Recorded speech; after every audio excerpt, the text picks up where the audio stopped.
Who the hell is so wicked as to throw something from a high place? Chen Luo angrily touched his forehead, which was hit, and picked up the pen on the ground. Chen Luo was so depressed that he almost vomited blood. Today was really unlucky. First, he lost his wallet when he went out, then he was laid off when he arrived at the company, and just after he left the company, misfortune struck again. Chen Luo picked up the murder weapon and tried to search for the culprit, but he soon discovered something was wrong, because there was a main road nearby and there were no tall buildings at all, so naturally there was no such thing as objects being thrown from high places. Could it be possible that someone deliberately used this money to hit me? Chen Luo looked around suspiciously, but found that there were crowds of people rushing past him, as if they were not in the same world as him, and no one paid any attention to him at all. Chen Luo was speechless. Just as he was about to leave, his eyes suddenly narrowed. The pen stained with his blood mysteriously disappeared. Chen Luo rubbed his eyes. He clearly saw the pen hitting his head and there was blood on it. How could it disappear? Chen Luo couldn't believe it and picked up the pen and took a closer look. It was indeed clean, without a drop of blood. Just as Chen Luo was astonished, a roar suddenly came from his mind. Blood analysis successful, identifying the genes of the descendants of God. Test successful, the divine gene matches, the divine soul matches, the Hunyuan pen is successfully bound. Who? Chen Luo looked around in confusion, only to find that everyone was looking at him as if he were a lunatic, and then they quickly kept a distance from him. Chen Luo was stunned for a moment and felt a little embarrassed. He immediately quickened his pace and hurried back to his home. Chen Luo is a native of Zhongcheng. His parents died early, leaving him this house, which is his only property. When Chen Luo's parents passed away, several relatives wanted to fight for the custody of Chen Luo, and wanted to monopolize this house of more than 60 square meters and the inheritance of Chen Luo's parents. As a result, after several years of trouble, Chen Luo just turned 18 years old, and no one got any advantage. Instead, Chen Luo recognized the true colors of those relatives and gradually cut off contact with them. Chen Luo returned home and first cleaned the wound on his forehead, then collapsed on the sofa. For a moment, he felt a little confused and couldn't find his life goals. Come to think of it, this life seems quite boring. I am now 25 years old, and I have not done anything out of the ordinary, nor have I done anything good. I can only describe my life with the word mediocre. Except for the time when he lost his parents as a teenager, he was like a puppet at other times, being led by people, by the whole society, and by the inertia of fate. I went to college, fell in love, broke up, found a job, and then was laid off due to poor company performance. When Chen Luo was absent-mindedly thinking about what to do next, suddenly a strange light appeared in front of him. He looked over in shock, and saw that the pen that had just been placed on the table turned into a white light and drilled into his forehead. Boom! In an instant, Chen Luo's mind roared, and he felt countless pieces of information drilling into his mind. However, due to the small capacity of his brain, these pieces of information continued to flow out after passing through, and finally only a small, key part was left, imprinted deep in his mind. When Chen Luo woke up, it was already dark. He was unusually calm because he already knew what had entered his body. The pen that entered Chen Luo's mind is called Hunyuan pen. Its origin is unknown. The reason why it hit him is because this pen was originally sent to his present self by his future self. It was ridiculous, but Chen Luo didn't have any doubts. Because this pen contains the soul imprint of future Chen Luo, it has now completely merged with him. However, this part of the memory is too huge, and the ordinary person's brain cannot store so much information, so all the other future Chen Luo has been sealed up, waiting for him to become stronger before he can open that memory. The important information he knew in his mind now was that there would be great terror in the future and he must unlock the third-level gene lock within 3 years, otherwise he would surely die. Chen Luo's heart sank. The voice from his soul and a sense of intuition made him certain of the news. Chen Luo immediately stood up and quickly went back to his room to find a notebook. He stretched out his hand and the pen appeared out of thin air in his hand. In addition to the impending threat, his mind also thought about how to use the Hunyuan pen. Chen Luo picked up the pen and started writing on the notebook. The moment he put pen to paper, Chen Luo's eyes suddenly blurred. He was holding the Hunyuan pen in his hand, and he was already stepping into the chaotic darkness. Light dot. Chen Luo seemed to have anticipated this and wrote the first word calmly. A brilliant white light suddenly burst out from the chaotic darkness. A sun appeared in the chaotic darkness, instantly illuminating the entire world. Water, land, air, stars. When Chen Luo wrote these words with the Hunyuan pen in his hand, a vast ocean appeared out of thin air, followed by surging waves and howling winds. At the end of the sea, there are countless towering peaks, extending endlessly forward, with no end in sight. Time dot. When these two words fell on the notebook, the sun immediately began to move, shining on the earth in the pattern of a round sky and a square earth, until night fell and a new moon rose, forming a cycle of day and night. Life dot. Many bacteria and blue algae suddenly appeared in the ocean and quickly filled the sea, bringing some vitality to this dead world. At this moment, Chen Luo's body suddenly went limp, and he disappeared from this world. He returned to his room and fell straight to the ground. Chen Luo woke up at dawn the next day. He felt as if his whole body was exhausted, he couldn't exert any strength at all, and he was also dizzy and had chest tightness, feeling extremely uncomfortable. Especially the burning hunger in his stomach made him almost crazy. Chen Luo struggled to get up from the ground, rushed to the refrigerator, took out all the edible things in it, and then finished all the food in no time, as if he hadn't eaten for hundreds of years. After finally filling his stomach, Chen Luo felt a little better, but his body was still weak and he became breathless after walking a few steps. Chen Luo couldn't help but smile bitterly. I didn't expect that creating a world would cost so much.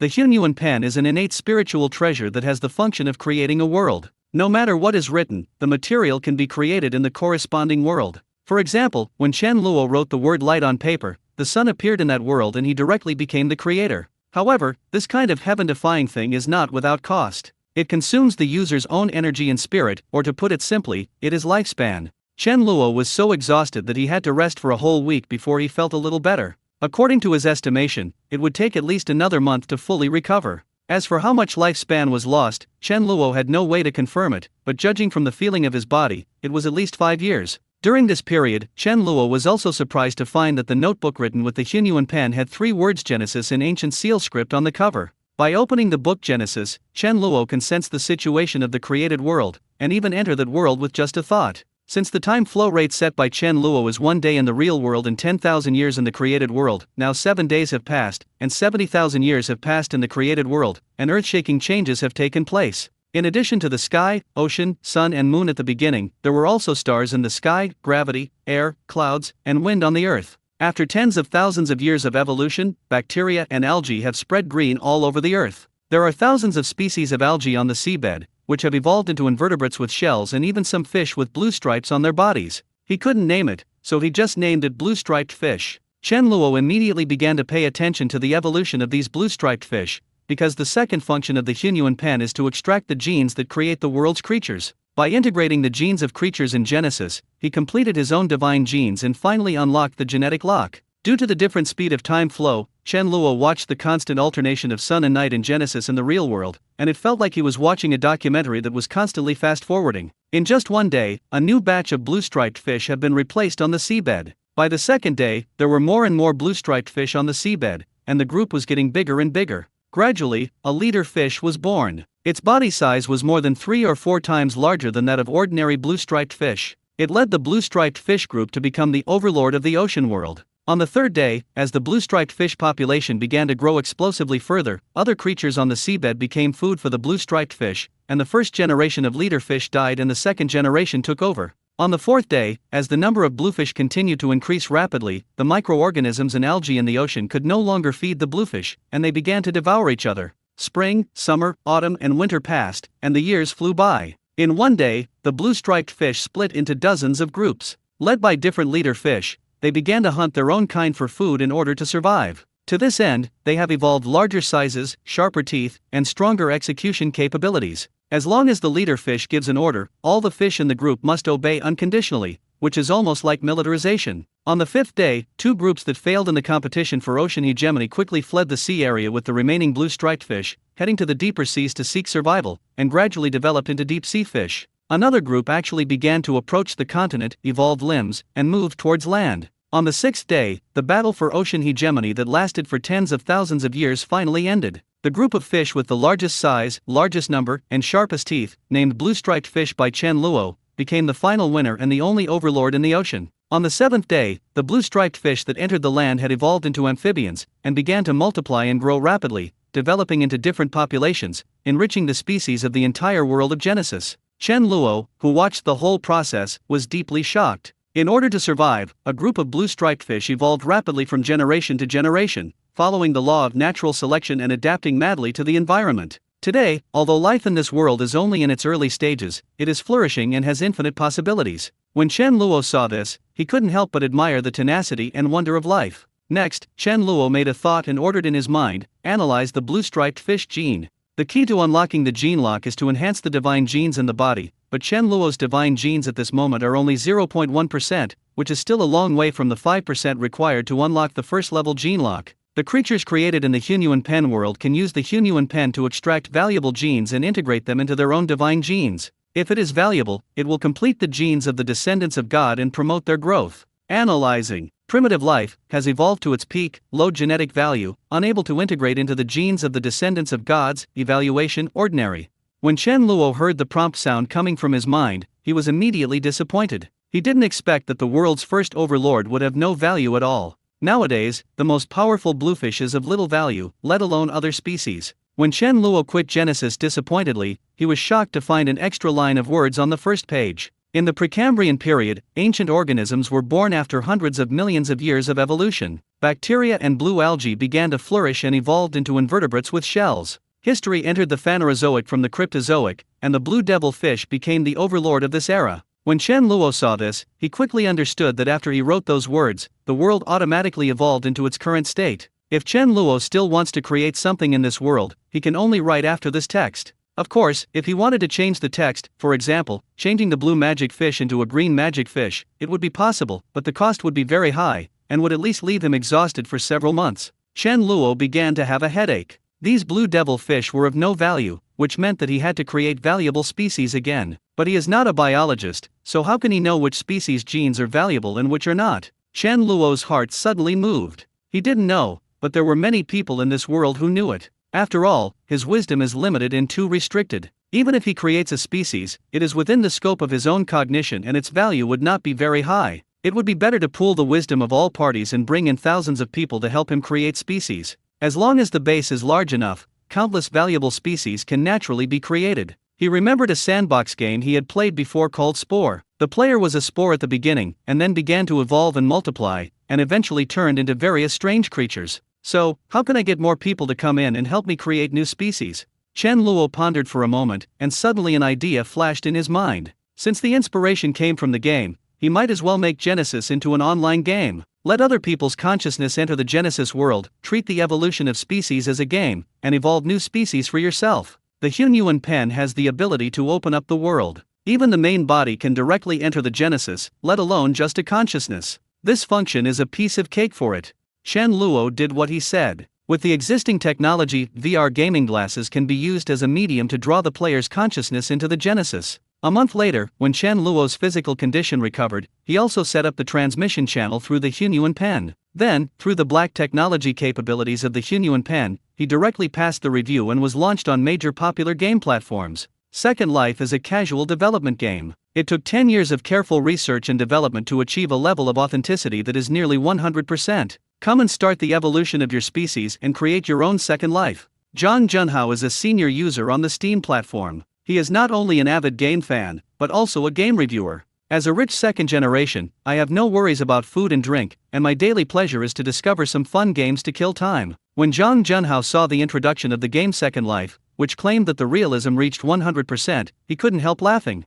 VR movies are very popular now, but he has played several VR games on the internet and they are very disappointing. The technology is far from mature. You should know that the higher the authenticity, the larger the data package. Those with an authenticity of more than 50% are measured in T, and those that are slightly smaller are tens of G or hundreds of G. This minigame claims to be 100% realistic, but it's only 1 G. It's simply fooling people like idiots. This advertising slogan is too fake. However, while Zhang Junhao was complaining, his hand unconsciously clicked the download button. Anyway, it's only 1 G, and with his internet speed, it can be downloaded in a few seconds, so there's no harm in going in to take a look. After downloading the game, Zhang Junhao registered an account called Starting with a Kun, put on the VR glasses he usually wore for watching movies, and started playing the game. What a beautiful picture. As soon as Zhang Junhao logged in, his eyes were brightened. It was different from the usual crudely made VR games. After entering, he found himself in a real rainforest world. The scene was just like the real thing. He could feel the rain, the temperature, and even see all kinds of strange animals.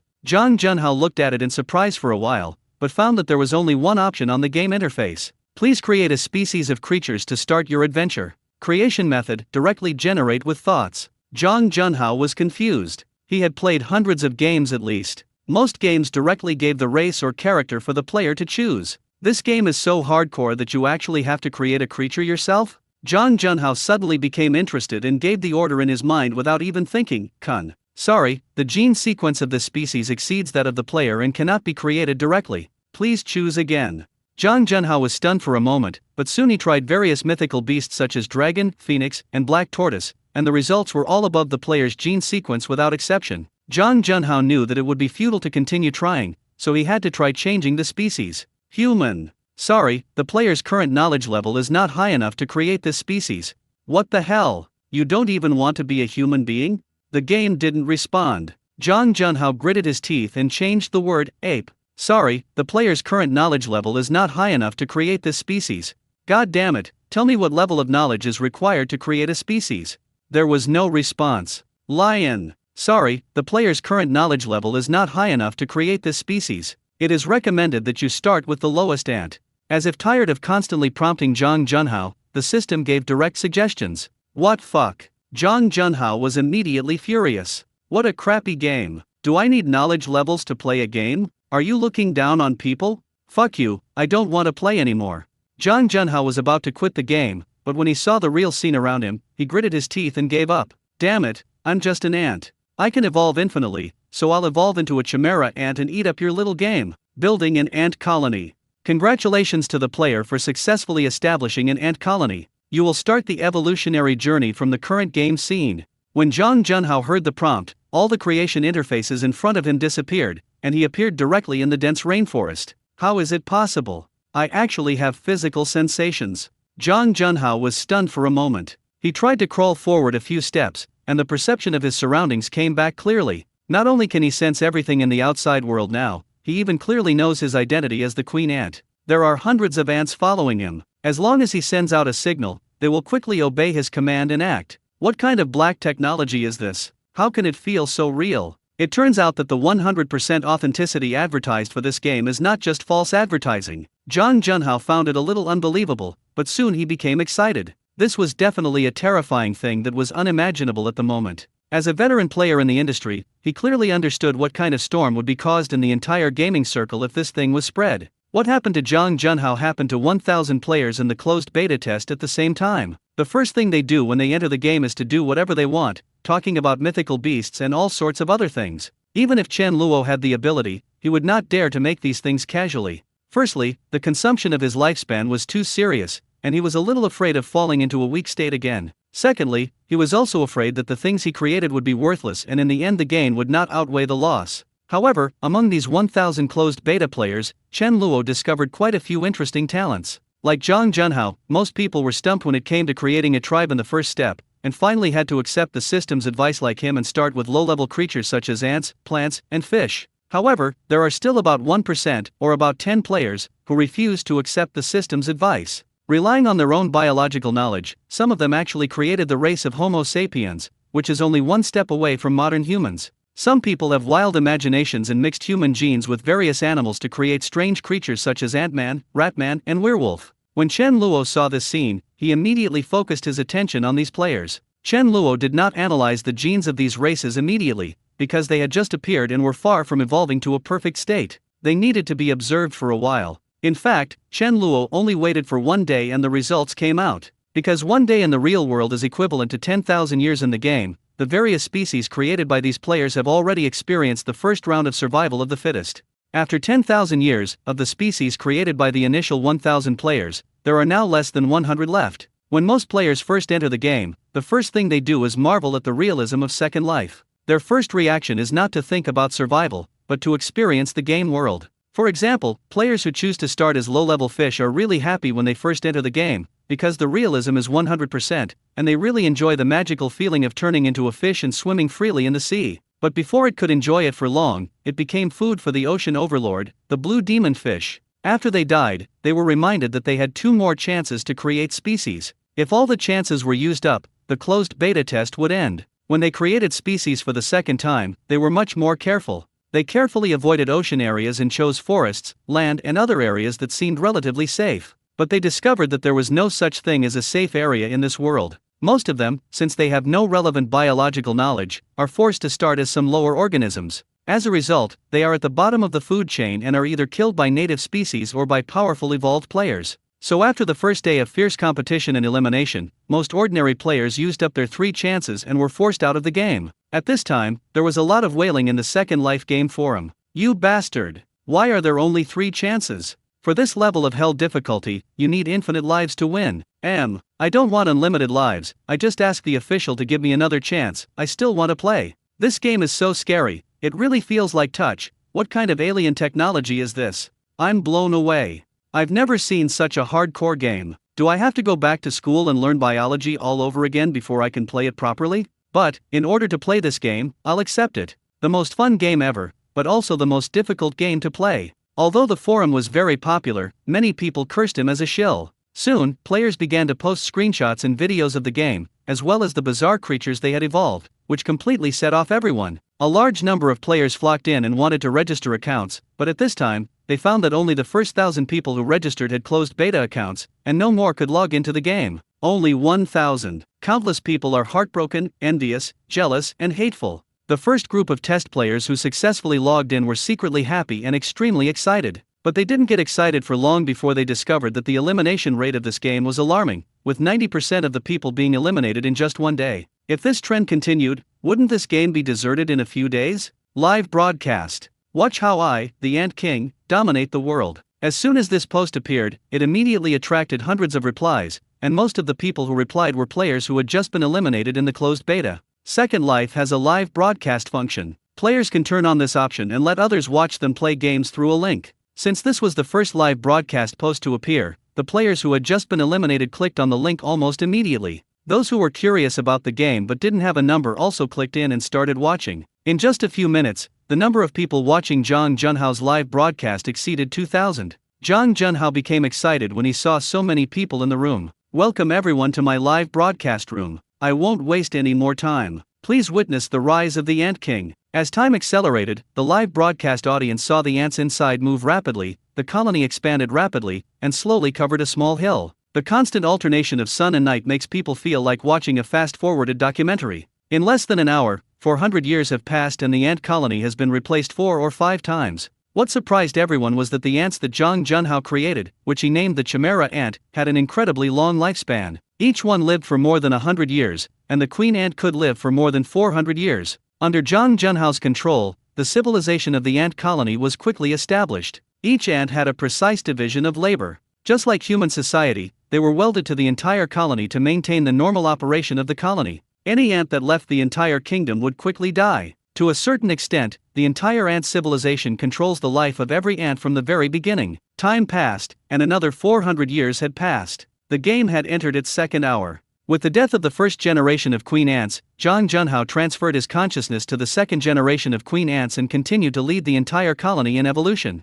At this moment, the ant colony split into several groups, each led by several queen ants, and began to reproduce in different directions. There are many subtle differences between these groups. Some groups began to drill deep into the ground and established a huge underground kingdom, while others began to build nests on the top of the mountain. They actually collectively evolved wings. Jang Junhao named them ground ants and flying ants respectively. Others ran into the forest and evolved powerful biting abilities. They have amazing fighting power and eat almost everything. Even the wild beasts in the forest are no match for them. This type of ant is named blood ant. After the 4th hour, that is, after the 1600th year in the game world, these ethnic groups have undergone greater changes and their forms have also become different. Originally, they were a group of several species, including worker ants, soldier ants, male ants, and queen ants. Gradually, more detailed divisions of labor emerged, and flying ants gradually occupied the sky. If you hadn't been observing them all the time, you wouldn't have been able to recognize that they were the same species of ants. The blood ants have evolved into larger sizes. One is almost half the size of a baby's fist, all red,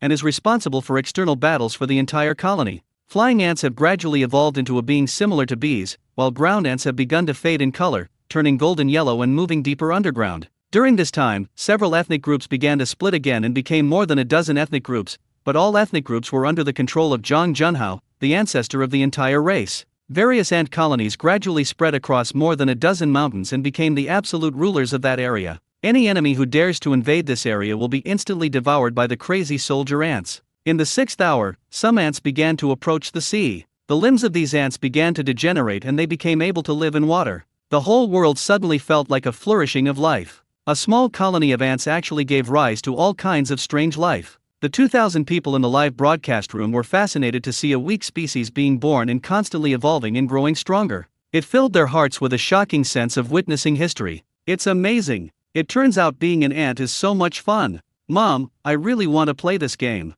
I can't stand it. Why are there only 1,000 spots for the closed beta test? Wow, when will the second closed beta test start? I can't wait any longer. Planner Dog, give me another chance, I want to be the Ant King too. Just as voices of envy were heard in the live broadcast room, there was a sudden change in the game world. The sky flashed with lightning and thunder, and it suddenly became dark, as if the world had ended. Then a huge tsunami swept in, and before the audience could react, more than a dozen mountains were swallowed up by the raging waves. As for the clan of Ant Emperor Zhang Junhao, they all disappeared, and a line of prompts popped up on the game interface. Your people were faced with a once-in-a-millennium natural disaster, a tsunami. They were unable to withstand it and were exterminated. You have died 3 times. Please wait for the second closed beta test to start again. Zhang Junhao was completely confused. I have evolved well and finally turned into a decent super ant. I have built an army to rule the world and was just about to conquer the world. Now you tell me that a natural disaster that happens once in 1,000 years suddenly disappears? I'm going to fuck you. Zhang Junhao felt like a mouthful of blood was about to spurt out. Hello, you bastard planner of this game, get out of here. I'm going to chop off your bastard head. Not only was Zhang Junhao depressed to the point of vomiting blood, the audience watching the live broadcast also looked confused, and then burst into laughter one by one. Wow, ha, I feel sorry for the Ant King for just 1 second, no more. 1 second and there is several months. As expected, no matter how awesome you are in the game, you can't be better than the planner. If they ask you to commit genocide, then they will do it. It's reasonable and logical. This elimination rate is too scary. If the players are driven out one by one, won't the game company make money? Hey, are there any players who are broadcasting live? I want to see other species. While the forum was abuzz with discussion, Chen Luo gave an order in his mind: analyze the queen ant's genes. Analyzing, primary life form, has evolved to the pinnacle of this group, low genetic value, can produce 0.01% of divine genes, evaluation average. Chen Luo was overjoyed. He had finally produced a valuable genetic species. Should we integrate the queen ant's genes to complete the genes of the descendants of gods? Hearing the prompt from the Hunyuan pen, Chen Luo said without thinking, fusion. It's in the process of integration. Fusion begins. A mechanical voice came. Instantly, a tearing pain came from deep within every soul. A layer of cold sweat instantly broke out on Chen Luo's forehead, and then he fell on the bed. His whole body seemed to be twitching slightly until he could no longer bear it and fainted completely. By the time Chen Luo woke up, half a day had passed. He got up from the ground and saw that he was emitting a foul odor and his skin was covered with black and gray dirt, as if he had been soaked in mud. Chen Luo quickly took a shower, changed his clothes, and then came back to look at his body again. The feeling he had at this moment was obviously different from usual. Not only did he feel energetic, but he also seemed to have endless strength in his body. Chen Luo didn't expect that just completing 0.01% of the divine genes would produce such earth-shaking changes. From this, we can infer how enormous the power will be if we unlock the first level gene lock. However, his soul memory told him that he must unlock the third level gene lock within 3 years, otherwise he would surely die. What kind of terrible enemy will he face in the future? When Chen Luo thought of this, his excitement instantly cooled down. He felt that he had to find more players to come in. We have only found 1,000 people now, and they have contributed 0.01% of the genes of the descendants of God. If we can get 100,000 or even millions of people in, the base will be large, and more valuable species will naturally emerge. Chen Luo put his consciousness into the Genesis world. It was already the 3rd day. Only 1/5 of the players were eliminated, and only 22 races were left. Those who can survive in this fierce competition are all creatures of a relatively high biological level. Species such as ants, plants, and fish have either become food for other species or become extinct in natural disasters. For example, the tsunami that Zhang Junhao encountered was actually the result of the automatic evolution of this world, and it was not something that Chen Luo deliberately set out to trick him. The only groups that are still alive are the orcs and Homo sapiens. With the genes of wild beasts, the orcs can adapt well to the environment of primitive society. They are stronger than Homo sapiens both in terms of numbers and individual strength. Today, the orcs are divided into wolves, foxes, tigers, cats, dogs, bears, sheep, etc., plus the ratmen and antmen, a total of 21 races. 21 races each occupy a corner of this continent and continue to grow and develop. Although the creators of their tribe appear to be orcs, they are actually humans who build their own tribes according to their own ideas. By the fourth day, because the orcs' vocal cords were inherently different from those of humans and they were unable to use human language, the various orc tribes actually developed their own language systems. And as the orc population continued to grow explosively, large tribal gathering places emerged, and the first orc city began to take shape. The orc civilization has begun to develop. Soon, the first city-state established by the wolf tribe appeared. They had their own culture, their own language, and began trade and communication. At this point, the development of the race was no longer controlled by the founders of each ethnic group and had completely entered the historical process of free evolution. Because at this time, the players who created these tribes have already died of old age. However, they did not quit the game. Instead, they became spectators and watched the development of the ethnic group they created from a god's perspective. They all turned on the live broadcast system to allow more people to come and witness the magnificent history of racial development with them. This is a true history of racial development, which is more exciting than Zhang Junhao's ant tribe, because each of these races has its own independent soul, just like real people. They have their own emotions and the ability to think independently. They are not the kind of AI-generated NPCs. These races did not die out because of the death of their ancestors. Instead, they developed faster and faster. The orcs gradually became the overlords of the continent in this era, while the humans were compressed to the southernmost continent. When seeing this, not only the players were amazed, but even the audience watching the live broadcast were so shocked that their jaws almost dropped. It would be fine if the realism was so high, but the NPCs actually had such high AI and could interact freely. The whole world developed rationally and orderly in accordance with the historical process. It was simply incredible. Everyone can feel a heavy sense of history, which makes people so intoxicated that they can't stop watching. On the fifth day, after 50,000 years of development, Homo sapiens has completely transformed into the appearance of modern humans. The first Homo sapiens have passed away in the passage of time, and the memories of today's humans seem to indicate that they have lived on this continent since ancient times. The human population has also increased from being counted in the hundreds at the beginning to being counted in the tens of thousands today. From the original few small tribes, they have gradually split up to the entire southern region, dotted around like sparks that spread across a prairie. The orc tribes in the north have begun to form city-states and civilizations, and humans are also constantly exploring and have begun to come into contact with these orcs. Various bronze artifacts began to appear in tribal civilization. The arrival of the city-state era accelerated the evolution of orc civilization, and they had begun to have their first king. The orcs have entered the city-state era. The fighting and annexation between the various races are becoming more and more fierce. The cultural conflicts and integrations of the various races continue to burst out the flames of civilization. Originally, the first generation of beast kings in Kaluo City were from the Rat clan, and by the fourth generation, they were replaced by the Tiger clan. After that, the Dog tribe, the Minotaur, and the current Beastman king is the 12th generation, Alistar of the Bear tribe. In other places, the prototypes of several city-states have begun to appear. The tribes are transforming into a city-state system, and the integration and annexation between the beastmen have begun. No matter which race is merged or annexed, the founder of that race will lose the qualification to watch and will be forced to log off and kicked out of the game. In the end, only 4 players will be left in the game. The players are from the wolf, tiger, lion, and human tribes. The first 3 tribes have a huge advantage in size. Although the human race is the weakest in terms of numbers and strength, it has survived because it lives in a corner, far away from the core area of the beast tribe. However, the orcs developed too fast, while humans were still in the barbaric period and had just begun to civilize. Even language had just begun to appear, and they were still at the stage of slash-and-burn agriculture. If this trend continues, the human race will be destroyed by the orcs before it can even develop,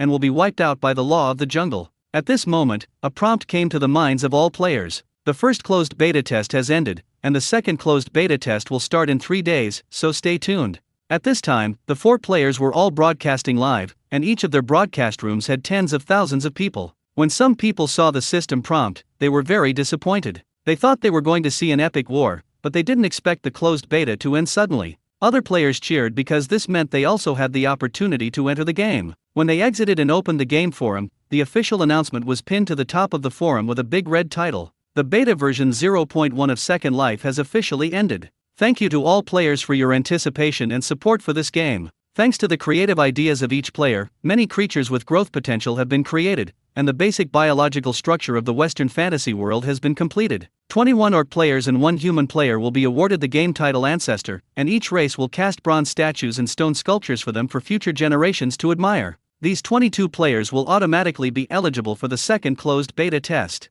At the same time, they can obtain special bonuses by equipping this title in the game. Please explore the specific effects yourself. As soon as this official announcement came out, the forum exploded. Fuck, the authorities are really good at playing games. Even the races in humans are created by players. Doesn't that mean that there is nothing in that world and everything has to be created by the players themselves? It's so exciting just thinking about it. Is the degree of freedom in this game so high? Players can directly become the ancestor of a race, so can we directly create a god? It's so hard to even create a race, and you still want to be a god. Do you know what gods are made of? I'm so envious of those players who have become ancestors. They are already the living ancestors of the orcs. Wow, that's too much. There are really endless possibilities. What if we bring things from reality into this? For example, make gunpowder, build airplanes and tanks to dominate the world? I just want to know how many places there are for the second test.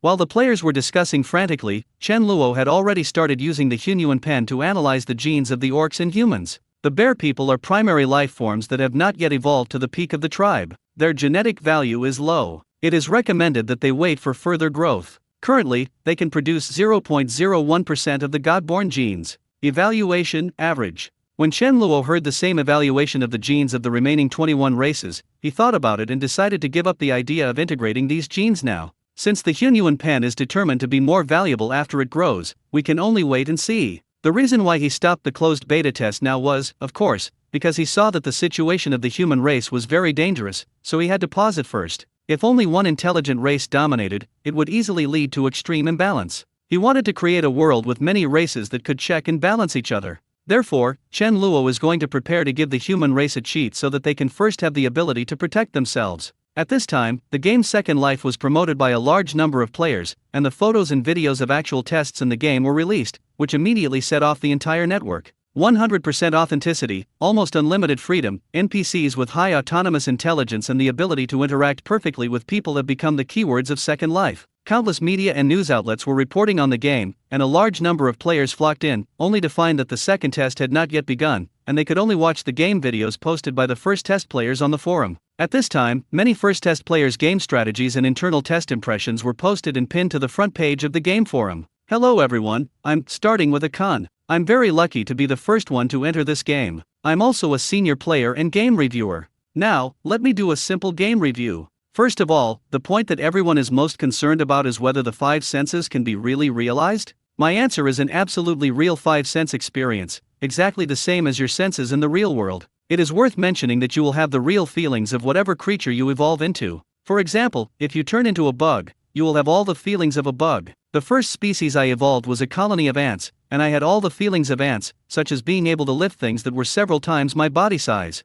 It was a perfect replica of the real world. In this game, we can fully experience the world and perception of other species. I have confirmed this with players who started with fish. After choosing fish, they indeed gained the fish's underwater abilities and vision. There are also terrible pain reactions. The first time I experienced it was when I was eaten by an animal like a pangolin. The feeling of death was simply excruciating. From then on, I only dared to adjust the pain level to around 30%. If I raised it a little, the pain would be really unbearable. Secondly, this game is claimed to be a casual game, but it is actually extremely hardcore. When you first log into the game, there is no face shaping and race selection like other traditional online games. There is only one option, which is to create a race yourself. You may not believe it, but creating a race requires a certain amount of biological knowledge. I have asked those big guys who have the title of ancestors. Each of them has relevant biological knowledge. Even if they are not experts in this field, they roughly know the origin and evolution process of species. Moreover, this game only has 3 lives.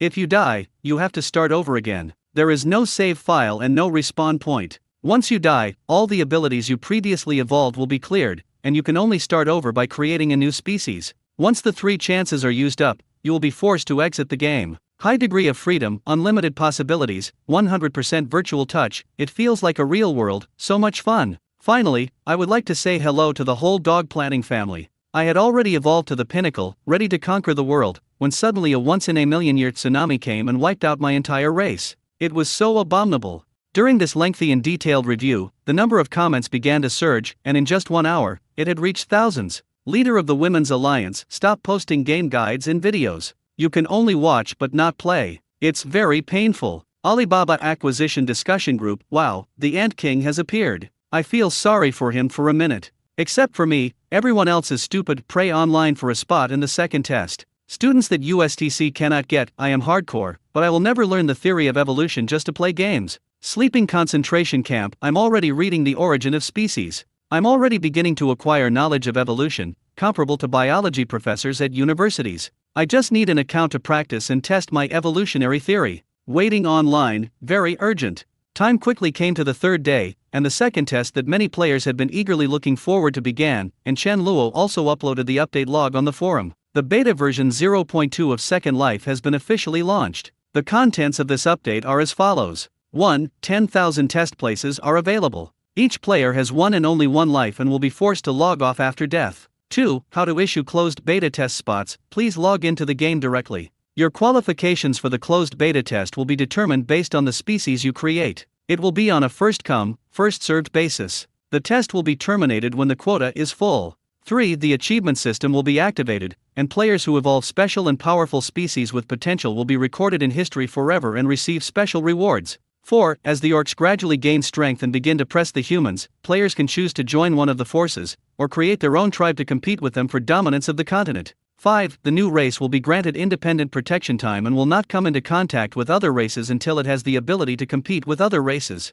6. The time flow rate ratio between the real world and the game world is 1 day in the real world is 100 years in the fantasy world. After an official update log was released, the entire forum went wild. I originally thought that more places would be available for the closed beta test, but I didn't expect that there would be more places, but everyone only had the first life. This means that from now on everyone must cherish their own lives, otherwise they will have to wait for the next test. The way to qualify for the game is also quite scary. It is equivalent to directly testing whether the player has knowledge of biology. If they can create a new species, they can enter the game. If you fail to create a new species, you will lose your qualification once the quota is full. I have never heard of a game so hardcore that requires online knowledge testing before entering the game. It's so scary. But even with such a high difficulty, it couldn't stop the influx of a large number of players. At this time, Chen Luo was surprised to find that the number of players testing online at the same time was as high as more than 3 million. In less than an hour, all 10,000 test spots were distributed, and millions of other players were all forced to log off. These 10,000 new races were all judged by the Hunyuan Pen to have certain potential and could evolve and grow in the Western fantasy world. But when Chen Luo took a look, they were all strange creatures. There were few normal ones, such as big eyeballs, slimes, goblins, etc. Although Chen Luo identified this world as a Western fantasy world when he saw the orcs, he did not expect that the players would also see clues from his naming method and create some creatures in the Western fantasy world. Chen Luo discovered several interesting creatures among them, such as the elves and dwarves, and some people created flying birds, electric eels in the ocean, and so on. Chen Luo thought about it and directly opened up 3 new continents in the Western fantasy world, and set the birthplaces of these newborn ethnic groups on them to avoid contact with the orcs and humans at this time. But what's interesting is that some of the players who created these new races abandoned these groups and chose to join the human or orc race. For example, an orc player who obtained the title of ancestor directly chose to join his original tribe. Han Fei looked at the slime he created. When he saw the prompt asking whether to enter the game, he gave up without a second thought and chose to join the human camp again. As someone who has obtained the title of ancestor, he actually doesn't need to take this test and can directly choose his race to enter the game, but he couldn't help but give it a try. After seeing the slime was really created, Han Fei satisfied his curiosity, but he didn't want to start with this kind of slime monster. Han Fei created the body of a young human. He didn't care about his appearance. He made some casual adjustments and entered the game. At the southernmost tip of the continent named Yani by Chen Luo, there is a fertile Leica plain. There are large forests and fertile land. Wild beasts run rampant on the earth, and the woods are full of various fruits and food. It is a paradise for humans. Round thatched huts resembling felt tents stand at the foot of the mountain, where a group of primitive humans wearing animal skins and carrying prey live on their way back from afar. When Han Fei walked out of a thatched cottage, he saw this paradise-like scene. Han Fei looked at the tribe curiously, but found that the level of human development was still the same as when the closed beta test ended for the first time. The language, clothing, and living habits had not changed. Han Fei took a silent look and realized that only 3 days had passed for the humans in this world. When he walked to the square in the middle of the tribe and saw a huge stone statue standing in the center, he couldn't help but feel a sense of pride in his heart.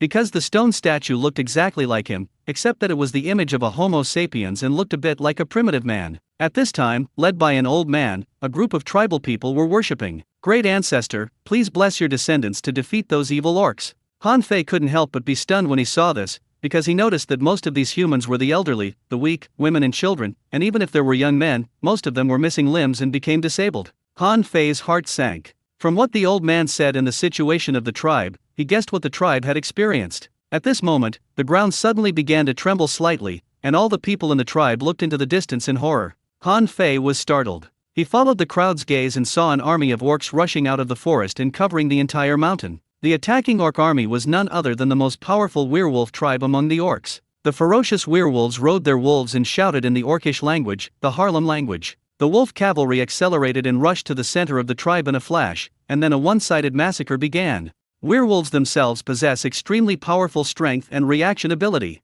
They are armed with sharp bronze swords and spears, and have ferocious wolves as cavalry. They are like demons. In contrast, the strong soldiers of the human tribe had long been slaughtered in previous conflicts, leaving only the old, weak and sick in front of them. They didn't even have decent weapons and could only resist with stones and wooden guns. However, in just over 10 minutes, the entire tribe was killed or wounded after being charged several times by the wolf cavalry. These ferocious orc tribes did not even spare women and children. The war between races was extremely cruel and bloody. After completing their mission, the wolf riders cleaned up the battlefield and left. Before leaving, they threw down torches, burning the entire tribe into a sea of fire, and then drove away with their wolf beasts laughing wildly. At this moment, Han Fei suddenly pushed away the corpse on his body and staggered out of the tribe that was crackling with fire. Han Fei ran to a safe distance and looked at the sea of fire behind him, trembling all over. Although he created the Homo sapiens race, he was just an ordinary person both here and in the outside world, and had never seen such a tragic scene. Seeing the humans being slaughtered one by one, Han Fei was terrified at the time,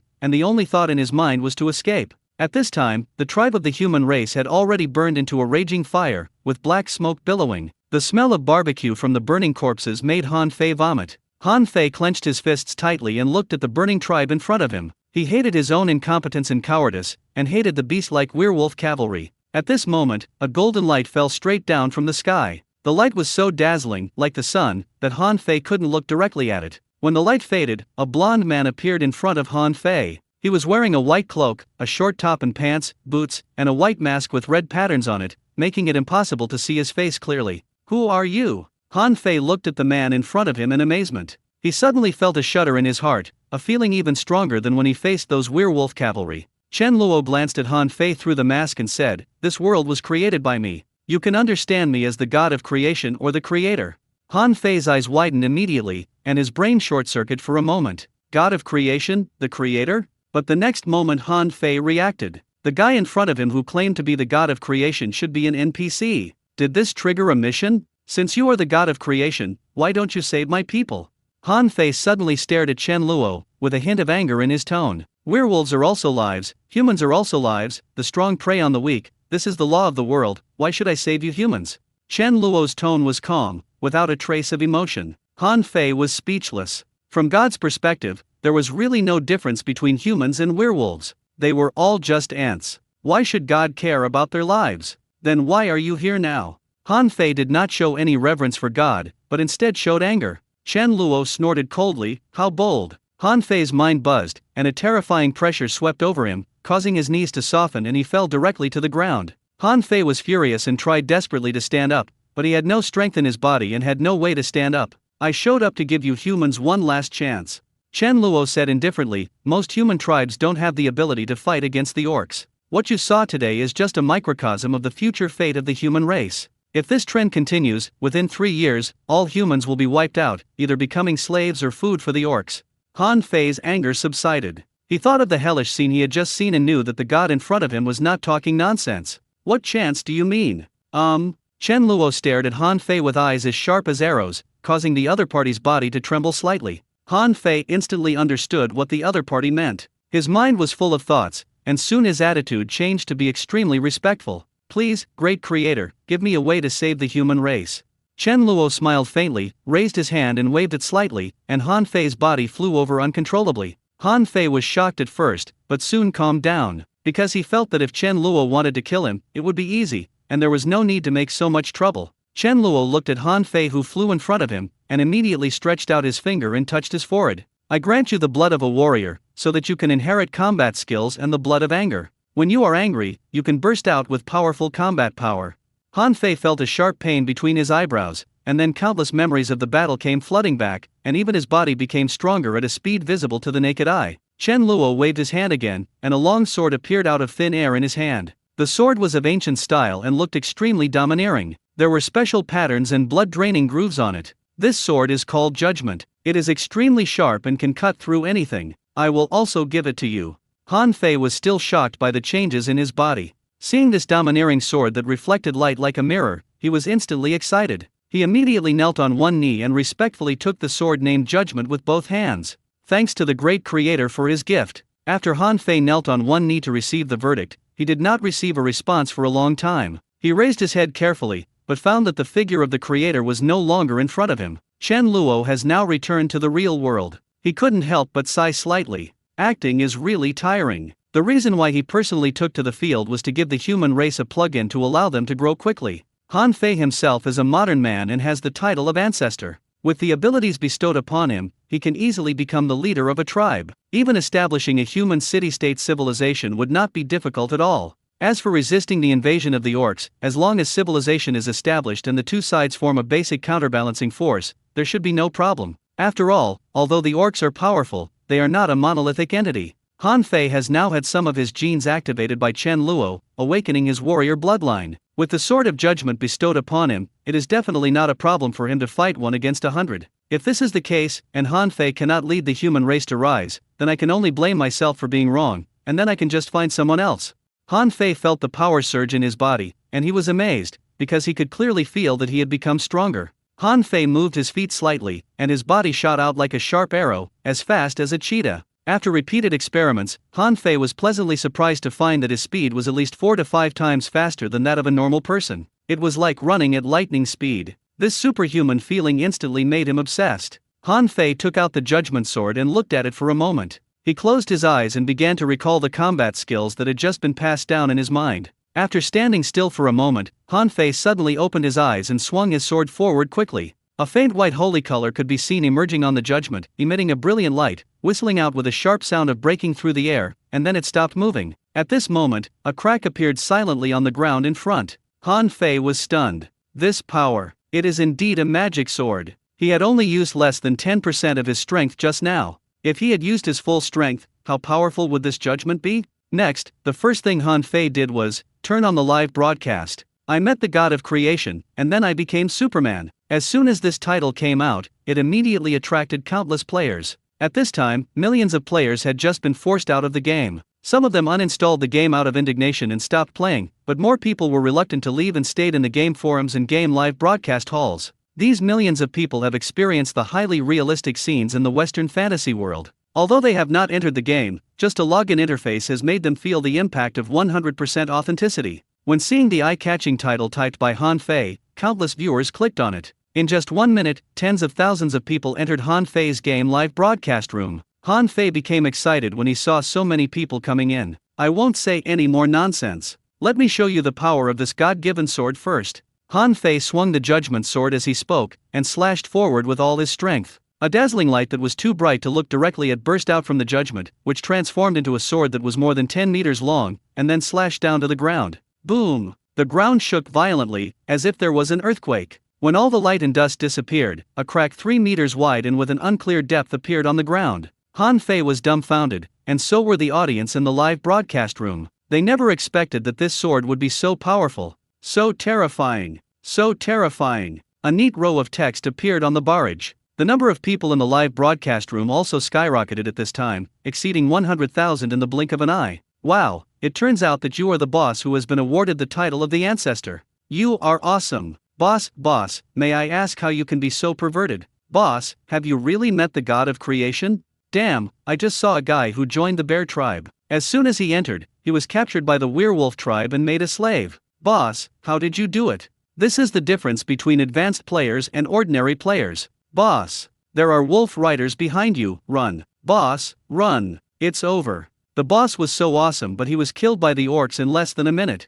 Han Fei did not need the barrage to remind him that the wolf cavalry had returned. The sound of the wolf running was like thunder. How could he not notice it? Han Fei knew without thinking that it was because he made too much noise, which made the wolf cavalry who had already left notice the movement and return. Although Han Fei was still a little panicked this time, he did not run away because he had the confidence at this moment. When the first wolf cavalryman rushed over and chopped down with the long sword in his hand, Han Fei's pupils seemed to shine. The wolf cavalryman's lightning-fast fatal blow actually slowed down rapidly in his eyes. Next, Han Fei quickly bent down and swung his sword, just as he had practiced thousands of times. The next moment, the judgment in his hand tore through the wolf rider's armor easily like piercing a piece of tofu, and pierced into his neck, as smoothly as a top swordsman. There was a look of extreme horror in the wolf rider's eyes, and then he let out a terrifying scream, then fell to the ground with his head raised. The judgment in Han Fei's hand was covered with a layer of spiritual light, and his figure rushed into the wolf cavalry like lightning. He felt that the judgment in his hand was like his closest friend, as if he had been practicing swordsmanship for decades and using it had become an instinct.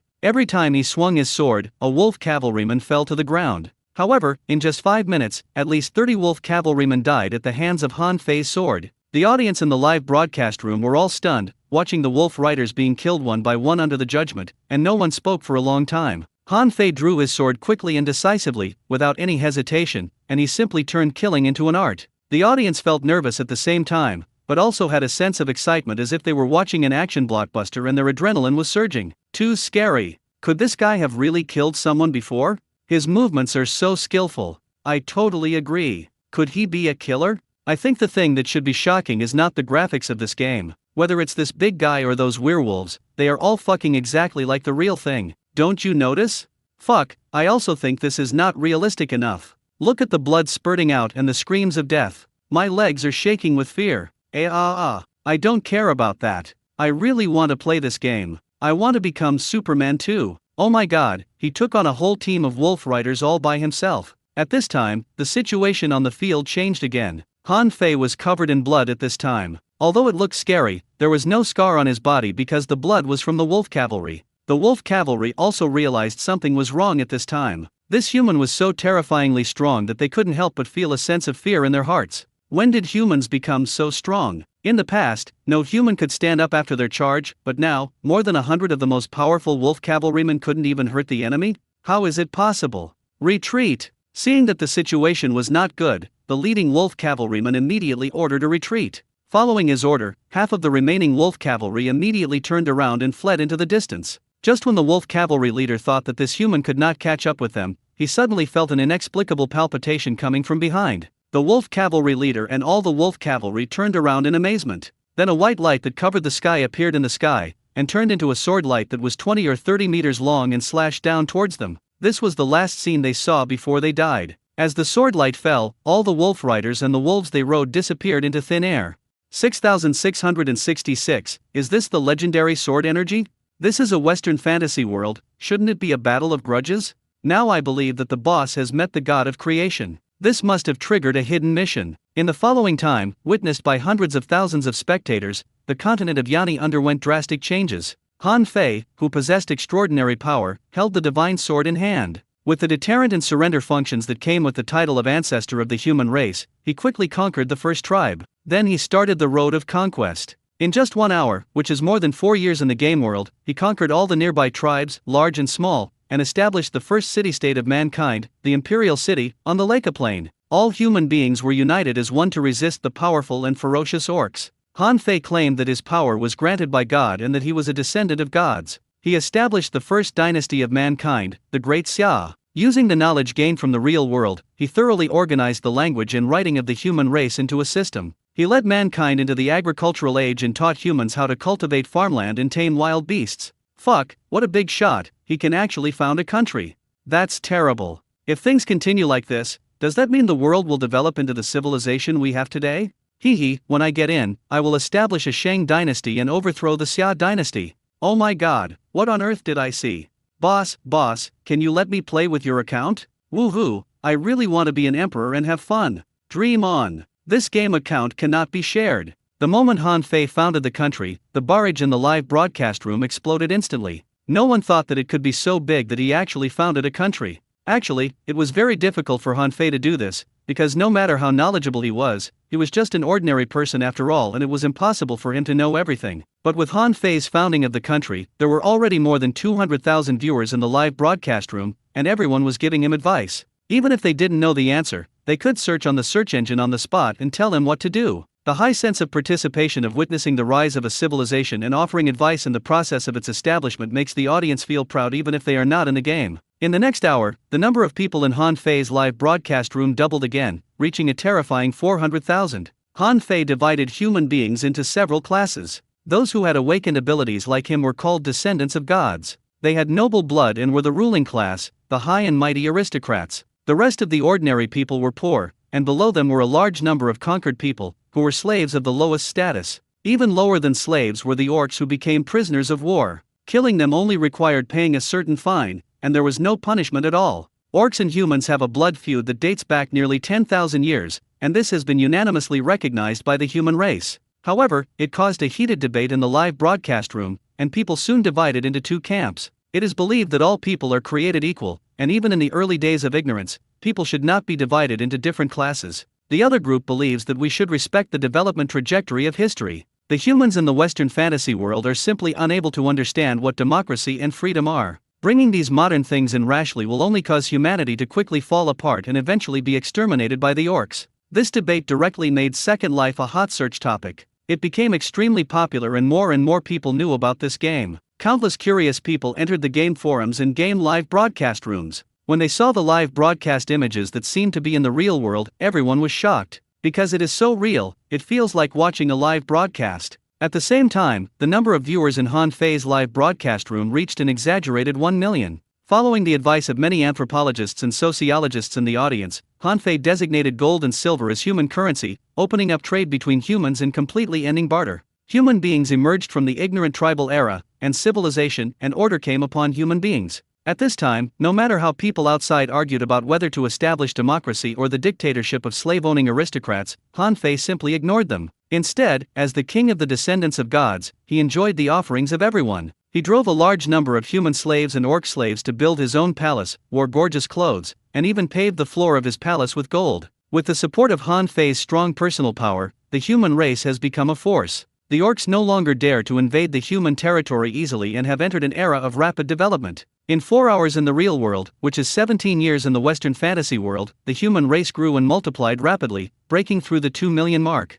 In the 21st year of the Great Xia dynasty, the conflict between the orcs and humans further intensified. The first violent conflict broke out between Kaluo City and the imperial capital. Both sides dispatched more than 100,000 people, launching the first large-scale war between the two tribes. When the people in the live broadcast room saw the organization's human army and an orc army of more than 200,000, the number of people in the live broadcast room suddenly increased to 3 million. What shocked everyone even more was that more than 3 million people watched this epic war online at the same time without any lag. But at this time, no one had time to pay attention to the game company's servers, because the epic war on the scene had already begun. At the forefront of the orc camp were the wolf riders riding on mighty wolves, followed closely by the bearmen's heavily armored cavalry holding huge axes, and behind them were the tigermen, lionmen and other ferocious-looking races. Thousands of meters away from the orcs, Han Fei sat astride a tall and mighty wolf, wearing golden armor and holding the judgment sword in his hand, like a god. Behind him followed all the soldiers of the Great Xia dynasty. Although there were only 100,000 of them, there was no fear on their faces.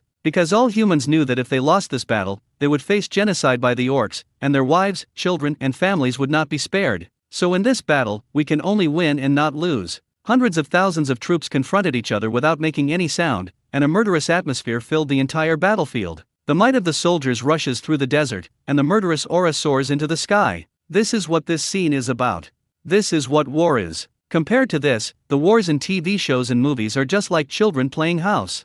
I got goosebumps. I finally understood what hundreds of thousands of people meant. I have intensive phobia. It's so scary. I actually felt the murderous intent. Han Fei drew out the judgment sword, and a dazzling light instantly covered his entire body. Then he swung the sword forward and shouted loudly, "In the name of God, glorify my clan." Han Fei only said 2 short sentences, but everyone seemed to take them as the truth. All the human soldiers had red eyes as they looked at Han Fei, who seemed like a god, with tears of excitement filling their eyes and their whole bodies trembling. "In the name of God, glorify our race." The roar like a tsunami resounded throughout the entire battlefield. Han Fei looked calm and swung his sword down. "Follow me to kill the enemy. Kill the enemy. Kill the enemy." After Han Fei finished speaking, the wolf under his crotch rushed out first. The human cavalry and soldiers behind him also shouted slogans to kill the enemy and followed Han Fei closely. The orc army, under the command of the wolf king Narula, turned into a torrent of steel and violently collided with the human soldiers.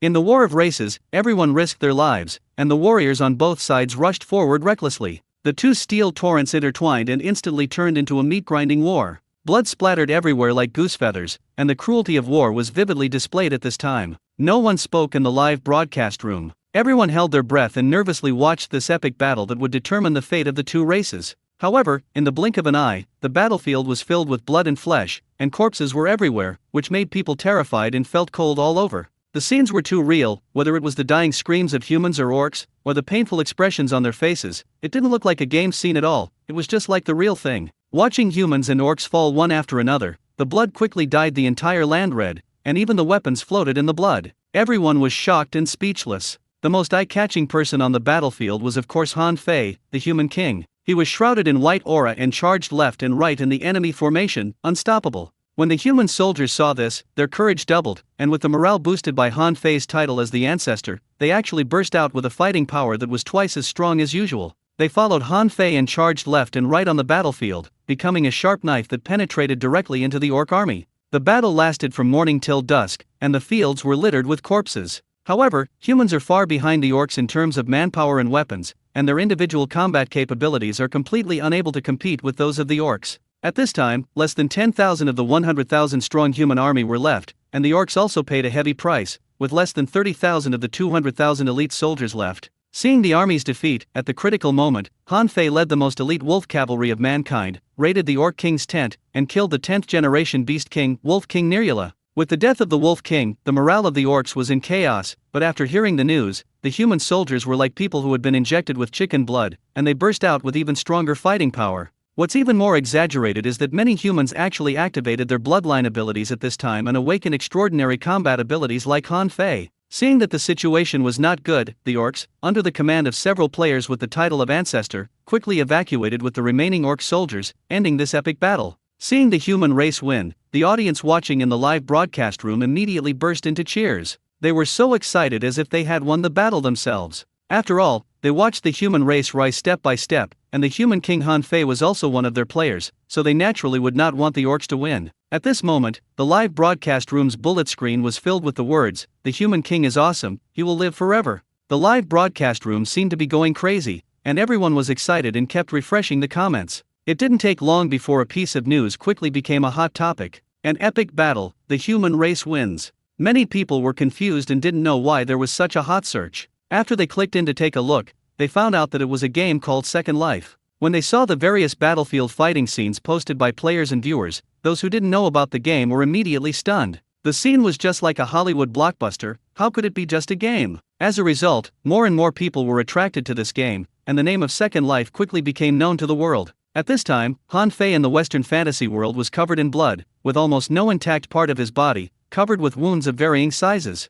Han Fei laughed as he watched the orcs leave, then fell off his wolf. Countless human soldiers immediately rushed over and rescued the seriously injured Han Fei. The history of the Great Xia dynasty records, Han Fei, the founding monarch of the Great Xia, was given the sword judgment by the creator, awakening the warrior bloodline and establishing the country and its capital in the capital of the emperor. In the 21st year of the Great Xia calendar, Han Fei, the king of the Great Xia, gathered the elite troops of the human race and fought a decisive battle with the orcs on the Lika Plains. He killed the 10th generation of the Beast King Nirula with a sword, and the human race returned with a tragic victory. At the same time, due to the death of Wolf King Nirula, greater chaos broke out among the orcs. Most of the 20 or so orc players with the title of ancestor died on the battlefield. The last 5 who survived began to fight for the position of Beast King, and a fierce infighting broke out. The human race also began to huddle in the south to recuperate. At this time, nearly 10 hours had passed since Han Fei entered the game, which was 40 years in the Western fantasy world. The number of viewers did not decrease, but instead skyrocketed, reaching a terrifying number of 5 million.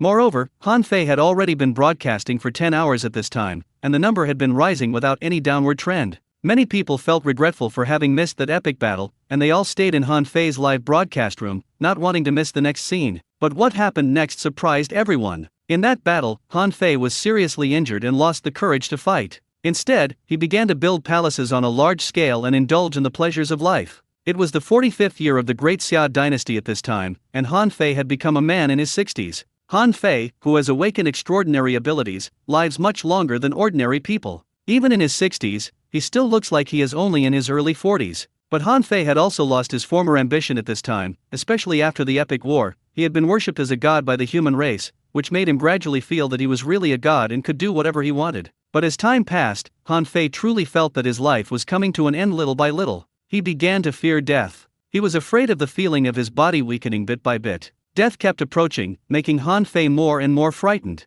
He thought back to his glorious life and didn't want it to end like this. So the audience saw that Han Fei sent people to search everywhere for elixirs that could prolong life, and issued a large reward for the whereabouts of the god of creation. I finally understand why Qin Shi Huang was looking for the elixir of life. Absolute power leads to absolute corruption. Boss Han now has endless authority. Of course, he wants to live longer so that this sense of satisfaction can continue. If it were me, I would do the same. After all, who wouldn't want to have a life with 3 palaces, 6 courtyards, and 72 concubines for the rest of their lives? Unlike Qin Shi Huang, our human king Han Fei has seen the god of creation and knows that there are indeed gods in the Western fantasy world. Since there are gods, of course he can prolong his life. This game is so scary, no wonder it's called Second Life. Han Fei has obviously become so addicted to the game that he has probably forgotten that he is a modern person. At this time, Han Fei suddenly turned off the live broadcast. The people in the live broadcast room were suddenly in an uproar, and soon someone discovered the reason, because many people on the barrage were persuading Han Fei to be sober, not to try to achieve immortality, and to continue to strengthen the power of the human race to avoid being threatened by the orcs again. At this time, Han Fei had ruled the human race for more than 40 years and had been in a high position for a long time. In the Western fantasy world, he was the supreme king and enjoyed unparalleled power. He can do whatever he wants, has endless wealth, countless women want to offer themselves to him, and all of this is real. Han Fei had dozens of sons, most of whom inherited his bloodline, awakened their warrior bloodline, and became powerful warriors. Decades passed, and Han Fei really couldn't tell whether he was a modern person or the founding emperor of the Great Xia dynasty in the Western fantasy world. But compared to his identity as an ordinary person outside, he obviously cares more about the Western fantasy world. Now Han Fei just wants to restore his youthful body so that he can enjoy the peak of power for a long time. Han Fei thought of the god of creation who bestowed judgment and warrior blood. He felt that his current strength had reached the pinnacle of the world and he had the hope of becoming a god and becoming immortal like that man. Han Fei began to build the temple of the god of creation on a large scale. Like a devout believer, he knelt before the statue of the god of creation every day and prayed. He took out all the gold in the national treasury and asked his most skilled craftsman to cast a pure gold statue of the god of creation. He even mobilized the entire country to build a temple that was more luxurious than his palace, declared the creator god religion as the state religion, and stated that he himself was the most devout believer of the creator god. Although Han Fei turned off the live broadcast, this crazy move was still known to the audience in the real world, because among the 10,000 second test players, a few also joined the human race. It's just that they are all ordinary players and have not awakened any power, so they can only hang around at the bottom. But Han Fei shut down the live broadcast. This is their chance to become famous. At this time, the audience all wanted to know what happened to the Great Xia dynasty. After all, 1 hour in the real world was equivalent to several years passing there. The live broadcast by these few players just satisfied their curiosity. Millions of viewers who had no way to vent their emotions immediately flocked into the live broadcast rooms of these human players. Han Fei's actions during the past 10 years have also been exposed to the public. Everyone thought Han Fei was crazy. He did almost nothing serious. Instead, he mobilized the entire country to search for the god of creation and continuously expanded the temple of creation, making it more magnificent day by day. In order to build the temple, Han Fei began to impose heavy taxes and levied heavy taxes, investing all his resources into this cause which he believed in. This also led to the difficulties in the lives of ordinary people. Their lives became worse and worse, and people even began to starve to death. Even though Han Fei's prestige was comparable to that of a god at this time, there were still voices of protest among the common people and nobles. After all, they were almost unable to survive, and no gods were of any use. However, Han Fei ignored the suffering of the people and would suppress any resistance with violence and bloody means without hesitation. Han Fei has become the tyrant known to everyone, who disregards the lives of others for his own selfish interests. When people were starving and clothed, the temple of creation did not stop expanding. There are a large number of priests wearing white robes and pure goddesses serving the gods. Han Fei prayed for decades and tried every possible means, but he still failed to see the god. At this time, a popular post appeared on the game forum: crowdfunding methods to overthrow tyrants. The Emperor Han, whom we watched grow up, has become a tyrant. We call on people with lofty ideals to overthrow the tyrant's rule and save the people of the Western fantasy world from danger. As soon as the post by a person named Shang Tang on this forum was posted, it was immediately pushed to the top. Mundo can go wherever he wants, covering his face. Brother, your name is really cool. Are you really planning to establish the Shang dynasty? Lemon Essence, thumbs up. Damn, brother, I've watched your live broadcast. Your ID is the same as in the game. If I remember correctly, you are just a loser in the human race. Although Han Fei is old, he has a magic weapon and can kill you in a second. Where do you get the courage to go up and die? I give you 666. My king, don't even think about fighting Han Fei. You probably can't even enter the palace. Happy every day replied to my king, let alone the palace gate. I guess this brother doesn't even know which direction the palace gate opens.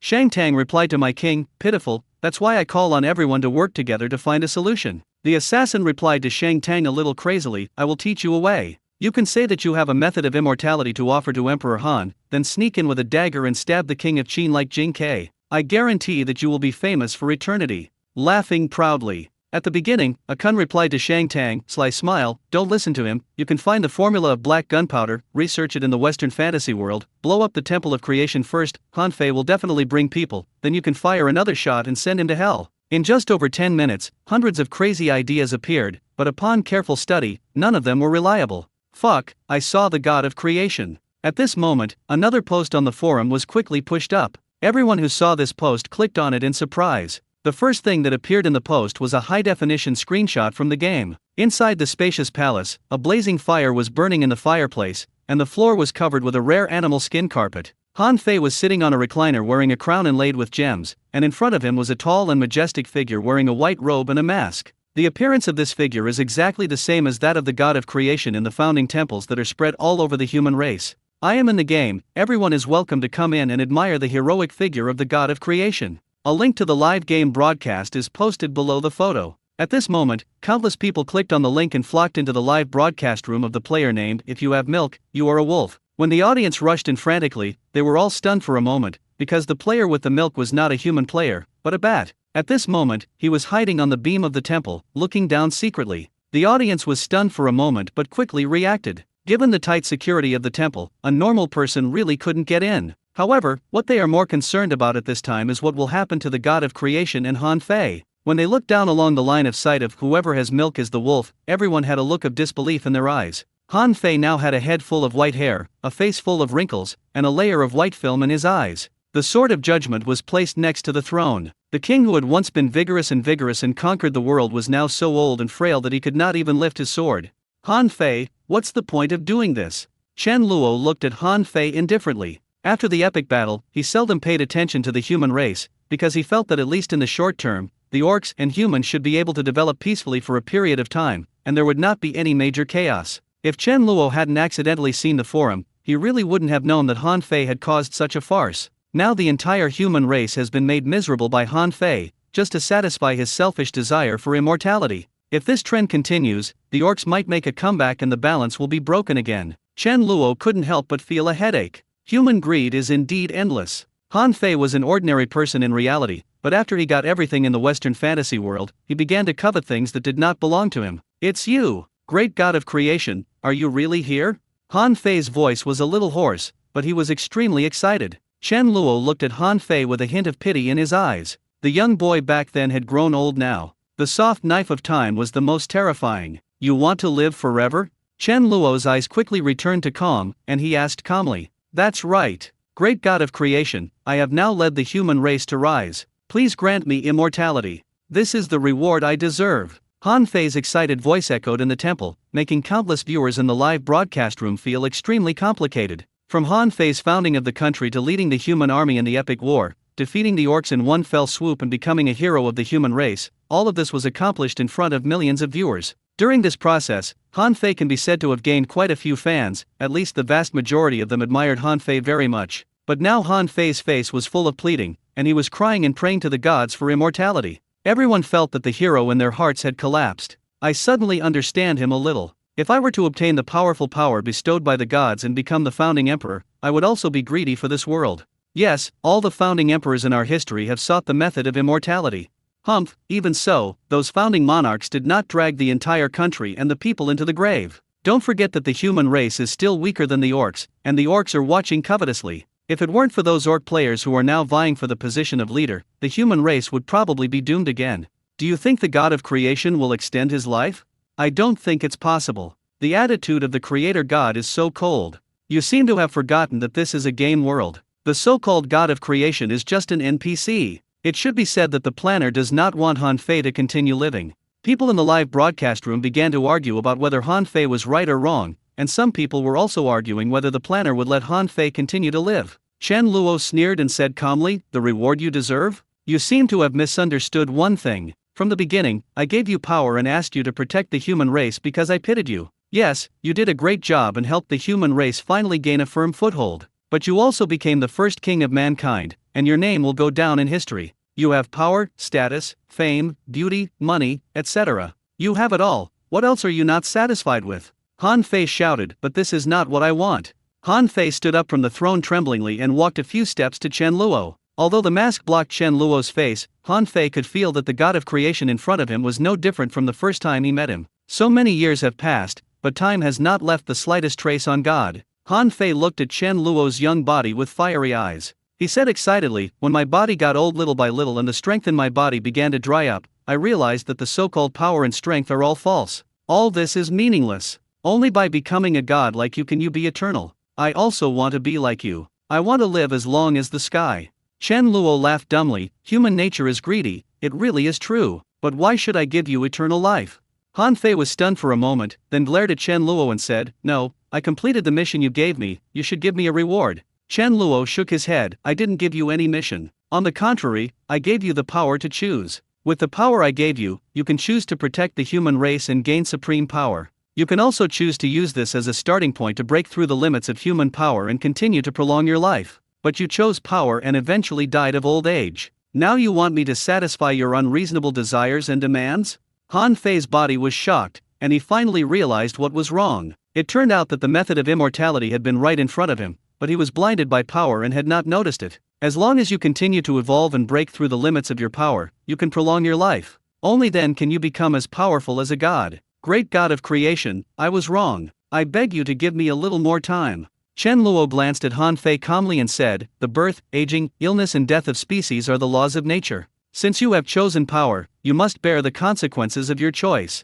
Han Fei's body trembled slightly, and soon a crazy look appeared in his eyes. I will exchange everything I have now, whether it is money, power, beauty, anything, as long as you give me another 10 years, no, 5 years will be enough, I will definitely be able to break through my current realm. Chen Luo chuckled and said, what does everything about you mean to me? Han Fei was stunned, and the audience in the live broadcast room were also silent. Yes, everything Han Fei has now was obtained from the power obtained from the god of creation. Now he is going to use something that originally belonged to the god of creation to exchange for his life. It is simply absurd and ridiculous. And do gods need the things that Han Fei said? Seeing Han Fei's crazy look, the audience in the live broadcast room couldn't bear to watch any longer. Since you won't give it to me, I'll take it myself. As Han Fei roared out these words, his body exploded back to the throne and he held the sword of judgment in his palm. Han Fei roared angrily, and his originally aged body seemed to have suddenly regained his youth. The age spots and wrinkles on his face quickly faded, and he returned to the appearance of a middle-aged man. Chen Luo was a little surprised this time. With a gleam in his eyes, he quickly scanned Han Fei's body. Interesting. It seems that you have not wasted your time over the years and have completely integrated the blood of anger with your genes. Chen Luo smiled faintly and said, it's just that fully activating the blood of anger can only restore your youth for half an hour at most. After that, your genes will collapse and disintegrate, turning into a pool of blood. So, are you planning to die with me? Yes, I want to kill God. When Han Fei said this, the audience was stunned. No one spoke for a long time, and even the comments were silent. This guy is actually crazy enough to want to kill God. The next moment, the entire live broadcast room exploded. Fuck, Emperor Han is the best actor, he's hiding it well enough, he must have had this plan a long time ago, just waiting for the god of creation to come to him, right? Is Emperor Han going to change his name to a more awesome one, Emperor God Killer? However, I can't understand Emperor Han's logic. Can you achieve eternal life by killing God? Then the question is, did he kill the god of creation? If he really killed him, he is still the god of creation. What god of creation? I think he should be a boss created by the game planner.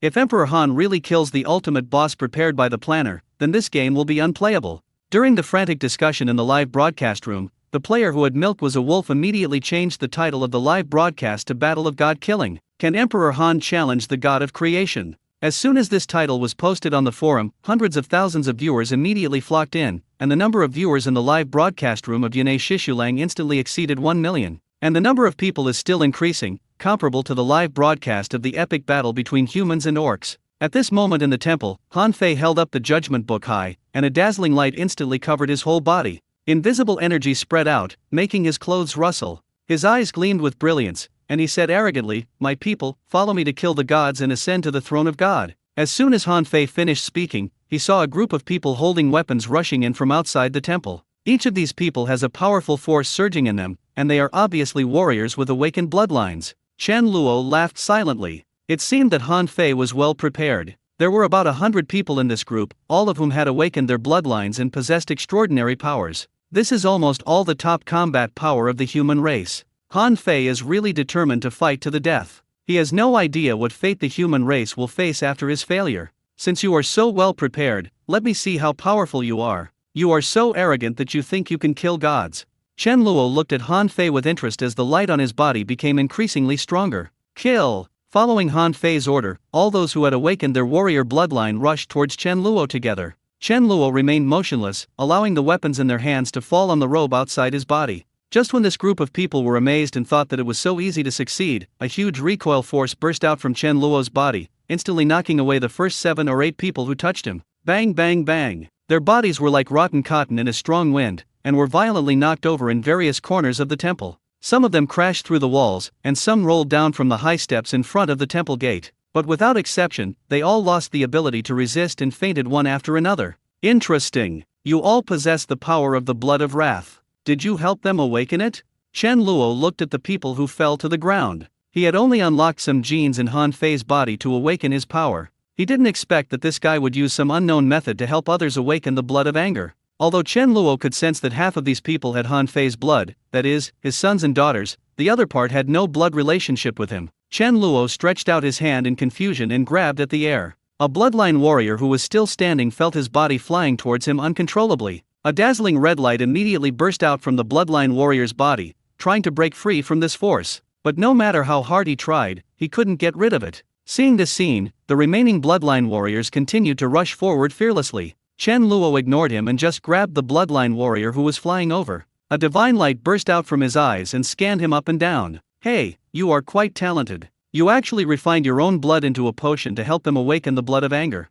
Han Fei's expression changed slightly. He had been keeping this matter very secret, and he was the only one in the world who knew about it. He did not expect that the god of creation could see through it at a glance. Seeing his bloodline warriors, who had spent so much effort on them, rushing forward one by one and being blown away by an invisible force, Han Fei did not feel fear, but instead became excited. Is this the power of God? These most powerful bloodline warriors among the human race don't even have the ability to make the other party take action. After studying the bloodline warrior, Chen Luo suddenly began to ponder. Although Han Fei's method was a bit crude, it was good in that it could create a powerful species without consuming lifespan and essence. He can completely extract the blood power of some powerful life forms and integrate it into other species to allow them to evolve and become stronger. Chen Luo thought about it and found a species that could be experimented with. Chen Luo pinched it casually, and the blood warrior in front of him turned into a ball of blood without any warning. Everyone who saw this scene was stunned, whether it was Han Fei or the audience in the live broadcast room. Then they saw the ball of blood rolling and twisting, then getting smaller and smaller, and the color changed from light red to dark red.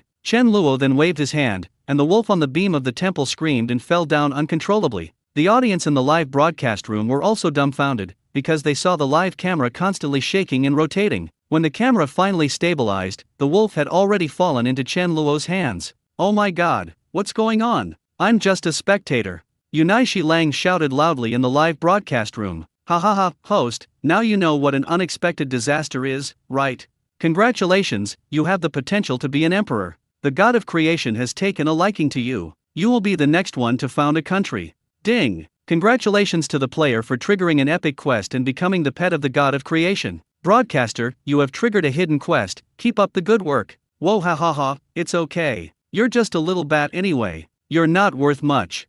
Anchor, you can't die. If you die, we won't be able to see the god-killing war. Wow, is this really an adventure? What is the god of creation doing? Just when the audience in the live broadcast room were laughing so hard, they saw the god of creation inject the drop of bright red blood into the body of the wolf that had milk. The wolf's body suddenly froze in the air, and then everyone saw that the palm-sized bat began to expand rapidly, and in an instant it became half the size of a human. Its eyeballs turned blood red, and its claws and teeth became extremely sharp, and it looked like a ferocious beast.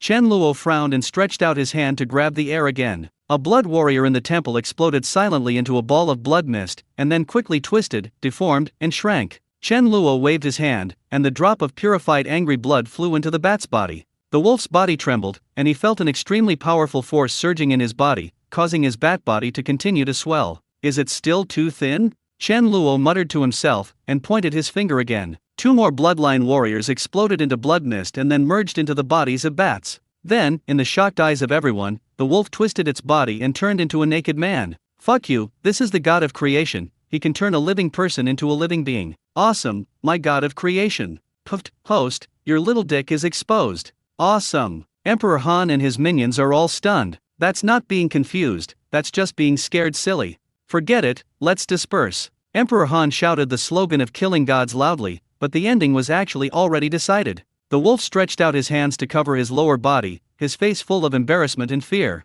He didn't know what had happened and how he turned into a human being. I grant you the blood of immortality. From today on, you will be able to prolong your life by feeding on the blood of the descendants of the blood of anger. As a price, you cannot move during the day. You will turn into ashes if you encounter light. Chen Luo's words once again shocked everyone. Chen Luo gave Han Fei the secret of immortality that he had been seeking for, and gave him a bat, which also required Han Fei to eat Han Fei's offspring. This was simply like stabbing Han Fei with a knife, then sprinkling salt on him, and then stepping on him a few more times. Hey, boss god of creation, I know you are awesome, but you can't do this. You turned myself into a human without my consent. I protest. I don't accept it. I want to be a happy bat. The one with milk is the wolf, holding up one hand with an expression of dissatisfaction on his face. Protests are futile. Chen Luo glanced at him calmly, waved his hand casually, and the wolf turned into a bat again. I will grant you the ability to transform at any time. You can decide whether you want to be a bat or a human.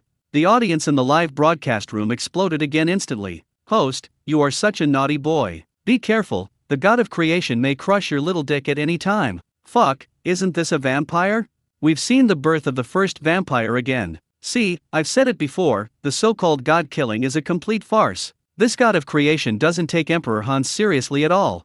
Emperor Han is probably going to cry. Han Fei not only wanted to cry, he was now so angry that he wanted to vomit blood. He had been holding back just now because he wanted the bloodline warrior to test Chen Luo's strength. Now that Han Fei saw that the blood of immortality that he had been longing for was given to a bat, how could he suppress the anger in his heart? The judgment in his hand shone brightly, and he rushed towards Chen Luo like a stream of light. Han Fei's movements were so fast that ordinary people would only feel their eyes blurry. He had already rushed in front of Chen Luo and swung judgment to chop him down on the head. Chen Luo snorted lightly, then suddenly stretched out his hand and slapped Han Fei at a faster speed. Your speed should have reached the stage of the first order gene lock. In terms of the current power of this world, you can indeed be considered a Superman. But this world was created by me. The power you are so proud of has no effect on me.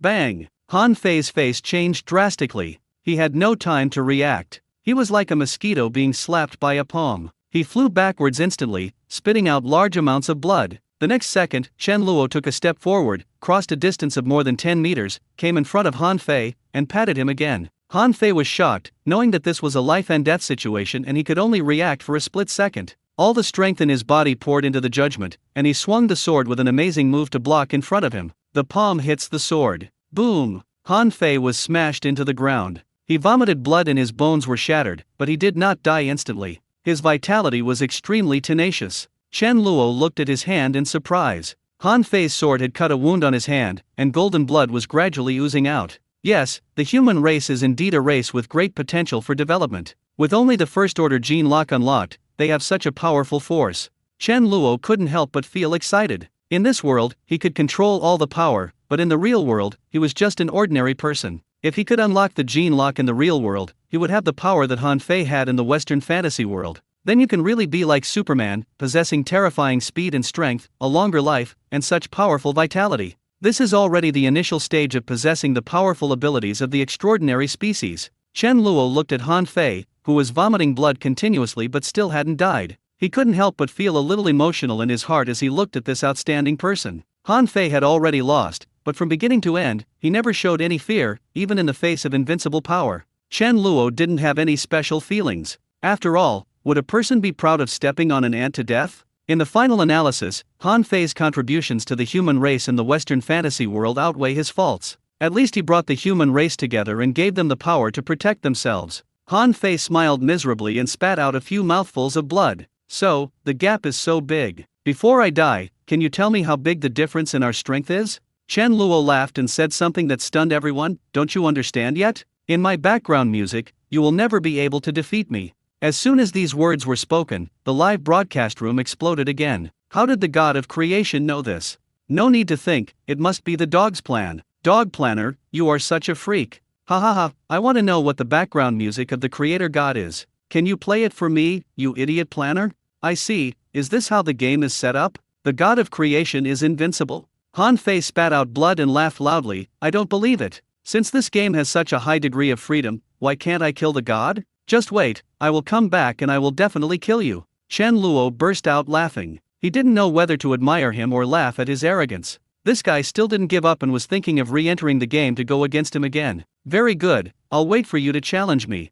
After Chen Luo finished speaking, he turned around and glanced at the bloodline warrior who was still not far away and didn't dare to move forward. He casually pointed at one of Han Fei's sons and said, "From today on, you are the king of Daxia." The man trembled all over and looked hesitantly in Han Fei's direction, not knowing how to react. When he saw Han Fei finally die, the man immediately knelt down in front of Chen Luo excitedly. "I will obey the oracle." After seeing the power of the gods, Han Fei's other sons and bloodline warriors no longer had any thoughts of resistance. They all knelt on the ground and shouted in unison, "Follow the oracle." At this time, ripples emanated from Chen Luo's body, and he disappeared into the temple in the blink of an eye. The history of the Great Xia dynasty records. In the 75th year of the Great Xia calendar, the founding monarch Han Fei attempted to achieve immortality. He ignored the suffering of the people and built a large-scale temple of creation in an attempt to win the mercy of the gods. The gods were grateful for his sincerity and descended, but Han Fei was arrogant and intended to kill the gods and gain eternal life with the blood of the gods. He eventually angered the gods and was executed in the temple. His son Han Yu was designated by the gods as the new king, and he was the second emperor. In the 75th year of the Great Xia calendar, the gods were enraged by the actions of Han Fei, the founding monarch, and punished him by creating a vampire that could gain eternal life by feeding on the royal blood. This marked the beginning of the nightmare for the royal family. The moment Chen Luo disappeared, Han Yu, who was designated as the second emperor, immediately picked up the judgment that was knocked away, pointed his sword at the bat flapping its wings in the air, and shouted, "Kill this beast." The wolf was confused at this moment. He couldn't help cursing, "Fuck your ancestors, I provoke you, why are you killing me?" The other bloodline warriors were stunned at first when they heard this, but then they reacted at the same time and immediately attacked the bat with their weapons in hand. "Ha ha ha, host, do you really have a bat brain? You have the blood of immortality, but you have to suck the blood of their royal family to maintain immortality. If they don't kill you, who else will they kill? Anchor, if you don't run away, you're going to be raped." Oh my god, this Anchor is not only naughty, but also stupid. I think the first vampire in history is going to die right after it's born. When the wolf saw dozens of bloodline warriors rushing towards him, he woke up from his dream and flapped his wings to rush into the sky. Although these bloodline warriors were not as powerful as Han Fei, they also possessed extremely strong strength. Even if he flew into the sky, the weapons and arrows thrown by the other side could still attack him. The wolf with milk was dodging left and right in the air in a desperate situation and finally escaped from the temple. However, the bloodline warriors did not give up. Not only did they chase it out, they even summoned all the soldiers and began to frantically hunt down the bat monster. At this moment, a person suddenly appeared in the empty temple. He rushed to Han Fei's body in 2 or 3 steps, squatted on the ground carefully, picked up a small stone on the ground, and then slipped out quickly. "Ha ha ha, dear audience friends, see? This is the stone stained with the blood of the gods." The player named Shang Tang proudly held a small stone in his hand, shook it forward and showed it to the audience. There was a drop of golden blood on the stone, which was dripping from the wound when Chen Luo was cut by Han Fei. Han Yu's first thought was to obtain the Sword of Judgment and kill the vampire, seize the blood of immortality, and eliminate all future troubles. He completely forgot that there was still a drop of divine blood. Shang Tang was originally watching the live broadcast of You Need Subtitles on the forum. When he saw the drop of divine blood falling, he immediately realized that this was an opportunity. So he immediately controlled his character and slipped outside the temple and hid. When he saw Han Yu leading the bloodline warriors and half of the city's soldiers to hunt down the wolf with milk, he immediately slipped in and stole the stone stained with divine blood. At this time, he was also broadcasting a live game broadcast, but the number of people in his live broadcast room was only a few hundred, far less than the millions in Yaneshilang's live broadcast room. Tong Jui, you are so outstanding. Awesome, host. It's a pity that there is no reward function, otherwise I would give you 666 yuan right now. It's so awesome. Ha ha ha, this is called the mantis stalks the cicada, unaware of the oriole behind. Don't they realize that the divine blood is the real treasure? Anchor, swallow that stone quickly and let's see what effect it has. Yes, once the divine blood dries up, it will be useless. Shang Tang hesitated for a moment, but when he saw that the audience in the live broadcast room were shouting at him to quickly swallow the small stone, he thought about it, opened his mouth, and swallowed the stone stained with golden blood. At this moment, Shang Tang felt a surge of power surging in from his abdomen and then quickly spreading throughout his body. Under the astonished gaze of the audience, Shang Tang's originally thin body suddenly began to grow muscles. In a short moment, he turned into a muscular man, bursting his original clothes. What's even more exaggerated is that his hair turned golden and even his eyes turned golden. I'm drunk. This divine blood is actually effective. Super Saiyan. Fuck, this is also possible. I even typed out words to mock the anchor, and you showed me this. The dog planner is really good at playing. He can actually become stronger. What a joke. The audience was shocked, but most of them were envious. They thought that the other person was lucky and had the courage to break into the temple. What else could they do? Shang Tang looked at his perfect body and felt as if he had endless strength. Moreover, it was already late at night, but he could see everything around him as clearly as if it were daytime. Shang Tang was extremely excited. This physical enhancement was so pleasant. Shang Tang raised his foot and ran forward. As soon as he raised his foot, he was startled, and even the audience in the live broadcast room were shocked. Because he took a step several meters away, his body seemed to be uncontrolled by gravity and glided in the air for a long distance before falling down. Shang Tang did not expect this and bumped into a stone house in front of him in a panic. Bang! Shang Tang smashed the wall hard and broke into the room. Then, amid the stunned expressions of the homeowner and others, Shang Tang's body shot out again like lightning, slammed through another wall, and quickly disappeared in front of the homeowner. I'm sorry. I didn't mean to do that. I couldn't control myself. The strange cry of Shang Tang floated over from a distant place. The audience in the live broadcast room burst into laughter as they watched Shang Tang crash through wall after wall before finally stopping outside the city. Ah! Shang Tang brushed off the dust on his body and finally figured out where he was. As Shang Tang was patting the walls, he suddenly felt something was wrong. He had just crashed through so many walls, but his body was not hurt at all. Fuck, here comes another Superman. Brother, I think you have the potential to be an emperor. Go and build a country, Lord Shang Tang. You will be the next emperor. With 2 more evildoers, I'm afraid the human race will never have peace again. Aha! Give me an account, it's so exciting to watch, I really want to play the game. At this time, Chen Luo was also watching Shang Tang's live broadcast on the forum. When he saw this guy swallow the stone stained with his own blood and his body undergoing strange changes, his face suddenly became full of weirdness. Even Chen Luo himself did not expect that his blood could actually cause mutations in people's bodies in the Western fantasy world. Analyzing Senstein's genes. Humans, primary life forms, have not yet evolved to the peak of this group. The genetic value is low. It is recommended to wait for further growth. Currently, it can produce 0.05% of the genes of the descendants of gods. Evaluation, ordinary. Chen Luo was speechless when he heard the prompt. This Shang Tang could actually produce 0.05% of divine genes, which was 5 times higher than that of the Ant Emperor. This is quite interesting. If he uses his own blood to merge into existing species, wouldn't he be able to continuously create high-value species? The only thing to consider is that his blood may not be enough. How to replenish it? Chen Luo took a look at Shang Tang's genes at this time, pondered for a moment, and thought that he should keep him for a while to see how far this guy could evolve. I hope you can bring me more surprises. Chen Luo smiled and suddenly thought of Han Fei. Analysis of Han Fei's genes. Human race, primary life form, has not yet evolved to the peak of the race, has unlocked the first-order gene lock, the target has died, can currently produce 0.1% of the god's genes, it is recommended to merge immediately. Evaluation, ordinary.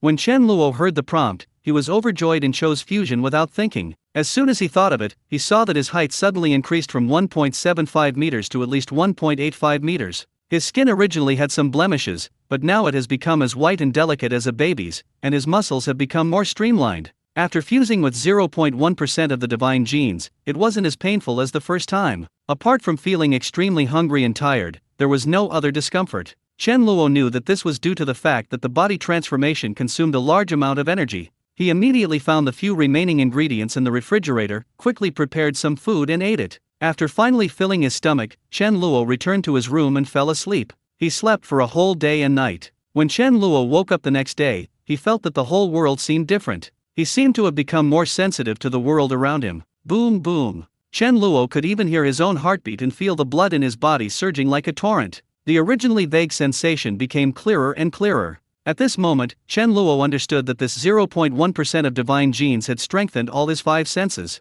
Chen Luo felt his body getting stronger, and his heart was greatly excited. At this rate, he would be able to unlock the first level gene lock in no time. The only pity is that each species can only be fused once. He is now fusing with the human race that has unlocked the first order gene lock, so in the future he can only fuse with the human genes that have unlocked the second order gene lock. Han Fei's potential at this time should not be comparable to Shang Tang's, but Chen Luo has no time to wait. 3 years is neither short nor long, and he must seize every opportunity to become stronger. After Chen Luo finished washing up, he thought that he had been staying at home for more than a month and the food at home had long been eaten. It's time to fill up the fridge, otherwise it will be boring to eat takeout all the time. Chen Luo originally wanted to go directly to the supermarket to buy something, and then go back to continue observing the valuable species in the Western fantasy world. The 10,000 players had created quite a few things that interested him, but after not going out for a month and not even having anyone to talk to, he felt the world became a lot more unfamiliar. Chen Luo thought about it and decided that he should try to feel the popularity of the crowd, otherwise he might become autistic after a while.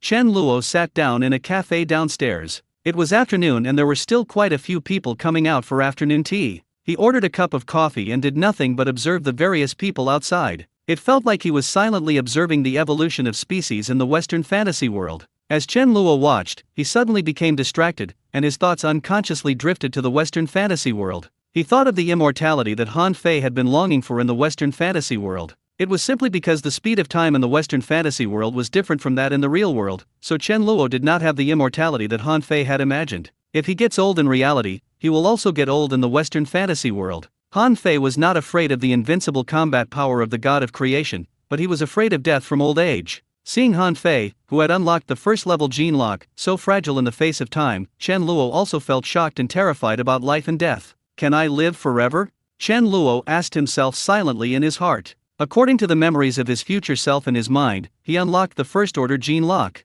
If nothing unexpected happens, his normal lifespan would be around 100 years. The second level gene lock has a lifespan of up to 200 years, while the third level gene lock doubles that again, allowing a person to live up to 400 years. As for how long he can survive above the third level, Chen Luo's strength is not enough at the moment, and the memories in his mind have not been unlocked, so it is unknown. However, what is certain is that as more and more genetic locks are unlocked, one can live longer. So, in the final analysis, we still need to constantly improve our strength. Chen Luo? Just when Chen Luo was lost in thought, a pleasant female voice suddenly came from his ear. Chen Luo looked up in astonishment, only to see a beautiful girl with long hair looking at him in surprise. This girl has a delicate oval face, 2 willow-shaped eyebrows, a high nose, and a pair of bright and moving eyes. She is breathtakingly beautiful. Chen Luo was stunned for a moment, but in just a brief moment, he recognized who the girl in front of him was. Tang Qingyu. Chen Luo stood up in surprise and couldn't help laughing. When did you return to China?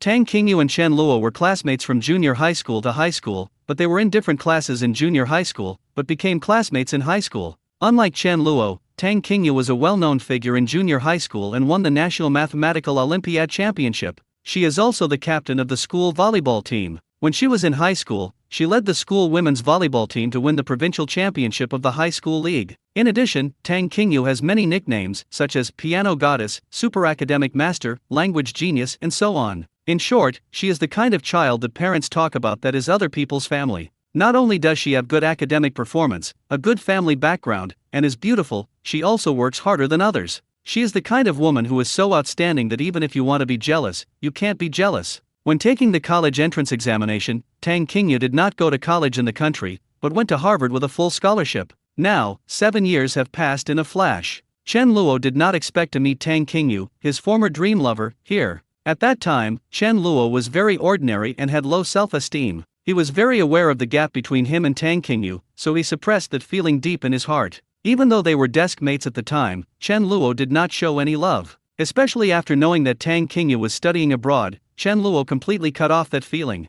I've just been back for a week. Tang Qingyu smiled sweetly and looked at Chen Luo seriously. Hey, I haven't seen you for a few years. You seem to have become more handsome? Before Chen Luo could speak, a female voice suddenly came. Qingyu, your friend. Chen Luo turned around and saw a beautiful girl walking towards him with 2 cups of coffee in her hands. Saimo, let me introduce you. This is Chen Luo, my classmate in junior high and high school. Tang Qingyu introduced and pointed at the pretty girl and said, this beautiful girl is Zhou Saimo, my college classmate and best friend. While Chen Luo was looking at Zhou Saimo, the other party was also looking at Chen Luo. Zhou Saimo looked at him for a moment. Chen Luo in front of her was not only handsome, but also had a calm and outstanding temperament. He did not look like an ordinary person. She smiled and said, "What a coincidence, I can meet my classmates here." Yeah, I didn't expect it to be such a coincidence that I ran into a classmate right after returning to China. What could be happier than this? Tang Qingyu smiled and glanced at Chen Luo and said, "Do you mind going together?" Chen Luo smiled and said, "It's a blessing to have two beautiful women accompanying me." After Tang Qingyu and Zhou Simo sat down together, she immediately asked with a smile, "It's been almost 7 years since we last met, right?" Chen Luo smiled and nodded. She was exactly 18 years old when she graduated from high school, which is exactly 7 years. So, our goddess should have graduated, right? It's been so many years, and you're still calling me by this outdated name. Tang Qingyu rolled her eyes at Chen Luo and couldn't help laughing. Chen Luo laughed, "No matter how many years it takes, you are the goddess of all the boys in our school. If you don't believe me, send a message in our high school class group. I guarantee that a group of animals will jump out and call you goddess."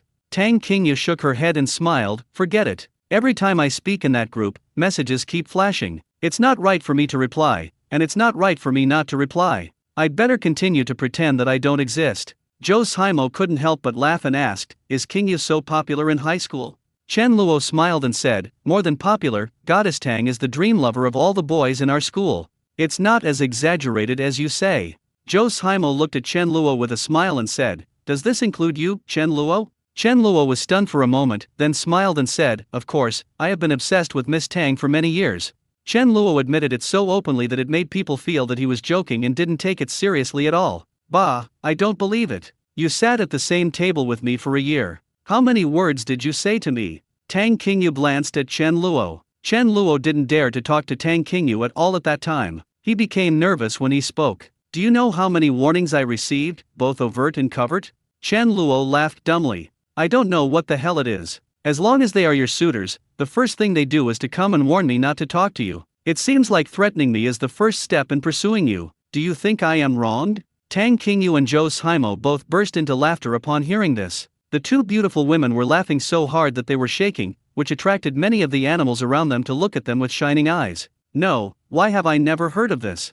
Chen Luo smiled and said, "Will those who threaten me tell you on their own initiative? In the end, I got used to it and didn't take it seriously, so I naturally wouldn't tell you about it. Later, didn't I become your scapegoat again? We didn't talk until you went abroad." Tang Qingyu burst out laughing when she heard that. The more she laughed, the happier she became, until tears came out. Zhou Simo was stunned. She didn't know why Tang Qingyu was laughing so happily. She felt that Chen Luo didn't do anything very funny. Is she crazy? Zhou Simo glanced at Tang Qingyu in confusion, but found that Chen Luo, who was sitting opposite her, had a wry smile on his face. She immediately realized that there must be a story between these two people. "Hey, stop laughing, what's going on?" Tang Qingyu finally stopped laughing. She panted and looked at Zhou Simo and said, "Do you know why I can still recognize him at a glance after 7 years? Isn't it because he looks okay?" Chen Luo had merged the genes of the descendants of gods twice at this time. Although his appearance had not changed much, his skin was as white and tender as a baby's, and his eyes were bright and clear, which made his overall appearance improve by several levels. Tang Qingyu shook her head and suppressed her laughter. "He took the blame for me once when we were in high school." Next, Tang Qingyu told the story of what happened in high school. It was an evening math class in their senior year of high school. The math teacher Yang Qiuovan came in and copied the questions on the blackboard. At that time, Chen Luo played online games at home all night, and he was so sleepy at night that he fell asleep on the table. My deskmate Tang Qingyu was listening to music with headphones on, and reading a romance novel with her math textbook on top of it. When she saw some interesting parts, she couldn't help but hum along with the song in her headphones. The evening study classroom was originally very quiet, but Tang Qingyu was so engrossed in reading that she even forgot where she was.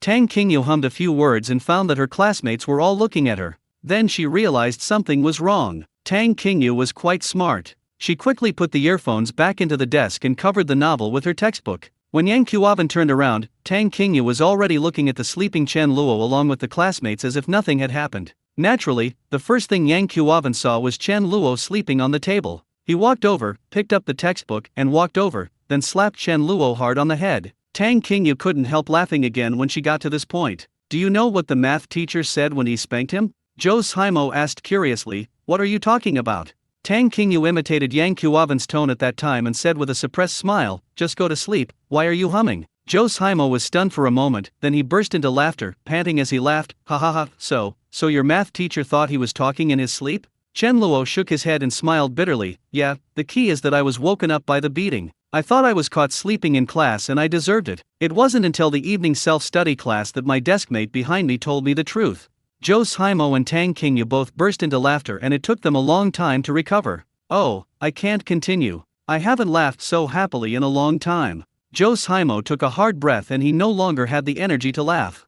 Chen Luo waited for the two women to finish laughing and chatted for a while. Only then did he realize that Jo Simo was not from Zhongcheng, but from Beijing, and that he was visiting Tang Qingyu's home. Both of them graduated from Harvard with an MBA and are preparing to return to China for development. When the two learned that Chen Luo had just been laid off and had been unemployed for more than a month, they did not look down on him at all. Instead, they took the initiative to offer to introduce him to a job. Chen Luo smiled and politely declined. He could see that the two girls really wanted to help and were obviously able to help him. However, Chen Luo didn't want to owe anyone a favor, and secondly, it was very easy for him to make money now. Given the current popularity of Second Life, Chen Luo doesn't have to do anything. Even if he just sells game testing qualifications for tens of thousands of yuan each, he is sure that there will be plenty of people willing to buy them. After Chen Luo refused, Tang Qingyu naturally changed the subject and suggested going out for dinner together. Chen Luo originally had a great liking for Tang Qingyu, so he didn't refuse and agreed with a smile. After the meal, Chen Luo exchanged contact information with the two of them and said goodbye politely. Chen Luo knew his own limitations. There was a huge gap between him and Tang Qingyu, and the other party did not show any special interest in him. Perhaps after today, they would become two parallel lines and would no longer have any intersection. Moreover, Chen Luo knew that there would be a major disaster within 3 years, so it was not suitable to pursue a woman at this time. Therefore, Chen Luo was very decisive and did not get too entangled. Little did they know that Chen Luo's behavior actually aroused the interest of Jo Simo and Tang Qingyu. Qingyu, your old classmate doesn't seem to be playing hard to get. It seems that he really has no interest in you, Jo Simo said with a chuckle. Tang Qingyu rolled her eyes at Jo Simo and said unhappily, do you think I'm RMB, someone who is loved by everyone? Pfft, don't you know that you are cuter than the RMB?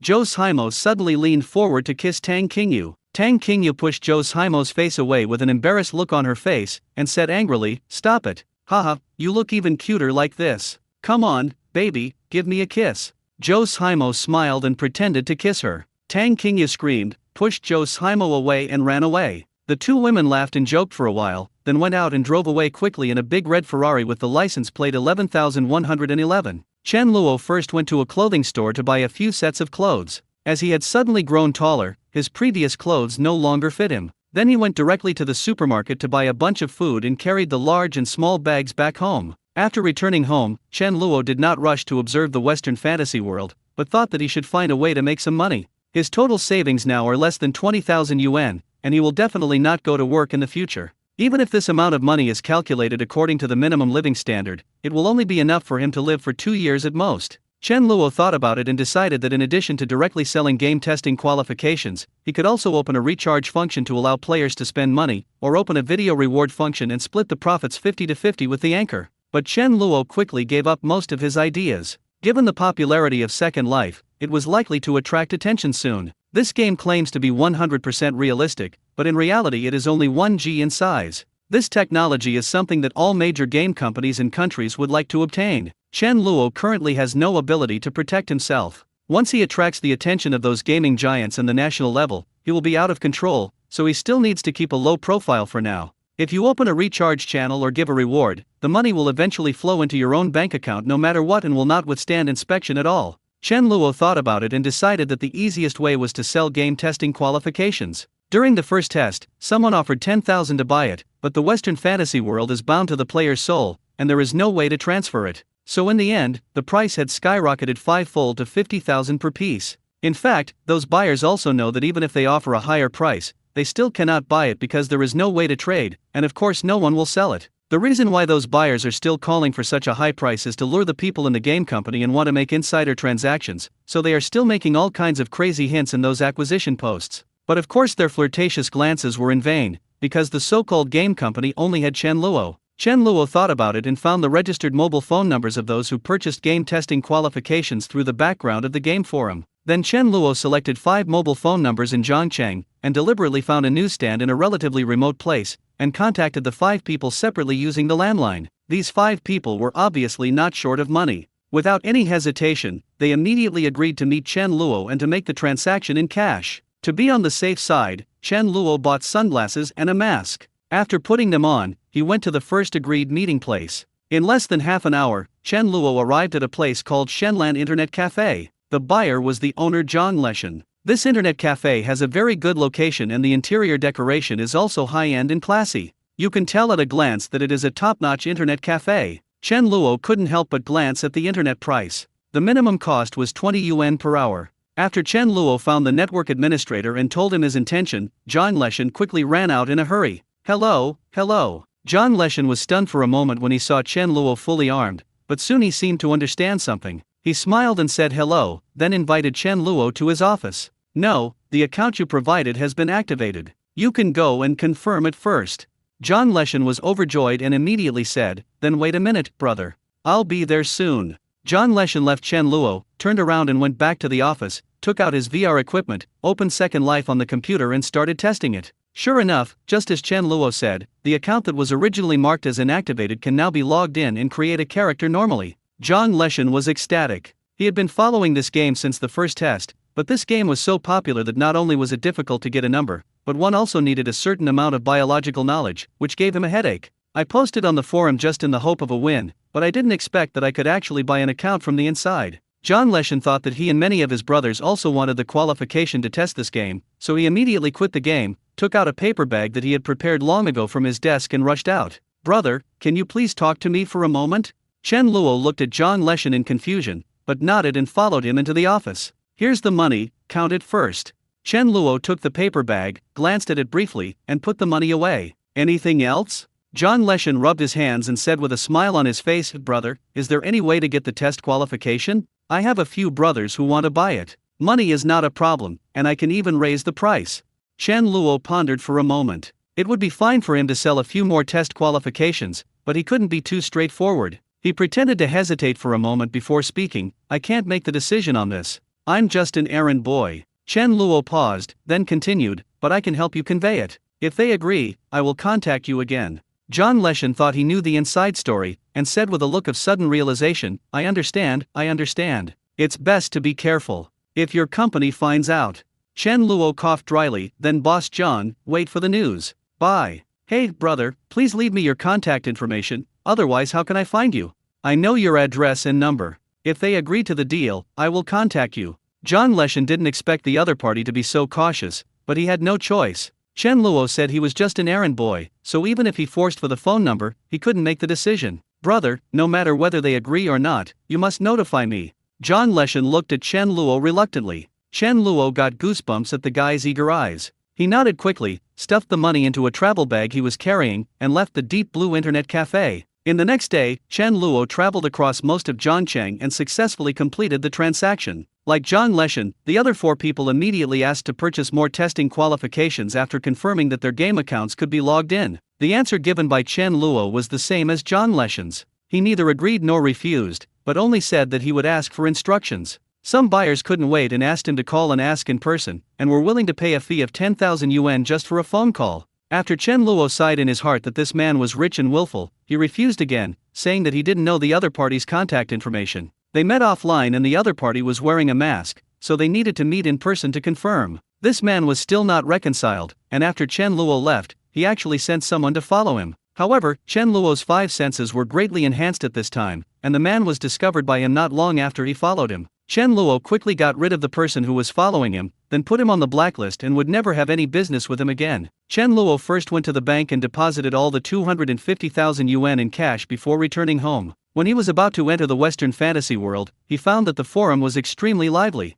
Surprise! I learned to swim in the game, and I also learned it in the real world. When Chen Luo saw this post, he was shocked because he knew there was trouble. But he soon calmed down and clicked on the post by the person named A Little Sparrow to read the details. I have been afraid of water since I drowned once when I was a child, and I still haven't learned to swim. This time I was lucky enough to create a flying bird that qualified for the second test, but I still chose to experience life in the primitive era and chose the human race. Now comes the key point. In order to achieve immortality, our Emperor Han built temples everywhere and began to levy heavy taxes. As a poor low-level player, I was in trouble. Because I didn't have enough money to pay enough taxes, I was captured and sold to an indigenous noble as a slave. From then on, I lived a miserable life of getting up earlier than the chickens, sleeping later than the dogs, not having enough to eat, and being whipped at every turn. There were many times when I wanted to commit suicide and quit the game, but thinking that this was the life I chose, I had to experience it seriously even if it meant crying. One day, I went to the river with my noble master, and his gold ring fell into the water.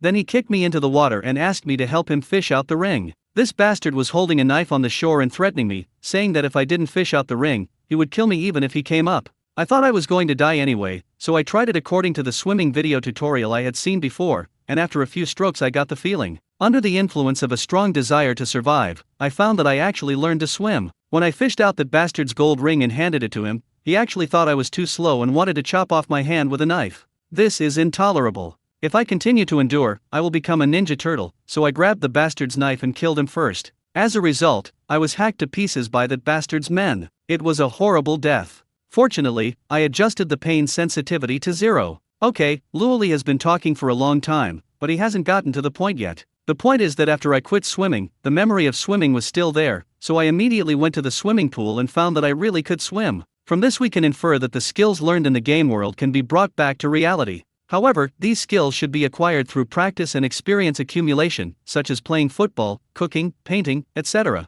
But there is no way to bring out the inhuman skills like Emperor Han. Now, here comes the most important point: the time ratio between the real world and the game world is 1 day to 100 years. Even if you practiced in there for 100 years, only 1 day would have passed in the real world. Do you know what this means? This means that our national football team has a chance to win the World Cup. Think about it, if our national football team can go in and train for 1 day, then when they come out, it will be equivalent to others training for 100 years. If they still can't make it to the World Cup, then I think we can try using a group of pigs. I finally understand why this game is called Second Life, because this game can truly allow you to live a completely different second life. I'm going to blow up this gaming company, okay. Since I've been promoting this so hard, will the operations team give me another test qualification? When Chen Luo saw this, he couldn't help but start to have a headache. The Western fantasy world is a real world, and the experience gained from learning skills in it can certainly be brought out. Moreover, not only things in the game world can be taken out, but things in the real world can actually be created in the game world as long as the conditions are met. He just didn't expect to be discovered by these players so quickly. What a little sparrow said can be easily verified. After all, there are many players in the game, and it can be verified by doing a few small experiments. Next, the game's Second Life will probably quickly attract more attention, especially at the national level. When Chen Luo thought of this, he couldn't help but feel relieved. Fortunately, he had anticipated this and did not reveal any personal information during the transaction today. Otherwise, he would be found soon. At this time, the number of replies to this post by a little sparrow has exceeded nearly 10,000. Simba, that's amazing. If it's really as the op said, then this game will probably become a training ground in the future. I am too beautiful to die. I can already foresee the emergence of countless painting geniuses, sports geniuses, and calligraphy masters. Umko Aniaku, then this game must not be open to foreigners, it must be exclusive to us Chinese. From now on, everyone in our country will be a genius. Hu Ji's little fanboy, haha, I don't even know if it's true, you're just fantasizing. I want to say, damn the official, why don't I have the test qualification? Can the official pay for the first test qualification? One person wrote in blood. Leader of the Alliance of Women worried, count me in as one of the people upstairs, 2 of us signed in blood. _ Hua Luo, I only care about when the third test will be held. I took my parents, brother, cousin and their ID cards to apply for the appointment qualification. Please make sure to select me for the third test. Crying. I provoke you at, wait a minute, why do you need to take the third test? I strongly suspect that your IQ is negative. I am very disappointed in you, I beg you to open the public beta. I am happy to let me queue up for the network card, and I am happy to let me be a Krypton Gold Sao. Han Fizi, I can prove that what the op said is true. Leader of the Alliance of Women worried at Han Fizi, wow, Emperor Han himself is here, why don't you kneel down and worship him? Michuan Niaku at Han Fizi, damn, Han the Great, you still dare to come to the forum, do you know how many people are ready to spray you to death? All those who play Yasuo or Sabi at Han Fizi, come here, bring me my 40-meter long sword, I want to destroy the Emperor. Han Fei's appearance immediately made the players and viewers of the forum excited, and they all at him crazily. Han Fei at home sighed slightly. He had just quit the game not long ago and still hadn't adapted to it. He had only been away for 1 day, but everything around him became extremely unfamiliar. Han Fei's mind is still stuck in the Western fantasy world, as if he is the real founding monarch of Daxia, and has traveled to the modern technological and civilized society. In that world, he lived for nearly 100 years, possessed powerful personal strength and supreme authority, but in this world, he was only 26 years old. Nearly 100 years of memories have a greater impact on him than the 26 years of life in the real world. Han Fei's eyes have become more mature and his temperament has changed a lot. He has actually lived for 100 years in the Western fantasy world, which has made his thinking more mature, as if he is a wise man who has seen through many worldly things. No, I need to calm down, adapt to the modern world again, and get rid of the influence of the game world as soon as possible, otherwise I might suffer from schizophrenia. During the day, Han Fei rushed into the game world as soon as possible except for the necessary eating, drinking, defecating and urinating. The time flow rate of the two worlds was too fast, and he didn't want to miss a minute in that world. Now that he finally got a chance to catch his breath, the first thing he did was take a shower, then changed his clothes and prepared to go out. Just at this moment, there was a knock on the door. Han Fei walked over and opened the door, only to see the fat landlord appear at the door with an impatient look on his face. "Hey, I called you all day yesterday but you didn't answer." "What do you mean? If you don't answer the phone, you don't have to pay the rent?" Han Fei was slightly stunned for a moment, then he remembered that yesterday was the day to pay the rent. He was in the game world and had no time to answer the phone. In just one day, the fat landlord acted like he owed him millions. Han Fei said calmly, "I'll transfer it to you later." "Right now." The fat landlord shouted angrily, "If you don't have money, hurry up." The fat landlord stopped talking abruptly because he felt a chill running straight up from the soles of his feet to his forehead. Han Fei had a cold expression on his face, and was staring at him with narrowed eyes. It was because of Han Fei's look that the fat landlord felt as if he was being targeted by some ferocious beast, which was extremely dangerous. "I said I'll pass it on to you later." The fat landlord shuddered all over and hurriedly shouted, Sure, don't worry, it's okay to come later." After the fat landlord finished speaking, he turned around and left. When he was going downstairs, he tripped and almost fell to the ground. After going downstairs, the fat landlord breathed a sigh of relief. He patted his pounding heart and said, "Fuck, why does that kid have such a scary look in his eyes?" Han Fei was a little surprised by the fat landlord's reaction at first, but he soon understood. In the game world, Han Fei possesses supreme power over life and death. Over time, he naturally develops a breathtaking aura. The fat landlord's aggressive attitude just now made Han Fei react unconsciously, and he immediately brought out the momentum in the game, scaring the fat landlord so much that he ran away in fear. Han Fei was stunned. He never expected that the game would have such a big impact on him. Therefore, Han Fei no longer wanted to go out, and immediately opened the game for him, and then saw the post posted by a little sparrow. Han Fei couldn't help but smile when he saw so many people adding him, and immediately posted another reply below. "I, Emperor Han, want money." After Han Fei sent this reply, he was immediately added by countless people.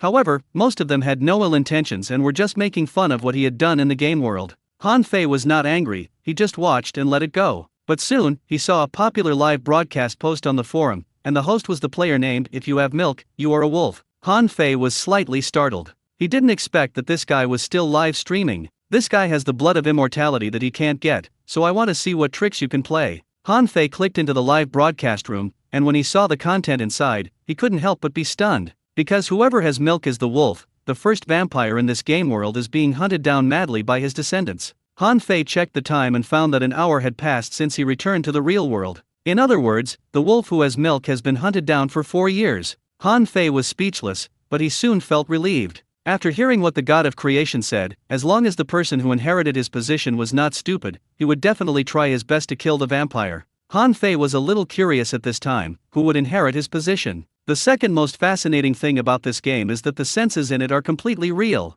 Whether it is eating, drinking, defecating, urinating, or making love between men and women, it is exactly the same as in reality. Even his concubines and descendants have their own independent personalities, desires, and ideas, and are not emotionless paper people. Therefore, it is inevitable that Han Fei will develop feelings for the people in the Western fantasy world. He wants to know whether the empire he built has successors. Although some of the people in the live broadcast room were diverted to Senstime's live broadcast room at this time, the number of people was still as high as a terrifying 2 million. There is milk, which means a wolf transforms into a human form and runs wildly along the way, with 6 bloodline warriors chasing closely behind it. Although Hanyu did not come in person to hunt and kill, he sent 20 bloodline warriors, divided into 3 waves, to hunt and kill for 24 hours without stopping. In the past 4 years, I have been a wolf with milk and I don't even have time to breathe. A wolf with milk dares to confront even the god of creation. He was irritated by Hanyu's relentless pressure and was determined to compete with the royal family. After being transformed by the blood of immortality, he did not gain as strong combat power as Han Fei, but instead gained 2 very powerful abilities, extremely fast movement speed and the ability to recover by sucking blood. Whether as a bat or in his transformed form, his speed was at least 5 or 6 times faster than an ordinary person running at full speed. After being injured, it can recover by sucking the blood of ordinary people and beasts, without even the need for food.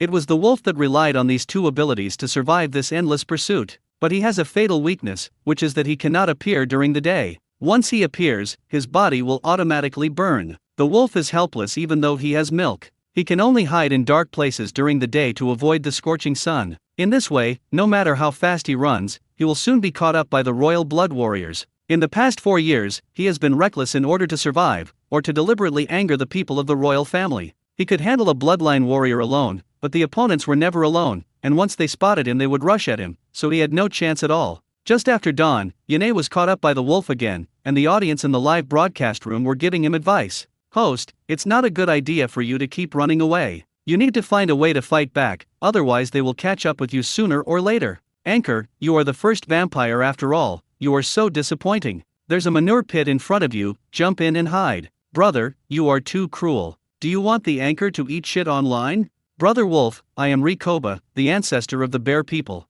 I have now become the chief of the bear people again. If you are willing to join our bear people, I will lead the army to rescue you. Time is short. If you agree, jump into the cesspool and hide. I am already at the border of the human race. Fuck, are you serious, upstairs? Or do you want to trick our vampire ancestor?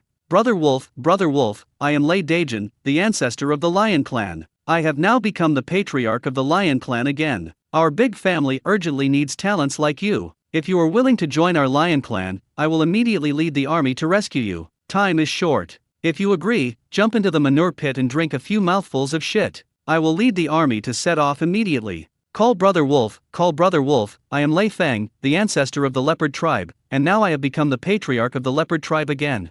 Next, a bunch of people imitated the speech of the first Bearman tribe leader and swiped the screen frantically. But without exception, they all encouraged the wolf to jump into the dung pit if he has milk. Hey, stop messing around, I really am the chief of the bear people. Ah bah, I'm real too, you fake. That's it, how do you prove that you are real? The one who claimed to be the chief of the bear people tribe quickly posted a few screenshots of the game in the chat box of the live broadcast room. Those screenshots showed the Ursine chieftain, Rikoba. Behind him stood a group of Ursine heavily armored knights, all ready to go. Damn, it's actually true. We have a spy here, is there any human here? Hurry up and inform your king that there are orcs with bad intentions.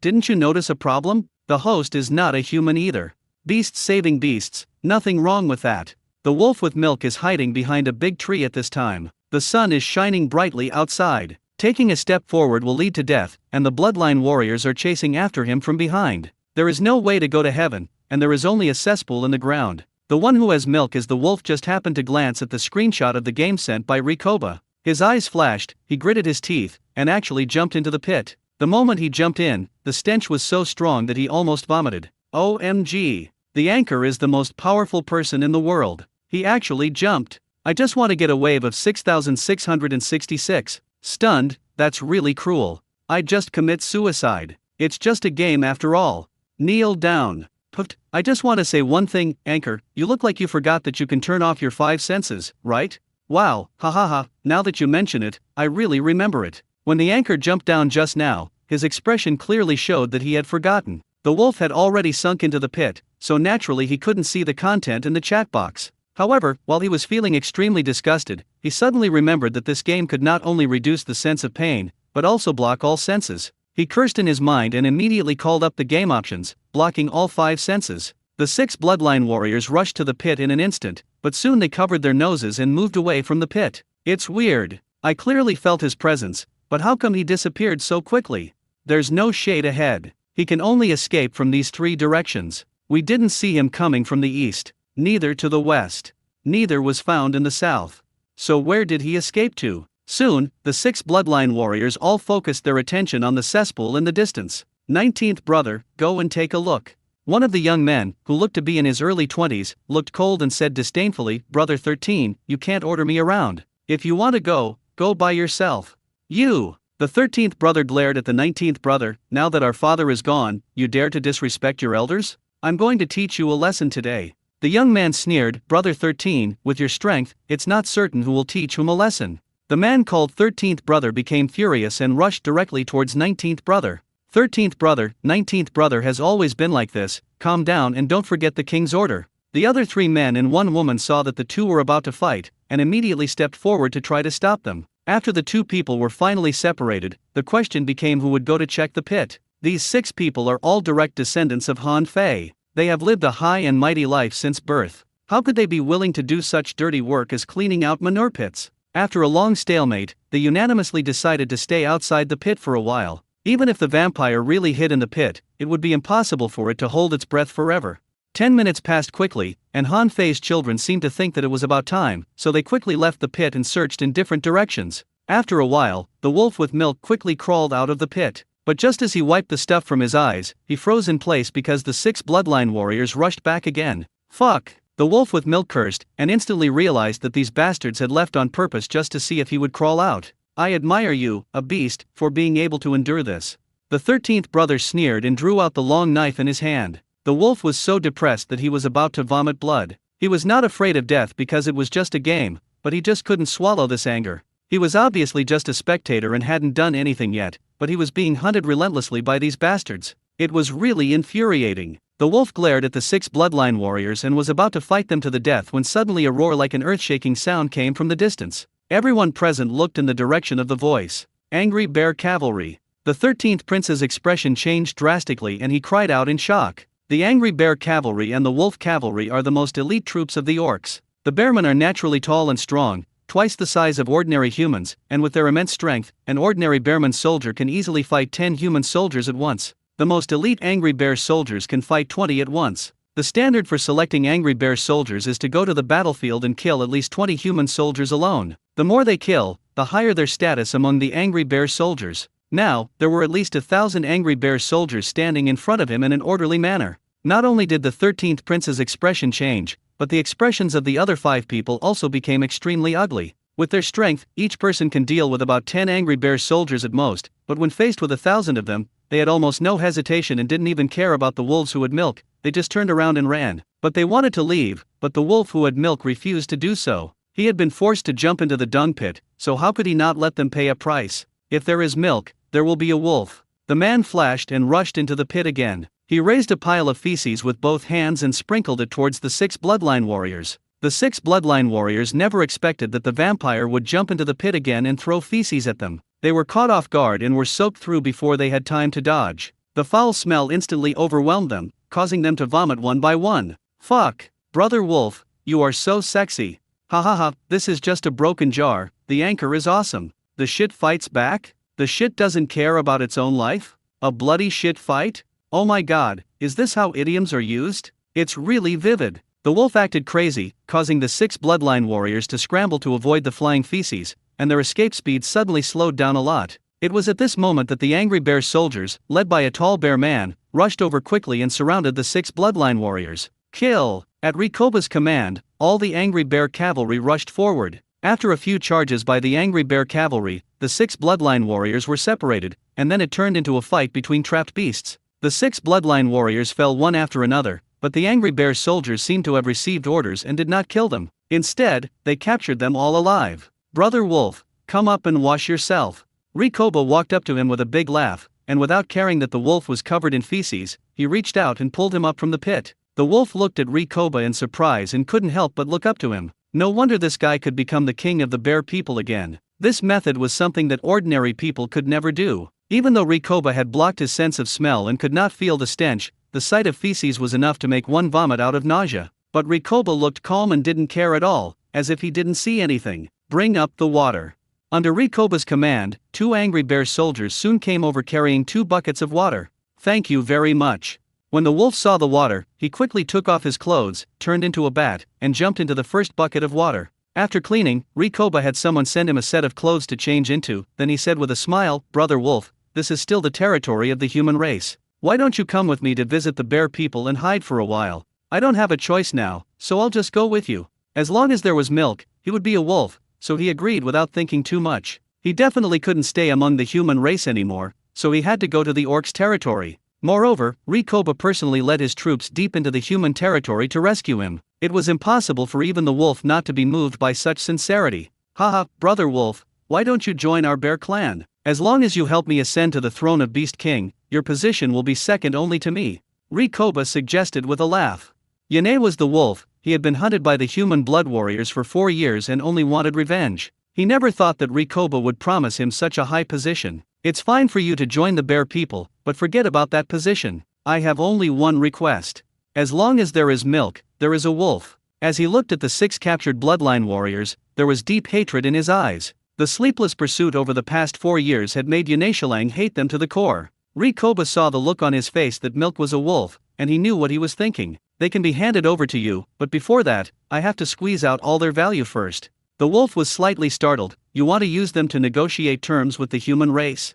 Of course not. We are now mortal enemies with the human race. There is no condition to negotiate. You will know when you arrive in Chi Luo City. Then we will need your help, brother wolf. The wolf who had milk didn't understand why, but still nodded and agreed. Rikoba waved his hand, and when it got dark, he led the angry bear cavalry and quickly returned to Kiluo City. When Yane was a wolf, he arrived at the Beast King's capital, Kiluo City, and looked at the majestic city at the end of the sky. He was immediately shocked. Because it was only the second day of the game and there were no orc players doing live broadcasts, many people didn't know what the orc kingdom looked like. After thousands of years of washing away the past, and having gone through more than a dozen generations of kings and battles among various tribes, Kiluo City laid the foundation for its royal city. After hundreds of years of continuous expansion and renovation by successive beast kings, it has become an extremely majestic city. The outer city wall alone is at least 10 stories high, and stretches for at least 30 or 40 kilometers from east to west, with no end in sight at first glance. The impact brought by this towering city made all the viewers in the live broadcast room couldn't help but marvel at the magnificence of Kiluo City. It was simply a miracle. This is a copy of the setting of the wall in Game of Thrones, right? Even the Wall of Despair isn't this magnificent. Compared to it, the imperial capital of the human race is nothing but rubbish. We can't help it. The human race has only built cities for a few decades, while the orcs have had cities for nearly 1,000 years. They don't have enough foundation. My god, this wall must be at least 100 meters high. I just want to know, is this a special effect or a real scene? No matter what it is, it's all made of money. I think it looks more like the wall in Attack on Titan. Take a screenshot quickly and make it your wallpaper. With the current productivity of the orcs, they shouldn't be able to build such a high wall, right? When the audience in the live broadcast room saw this majestic orc king city, they were instantly shocked and started screaming in surprise. The main reason is that the pictures are too real, and there is no trace of special effects at all. Then, countless viewers began to take screenshots and save them. Rikoba continued to move forward with the wolf who had milk and entered the city of Kylo, and the situation in the royal city was immediately presented to everyone. This magnificent city is high above, overlooking all directions. A large number of orcs are coming and going in the royal city, including leopard men with leopard heads and human bodies, minotaurs, dog-headed men, and so on. At first glance, it feels like entering a zoo, except that these animals can walk upright, speak various languages, and have vivid expressions on their faces, which distinguishes them from animals. From time to time, teams of fully armed soldiers could be seen patrolling in the royal city. But when they saw the angry bear soldiers entering the city, they respectfully stepped aside and let them pass first. Even the guards in the city were like this, let alone the ordinary civilians. They hurriedly made way and looked at Rikoba in the front with awe. Of course, more people cast surprised glances at the wolf who had milk, because there were no free humans in Kiluo City, all humans were slaves. The fact that this human could ride side by side with the Bearman King surprised everyone, and they all looked at this human. The wolf with milk was also silently observing the situation in Kiluo City at this time. The clothes of the civilians here were very simple, basically just a few pieces of cloth wrapped around the body. Only the noble aristocrats could own gorgeous clothes made of tanned animal skins. Moreover, he could tell at a glance that the class hierarchy in the royal city was even more distinct than that in the imperial capital. There were nobles, merchants, commoners, farmers, hunters, soldiers, craftsmen, slaves, and so on. There is construction going on everywhere in the city. All of them look like high-rise buildings, and judging from the structure of the buildings, the craftsmanship is obviously superior to that of the current human race.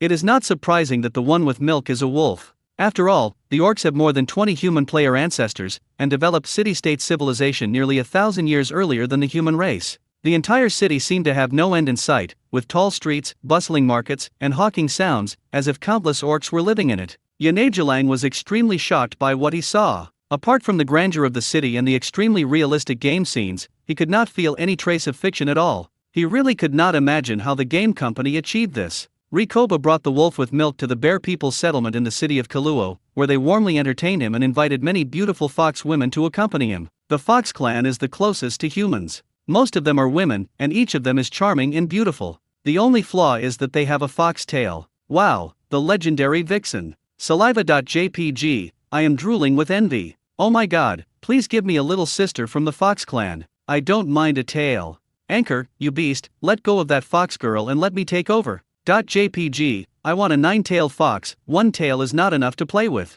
Wow, why are you so cruel to me? I can only watch but not play. Rikoba is very sociable and with just a few words he became friends with Yane Shilang. After 3 rounds of drinks, the two of them got along better and better, and felt that they had met too late, and they almost became sworn brothers on the spot. Brother Lei, what kind of wine is this? It's so strong. Rikoba laughed loudly and said in an ambiguous manner, isn't it amazing? This is tiger penis wine obtained by the tiger people. It has the best aphrodisiac and nourishing effect in the world. The wolf was dumbfounded. He never expected that Rikoba would give him tiger penis wine to drink. No wonder he always glanced at the beautiful fox girl. Brother, they will treat you well, I won't bother you anymore.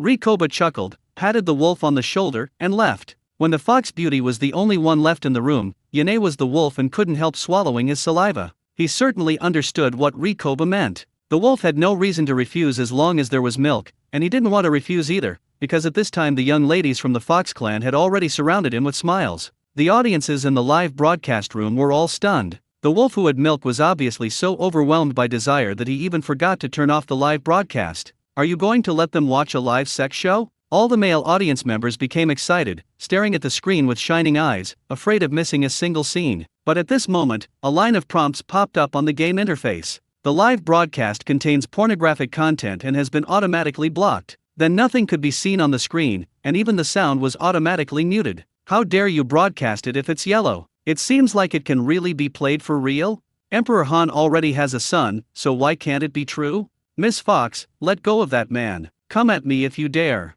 Fuck you. We are all adults, can't we just watch it? I want to change the channel. Change the channel. Damn officials, I'm going to report your game for pornography and violence. But if you give me a test qualification, I'll consider letting you go. Do you understand? Damn it, this anchor got a bargain, I'm not happy. What's the use of harmony? I can imagine it in my head, ha ha ha. The male audience members were wailing, and their resentment towards the game officials had reached its peak, but what they wanted more was a game testing account. It turns out that you can actually do he in this game, which has given many people bad ideas and made them want to enter the game and experience it for themselves. But soon the harmonious scene ended, because the flow rate in the real world and the game world was too fast. 1 minute in the real world was equivalent to 24 days in the game world. When the screen was restored, the audience discovered that half a month had passed in the game world. Brother, please let me go. It's been half a month. I really can't stand it anymore. If you have milk, it's the wolf, begged Rikoba desperately, and in front of him stood a row of neatly lined fox beauties. Rikoba patted the shoulder of the wolf with milk, and said with an expression that said, brother, I believe you can do it. If others say it's impossible, I will definitely believe it, but your physique has long surpassed that of ordinary people, so you can definitely do it. Come on, drink this bowl of tiger whip wine and keep working hard. The wolf's face turned green when he saw milk, but seeing Rikoba's extremely expectant look, he gritted his teeth and drank the bowl of tiger whip wine. Then the game popped up another line of prompts. The live broadcast is pornographic and has been automatically blocked. The audience wailed at once, but soon they became envious. Rikoba was too enthusiastic. He used fox beauties to entertain the wolf every day. When the picture was restored, another half a month had passed. If there is milk, it is a wolf lying on the bed motionless, his face as pale as paper, and he looks like he has indulged in excessive sexual activities. Brother, come here, I have prepared another jar of super tiger whip wine for you. I guarantee you will have no problem sleeping with 10 women in one night. Brother, please let me go, I really can't take it anymore. When Yane's Highlang saw Rikoba coming in with a jar of wine, he burst into tears. During this month, apart from eating and sleeping, he spent the rest of his time breeding. That's right, breeding. Rikoba told him very clearly that he would lend his seed to help the orcs give birth to hybrids with extraordinary blood. This would strengthen the power of the orcs, and they would no longer have to fear the human blood warriors. Brother, 7 fox girls are already pregnant now. This shows that you have great potential. Work harder. This is related to the future of our orcs. Once they give birth to babies, you will be a hero of the orcs. Rikoba tried to persuade him earnestly that whoever had milk was a wolf, and took out a bowl to pour him wine. Brother, it's been a month. Tears fell from his eyes. I have ground the iron rod into a needle. Please let me rest for a day. Rikoba touched his chin and suddenly sighed. Brother, do you know why I didn't let you suck blood from those 6 bloodline warriors? The wolf was startled when he heard this, and soon his calves trembled. They were also taken away for breeding? Rikoba nodded. But they don't have such good treatment as you. They don't have any fox beauties to enjoy. They are all women from powerful races such as tiger people, lion people, and werewolves. So do you understand? The wolf imagined the scene in his mind and was suddenly shocked. It was too damn scary. Not only was there milk, but the wolf was stunned. Millions of viewers in the live broadcast room were stunned at first, and then all burst into laughter. Ha ha ha ha, I'm dying of laughter. Turns out he was dragged away to be a stud. Fuck, I couldn't help but think of that scene. It's really exciting. Human beast, that scene is so beautiful that I dare not even think about it. Is there anyone who is envious? After a month of sex, even if the fox girl is very beautiful, the anchor would probably vomit from it. I suddenly feel that this guy Rikoba is a real boss. He has far-reaching plans. He actually wants to use this method to create bloodline warriors to fight against the human race. He is very likely to be the next Emperor Han. This Rikoba is really good at showing off. I'm afraid he's also a big shot in real life. Brother, I know you are very tired, so I specially brought you a big tonic today. After Rikoba finished speaking, he clapped his hands, and two bearmen soldiers came in carrying a royal blood warrior and threw him in front of the wolf who would milk. The complexion of this human blood warrior was even worse. His face was so pale that it was almost transparent, and no trace of blood could be seen. He collapsed to the ground and didn't move. Even his breathing was barely audible, as if he was about to die at any moment. He has already made 5 women from the bear tribe, 3 from the lion tribe, and 2 from the tiger tribe pregnant. He is about to die, so I leave him to you, brother. As long as there is milk, the wolf's eyes will shine. As time goes by, he becomes more and more eager for the royal blood. The instinct from the depths of his soul tells him that only by sucking the royal blood can he become stronger. The wolf bit the blood warrior's neck without thinking and began to suck his blood. The bloodline warrior screamed and struggled violently, but was unable to break free. I watched as his body was drained of blood in an instant and turned into a shriveled corpse. Immediately afterwards, all the viewers in the live broadcast room saw that Milk Wolf's complexion quickly returned to its rosy color, and even his eyes emitted 2 sharp rays of light, forcing people to not dare to look directly at him. So this is the power brought by royal blood. When there is milk, the wolf sticks out its tongue to lick the blood remaining at the corner of its mouth, and its eyes reveal deep desire. The look was so intense that even Rikoba felt a chill in his heart and stepped back a distance cautiously. Brother, except for that woman, I can give you the remaining 4 bloodline warriors, but you still have to continue to help me. The wolf who had milk didn't even think twice and immediately said, okay, but we can't keep doing this endlessly. I'm getting a little bored. Rikoba said calmly, then let's set a number. As long as you make 20 fox women pregnant, the remaining 4 bloodline warriors will be yours.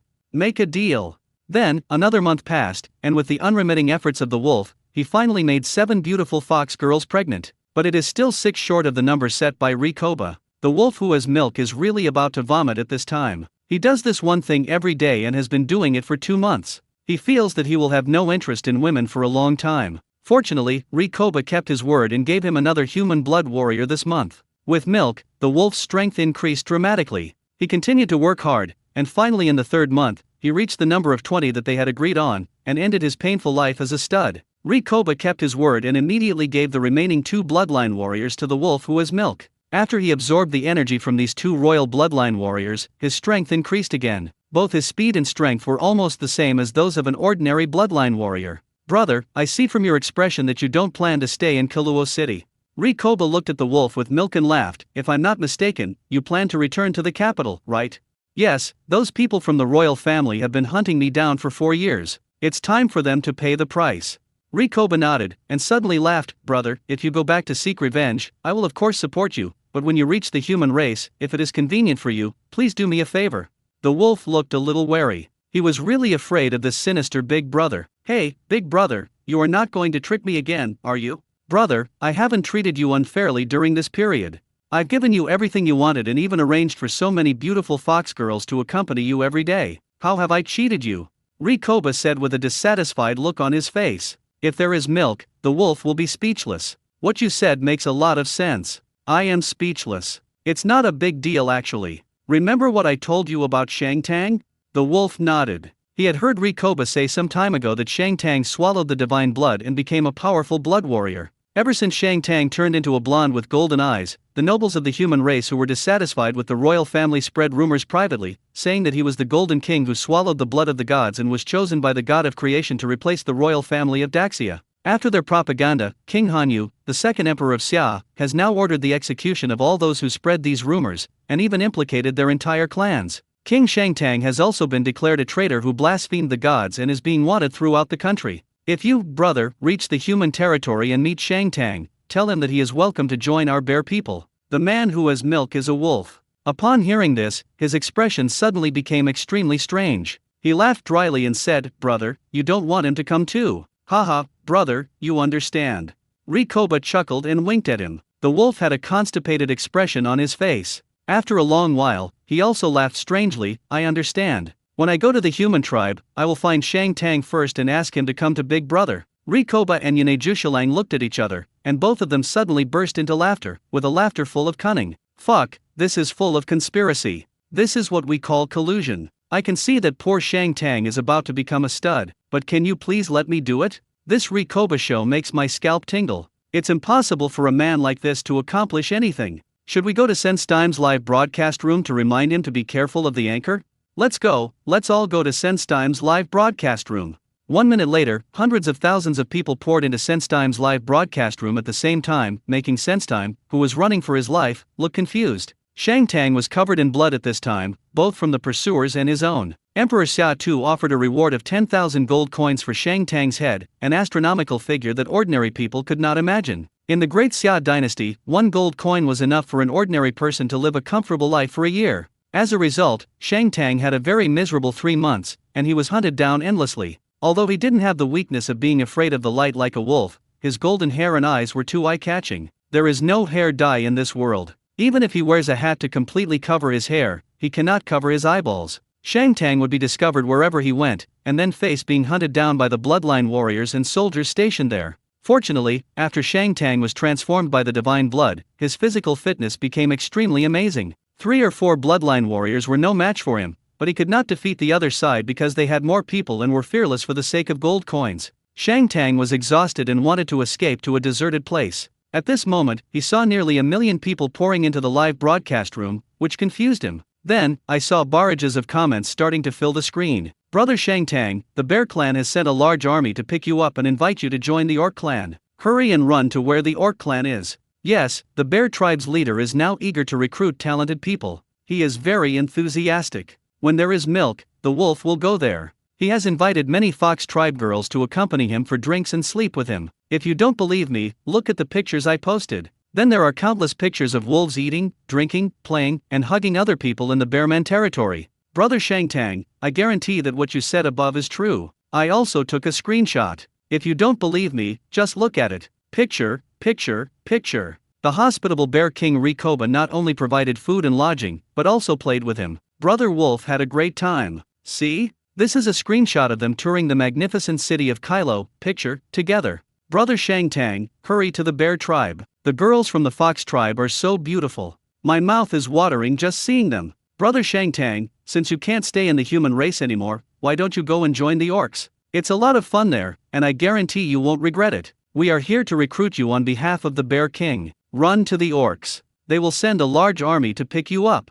Senstein was really confused and still didn't understand what was going on, but after seeing the game screenshots on the public screen, he roughly understood it. The chief of the bear people was eager to recruit talented people, and warmly entertained the wolf who was in the same situation as him. Shangtang always felt that something was wrong. The tone of these audience members' speech revealed a sense of conspiracy, but looking at the screenshots, there was nothing wrong. Shangtang thought about it and decided that he should just go to the orcs. Since the human race had no place to stand now anyway, he might as well try his luck with the orcs. If the orcs really sent a large army to pick him up, it would not hurt to go and take a look. Encouraged by a group of spectators, Shangtang immediately turned around and ran towards the orcs' territory. He traveled non-stop for 3 days and finally reached the border between the orcs and humans. Just as the audience in the live broadcast room said, Rikoba really led the angry bear cavalry to meet him there. Brother Shangtang, you are finally here. I have been waiting for you for a long time. Rikoba laughed excitedly and went up to greet Shangtang. When Shangtang heard that Rikoba was speaking Chinese, he couldn't help but feel relieved, because in this world, both humans and beastmen have their own language systems, and only players speak Chinese. There is no conflict of interest between Senstime and Rikoba, and since they are both players, they can talk openly about anything. Alas, I also want to thank Brother Lei for coming all the way to pick me up. I have been having a miserable time recently. I couldn't even have a bite of food. Haha, since we are in the orc tribe, this is not a big deal. Come on, follow me back to the royal city first, and we can talk slowly on the way. At Rikoba's enthusiastic invitation, Shang Tang followed him to Kaluo City in a daze. Haha, it's still the familiar recipe and the familiar taste. Brother Shang Tang, the hospitality of the bear people is very warm, enjoy it, come on. Brother Shang Tang, I have confidence in you. You will definitely be able to break Brother Wolf's record. Another young man to be squeezed dry. My poor fox sisters are going to be turned into juicers again. Put, you're really showing off upstairs, the juicer is really fucking realistic. 6666. This was also the first time that Shang Tang saw the orc's royal city. He was shocked by the majesty of the city and didn't even look at the barrage. When the Bearman tribe leader enthusiastically provided him with wine and meat and sent a beautiful foxwoman to accompany him drinking, he realized that what the live broadcast audience said was true. Then the scene that the audience was very familiar with happened again. Shang Tang drank several jars of tiger penis wine and soon couldn't hold on for long. Then the live broadcast content was automatically blocked, and by the time the audience could see the footage clearly again, another half a month had passed. As expected by everyone, Shang Tang looked exhausted and had overindulged himself. Not much better than the wolf who was considered a milk-loving person back then. At this moment, he finally understood why these spectators kept urging him to come to Kaluo City. It was obvious that they wanted him to be a stud. These bitches. Brother Shang Tang, I found you 3 more top-notch fox beauties today. They are just adults and are still virgins. If it were half a month ago, Shang Tang would probably be excited when he heard this, but now he just feels like life is hopeless and has an urge to die. Brother, I really can't hold on any longer, please let me go. Shang Tang had a sad face, looking at the 3 stunning fox beauties who walked in from outside the house. He immediately shed tears of despair. Rikoba laughed loudly, patted Shang Tang on the shoulder and said, Brother, a man can't say no. Brother Wolf has been enjoying his stay with me for 3 months and has successfully made 20 fox beauties pregnant. You can't even do it for one. Your fighting ability is not good enough. After Rikoba finished speaking, he glanced meaningfully at Shang Tang's lower body. Shang Tang had a bitter face. He really wanted to say yes, but he was really powerless. The little brother worked day and night, which was unbearable for anyone. Brother, I'm really exhausted. Why don't you let me rest for a while? I'll go to the human tribe and capture a few bloodline warriors for you and let them help you. How about that? Rikoba chuckled. How can those bloodline warriors compare to your divine bloodline? Don't worry, I will never treat you unfairly. I gave Brother Wolf 4 bloodline warriors the last time he came. This time, if you succeed in getting a fox girl pregnant, I will give you 10,000 RMB. Sense-Time was stunned, and the audience in the live broadcast room were also shocked. Damn it, Shang Tang, you can't do it, let me take your place. This is the real boss. Fuck, why didn't such a good thing happen to me? I can live the life of a stud and still make money. Boss, I can do it. Just give me a number and I'll help you every day. 1 is 10,000. It's my turn to challenge the millionaire without any pressure. A million? I want to fuck Boss Lay until he goes bankrupt, okay. Shang Tang hesitated for a moment, but soon shook his head. He was considered middle class and did not lack this little money. 50,000 each. Rikoba spoke without thinking. Shang Tang was really shocked by Rikoba's extravagant behavior. 50,000 for 1, then 20 would be 1 million. Even though Sense-Time was not short of money, it was still shocked by this figure. Seeing that Shang Tang's face showed signs of change, Rikoba spoke again and offered a number that was impossible to refuse. 100,000 each. I can transfer 2 million to you now. Once you confirm receipt of the money, come back to complete the agreement. Shang Tang was really shocked this time. He didn't expect Rikoba to be so generous that he was willing to spend 2 million for a game. Not only Sense-Time, but even the audience in the live broadcast room were so shocked that they could only write 6,666 in the barrage. This kind of inhumane behavior made everyone realize that Rikoba must be a big shot in reality, otherwise ordinary rich people would not dare to do this. Okay, I agree. Sense-Time first closed the live broadcast before agreeing immediately. Only a fool would not agree to such a good thing. After Sense-Time wrote his bank card number and name to Mr. Lay, both of them went offline at the same time. Soon, in less than a minute, 2 people came online one after another. Obviously they all knew that time was precious here and they didn't want to waste even a quarter of an hour. Has the money arrived? Received.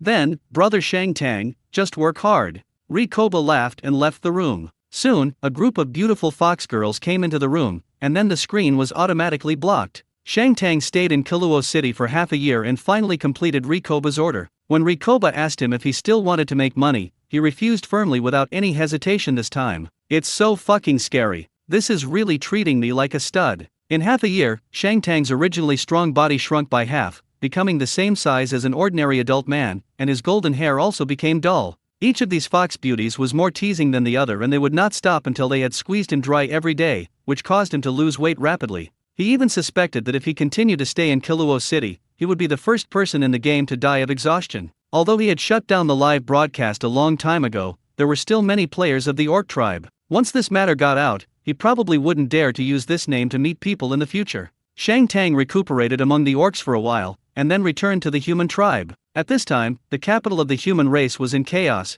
and the cause was that the one who went back for revenge was a wolf. After absorbing the blood of 5 blood warriors in a row, his strength has surpassed that of ordinary blood warriors. Coupled with his elusive speed, he continues to kill royal blood warriors in the royal capital. Han Yu was furious and gave up all his state affairs. He gathered all the bloodline warriors together and hunted down the wolf with all his might. But at this time, Yin was the wolf, whose strength had increased sharply after continuously sucking the angry blood of the blood warriors, and was far beyond that of the newborn vampire. The royal family suffered successive casualties, and the bloodline warriors suffered heavy casualties, but this made the wolves who had milked become stronger and stronger. Han Yu had no choice but to personally deal with the wolf. But the wolf immediately fled away as soon as he saw Han Yu appear, because he knew very well that with the sword of judgment there, he could not defeat him. Han Yu was furious, but he couldn't do anything about the wolf. The opponent was too fast and he couldn't do anything to him. Just when the two sides were in a stalemate, Shang Tang returned to the imperial capital, further expanding the chaos in the royal city and also opening the curtain for the second round of dynasty change. The Book of Orcs, which was later hailed as the first history of orcs, records. The Bearman King Rikoba is a man of great talent and strategy. He captured a human blood warrior and used his angry blood to create the orc blood warriors. The orcs' extraordinary power began to emerge, and Rikoba became the 11th generation Beast King of the orcs. In the same year, Rikoba met the Golden King Shang Tang when he was still a nobody. The two hit it off and became close friends. When Shang Tang and the Great Xia dynasty competed for the throne of the human king, Rikoba made great efforts. Shang Tang eventually replaced the Great Xia and established the second dynasty of mankind, the Great Shang. At this point, the human race and the orc race entered a period of peaceful development, and extraordinary powers continued to emerge, becoming the decisive force dominating the history of the two races. While a new round of war for dynasty change was going on within the human race, Chen Luo came to the sea that he named the Endless Sea. It was the sea area where the blue magic fish was born, and a very interesting species appeared here. After 2 days in the real world, or 200 years in the Western fantasy world, 2/3 of the 10,000 players had been eliminated, leaving less than 3,000 species.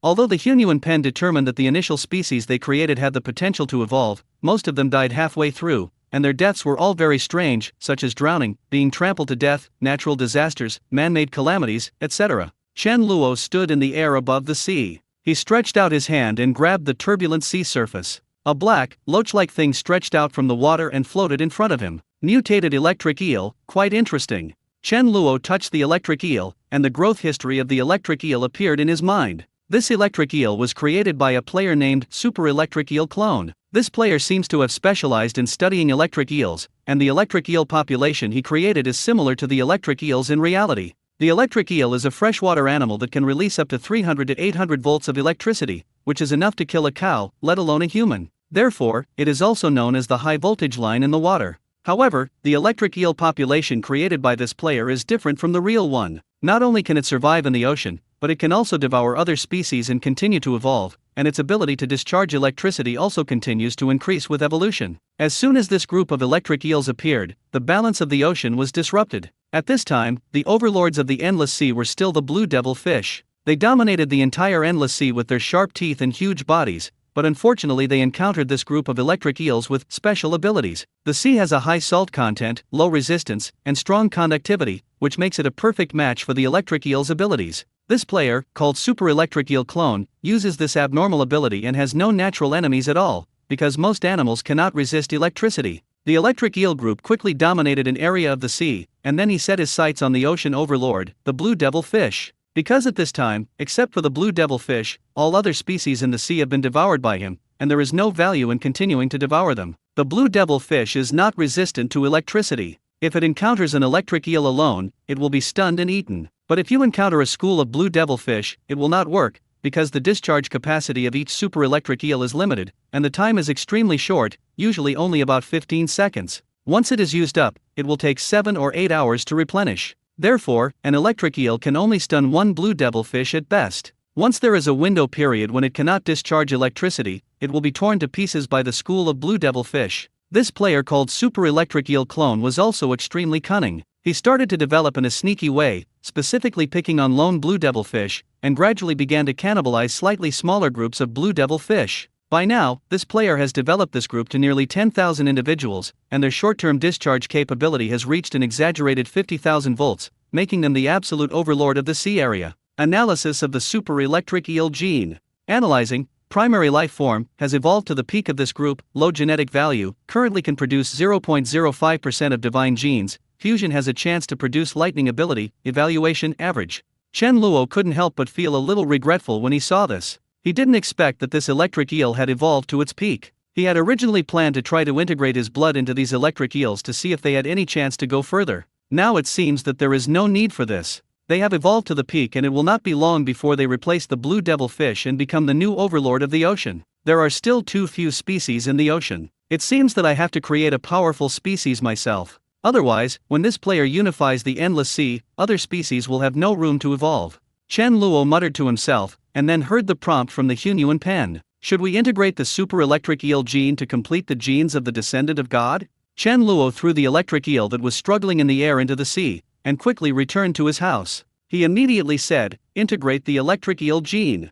Fusion begins. A familiar mechanical voice came. At this moment, although Chen Luo's body did not undergo very drastic changes, he could clearly feel that his physical fitness had improved a lot, and there seemed to be something more in his body. Chen Luo suddenly stretched out his index finger, and a tiny blue electric light burst out from his fingertips. Sizzle! The lightning lasted less than 5 seconds and then disappeared in an instant. Chen Luo was speechless, and the joy in his heart instantly faded a lot. The lightning power brought by this fusion was still too weak. This amount of electricity is probably enough to give people a slight tingling sensation at most, and it is far from enough to be used for attack. However, Chen Luo quickly calmed down. After all, he had gained something, which was better than having nothing. Moreover, he now only possesses 0.16% of the divine genes. As long as he continues to complete the genes, his lightning abilities will continue to grow stronger. Chen Luo pondered for a moment, and with a thought, he returned to a desert in the Western fantasy world. Chen Luo stretched out his right index finger again, and a blue thunderbolt burst out from his fingertips and rushed straight into the sky.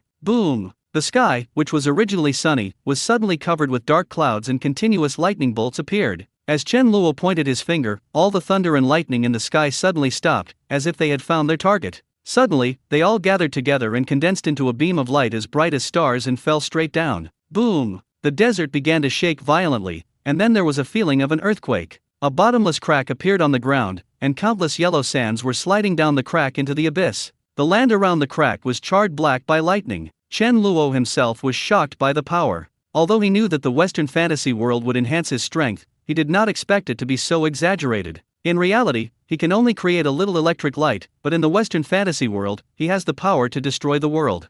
Chen Luo thought for a moment and then issued a system announcement. Announcement: congratulations to the player, Super Electric Eel Clone. The species he evolved into, the Super Electric Eel, has certain potential and has received achievement rewards. This sudden announcement for the entire region not only surprised all the players currently playing the game on all servers, but also caused an uproar in the game forums. The first player to receive achievement rewards since the second test of the game. Liang Sheiyu was also confused. He is a doctoral student in the Department of Biology at Zhejiang University. His main research direction is bioelectricity, which he applies to medicine and energy. So he has a very good understanding of the structure of bioelectric organisms, such as electric eels, electric fish, electric rays, etc. After entering the game, Liang Sheiyu chose the electric eel without much thought. However, at this time, 200 years had passed in the game world, and the lifespan of the super electric eel created by Liang Sheiyu was only about 100 years. Even as its creator, he only lived 50 years longer than an ordinary electric eel. The super electric eel is a much higher biological level than an ant,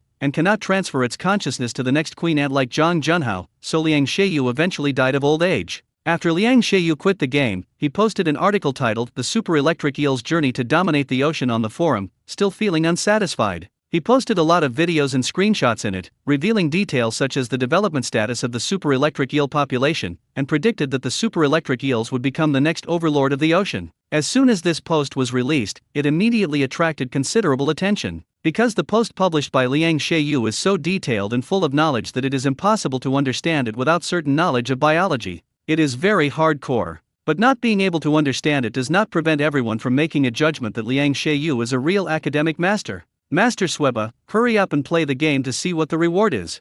Big boss, you are awesome. Although I can't understand your professional paper, I can definitely understand the reward. Go and claim the grand prize. Boss 666, the dog planner is kind for once, please publicly reward me, otherwise I will definitely not be able to sleep tonight. An idea suddenly occurred to me. If I could make an electric fish or an electric ray, wouldn't I have a chance to get achievement rewards? Comments are refreshing at a crazy pace. Liang Sheiyu was also very excited at this time. He immediately put on his glasses, logged into the game, and started the live broadcast on the platform. Modify the room name, Mysterious Achievement Award, live broadcast starts. The name was just released, and within a short moment, hundreds of thousands of people came in with great interest. Most of these people were cloud players who could not play games. There were also many players who were eliminated from the game and could only post spam on the forum. They all ran into Liang Sheiyu's room, wanting to satisfy their visual cravings. Liang Sheiyu logged into the game and saw that when he entered the game interface, unlike the previous prompts, 3 options appeared and he could choose one of them as a reward.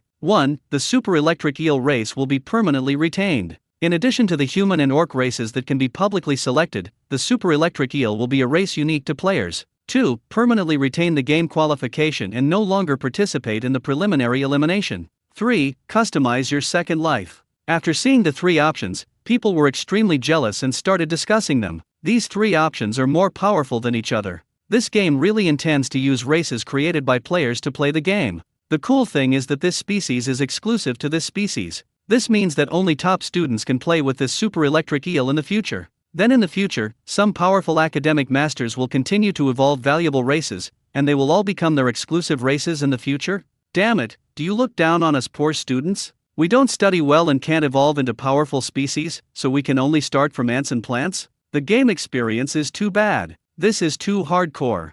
I can't afford to offend you, I really can't afford to offend you. The second one is actually not very valuable. After the public beta, anyone can enter at will. It seems meaningless. The third one is very interesting. What does it mean to customize your own second life? Dog Planner, come out and explain. I also don't understand it. It's a mysterious option. Soon, everyone on the forum ignored the first 2 options and began discussing and researching option 3. Liang Sheiyu frowned and stared at the 3 options, and began to consider which one to choose. The first one won't be too bad. With his understanding of the super electric eel, he will be able to quickly become the overlord of the ocean even when he enters the game next time. Moreover, the super electric eel's evolutionary potential is limited, but it can continue to advance the species level, making the electric current it emits more powerful. It is not impossible for it to eventually evolve into a monster in the Western fantasy world. Liang Sheiyu quickly rejected the second one without much thought. With the knowledge he had stored in his mind, it would not be difficult for him to be eliminated in the preliminary round. The third option is to customize your own second life? What does this mean? Liang Sheiyu thought quickly. The first option, although the exclusive race was cool, with his strength, if he wanted to play with the super electric eel, he could create another one. Although he didn't know what the third option meant, Liang Sheiyu thought it would be very interesting. He hesitated for a moment and decisively chose the third option. The game login interface gradually changed. The previous 3 options disappeared, and 3 more options emerged. 1. Marvel Universe. 2. The Naruto World. 3. Hunter x Hunter World. Liang Sheiyu was confused and didn't know what this meant. At this time, a prompt popped up on the game interface, please select a world as your customized background world. Liang Sheiyu was still confused, but this time he couldn't help but ask directly, what does this mean? No matter which world the player chooses, a secondary plane will be automatically generated on the main plane of the Western fantasy world. This secondary plane is the world selected by the player. Liang Sheiyu reacted instantly and asked excitedly, what this means is that I can choose one of these 3 worlds and make them become a 100% realistic world like the Western fantasy world, such as the Marvel world, where there really are Iron Man, Spider-Man, and the Hulk. Yes, after players choose their background, they can freely create their race, gender, and set basic abilities in this world. They can also choose the time node and location. It is truly customized. Liang Xiao was stunned. He never expected that this game company was so perverted that they could actually create a virtual world that was exactly the same as the Western fantasy world. This level of technology was simply incredible. When seeing the game prompts, the live broadcast room was like a bomb suddenly dropped into deep water, with amazing effects. What the hell did I see? I can actually create a Marvel world? Who is this game company? Could they be aliens? Don't tell me. I even searched for this game company, but there was nothing there, no producer, not even a company name. It's too damn mysterious. I don't care about this game company, I just want to know if it's true. I really want to go to the Naruto world, I want to get my idol Uchiha attack his autograph. I want to be Iron Man. Ah, what's the use of Iron Man? Go grab Thanos' Infinity Gauntlet and snap your fingers. Ah, shit planners, shit officials, when will the public beta be launched? I can't wait, I beg you to be open for the public beta. The number of comments in the live broadcast room instantly reached hundreds of thousands, and more people were pouring in. Of these three worlds, Hunter x Hunter is slightly less popular and does not have a particularly large audience, but Naruto and Marvel are definitely world famous. Marvel, in particular, started the Marvel Universe with the first Iron Man and has gained countless fans and dollars around the world. Most people have fantasized about becoming a Marvel superhero, saving the world, and becoming a world-famous figure. This game company can actually directly generate a Marvel world and allow players to live a second life in it, which has completely subverted everyone's worldview. Liang Xiaoyu quickly glanced at the three options and quickly chose the Marvel world. The world background has been selected successfully, and the secondary plane is being generated. Just as Liang Xiaoyu and millions of viewers in the live broadcast room were holding their breath and staring at the game interface, a prompt suddenly popped up from the system. It is estimated that it will take 10 days to generate, please wait patiently. Liang Xiaoyu, live audience. Liang Xiaoyu suddenly felt extremely annoyed and resentful. He felt like he was not feeling well at all. What the hell, are you kidding me? Hey, why do you have to wait 10 days? Cancel the world generation? Liang Xiaoyu was shocked when he heard this. I was just complaining, why did you cancel it directly? Is this system's behavior pattern so high-tech? No, please don't, System Dad, I was wrong. I will wait for 10 days. The audience in the live broadcast room burst into laughter when they saw Liang Xiaoyu decisively admit his mistake. Haha, you big shot, how dare you mess with the system, Dad? I'll teach you a lesson in a minute. Student master, don't panic, it's just 10 days, if you can't wait, give it to me, I can wait. To be honest, I was just eating, and when I saw this scene, I couldn't help but spit the food in my mouth all over the screen. Forget it, I won't say anymore, I'll wipe the screen first. Brother, good things take time. Wait a little longer. Remember to post a message on the forum as soon as the world opens. Why do I feel like this game company isn't ready? Will they have to work overtime to build the Marvel world in the next 10 days? Seeing the laughter and ridicule in the live broadcast room, Liang Xiaoyu quickly calmed down. He knew that these people were just jealous, so he didn't bother to pay attention and just said, I'll start the live broadcast again in 10 days, so stay tuned. Chen Luo was quite relaxed at this time, because it was just as the audience in the live broadcast room guessed. Firstly, he was not prepared for the structure of the Marvel world, and secondly, he felt it was a waste to go in alone. Chen Luo was planning to select a few more players and put them into the Marvel world together, so he deliberately left a 10-day waiting time.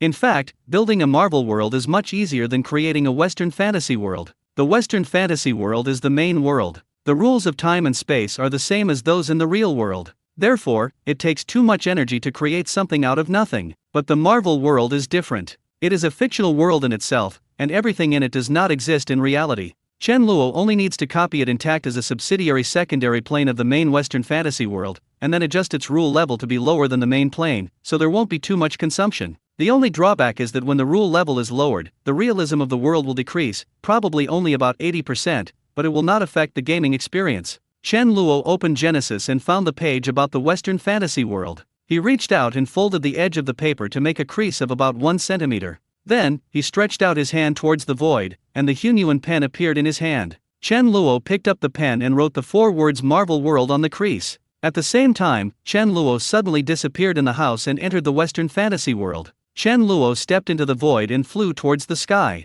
He soon passed through the atmosphere and came into the universe. Chen Luo looked down at the Western fantasy world from a high vantage point, observing the outside of this world. From the outside, the entire Western fantasy world is a huge sphere like the Earth, revolving around the sun and the universe. There is a hazy halo outside the planet, which is the plane wall. The Western fantasy world is like an egg, wrapped in a thick plane wall. At the top of the world, a sun shines with brilliant light, lighting up the entire Western fantasy world. Its light not only shines on the interior of the Western fantasy world, but even penetrates through layers of plane walls and reaches the universe. These plane walls are not made of matter, but are a layer of space walls naturally generated on the outside when Chen Luo created the Western fantasy world. Ordinary people cannot get close or touch it at all, because this space wall will block all creatures that want to leave the Western fantasy world. In order to break through this dimensional wall, according to Chen Luo's estimation, at least the 7th level gene lock would need to be unlocked. According to the immature power system of the Western fantasy world, it would be impossible to create an existence that could unlock the 7th level gene lock without tens of thousands of years.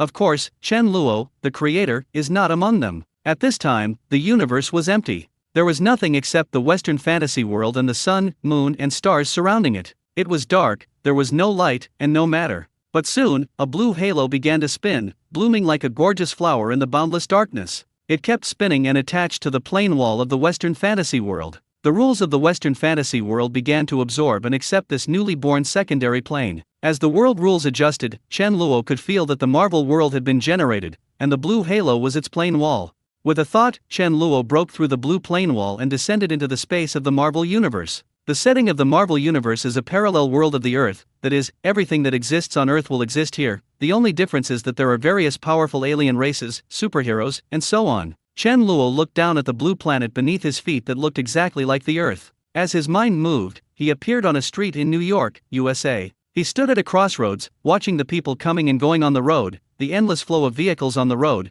and the tall buildings standing around him. The most eye-catching one was undoubtedly the tall building in front of him. On the top floor of the building, there was a sign that read stark in English. Chen Luo smiled. Suddenly, something clicked in his mind and he snapped his fingers. The time is 2013. Originally, the time set in the Marvel world was the same as that on Earth, which was 2019. However, with a snap of Chen Luo's fingers, time began to flow backwards rapidly, and in a blink of an eye it returned to 2013, the time note of the plot of the movie Iron Man 3. Chen Luren had mysteriously disappeared from the spot and appeared in Tony Stark's house. At this time, Tony Stark suffered from a terrible anxiety disorder after experiencing the Battle of New York. He couldn't sleep every day and was only immersed in the research of armor, wanting to make himself stronger and protect Pepper. At this time, he had frantically developed more than 30 types of mechas, and created models suitable for space travel, deep-sea diving, etc. At this time, the model has reached Mark 42, and it can be remotely controlled and automatically assembled through sensors.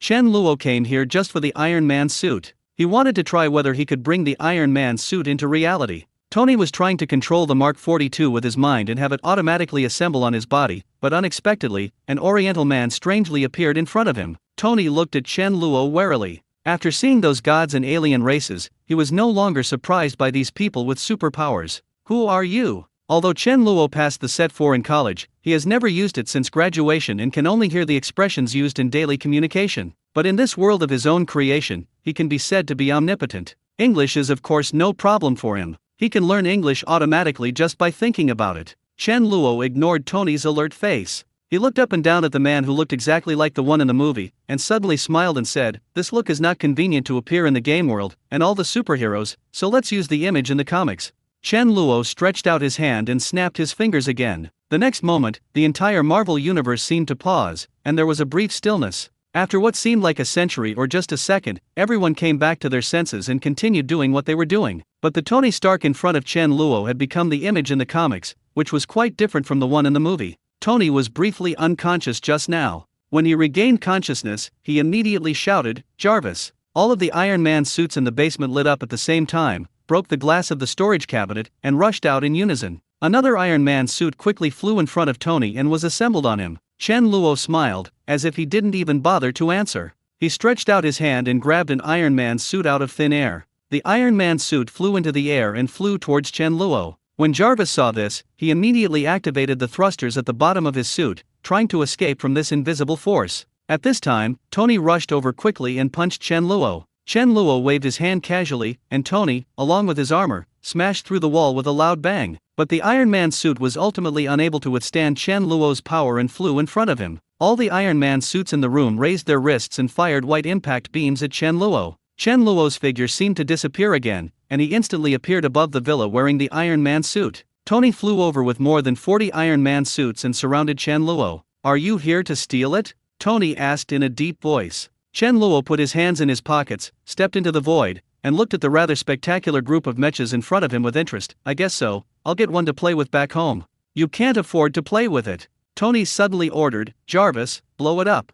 As soon as he finished speaking, the Iron Man suit controlled by Chen Luo exploded instantly. Boom! A huge explosion resounded through the sky. After the flames of the explosion dissipated, Tony was surprised to find that Chen Luo was unharmed, even his hairstyle was not changed, and he was still standing in the air with a relaxed expression on his face. "You're really giving me a headache. I just want to do an experiment, so please stop being naughty." As soon as Chen Luo finished speaking, his figure disappeared again, and appeared in front of him the next second. Tony's expression changed suddenly. He couldn't see clearly how Chen Luo moved. He didn't know whether it was teleportation or the other party's movement speed was too fast and exceeded the limit of his vision. However, before Tony could react, Chen Luo stretched out his finger and gently touched Tony's forehead. Go down and lie down for a while. Tony fell from midair like a meteor, hit the ground, and created another big hole. At this moment, the more than 40 Iron Man suits raised their hands again and shot out dazzling blue laser beams towards Chen Luo. Chen Luo raised his hand calmly and waved again without any panic. All the blue laser beams disappeared into the air at the same time, as if they had never existed. Tony then struggled to get up from the ground, but after struggling for a long time, he found that his whole body seemed to be falling apart and he could not exert any strength at all. In the end, it was Jarvis who controlled the suit and rescued him from the ground. Sir, his power is too strong. We are no match for him. I suggest you retreat first.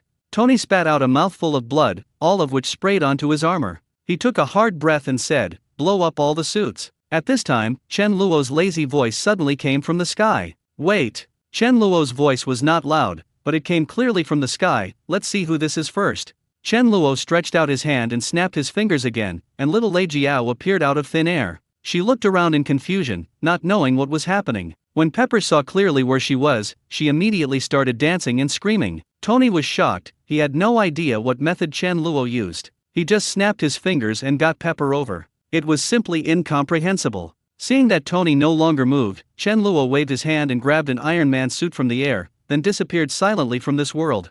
Chen Luo looked at the empty hand and couldn't help but smiled and shook his head. Is it really not possible? When Chen Luo returned to the real world from the Marvel Universe, the Iron Man suit in his hand disappeared silently, just like ice and snow melting without any trace. Chen Luo was not disappointed, as he had long expected this situation to happen. First of all, the plane wall will automatically intercept things leaving that world. Secondly, the Marvel world is a secondary plane. Once the people and objects in it enter the main plane, they will automatically be assimilated by the rules of the main plane, that is, they will be destroyed by the power of rules. It's a bit of a pity. I also wanted to get an Iron Man suit to play with. Chen Luo sighed with a smile. After a while, Chen Luo's eyes suddenly lit up, and his figure suddenly disappeared in the room again. In less than 10 seconds, Chen Luo returned to the room again, with a palm-sized gold brick in his hand. Ha ha ha, it really works. Now I'm rich, and I don't have to take the risk of selling accounts anymore. Chen Luo propped up the gold brick weighing about 1 kilogram in his hand and couldn't help laughing happily.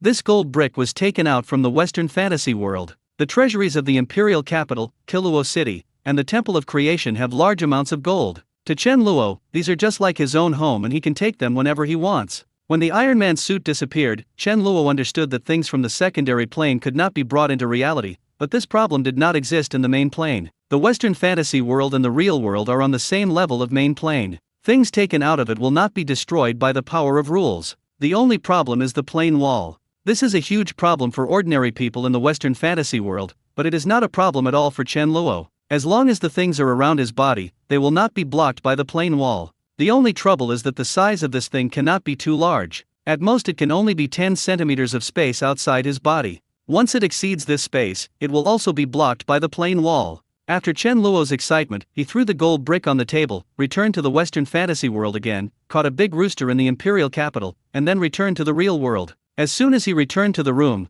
the rooster that had been jumping around in his hands just now became motionless. Chen Luo picked it up and took a look, and found that it was dead. Sure enough, even living things can't do it. Although this big rooster was able to leave the plane wall, it could not resist the terrifying power of the rules of crossing the plane and was killed directly. Chen Luo doesn't have this problem because he has the Hunyuan pen to protect him, but other creatures can't do it. Chen Luo repeated the experiment several times, and finally came to only one conclusion: it was impossible to bring out any living creatures. After Chen Luo confirmed it, he immediately returned to the Western fantasy world, took out 4 more gold bricks, packed them together with the original one, and went out. Xingken Road is located in Hanjiang district of Zhangcheng City. It is an old city area that has not been demolished and renovated. The road is not wide, and the traffic is congested and crowded. But such old city areas are more lively and have a more vibrant atmosphere than the neatly planned wide roads in the new areas. On the side of Xingken Road, there are many colorful shop signs. The more accurate name of the shops here should be jewelry processing shops. These are all small private shops that usually help middle-aged women and men make necklaces, rings, etc., and also recycle some gold jewelry and objects. The reason why Chen Luo chose this place instead of going to those big gold shops was because those places required an ID card and registration to sell gold.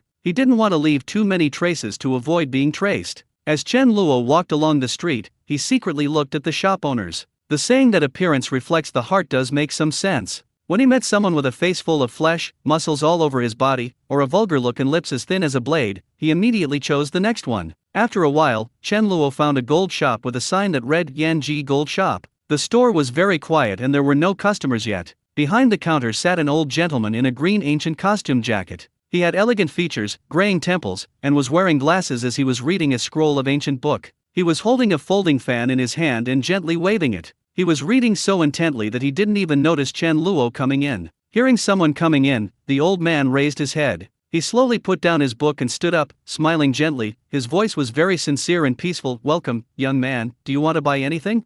Chen Luo said calmly, "Hello, boss. I want to ask, do you recycle gold here?" The old man was a little surprised when he heard this, but he quickly nodded and said, "Of course, our store also recycles gold and silver. I would like to ask, how much do you charge per gram for recycling this gold?" The old man said politely, 290 yuan per gram, but the exact price depends on the quality of the gold. When Chen Luo heard the price, he had an idea in his mind. He asked for prices along the way, and the gold shops along the way were only willing to offer around 250 or 260. The price offered by this old gentleman was already the highest. Chen Luo carefully took out a gold brick from his bag and said, "Then I'd like to trouble you to identify it." Seeing the gold brick, the old man was even more surprised. He could tell at a glance that it was not light. "Such a big gold brick? It's really rare nowadays. Where did you get it?" Chen Luo immediately said, "It was handed down from my ancestors and has been kept in the old house. I found it by accident when I was cleaning the room." The old man smiled and glanced at Chen Luo, but did not ask any more questions. He took the gold brick, weighed it in his palm, and then observed it with his naked eyes. Soon he took out a toolbox from under the counter, took out a lot of various small tools, and started testing. The purity of the gold is not 999% pure gold. The gold content is only 93%. "Do you want to sell it?" The boss put down the gold brick, wiped his hands with a towel slowly, and then asked with a smile, "Yes, can it be recycled? The pure color of the gold is fine, but because it is not 999 pure gold, the price cannot be the usual price." "Boss, please name a price." All of this gold is made using ancient alchemy methods in the Western fantasy world. The craftsmanship in that world is not as advanced as it is today, so it is normal that the purity does not reach 999 gold. So Chen Luo didn't say too much nonsense. He immediately interrupted the old man and asked directly, 260 per gram, how about that?" Chen Luo pondered for a moment and felt that this price was acceptable. Going to other places would only result in a lower price. "Can?" The old man smiled and immediately asked, "Then there is another question. We at Yanji Gold Shop have always abided by the law. We don't touch things of unknown origin. Here, do you have proof of the legal origin of the gold? Invoices, receipts, etc.?" Facing the boss's scrutinizing gaze, Chen Luo said calmly, "I just said that this was found in the old house, and I can't provide any proof." The old man shook his head regretfully. "Without legal proof, there is nothing we can do. You should look for something else." He sighed, handed the gold back to Chen Luo, and said earnestly, "Young man, you are still young. It doesn't matter if you take the wrong path for a while, but don't make the same mistake again." Chen Luo was stunned for a moment, then he realized that the boss seemed to be treating him as a thief and selling the stolen goods. Chen Luo couldn't help but feel at a loss whether to laugh or cry. He said helplessly, "Boss, nowadays many people have antiques and gold left by their ancestors at home. I haven't heard that you need a certificate to buy or sell them, right? Where can you get the certificate for these antiques?" The old man chuckled and said, "Young man, you can neither prove that this thing is your ancestral heirloom nor prove that its source is legal. It is indeed very risky to accept it." When the old man saw Chen Luo's disappointed face and he was about to leave the gold shop, he immediately said, "How about this, young man? I think you look honest and you don't look like a bad person. I will take a risk and accept this gold brick, but since you don't have legal proof, I can only pay 231 grams. You decide for yourself." Chen Luo was slightly stunned, and he finally understood that the boss had gone around in circles just to bargain. But Chen Luo didn't care. Ever since he knew that gold could be taken out from the Western fantasy world, this thing was like paper to him and was within his reach. If Chen Luo wanted to, he could get all the tons of gold from the Western fantasy world, but it would be a bit troublesome. But Chen Luo's expression didn't show it. He pretended to hesitate for a moment. "Boss, this price is too low, isn't it?" The old man smiled and shook his head. "Young man, if you accept gold of unknown origin like this, you will take risks. If you don't believe me, go to the entire Zinken Road and see if there is any shop that dares to accept this." Chen Luo pretended to be very conflicted, and soon said with an unwilling look, "Well, okay then." Chen Luo actually didn't want to waste his energy bargaining for something he didn't care about. If he went to find the next company, he might ask too many questions and be targeted by someone with ulterior motives. Now that the price is agreed upon, the rest is easy. The old man weighed the gold, a total of 1,003 grams, with a total value of just over 230,000 yuan, cash or wire. Without even thinking, Chen Luo said, "Cash. Haha, you're not afraid of trouble. The store doesn't have that much cash. I'll ask someone to bring it over." The old man made a call on his mobile phone. Less than 10 minutes later, a handsome young man in casual clothes walked in with a school bag in his hand. "Uncle Yan, I got the things." The old gentleman nodded, pulled the young man to the back hall, whispered a few words to him, and then came out again with the school bag. "Come on, young man, order it in person." Chen Luo took the school bag, opened it and saw that there were indeed dozens of neatly stacked red banknotes inside. Chen Luo did not count them carefully, after all, people came in and out from time to time. He counted and found that there were indeed 23 stacks. He quickly flipped through them with his fingers and made sure that there was no problem with the money inside. Then the old man took out the money detector and checked it again in front of Chen Luo. After making sure the amount was certain, Chen Luo put the money back into the bag where he kept the gold and zipped it up. "No problem. I'll be leaving first then. Have a nice day, young man. This is my business card. If you still have gold, just give me a call and I can arrange for someone to come and buy it." Chen Luo nodded, took the business card and took a look at it. The old man's name is Yan Tingsheng, and his title is Chairman of Tingsheng International Trade Group written on his business card. Chen Luo was a little surprised, it turned out to be Chairman Yan. "Haha, don't take it seriously. I'm not a chairman. I just do some antique business. Without a nice title, others will think you have no ability and won't want to bother with you." Yan Tingsheng quickly smiled and waved his hand. "Then we may have a chance to cooperate again in the future." Chen Luo smiled, put on his bag and walked out of the store. At the door, the young man who delivered the money looked at Chen Luo. For some reason, the young man's eyes made Chen Luo feel very uncomfortable. It was the look of someone looking at some kind of prey. Watching Chen Luo's leaving back, Yan Tingsheng suddenly showed a cold smile on his face. Chen Luo kept saying that he found it accidentally in the old house. This crude lie might be okay to fool children, but an old man like him would not believe a word of it. The gold is very new, and it must have been cast no more than a year ago. Even the edges are still there, and it feels rough and prickly to the touch. It has not oxidized or turned black. How could it be passed down from ancestors? Is it arranged? The young man hurriedly replied respectfully, "We've asked Lao Hei to catch up with him. We should be able to find out his details soon." Although this guy pretends to be distressed, his eyes are not fluctuating at all. This batch of gold is probably not exposed to the public. Moreover, he looks very young and does not seem to have any background. Let's check it out. "Yes, Uncle Yan. Have you heard of any bank robberies or gold shop thefts recently? This kind of gold bricks are usually only available in banks and large gold shops, and only they store gold bars in gold bricks." "No, that's strange. Where did he get the gold?" Yan Tingsheng muttered to himself, and suddenly revealed a cold smile. "Forget it, you tell Lao Hei that if he loses it, he will pay for the 230,000. The young man chuckled, with Lao Hei's tracking skills, he should be able to catch up with him.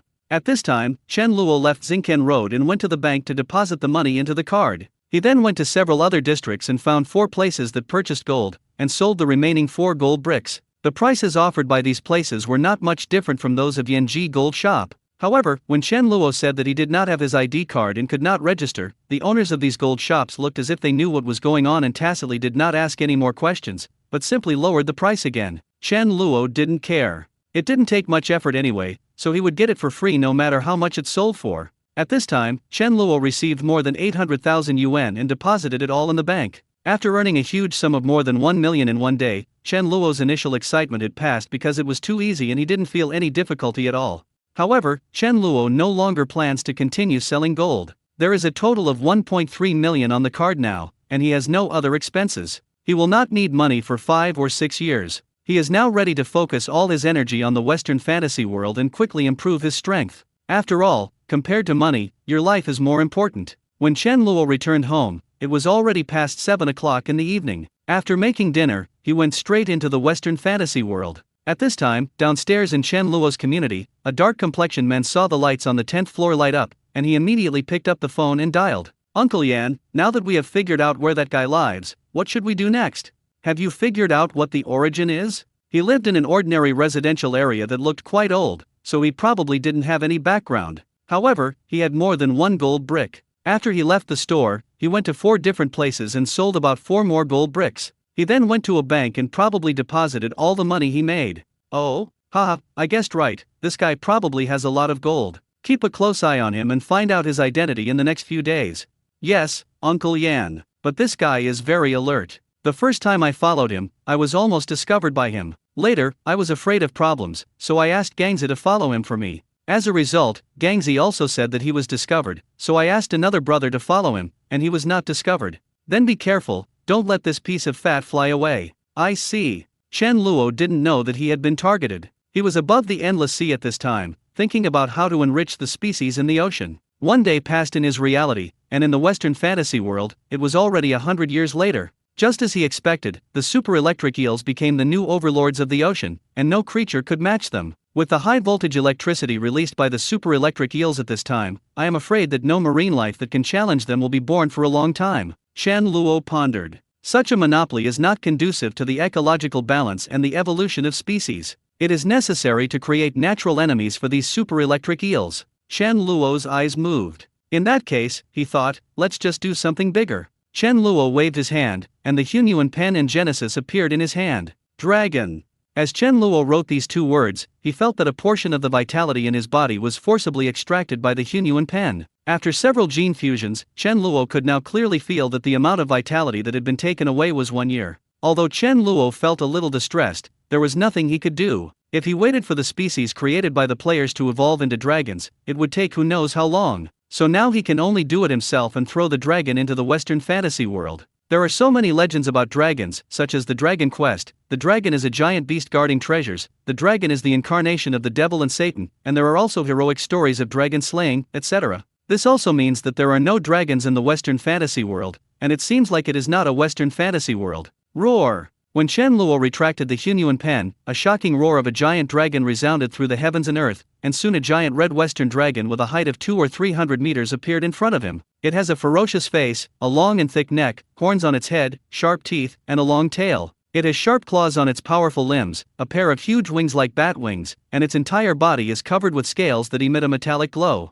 This red dragon has 4 eyelids, the inner 3 of which are transparent. At this moment, it is glaring at Chen Luo and roaring at him. A huge fishy smell and a strong wind swept over, making Chen Luo's clothes rustle. Chen Luo looked at the red dragon that looked like a small mountain indifferently. He said 2 words lightly, lie down. The red dragon was just about to use its huge mouth to bite off the tiny creature in front of it, but suddenly it felt a terrifying force rushing down, pulling its body violently into the seabed. Roar! A ball of fiery red dragon flame spurted up from the bottom of the sea, boiling the surrounding seawater, then broke through the surface of the sea and headed straight towards Chen Luo. Chen Luo pointed his hand casually, and the red dragon flame quickly turned into white cold air, which rolled back and drilled into the seabed. Wherever the cold air passed, large areas of seawater were frozen into ice, and then spread to the deep seabed, freezing the red dragon that was about to break out of the water. Chen Luo landed on the ice and waved his hand, and the frozen red dragon flew up from the bottom of the sea. In the ice, the anger in the red dragon's huge eyes disappeared, replaced by fear.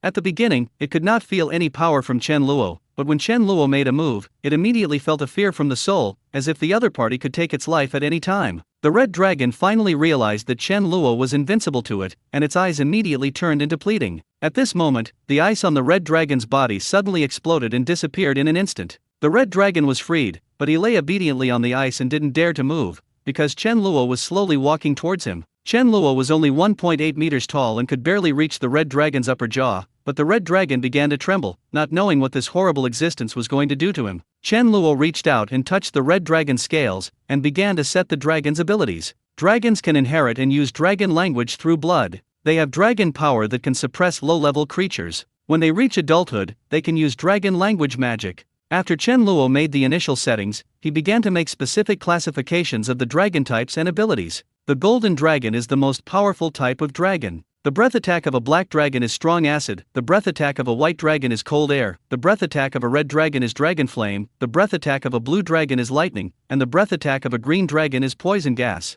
As Chen Luo's settings were gradually improved, giant dragons in 5 colors, gold, black, white, blue and green, began to emerge one by one on the ice on the sea. As soon as these 5 giant dragons appeared, they were about to attack Chen Luo just like the red dragon. As a result, they were quickly educated by Chen Luo and became good kids. They lay at Chen Luo's feet one by one, with fear and flattery in their eyes. After setting the basic abilities, Chen Luo began to set the personality and intelligence. He added characteristics such as the dragon race's greed and love of treasure into the genes, and then set up the advanced templates for these dragons. From the hatching of the dragon egg, it becomes a baby dragon, then a young dragon, and then an adult dragon. Then it becomes the ancient giant dragon, and finally the endpoint of the dragon race's evolution, the ancient dragon god. After Chen Luo felt that there was no problem, he waved his hand again, and 6 giant dragons of different colors appeared above the endless sea. Now those lying on the ice are all male dragons. In order to ensure the subsequent reproduction of the dragon clan, of course they must be paired with a female dragon.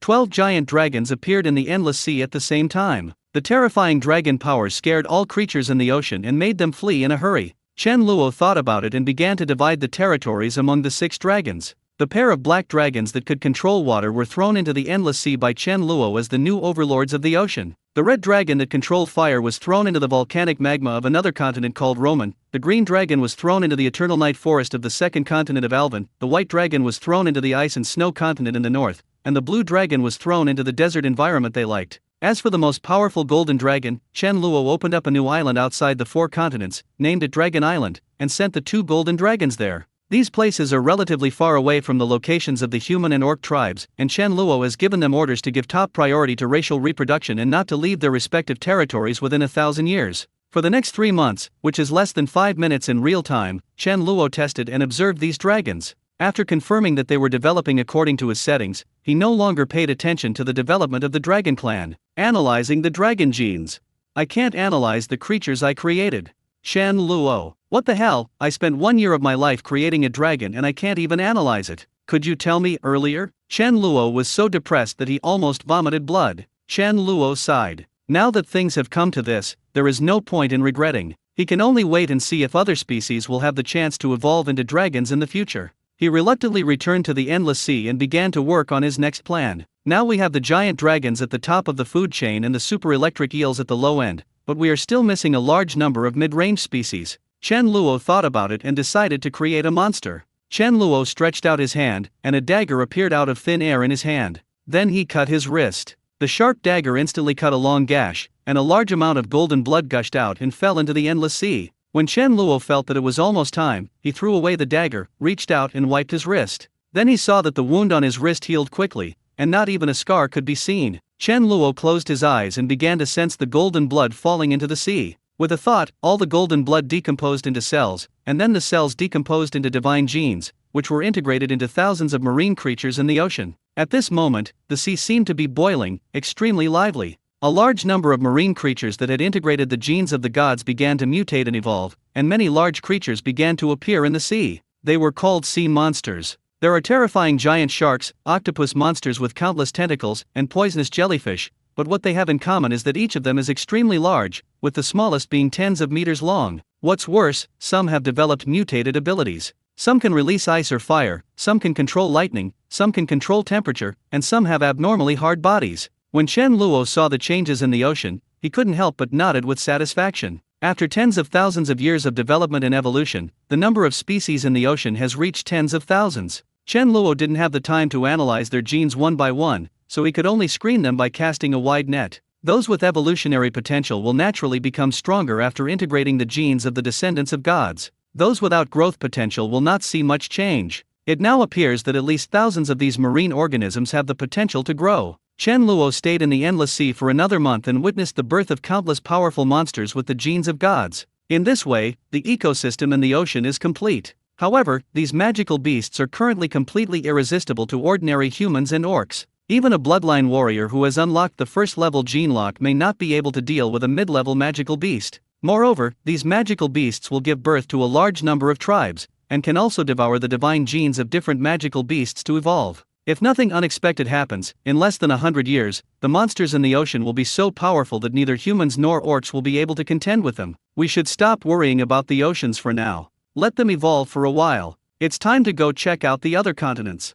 Chen Luo's figure suddenly disappeared from the spot and appeared in the ice and snow continent at the northernmost end of the Western fantasy world. Half of this continent is within the Arctic Circle, with long winters and short summers. It snows most of the year, so it is covered with snow all year round and is cold all year round, especially the ice field area, which is covered with ice and snow almost all year round. It is a typical polar climate. The reason why Chen Luo appeared here was because the polar dwarves, the first intelligent race born on this continent, was about to become extinct. The player who created the Arctic dwarf has obviously played a lot of Western fantasy games, and the image of the dwarf he created is almost the same as that in the games and movies. But I don't know if that player had a brain failure or had never seen snow before. When choosing his birthplace, he did not choose the resource-rich place in the southern end of the ice and snow continent, but instead chose an ice and snow world near the Arctic Circle. The harsh climate here has resulted in very scarce plants and animals. Most of the animals that can adapt to the environment here are cold-resistant plants and animals with thicker fur, such as snow wolves, snow deer, and polar snow hares.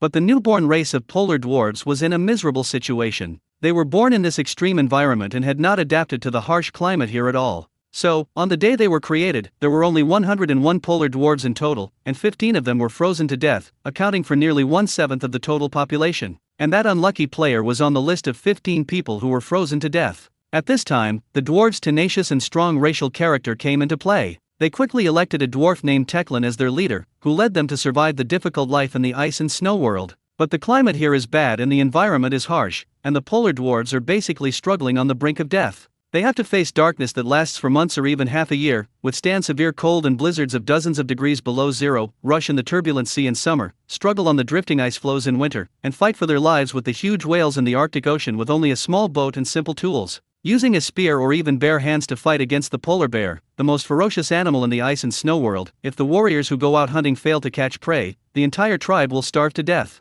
After learning about the 200 years of development history of the polar dwarves, Chen Luo couldn't help but admire them sincerely. These dwarves are undoubtedly the strongest, most tenacious, bravest and most tenacious race in the Western fantasy world. It is a miracle that they can survive and reproduce till now.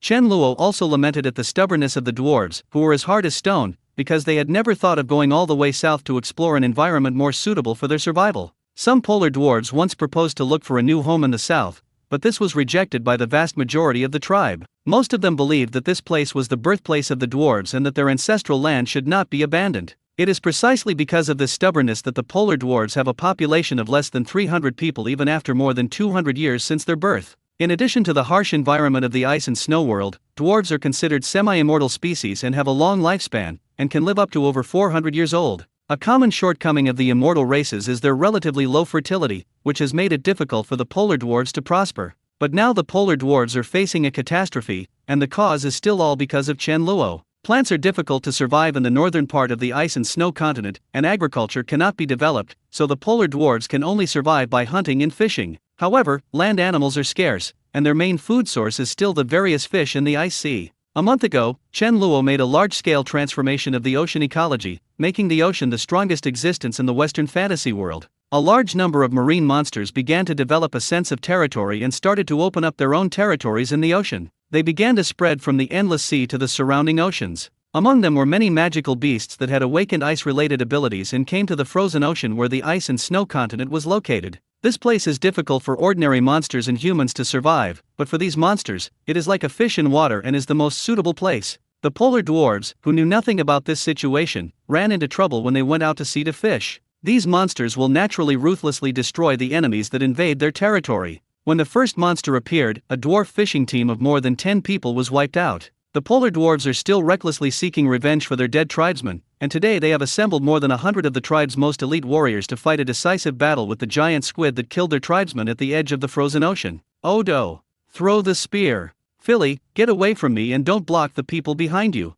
Teclin is a 1.5 meter tall dwarf with a sturdy and thick body, looking like a wall of flesh. At this time, Teclin was holding 2 giant axes of similar size to himself in his hands, and was on a huge block of ice, directing more than 100 soldiers to attack a squid over 70 meters tall in the ice sea. These polar dwarves are generally only 1.2 to 1.5 meters tall, but they are very broad and sturdy, so their average weight is almost the same as that of humans, and their strength is several times that of ordinary humans. They typically have a tan or light brown complexion, dark eyes, and their hair is usually black, gray, or brown and is grown long. Chen Luo had already arrived above the sky at this time, looking down at the battle below, and observing these polar dwarves. The dwarves all wear animal skins and hold axes or hammers as weapons. Besides their strong bodies, the most striking thing about them is their carefully trimmed beards. Almost everyone has a different beard and hairstyle. The battle situation in the Arctic Ocean was very obvious. The squid's skin was extremely hard. Although the polar dwarves were extremely powerful, the weapons they threw at it could not even scratch the opponent's skin. The squid can easily stretch out its tentacles to pull the polar dwarfs into the icy sea and drown them. It can also spit out cold air, and any polar dwarfs that get close to it will be frozen into ice in an instant. This is not a battle at all, but a one-sided massacre. What made Chen Luo speechless was that, not knowing whether these dwarves were stubborn or ignorant and fearless, they had no intention of retreating and continued to charge forward fearlessly. In a flash, more than half of the polar dwarves died, and now only about 30 people are left struggling desperately. Chen Luo sighed helplessly. He finally realized how stubborn these polar dwarves were. If he didn't take action, they would really fight to the last man. Chen Luo moved his mind, and his body shape quickly adjusted to become that of a polar dwarf, except that he wore a golden helmet, golden heavy armor, and held a black iron hammer in his hand. There's still something missing. Chen Luo looked at his majestic image. Let's add some special effects. As soon as Chen Luo finished speaking, a faint golden light began to radiate from his body. The light was soft and full of warmth. Then, strange patterns appeared on the golden heavy armor on his body, and the black iron hammer in his hand was also surrounded by a layer of blue thunder, which looked extremely magical. Add some special effects to the show. A brilliant golden light broke through the clouds and instantly projected onto the ice surface. All the polar dwarves stopped attacking and looked at the golden beam of light in astonishment. The squid's huge eyes also stared over here, with a hint of fear in its eyes, because it felt a terrifying pressure from the beam of light, making it want to get away from this place as quickly as possible. Just as the squid was about to sink into the Arctic Ocean and escape, the golden beam of light disappeared, and a tall and mighty dwarf appeared in front of all the polar dwarves. That's right, Chen Luo was only about 1.5 meters tall at this time, but all the polar dwarves felt that he was like a god, so tall that people could not look directly at him. The ultimate strength is revealed. Taeklin looked at Chen Luo in shock, his whole body shaking with excitement. Hearing Taeklin's exclamation, all the polar dwarves reacted and remembered the myths and legends circulating among the polar dwarves, that the dwarves were created by the dwarf god all using rocks. When the remaining polar dwarves saw the man before them, whose whole body was glowing with golden light and emitting an aura of pressure that made their souls tremble, they believed what Taeklin said. It is all. Our gods have not forgotten us. Chen Luo turned his gaze to the squid. He raised the black hammer surrounded by lightning in his hand, and then a blue thunderbolt fell from the sky, hitting the squid directly with a terrifying aura of destruction. The squid didn't even have a chance to resist before it turned into a pile of charcoal and disappeared into ashes. Seeing such great divine power, all the polar dwarves, led by Taeklin, fell to their knees, tears of excitement falling. Chen Luo walked up to Taeklin and uttered a majestic voice like thunder. I didn't create you to tie you down here. The world is big, why don't you go out and see it? With tears streaming down his face, Taeklin prostrated himself on the ice and knelt before Chen Luo. Great Lord All, this is the place where we were born. Abandoning it is like abandoning your grace. Chen Luo said calmly, this is not a reason for you to restrain yourselves. What I want to see is the dwarves prospering and becoming the masters of this continent, rather than a life of starvation and struggling on the edge of survival. Taeklin's body trembled slightly. He straightened up from his kneeling position and looked at Chen Luo with awe and confusion. Your Majesty Aelai, are you asking us to give up this ancestral land? Chen Luo nodded slightly. Your birth in this environment was just an accident, but I have seen your bravery, tenacity, and diligence over the past 200 years. These qualities will become an opportunity for you to rise in the new world, and I will also give you the ability to gain a foothold in the new world. Chen Luo closed his eyes, and a magnificent voice rang out in the souls of all the polar dwarves. I grant you superb combat skills, strong endurance, and outstanding construction and smelting technology. When Chen Luo said this, he wrote these genes into the racial genes of the polar dwarves. At the same time, all the dwarves felt that there was a lot more knowledge in their minds, including combat skills, forging and architecture. They can even clearly feel that their bodies have become stronger, able to withstand hard work, trekking, hunger and physical pain, and their ability to withstand blows has also been greatly improved. This change not only happened to Taeklin and others on the ice field, but even the elderly, the weak, women and children in the camp were becoming stronger. The polar dwarves in the camp also knelt down at the same time. Everyone was shaking with excitement and shouted in unison, "Thank you, the Almighty and Great Lord All, for your gift." After Chen Luo finished doing all this, he looked at Taeklin, who was still kneeling on the ground, and handed him the black hammer. I will also give you this hammer of storm. It has the power of storm and thunder, and can make the dwarves fearless of the threat of monsters. Taeklin knelt upright, looking at the storm hammer surrounded by lightning. He was so excited that he almost fainted. He trembled, raised his hands high, and took the black hammer. Thank you again for your gift, Your Majesty. Go south, that will be the beginning of the prosperity of the dwarves. I will obey Your Majesty's oracle. Taeklin and all the polar dwarves fell to the ground, thanking the gods for their gift in unison. When they looked up again, Chen Luo was no longer in sight. The Epic of Aelai records, in the first year of Aelai, the great dwarf god, the god of storms, Aelai descended on the ice and snow continent and gave the first generation of polar dwarfs, Taeklin, the artifact Stormhammer, and many talents to his people. Teclin accepted the oracle and moved his entire clan to the Onando plain in the south of the continent. The prosperity of the dwarfs began from then on, and this was the first year of Ali. After Chen Luo disappeared, he first analyzed the genes of the dwarves and found that the result was similar to that of the orcs, only 0.01%. They also had not grown to their peak and needed time to evolve. Chen Luo gave up the fusion gene and was about to go to another continent, Alvin, to observe the elves that were also born not long ago. At this moment, he suddenly exclaimed in surprise, and said with some surprise, "I was able to unlock the second-level gene lock so quickly."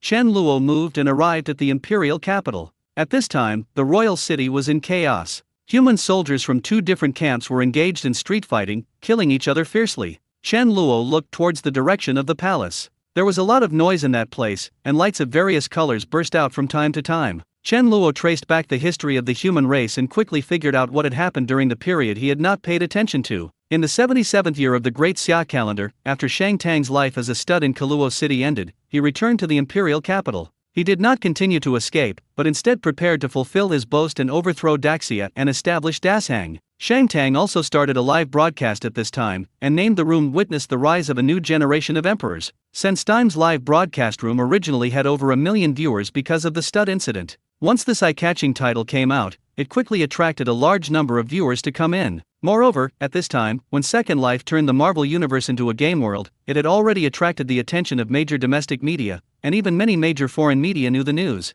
If it is true as Second Life says, then this black technology will undoubtedly become a disruptive invention. One day in reality is equivalent to 100 years in another world, which is equivalent to extending human life in disguise. One day is equal to 100 years, which means that one day is equivalent to 36,500 days of other people's life. Anyone would feel excited just thinking about it. This is simply going against the will of heaven. Everyone knows that this game will definitely be a hit, it just depends on when it will be released for public testing. By then, countless people will surely flock in, and perhaps it will change the course of human development. With the influx of a large number of viewers and follow-up reports from major domestic and foreign media, Second Life became completely popular, and SenseTime and Recoba also became popular. Because at this time, although there were still hundreds of players broadcasting live in Second Life, only SenseTime and Recoba's broadcast rooms had the largest number of people, one reaching an astonishing 3 million and the other more than 2 million. The reason why SenseTime has received so much attention is, firstly, the influence of the stud incident, and secondly, a series of cool operations in the game. The reason why Recoba is so popular is the same as the first reason why Shang Tang is popular.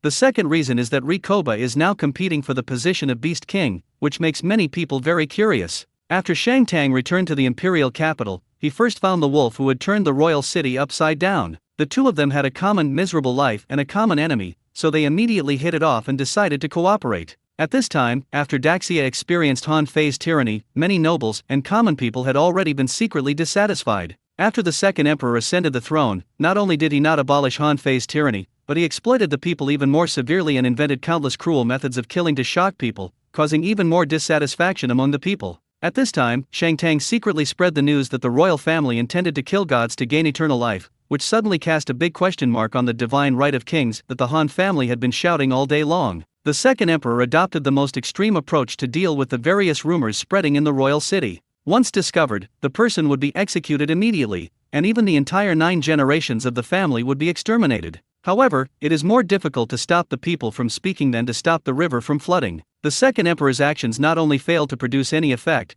but made more people believe that the royal family was really trying to kill the god. At this time, Shang Tang claimed to be the Golden King who had fused the blood of gods. He was sent by heaven to overthrow the tyranny of the Great Xia dynasty and called on people with lofty ideals all over the world to revolt together. As soon as Shang Tang's slogan of uprising was shouted out, people from all over the country responded. Some went to submit to Shang Tang, while nobles from various places announced their separation from Daxia and became separatist forces. Then, Shang Tang announced the list of nobles who had previously spread the rumor that he was the King of Gold and hypocritically called on them to join forces to resist the tyranny. This series of actions immediately forced the opposition nobles into a desperate situation. The second emperor had long suspected that these nobles were secretly plotting something bad. He did not care whether it was a divisive ploy by Shang Tang or even whether these lists were true. On the one hand, he ordered troops to suppress the rebels organized by Shang Tang, and on the other hand, he began to eliminate these nobles. Of course, these nobles would not sit still and wait for death. They immediately fled the imperial capital, began to gather their forces, and publicly announced that the royal family was a godslayer, and the whole world would punish them. For a time, the human race was in turmoil.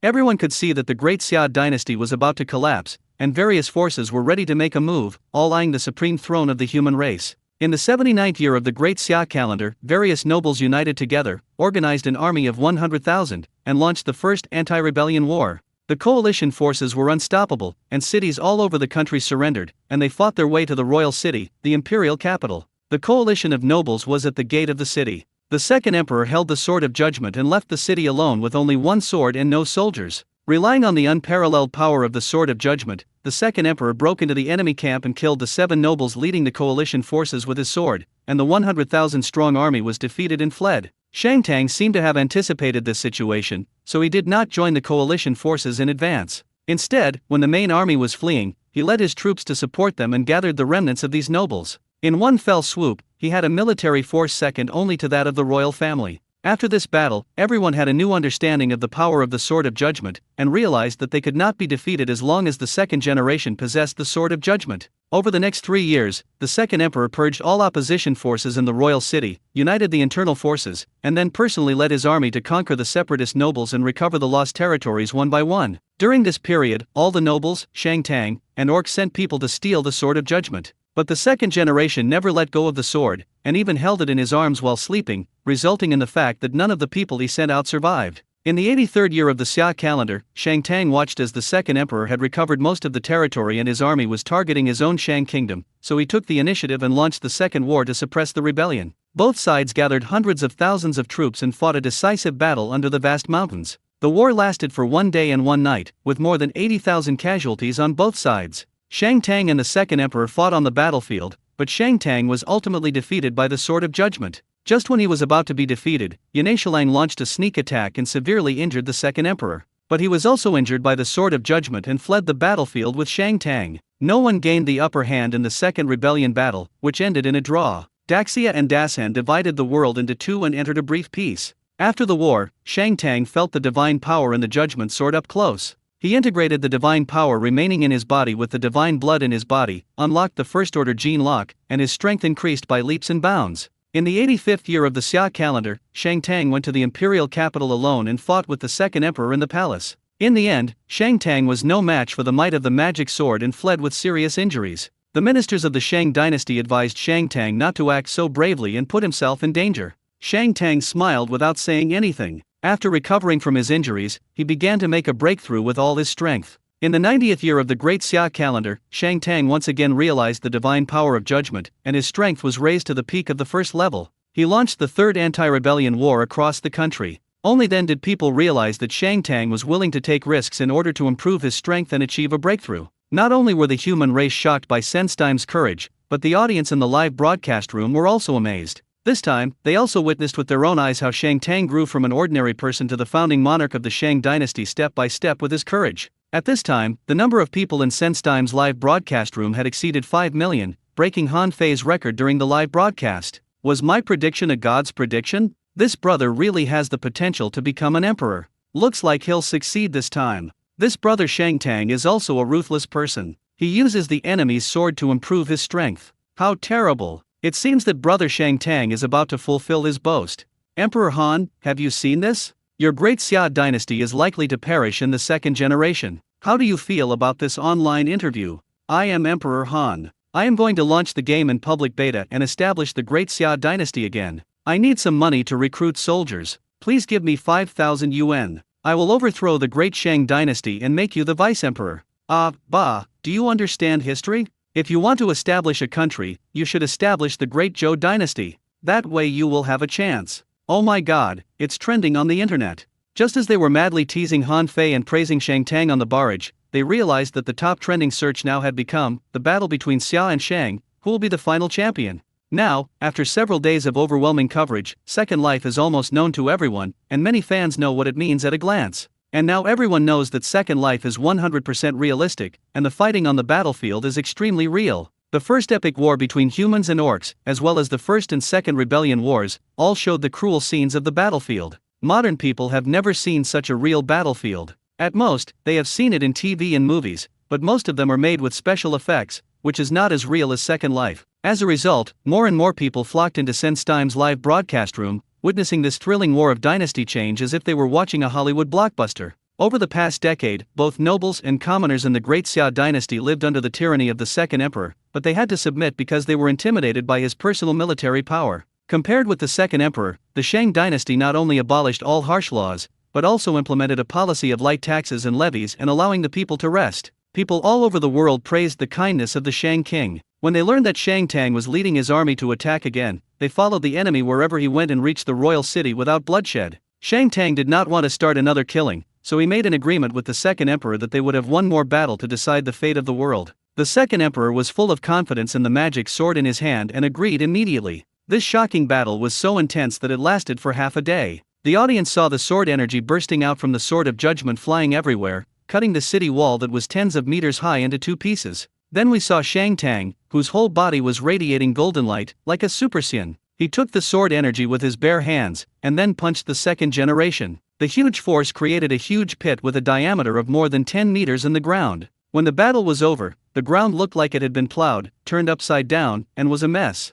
In this duel, both the second emperor and Shang Tang were seriously injured and the battle ended in a draw. Although it was a draw, the morale of the Shang dynasty was greatly boosted because this meant that the myth of the invincibility of the Judgment Sword was finally shattered. The morale of the Daxia army was in turmoil, and the people in the royal city were all looking forward to the Shang dynasty entering the city as soon as possible. After more than 10 years of war, both soldiers and civilians began to yearn for peace and to end the war as soon as possible. 1 month after the Great Shang Siege, Shang Tang made another breakthrough and finally unlocked the Second Order Gene Lock. Shang Tang ordered his men to shout at the foot of the city that he wanted to have another battle with the second emperor, but received no response. The second emperor was afraid to fight, and the morale of the Daxia army plummeted. Under the leadership of an officer in the army, they opened the city gates to welcome Shang Tang's army into the city. When Chen Luo arrived at the imperial capital, what he saw was the scene of Shang Tang's army attacking the palace. At this time, the people in the palace had already given up resistance, but Shang Tang could not find any trace of the second emperor after searching the entire palace. Soon, it was learned from the surrendered palace guards that the second emperor had not been seen in the palace for 3 days.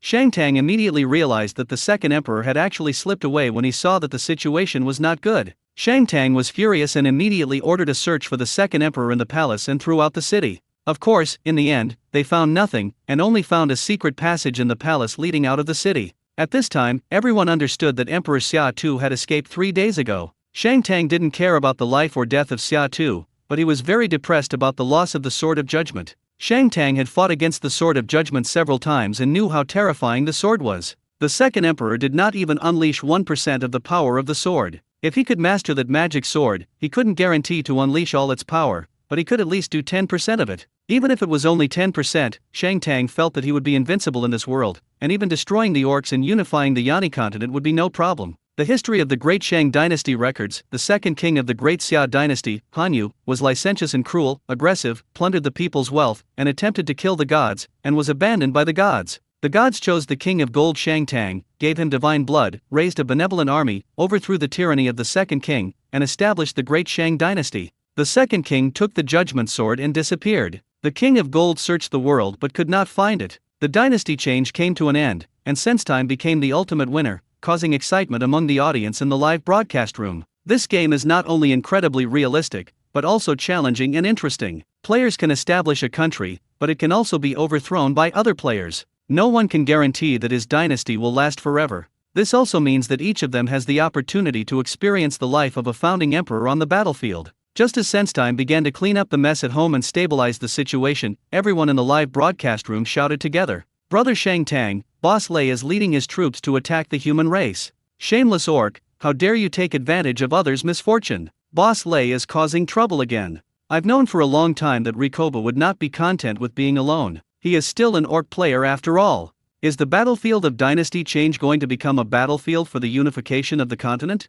When Shang Tang saw the comments in the live broadcast room, he couldn't help but frown. The human race has been in civil war for the past few years, which has led to the decline of domestic people's livelihood, and they are in urgent need of recuperation. He could understand why Rikoba chose to launch the invasion war at this time. Rikoba had just ascended to the throne of Beast King and needed a victory to consolidate his position. Moreover, the human race now has lost the Sword of Judgment and has experienced a brutal civil war. This is the weakest time, and it is also a great opportunity for the orcs to wipe out the human race in one fell swoop. Someone, help me deliver this letter to the Beast King. Shang Tang quickly wrote a letter, gave it to the soldier, and had it sent to the front line as soon as possible. Second Life completely simulates reality. There is no function to send secret messages when adding friends. SenseTime can only use the old method of sending messages manually. But after Shang Tang had someone deliver the letter, he suddenly slapped his forehead and said to the void, viewers in the live broadcast room, help me pass a message to Rikoba's live broadcast room and ask him what he wants to do.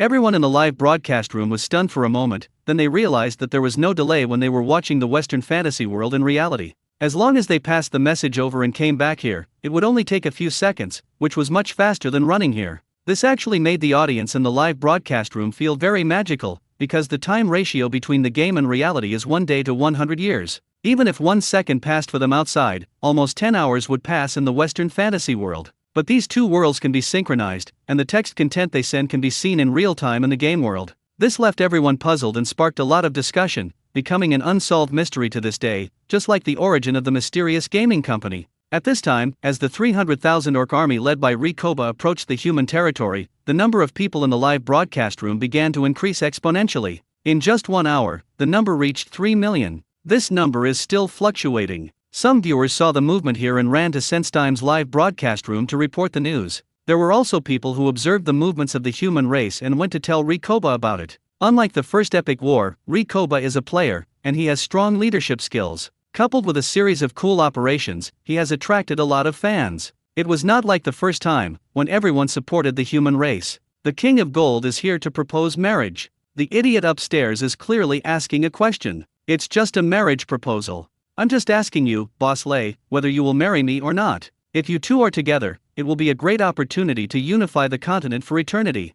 Bah, our Emperor Shang Tang asks you, why don't you stay in Kaluo City and behave like a bear, but come to the human race to seek death? Don't make trouble, just tell me the original words. But no one listened at all. The audience just wanted to watch the fun and hoped that the two sides would fight. They started spreading rumors and had long forgotten what Shang Tang said. Rikoba also noticed the content on the live broadcast screen, but he didn't take it seriously at all. He laughed and waved his hand and said, open everything. A Bearman general behind him responded respectfully, took out a command flag and waved it at the hundreds of thousands of troops behind him. Then rows of messengers behind him held up the command flags and waved them as well. In a flash, tens of thousands of huge flags fluttering in the wind were erected among the hundreds of thousands of troops. These flags are all white, about 5 or 6 meters long and 3 or 4 meters wide, with rows of Chinese characters written in bright red fonts on them. What's going on? Are you raising the white flag of surrender? Fuck, what does that flag say? Life is free in extraordinary places. Let your living be in sync with your dreams. IGA Real Estate is your most professional consultant. Customer service phone number 400123456.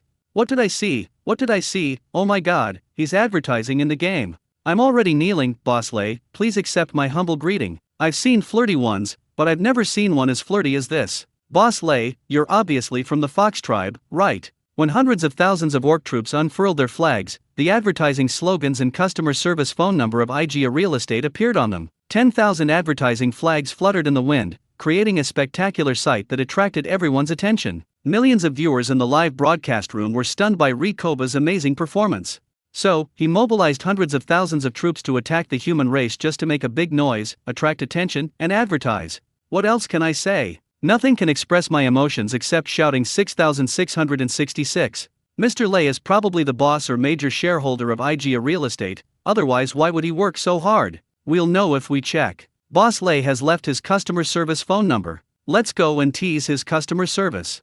So, the authorities don't care? Of course Chen Luo also noticed Rikoba's bold move. When he saw the advertising flags all over the mountains, he suddenly felt at a loss whether to laugh or cry. Rikoba is truly a business genius, so amazing that it's no wonder he can become a big boss in real life. Chen Luo had noticed the stud incident before, but at the time he just thought it was interesting and forgot about it. Now this guy is taking advantage of me. If I don't teach this naughty boy a lesson, I'm afraid more people will follow suit. By then, the Western fantasy world will probably become the territory of advertisers, just like those small, psoriasis-like advertisements on telephone poles. The purpose of Chen Luo letting players enter is to let them create species evolution, not to make them rich. Chen Luo pondered for a moment, thinking about how to teach this naughty monster a lesson. Kill directly? It doesn't seem very friendly, after all, there are millions of people watching. Well, then let's do what the Ant King did and create some natural disasters. Chen Luo made a decision and snapped his fingers. On the Plain, Rikoba looked at the neatly arranged advertising flags behind him with complacency and was very satisfied with his own actions. Although it may be banned by the game officials, it doesn't matter. There are millions of people in the live broadcast room now, and the advertising effect has been achieved. What made Rikoba even more proud was that after a lot of arduous intrigues, combined with military conquest and bribery, he finally dealt with the ancestors of several other orcs, making him the new Beast King. Even though Rikoba's company has been listed and he is already a successful boss in real life, becoming the king of a country and having the power of life and death is something that cannot be experienced in reality. Looking at the 300,000 troops behind him, Rikoba's sense of accomplishment and satisfaction reached its peak, which was incomparable even to the moment when the company went public. At this moment, 3 huge black shadows suddenly appeared on the ground. These 3 dark shadows, each hundreds of meters tall, blocked the sun and the sky. Roar! A huge roar resounded through the heaven and earth, causing the orc army below to cover their ears one by one and look up at the sky in horror. At this moment, a huge black shadow quickly rose up in the live broadcast screen. All the players watching the live broadcast held their breath and looked above the orc army. In their stunned eyes, they saw 3 monsters, 1 gold and 2 white, each several hundred meters in size, appear in the sky. A brilliant light burst out from the golden body. The blazing golden light almost submerged half of the sky, and from the light, a huge monster emerged. This is a giant golden dragon with a slender body covered with golden scales. It has dragon horns on its head and 2 dragon whiskers that twist as if they have life. There are also sharp dragon claws under its abdomen, revealing its majesty. The 2 white dragons were only slightly smaller than the golden dragon, but they also exuded a terrifying aura. The moment the giant dragon appeared, the hearts of all the orcs on the battlefield skipped a beat, and they felt a kind of oppression at the life level. The dragon is naturally at the top of the food chain, and its breathtaking might makes the orcs present feel like they are suffocating. The orcs' wolves, angry bears, and other mounts were trembling and lying on the ground, staring at the giant dragon in the sky in horror. They were so frightened that they dared not even move. All the players who were watching the live broadcast were shocked. Even through the live broadcast, they could feel the extremely overbearing pressure. Oh my god, the dragons are coming out. I'm shocked. Could this have been created by some big shot? Fuck, this is too real. I'm scared to death even through the screen. Finally, I saw a giant dragon. The Western fantasy world is incomplete without a giant dragon. Take a screenshot quickly. Warriors of the orcs, what are you waiting for? Go and slay the dragon. The time to prove yourself has come. The guy above, are you stupid? These orcs are not enough for a dragon to fight against. It's just a giant dragon. Give me an account. Believe it or not, I can fight him for a round. I believe the above. Will I be eaten in 1 round? Funny. Just when everyone was shocked by the dragon's terror, the golden dragon opened its mouth and spewed out golden dragon breath at the 2 white dragons. The 2 white dragons were not to be outdone and spit out 2 streams of white dragon breath. The 3 dragon breaths collided violently with each other, and then suddenly exploded. The terrifying air waves spread out, blowing the orcs below to the ground. Then, the 3 giant dragons started fighting in the sky, breathing dragon breath. The audience was watching with great interest. This was a battle of dragons. This spectacular scene was many times better than those crappy Hollywood special effects. But as the audience watched, they realized something was wrong, because although the 3 dragons seemed to be fighting fiercely, after fighting for a long time, no one was injured. And they didn't know whether it was intentional or unintentional. All kinds of dragon breath, lightning, and dragon language magic were attacking them desperately, and then they dodged them easily, so the large-scale damage skills fell on the orc army below. The orcs were unable to withstand the power of dragon's breath. They were either struck into charcoal by the lightning breathed out by the golden dragon, or frozen into ice by the large-scale freezing magic of the white dragon. The orcs couldn't escape even if they wanted to. The dragon could fly nearly 100 meters with a flap of its wings. Their mounts were trembling under the dragon's might and could not outrun the dragon. As the battle entered a white-hot stage, the orcs had suffered 40,000 to 50,000 casualties. Rikoba was completely confused. When he was so ambitious about exterminating the human race, how could he have encountered such a bad luck? Rikoba was distracted for a short while, then he immediately reacted and hurriedly ordered his army to retreat. However, the battlefield of the 3 dragons also moved in the direction of their escape very tacitly. The orc army suffered tens of thousands of casualties again before finally getting rid of the 3 dragons. The 3 dragons seemed to have no interest in them and continued to pretend to fight. They roared into the sky and soon disappeared from everyone's sight. In a huge dragon battle, the orc casualties reached as high as 100,000. Although it was not a serious blow to their vitality, it was enough to make Rikoba feel painful for a while. And because of such heavy casualties, there was another consequence: the morale of the beastmen was greatly reduced, and they no longer had the intention of moving south. Rikoba was originally full of ambitions and was ready to make great achievements and become the first emperor to unify the continent. He did not expect that he would encounter such misfortune before he even set foot on the human territory. He was really depressed. Even if Rikoba forced the orcs to continue moving south, it would be useless because orcs are different from humans. Among the human race, founding monarchs such as Shang Tang and Han Fei can enforce their will, but it is different for the orcs. They are divided into different races internally. When the orders of the Beast King and the Tribal King conflict, they will only obey the orders of the Tribal King. Strictly speaking, the Orc Kingdom is just an unstable alliance, and the Beast King is only the leader jointly elected by various orc races. He does not have the supreme power like the human king. Now that people are thinking of returning home, if Rikoba dares to order a march south, I'm afraid the Beast King will be overthrown immediately. The more Rikoba thought about it, the more depressed he felt. He also felt that something was wrong. How could he encounter a dragon fight out of the blue? Isn't this too much of a coincidence? Not only Rikoba felt this way, all the viewers in the live broadcast room felt that there was something wrong. Because the three dragons were fighting so fiercely, not a single scale fell off. I think Boss Lei was cheated. I smell a conspiracy too. It's probably because Lei's outrageous actions pissed off the game company, so they created a giant dragon melee to teach him a lesson. Ha ha ha, I also think it was that dog planner behind this. Poor Boss Lei.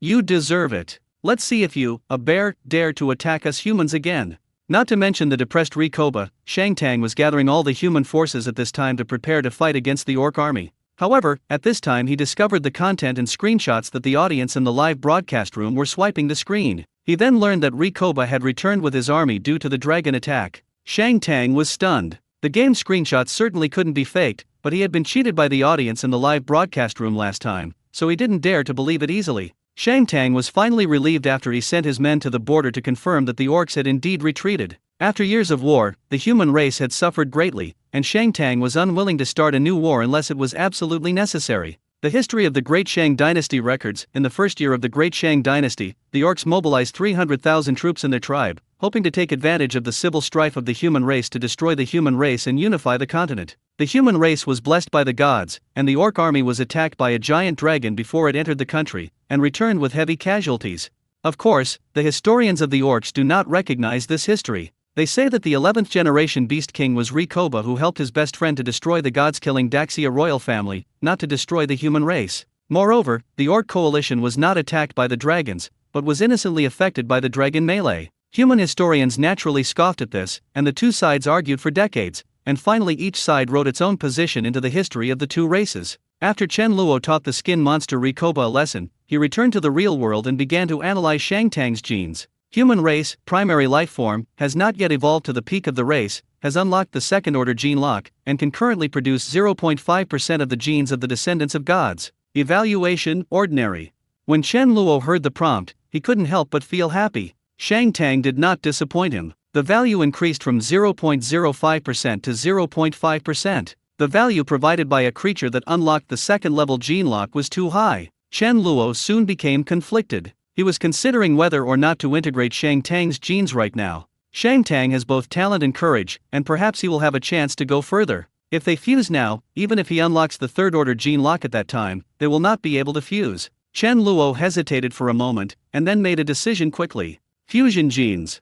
As the fusion began, Chen Luo felt his body shake, and an impact more violent than the previous one swept over him. He could clearly feel that his body was getting stronger, his strength and endurance had been greatly improved. But the biggest change was not physical, but mental. Chen Luo's 5 senses were further enhanced at this time. He could feel the flow of blood, and even sense every part of his body. He could even sense the sound of the neighbor outside the house opening the door with his key. This feeling is very magical. It is not hearing, but sensing. He can also picture the scene in his mind. At this time, part of the memories that were originally sealed in Chen Luo's mind were also unlocked. He instantly understood the reason. This was because he had integrated certain divine genes and his mental power had awakened. With this mental power, he can control and sense his body more accurately, so he can sense the circulation of qi and blood in the situation outside the house. Chen Luo's mind moved, and his mental power began to radiate and penetrate into his body. Soon, a diagram of the human body structure appeared before him. There is no color in this picture, only pure structure.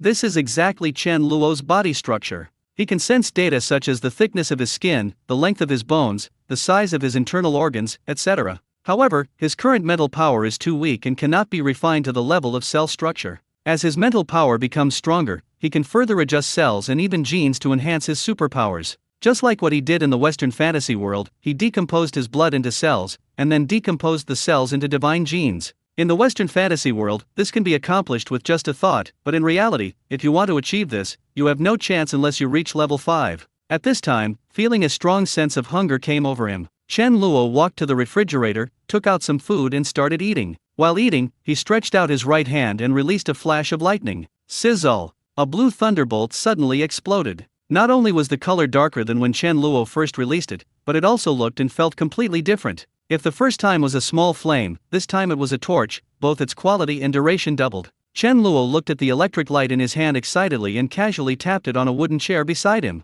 Bang! Blue lightning exploded, and the chair suddenly fell apart into a pile of scrap wood. Now I should be able to electrocute fish or something. Chen Luo casually extinguished the lightning in his hand. He felt very satisfied with the current power of his lightning ability. Chen Luo ate almost all the food in the refrigerator before he relieved his hunger. However, although the amount of food he ate increased, with the awakening of his spiritual power, the fatigue caused by the fusion of genes disappeared. After Chen Luo cleaned up the garbage and the wooden bench, he took them to the garbage station downstairs and threw them away. When he returned to the community, he suddenly felt an inexplicable tightness in his heart, as if someone was staring at him. Chen Luo frowned, turned around and looked behind him. It was 6 o'clock in the afternoon and it was not completely dark yet. In the community, there were either a group of elderly people gathered together to play chess, take a walk and chat, or many housewives were with their children chatting about children's topics. But Chen Luo was very familiar with these people. They had been his neighbors for decades. He saw them every day. Some of them greeted him enthusiastically when they saw him, so he didn't notice any strangers.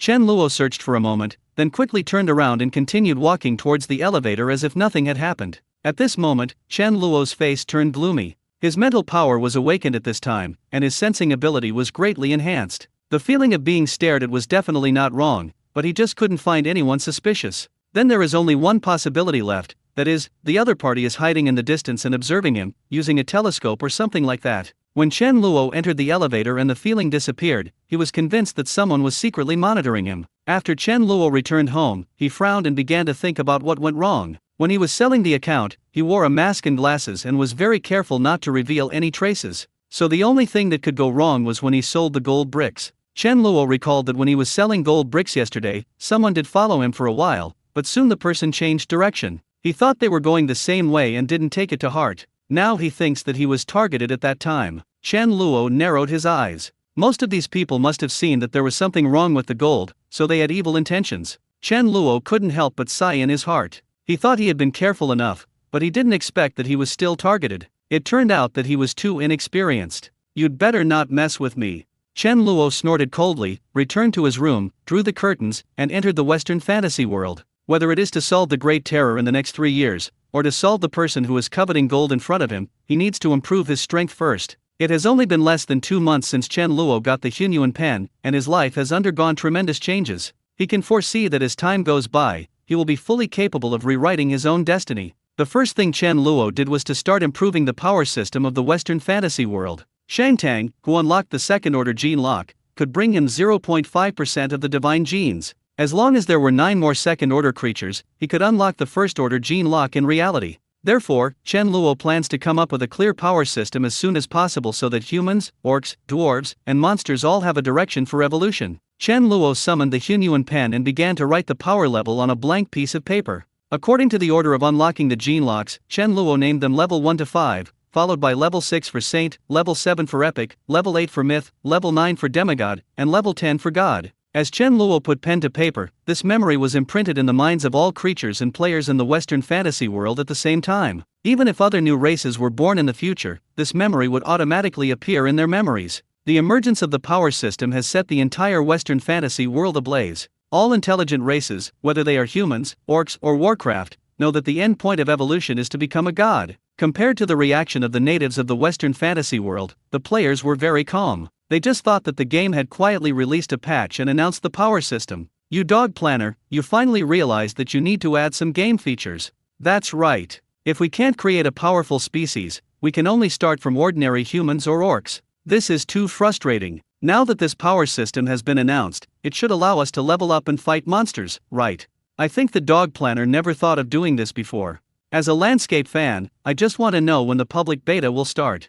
+1, +10086. When the forum was abuzz with discussion about this power system, the system announcement sounded again. Announcement: congratulations to player Han Fei for becoming the first person to advance to the first level and receiving a special reward. Announcement: congratulations to the player Shang Tang for becoming the first person to advance to the second level strongman and receiving a special reward. As soon as these two announcements appeared, people in the forum were shocked again. Becoming the first person to advance can actually get a special reward. Shang Tang was in the game at that time and knew it at the first moment. Senstein was stunned for a moment, and without any urging from the audience in the live broadcast room, he directly opened the special reward according to the system prompts. Han Fei was extremely depressed. He had fought so hard to conquer the country, but it was destroyed in the second generation. Anyone would feel aggrieved. Han Fei now wished he could go in and slap his bastard son Hanyu to death, then kill Shang Tang and restore the country. Unfortunately, there was no chance to play the game anymore. Han Fei could only turn a blind eye and go out for some fresh air.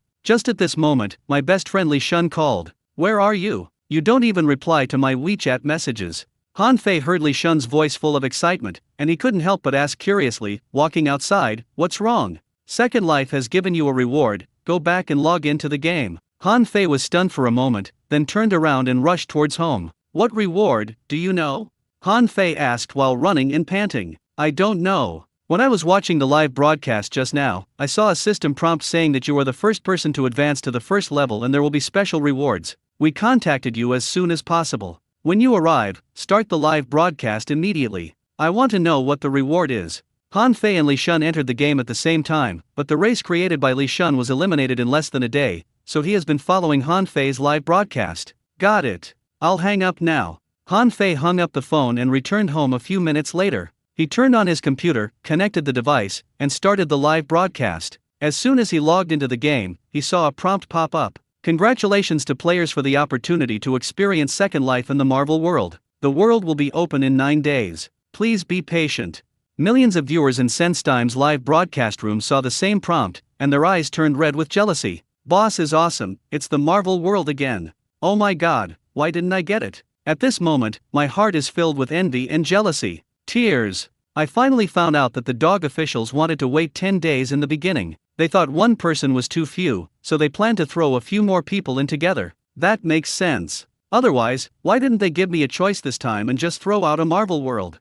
Game companies also have to consider costs. How many super servers would be needed for a game with such a high degree of realism? It would be such a waste to let only one person play it. After Chen Luo established the hierarchy system, he had already arrived at the eastern continent of Alvin. The 4 continents in the Western fantasy world are arranged in the shape of a mouth. The largest one is the Yani continent in the west, which is roughly equivalent to the combined area of Asia and Europe. However, the human and orc races are currently small in number, and less than 20% of the land has been developed. Next is the ice and snow continent in the north. Due to the harsh environment, only the southern part is suitable for the development of civilization. Its area is less than a quarter of the size of the Yani continent. Next is the Alvin continent in the east under Chen Luo's feet, which together with the Roman continent in the southernmost part constitute the main territory of the Western fantasy world. The combined area of these 4 continents is more than twice the total land area of the Earth, but such a large area only occupies the eastern hemisphere of the Western fantasy world. The Western hemisphere is still a vast ocean. Chen Luo is leaving it to prepare for subsequent races. There are also large and small islands on the sea. Except for Dragon Island, Chen Luo is too lazy to name these islands and waits for the Western fantasy world's own life to name them. The Alvin continent is located in the east of the Western fantasy world, where the sun rises. The climate and temperature are very suitable for life. There are large forests and wild beasts running on this land. Chen Luo came to a place named Dal Forest by the elves and walked into it. Here, birds were singing, flowers were blooming, trees were lush and verdant, wild animals could be seen everywhere, and it was full of vigorous life. Only some of the various creatures and plants here are similar to those on Earth. Chen Luo does not recognize most of them. Chen Luo walked into the central area of the forest and found a beautiful valley. This was the core area of the forest. A snow-white waterfall cascaded down from the valley, forming a mirror-clear lake below. Green grass covered the ground, small red and yellow flowers were in bloom, and dandelions were blown away by the wind, scattering seeds all over the sky. By the lake, a group of elf children were playing in the water. They had long pointed ears, delicate features, and eyes that were bright like gems. They were as beautiful as angels. With their embellishment, this extremely beautiful world looks more like heaven. But this beautiful picture was broken. A sharp horn sounded suddenly. The group of elf children playing in the water were stunned for a moment, then quickly jumped out of the water and ran towards the tree house on the towering tree in the forest. Then, countless elves wearing light armor and holding weapons rushed out. Each of them is a handsome man or a beautiful woman, and any of them looks no worse than a real star. But at this moment, each of them had an expression as if they were facing a great enemy, and hatred was revealed in their eyes. It was obvious that they had encountered some trouble. It's those ugly trolls again. Everyone listen up, follow me to drive out those demons and protect the sacred tree. Defend the sacred tree to the death. The elves on the giant tree and on the ground responded in unison and quickly rushed into the dense forest. They were all very agile, jumping between the giant trees, leaping several meters at a time, which was a pleasing feeling to the eye. Chen Luo's figure disappeared again and appeared in front of an extremely huge tree in the center of the valley. It is the tallest tree in the forest, with a diameter of hundreds of meters. Ordinary people cannot see its top when standing below. It is as magnificent as a pillar piercing the sky. Hundreds of fully armed elves stood under the giant tree and on its branches, watching every move around them vigilantly. When Chen Luo appeared, all the elves looked at this masked uninvited guest with vigilance. The archers began to draw their bows and draw arrows, and the others also drew their weapons and assumed fighting stances. Who is it? Chen Luo did not say anything, but took a step forward. His figure had already crossed over 100 meters and instantly arrived at the bottom of the giant tree. All the elves were startled at first, but then they saw dense arrows flying towards Chen Luo, and those elves holding ice blades rushed up anxiously, fearing that Chen Luo would attack the giant tree. But at this moment, the densely packed arrows suddenly stopped in the air, and even the elves were unable to move as if they were under a spell. All the elves were horrified, their eyes widened and they stared at Chen Luo. Although they didn't know what happened, it didn't stop them from making a judgment. It all originated from the mysterious man in front of them. At the same time, Che Wenwen excitedly posted a message on the game forum, "I also saw the god of creation. My elves are also going to rise," and then attached the live broadcast link. The players and viewers of the forum were all envious of the rewards received by Han Fei and Shang Tang. As soon as Che Wenwen's post was published, it immediately caused a sensation. Everyone knows that when the creator god or the game planner shows up, there will definitely be trouble. The first time was the creation of Emperor Han, the second time directly led to the avalanche of the Great Xia dynasty, and there was also the first vampire. Now that the god of creation has appeared again, the structure of the gaming world may change again. As a result, curious viewers and players flocked into the live broadcast room of the player named Kanai Xiao Wenzi. "Wow, it's you, the tree man. Ha ha ha, this name sounds so familiar. Is it the vegetative man? Pfft, he's obviously a plant player. Is that the unlucky woman who created a tree and then grew on the ground and couldn't move?" Faced with the crazy teasing from the audience, Che Wenwen expressed that she was very depressed and speechless, because the towering tree in front of Chen Luo is her. Che Wenwen also studied biology, but after graduating from undergraduate school, she chose botany as her graduate program, so she has a deep understanding of plants. After entering the game, when creating species, she naturally thought of plants and trees. However, ordinary plants could not be judged as valuable by the Hunyuan pen. Che Wenwen added powerful vitality and growth genes to this tree. Then Che Wenwen obtained the qualification to enter the Western fantasy world, but not long after she entered, she regretted it, because she can't move. Then Che Wenwen started as a small sapling and grew up day by day. At first, Che Wenwen found it quite interesting because the Dal forest is so picturesque and beautiful that it would be nice to just enjoy the scenery here every day. But 1 or 2 days is fine, 1 or 2 months is fine too, but after decades, no matter how beautiful the scenery is, you'll get tired of it. Che Wenwen felt like she was going crazy. She had agreed to come here to play games, but ended up ruining herself. The feeling now was even more terrifying than being in jail. So, Che Wenwen chose to quit the game. Anyway, the tree would grow automatically whether she was there or not and would not die. When Che Wenwen has nothing to do, she comes in to see the scenery, take screenshots, post game videos, and invites a few friends and players who also like scenery to come in and take a look. A day passes very happily, which is 100 years in the Western fantasy world. By the next day, Che Wenwen's tree had grown hundreds of meters tall. Its dense crown blocked out the sky, and its thick branches spread out as spacious as a road, and could even accommodate a car. At this time, Che Wenwen was surprised to find that basketball-sized fruit buds began to grow on her tree crown. Che Wenwen was stunned. She knew very well that this tree was not a fruit tree. Even if it was a fruit tree, it would bloom before bearing fruit. She had never seen one bear fruit directly. Che Wenwen was surprised, but suddenly she felt that there was a breath of life in these fruits. Che Wenwen was stunned. She had never expected that fruits would grow on her body, and these fruits even showed signs of life. So she added a new activity every day, which was to come in and observe these fruits with the breath of life, trying to study what they were. As time goes by, the fruit buds grow little by little. 3 years passed in a flash. The fruit bud had grown from the size of a basketball to over 1 meter in length, and the first fruit bud finally matured at this time. Che Wenwen watched excitedly as the fruit bud blossomed. Surrounded by layers of tender leaves, the fruit bud slowly blossomed like a flower, and then a little elf that looked about 3 years old appeared. This little elf can walk as soon as it is born and can communicate with Che Wenwen through thoughts. The little elf is extremely attached to Che Wenwen like a child to its mother, and refuses to leave her vicinity every day. Che Wenwen was dumbfounded. As a girl who didn't even have a boyfriend, she had no experience in taking care of children. But looking at this babbling little elf and her beautiful face like a porcelain doll, Che Wenwen's heart was melted and she almost immediately decided to raise her. But soon the first problem arose. The elf had no food and started crying with hunger. Che Wenwen couldn't move, and had no way to create food out of thin air. She looked at the crying elf and felt heartbroken, but there was nothing she could do. At this time, the surrounding plants seemed to sense Che Wenwen's thoughts and miraculously produced all kinds of edible sweet fruits. Che Wenwen was surprised and happy, and immediately told the elf with her mind to eat the fruits. The first elf had food and survived successfully. Then, under the powerful vitality of Che Wenwen's sacred tree, elves were born one after another. Under the influence of vitality, large jungles and various flowers and plants grew around it, protecting the sacred tree Che Wenwen.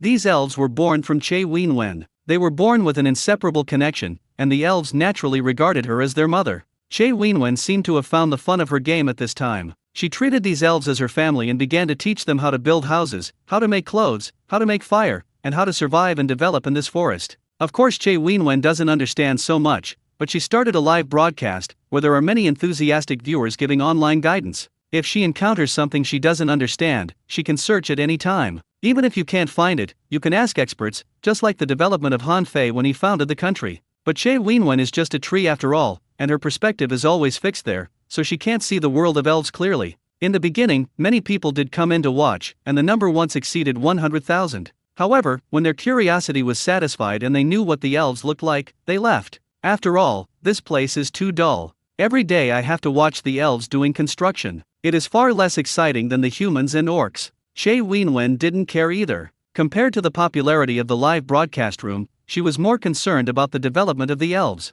The number of people in the live broadcast room quickly decreased, and by the afternoon of the second day after the second test was launched, there were only about a few thousand people. At this time, 200 years had passed in the Western fantasy world, but the number of elves had just exceeded 10,000. Che Wenwen was also helpless about this situation. As more and more elves were born, the life energy contained in her sacred tree rapidly diminished. At this point, new elves can no longer be born, and the elves can only rely on themselves to reproduce. However, elves are an immortal race with a lifespan of thousands of years, and their fertility is shockingly low. An elf couple will most likely only have one child in their lifetime. At the same time, troubles also came to the elves. In the Dal Forest, not only one race was born, but there were also two other races created by players, the trolls and the goblins. There was no conflict between these two races and the elves when they were just born. After all, they were all players. As neighbors, the two ancestors of the trolls and goblins often came to visit and take a look at the beautiful elven ladies. However, trolls and goblins are ugly and ferocious looking, and the elves have an incomparable obsession with beauty, so they naturally dislike and even hate these two species. Every time they come here, they are despised, even in the game, and it feels bad, so the ancestors of these two races don't come here anymore. However, as the population of the three races began to swell and the resources of the Dal Forest were limited, friction was inevitable among the three races. At the beginning, the ancestors of the trolls and goblins were still able to control their respective tribesmen, but their lifespans were not long, only about 100 years. After they died of old age, the new trolls and goblins who took over released all their previously suppressed anger. Minor frictions gradually turned into major conflicts, and then into all-out war, with the trolls and goblins joining forces to fight the elves. But elves are born kings of the forest. They are agile and light, and can adapt themselves perfectly to the forest environment. Even if the other two races join forces, they are no match for the elves. The number of casualties on both sides increased, and the hatred became deeper and deeper. What made the elves even more angry was that the trolls ate the elves, which made them mortal enemies all of a sudden. The war was always in favor of the elves in the initial stages,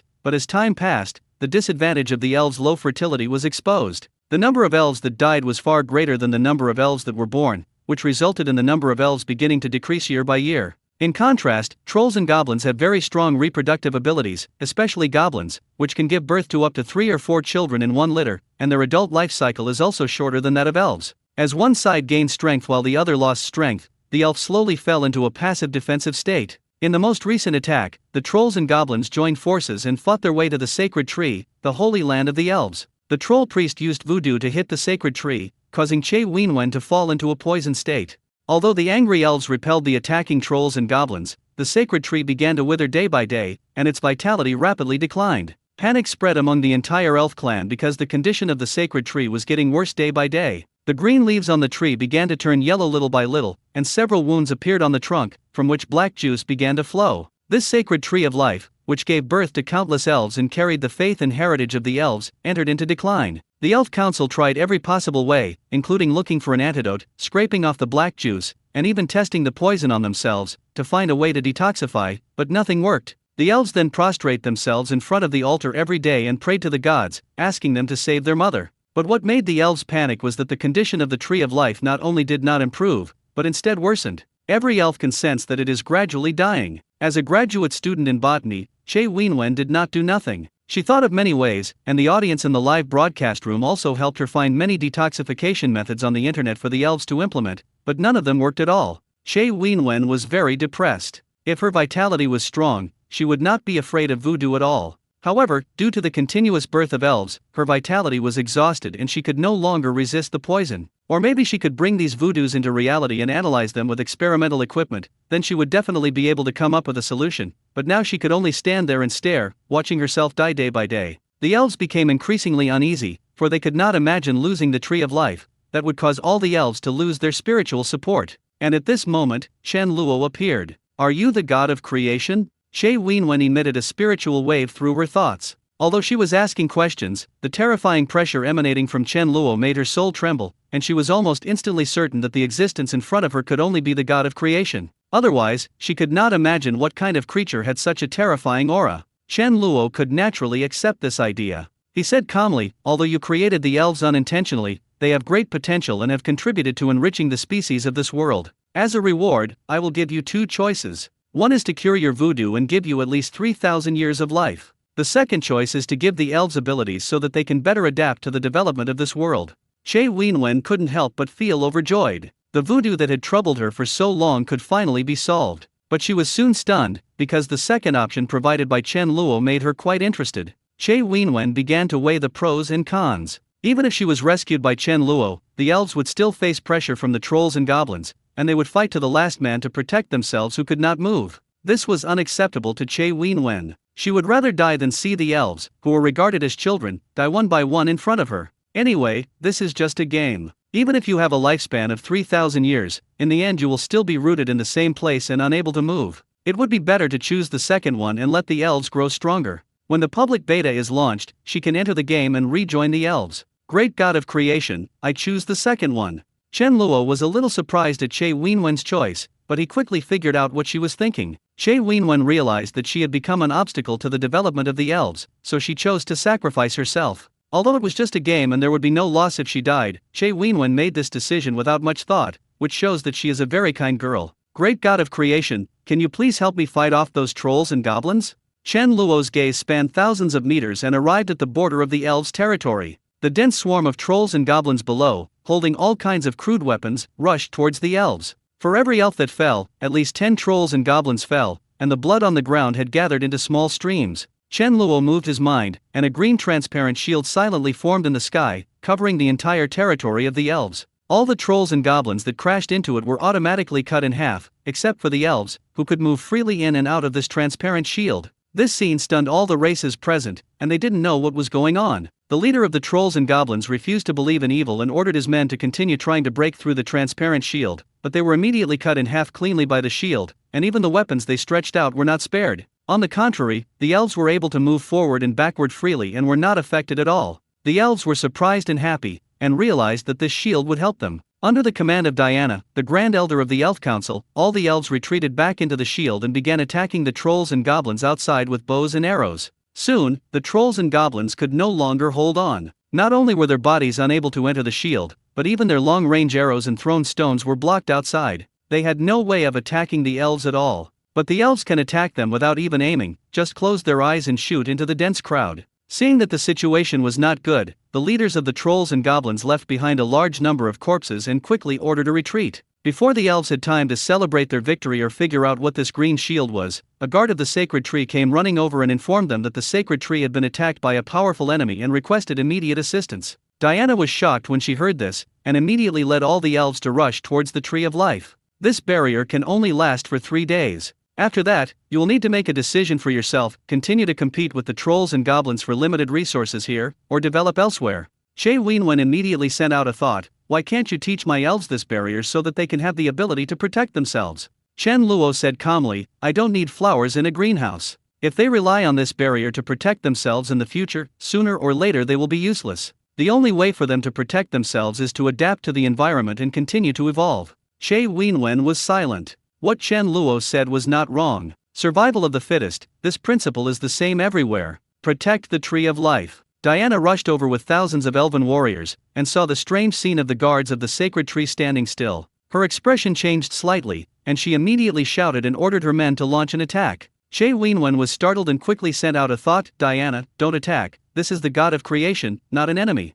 Che Wenwen's thought stunned all the elves nearby. They never expected that the person in front of them was the god of creation. But when Che Wenwen shouted, it was too late. Countless arrows had already flown out and shot towards Chen Luo rapidly. The same thing happened just now, and the arrow stopped moving in midair. Diana and the others stared at the bizarre scene in front of them in amazement, and finally realized why these guards of the sacred tree were standing still. Chen Luo turned around and waved his hand casually. The arrows in the sky fell to the ground one after another, and the guards who were immobilized suddenly regained their ability to move. After seeing such a magical scene and sensing the terrifying pressure coming from Chen Luo, the elves present no longer had any doubts and all knelt on one knee in excitement. It was obvious that the great creator had heard their prayers and came to save the Tree of Life. And the blue shield that just blocked the trolls and goblins was obviously also the result of the creator's intervention. Well, let's get started now. Chen Luo did not continue to waste time. He closed his eyes and began to write basic abilities into the elf's genes. As a reward for the birth of the elves from the Tree of Life, I grant them extraordinary artistic abilities, elemental and natural affinity, and the ability of eagle vision.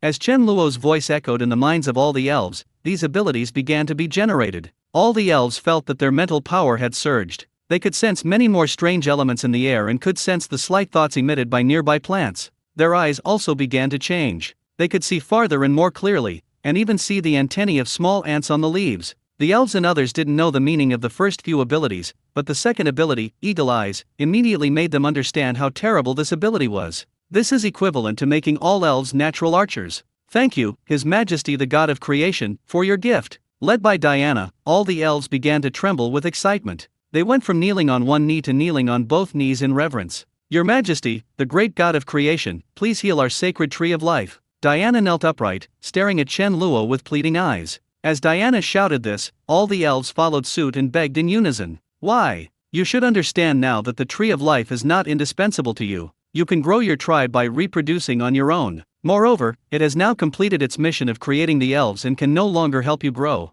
Instead, it has become a shackle that binds you. Diana's eyes were filled with tears, and she said with determination, no, she is everything to us, and our spiritual support. Without her, the elves will lose their souls, and all prosperity will be meaningless. Chen Luo looked at the elves kneeling on the ground, and saw deep desire in their eyes. He couldn't help but sigh in his heart. He didn't expect that the elves were so dependent on Che Wenwen's Tree of Life. With his ability, he could naturally cure Che Wenwen easily, but he could save her temporarily, not forever. Even though the elves now possessed the abilities he bestowed upon them, they did not have any strong people with extraordinary powers. Coupled with their low fertility, they would sooner or later be threatened by the huge numbers of trolls and goblins, and fall into the same cycle as before. Chen Luo didn't have time to keep an eye on the development of the elves. The Tree of Life gave up the opportunity to be healed and used it in exchange for granting you those talents, so there is no room for negotiation on this matter. All the elves were shocked, and they all looked towards the Tree of Life, which was Che Wenwen. Please take back the power you have bestowed upon me and heal the Tree of Life. Diana was so moved that she said this without even thinking. The other elves did not hesitate and immediately agreed. Before Chen Luo could speak, Che Wenwen's thoughts were released and all the elves could sense them. This is an opportunity for the elves to prosper and become stronger. It is also an opportunity for me to pray to His Majesty the God of Creation. You don't have to do this. Diana said with tears in her eyes, Mother, if you pass away, it will be meaningless even if we become stronger. No need to say more, I've made up my mind. Che Wenwen was actually very reluctant in her heart, but when she thought that she would become a burden to the elves, she gritted her teeth and cut off all ties with the elves. Diana couldn't sense the fluctuations of the Tree of Life's thoughts and suddenly became nervous. She called Che Wenwen several times but got no response, so she had to turn her attention back to Chen Luo. "We pray that you..." Chen Luo interrupted Diana with a wave of his hand. He pondered for a moment, then suddenly walked to the Tree of Life and placed his hand on its thick trunk. Just when the elves were looking forward to Chen Luo saving the Tree of Life, they discovered that leaves were falling from the tree. Tens of thousands of elves raised their heads together and looked up at the sky. The huge Tree of Life seemed to have aged in an instant. All its vitality was drained away, and all its leaves turned yellow and fell down. The falling leaves are flying all over the sky, beautiful like a dream world, but also seem to be lamenting the tragedy of death. All the elves seemed to be struck by lightning, staring at the Tree of Life in a daze, as if they had lost their souls. Soon, no one knew who started crying first, but the elves' wails resounded through heaven and earth. "Fuck, this god of creation is such a jerk. These beautiful elf ladies begged him so much, but he still wanted to kill the anchor. That's right, you dog planner, please act like a human being again. It makes me cry, you bastard planner, don't let me know the address of your company, or I will chop off your head." Wait, it seems we misunderstood the dog's plan. Just as the audience in the live broadcast room were cursing the planner for being unsympathetic, the picture changed again. Chen Luo ignored the elves' cries and continued to place his hand on the Tree of Life, drawing out Che Wenwen's vitality. Not long after, the Optimus Prime-like Tree of Life disappeared, and a green seed appeared in Chen Luo's hand. He walked up to Diana and handed over the seed that was emitting vigorous vitality. "This is a seed condensed from her remaining vitality. As long as you protect her and provide her with a sufficient environment for growth, she will be able to be reborn." Diana trembled with excitement, and tears in the eyes of this beautiful elf instantly fell again. She carefully held the seeds given to her by Chen Luo, as if she was holding the most precious treasure in the world. "Thank you for your kindness, your majesty, the great god of creation." At this time, Chen Luo's figure fluctuated and he disappeared from the spot. In the end, Chen Luo couldn't help but give the elves hope, mainly because he was touched by the true feelings between Che Wenwen and the elves. As for whether the elves can prosper, Chen Luo no longer intends to interfere. He has done enough now. Compared with humans and orcs, the elves are more blessed. They are born with long lifespan, beautiful appearance, and superhuman intelligence. In many ways, elves can be called perfect life forms. Except for low fertility, there are almost no major problems. But they started to live too comfortably. The relaxed living environment resulted in their inability to resist crises. The current threat from trolls and goblins is the best example. Everything from now on depends on the elves' own luck. Even if they encounter a life and death crisis in the future, Chen Luo doesn't intend to care. After leaving Dal Forest, Chen Luo casually issued a system announcement. Congratulations to the player, Kinai Xiaoanzi. The species Tree of Life that he evolved has certain potential and has received achievement rewards. After Che Wenwen had her vitality extracted by Chen Luo, she was equivalent to being dead, so she was forced to return to the game login interface at that time. Just when she was feeling a little melancholy, she saw the reward prompt on the login interface. At this time, there were still quite a few viewers in Che Wenwen's live broadcast room. They stared at the reward interface with great envy and kept urging her to open it quickly to see what the reward was. Che Wenwen was stunned for a moment, then quickly excitedly clicked on the reward interface to check the reward. Congratulations to the player for obtaining the title of the Elven Ancestor. You will be remembered forever by the elves. If you equip this title in the game, you will automatically obtain the highest level of reputation among the elves' worship. Then, 3 options popped up on the game interface. 1. As the ancestor of the elves, if you choose the elves, you will be directly promoted to a first-level strongman at birth. 2. Permanently retain the game qualification and no longer participate in the preliminary elimination. 3. Customize your second life. Seeing this reward, the people in the live broadcast room were shocked. Although Liang Sheiyu's super electric eel also received achievement rewards, he did not receive the title of ancestor. However, this point is easy to understand. Elves are an intelligent race, and the super electric eel can only be considered a monster at most, so it is not surprising that it does not get a title. The next 3 rewards, except for the first one, are the same, but the gap is revealed in the first one. Che Wenwen can directly possess the strength of the first level by choosing the elf race. This is enough to make all the players jealous. You have to know that from the first test to the second test, there were more than 10,000 players, and in the end only Han Fei and Shang Tang advanced to the first level. You can imagine how difficult it is. As soon as Che Wenwen entered the game, she was able to leave other players far behind. Mosquito Girl, you must choose the first one. Then you can beat ordinary players when you enter the game. How cool! The third reward is not bad either. If it were me, I would definitely choose the third one. No, I can't watch the live broadcast anymore. The more I watch, the more jealous I am. The more I watch, the more I want to play. The official website won't open the beta test. I'm so angry. Come on, let's go to the forums and flood them with messages asking for an open beta. Let the damn officials see how strong our resentment is. I support you, I'll go too. I'm going too. What was supposed to be a live broadcast reward has inexplicably turned into a forum occupation requesting a public beta. However, it is no wonder that the audience was excited, watching these players either dominate the game or evolve interesting species and having a lot of fun. The longer they watch, the stronger their resentment becomes. Some people couldn't even wait to see Che Wenwen choose the reward, so they went straight to the forum to post. At this time, Che Wenwen just thought about it for a moment and chose the first reward. As soon as she made her choice, another prompt popped up on the game interface. Elves will be added as the initial optional race. As a reward, you will have the opportunity to experience a second life in the Marvel world. The world will be open in 7 days. Please be patient.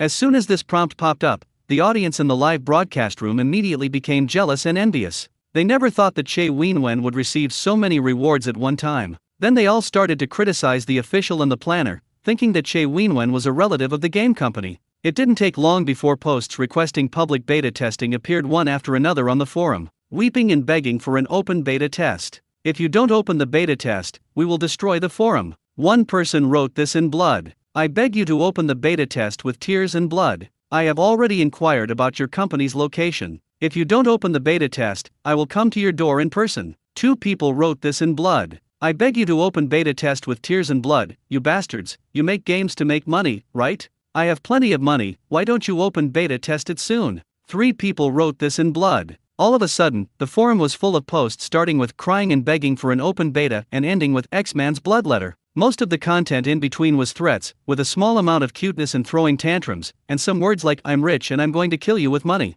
Then more and more people who had no qualifications for the game joined in, and it instantly became a real slaughter version. No matter what was posted, it was immediately rejected by the crying and begging for a public beta crowd. Chen Luo didn't bother to pay attention to it at first, but after a day, the forum was completely occupied by these titles, and the number of posts continued to increase, with no sign of stopping. Chen Luo has no moderator or anything in the forum, and there is no one managing it at all. And even if there are moderators, these posts cannot be deleted because they have become 54,457 people signed a letter in blood. Chen Luo saw that there was no point in continuing like this, so he immediately posted a pinned post using the administrator's account. A word of warning to all the enthusiastic players, our operations team has received your earnest expectations, but your behavior of massacring the board has caused serious discomfort to the boss. Therefore, the boss made a willful decision that from the release of this warning post, any further behavior of massacring the board will be permanently rejected by this game. Please do not doubt the authenticity of this message. When you registered your forum account, you provided your ID card and mobile phone number. For accounts that post malicious messages, your ID card account will be automatically locked by the system and you will be unable to log into the game permanently. Do you think your boss is capricious? Do you think he is arrogant? Do you really want to beat him to death? It doesn't matter. You can only think about it and can't do anything anyway. Oh, by the way, do you also want to curse? It doesn't matter, you can't reply to this post anyway. Okay, the above content is the boss's original words, I am only responsible for conveying them. Dear friends, please be good and don't make our boss angry again. As soon as this post was published, the forum exploded.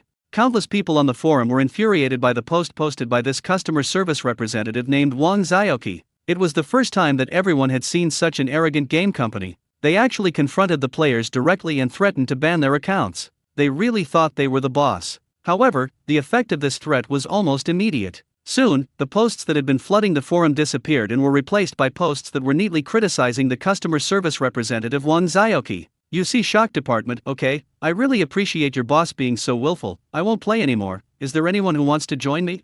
Big official Bai Menqing, the boss of this game company is so willful, does he really not want to make money?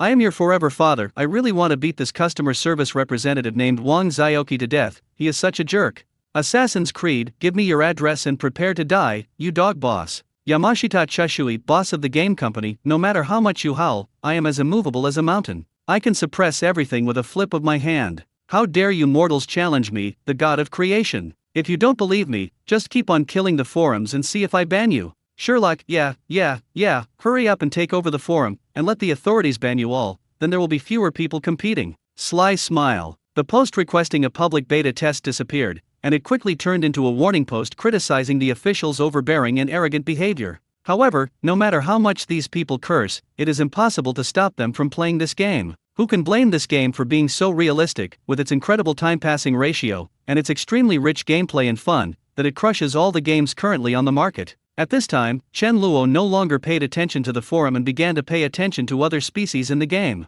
It was already the 5th day of the game, which meant that 500 years had passed in the game world. Of the original 10,000 species, only 10 have been eliminated. Except for dwarves, elves, trolls, and goblins, the other 6 are not intelligent races. Instead, there are some animals and plants, such as the magic vine that can grow infinitely, and the flamingo that is now the overlord of the sky, and Zhang Junhao who entered the game again, and just like the first time, he unwillingly created the chimera ant and wanted to eat the whole world. However, by now, except for Zhang Junhao, the ancestors of other races have died of old age. After losing the control of their ancestors, some of these races continued to unite into large ethnic groups, while others split into several branches and embarked on different evolutionary paths. Chen Luo roughly observed these 6 races. After several rounds of elimination, they have now fully adapted to the environment. As long as they don't encounter any natural disaster-level disasters, they should be able to continue to evolve and grow. Chen Luo was just about to observe the new chimera ants created by Zhang Junhao when he suddenly frowned and looked towards the direction of the Yani continent.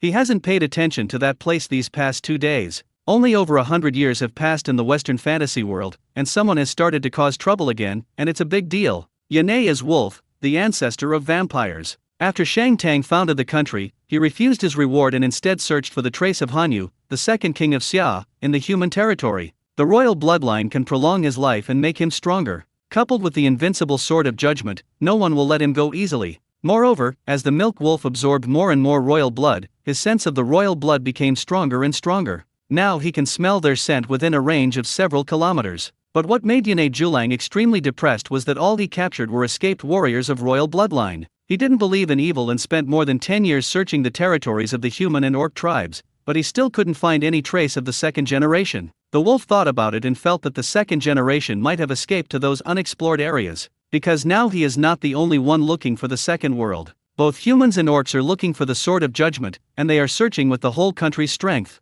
As long as the second world is where there are people, he will always leave traces of his existence. But more than 10 years have passed, and not only has no trace been found, but not even a hair. Some people believe that the second emperor committed suicide in a deserted place, others believe that he fled to the royal family's isolated secret base, and so on. The wolf didn't believe it at all, and he began to search in unexplored areas. But it took him several years to reach the poisonous fog swamp at the southernmost tip of the Yani continent, to the farthest west of the desolate desert, and across the orcs' territory to the northernmost 10,000 mountains. But they found that it was all a wild area with all kinds of ferocious and dangerous animals everywhere, but there was no trace of human survival. The wolf wasted so much time and got nothing in the end, so he had to give up temporarily. He had to start preparing for the future. The wolf with milk returned to the imperial capital and started a new round of plans. Before he left the territories of the human and orc tribes, he handed over the 19 captured royal blood warriors to Shang Tang, asking him to help raise them for a period of time. This word is very vivid, because where there is milk, there is wolf means that he intends to keep the royal blood warriors in captivity, let them give birth to royal blood warriors continuously, so that he can gain immortality. This inspiration naturally came from Rikoba. But when Yanei Wolf returned to the royal city with great expectations, he found that not only had the number of royal blood warriors not increased, but only 5 were left. Shang Tang apologized to Yanei Shilang with an apologetic look on his face, saying that he had neglected these bloodline warriors due to busy state affairs, and many of them committed suicide because they could not endure the long-term imprisonment. That night, Shang Tang hosted a banquet for Yanei Shilang and made a solemn apology to him. Although the wolf had some doubts, he didn't think too much about it. Soon, Yanei Shilang discovered that something was wrong, because Shang Tang had poisoned the wine, causing his whole body to become sore and weak, and he could not move. Fortunately, the past 20 years of Milk Wolf have not been in vain. He broke through to the first level a few days ago and his resistance to poison has greatly increased. The poison trapped him for a while, and then he recovered a lot of strength and immediately chose to turn around and escape. But Shang Tang was different from the second emperor. When he overthrew the Xia dynasty, he showed outstanding courage and wisdom. After ruling the human race for more than 20 years, his strategies and methods have long been honed. Once he takes action, he will not give the wolf any chance. The moment Yiniang Shilang flew out, layers of iron walls fell in the palace, locking him and Shang Tang in the hall. Although the wolf with milk has an extremely fast movement speed, but when this iron wall falls, it immediately becomes a turtle in a jar, and no matter how fast it is, it can't be effective. Moreover, his strength was 1 level lower than Shang Tang's, so he had no chance to resist and was captured alive by the opponent. Shang Tang captured the wolf alive and began a 3-year research. And the direction of research is naturally the blood of immortality. Shang Tang was only in his 40s at this time, and according to his lifespan of 200 years, he was still in his youth. However, he had already started thinking about things 100 years later, which shows how meticulous his mind was. Over the past 3 years, Shang Tang spent a lot of effort, issued a huge reward to the human race, and recruited a large number of extraordinary people to study this vampire. At the same time, he also spent hundreds of thousands of RMB on rewards in reality and consulted experts in biology and genetics, trying to get the blood of immortality, but in the end he got nothing. Not only did he fail to find out the method to make the blood of immortality, but he also got himself into trouble. Because there is milk, even if the wolf is imprisoned, it can quit the game. He angrily accused Shang Tang of being despicable and ungrateful in the forum, and said that he had forgotten his life-saving grace in the war against rebellion in order to achieve immortality. Neither of them has started live broadcasts, so no one knows what has been happening in the Western fantasy world over the past few decades. When Yanei Shishulang posted on the forum and started the live broadcast, everyone was shocked. Damn, is Shang Tang going to become the second Han Fei? Tisk tisk, you two are really fake sisters. You were so loving a few hours ago, but now you are hung up and sliced up for research. You, the original vampire, are really miserable. First you were a stud, and now you're a guinea pig. I sympathize with you for a second. This reversal is too fast, isn't it? The gay relationship is broken in a matter of minutes? Oh my god, is Emperor Shang Tang going to turn evil too? Please, please don't. This is Chang Sheng, who cares whether he is evil or not? Besides, this is just a game. As long as he doesn't do anything that is against the will of heaven and earth, others can play however they want. In the live broadcast room, those who criticized SenseTime and those who supported his fans were arguing happily. Shang Tang actually discovered that Yanei Shilang had started a live broadcast, and he also knew that many people on the forum and in the live broadcast room were criticizing him, but like Han Fei, he no longer cared. SenseTime's status and vision have undergone tremendous changes at this time. When he first started, he might have cared about the number of people in the live broadcast room and other people's evaluation of him, but now SenseTime has become indifferent and just wants to say haha. In addition to handling state affairs as usual, Shang Tang also kept an eye on the research progress of the blood of immortality. But 5 years later, there was still no progress. Shang Tang was a very decisive person. He was not as obsessed with this as Han Fei. He thought of what the god of creation said when he appeared. Han Fei died of old age because he was too focused on power and neglected to improve his own strength. Shang Tang now deeply understood this sentence, because he could clearly feel that his lifespan was as long as 200 years. This is only the lifespan limit of a second-level strongman. If he advances to the third level, his lifespan will definitely increase a lot. Now that a clear hierarchy has been established, as long as one slowly climbs up the hierarchy until one becomes a god, one will naturally be able to gain eternal life. Therefore, Shang Tang began to focus on improving his own strength. But before that, he decided to let the wolf with milk retreat, and prepared to throw him in the sun the next day to completely solve this problem. But no one expected that the wolf with milk miraculously escaped that night. Shang Tang was furious and arrested all the guards for interrogation. Finally, he found out that one guard had drugged everyone's food, making them fall asleep, and then rescued Yuniyang, who was the wolf. During the 8 years, the guards had become quite lax. The guard asked Yunejilang to put on the guard's clothes and escaped easily. After Shang Tang executed all the guards, he continued to investigate and found out that the guard had been bribed by the orcs for a huge price. At this time, the wolf had already escaped into the orc territory. Shang Tang was helpless. He couldn't start a war against the orcs just because of a wolf with milk. Moreover, by the time his army attacked, the enemy would have already run away given their speed.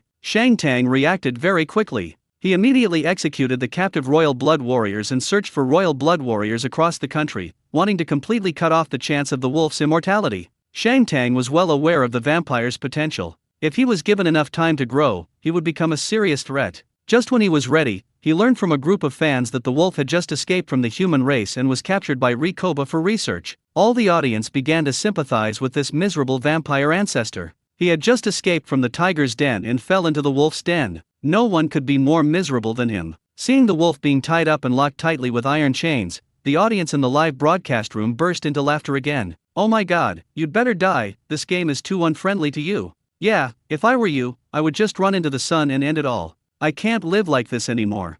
Are you devils? The anchor is in such a state, and you are still gloating over his misfortune. Idiots, don't you realize that the anchor can't die even if he wants to? Neither able to live nor die, the anchor is about to explode. At this moment, the wolf who has milk is really angry and is about to explode. He thought that Rikoba, the loyal elder brother, would save him from the dire situation, but he didn't expect to be cheated for the second time. The hatred in the wolf's heart is the milk. If it were an ordinary person, he would not be able to persist and might even quit the game directly. But the wolf is very stubborn, or in other words, he insists on his own opinion. In order to take revenge on the people of the great Xiao royal family, he could even endure jumping into a cesspool. Now he can endure being used as a guinea pig for research as well. As long as you are alive, there is a chance for revenge. As long as there is milk, there is a wolf. With this belief, he gritted his teeth and persevered. Compared with Shang Tang, Rikoba was better prepared. As the president of a listed company, he actually possesses resources that SenseTime cannot even imagine. In real life, Rikoba contacted many professors of biology and genetics from well-known universities,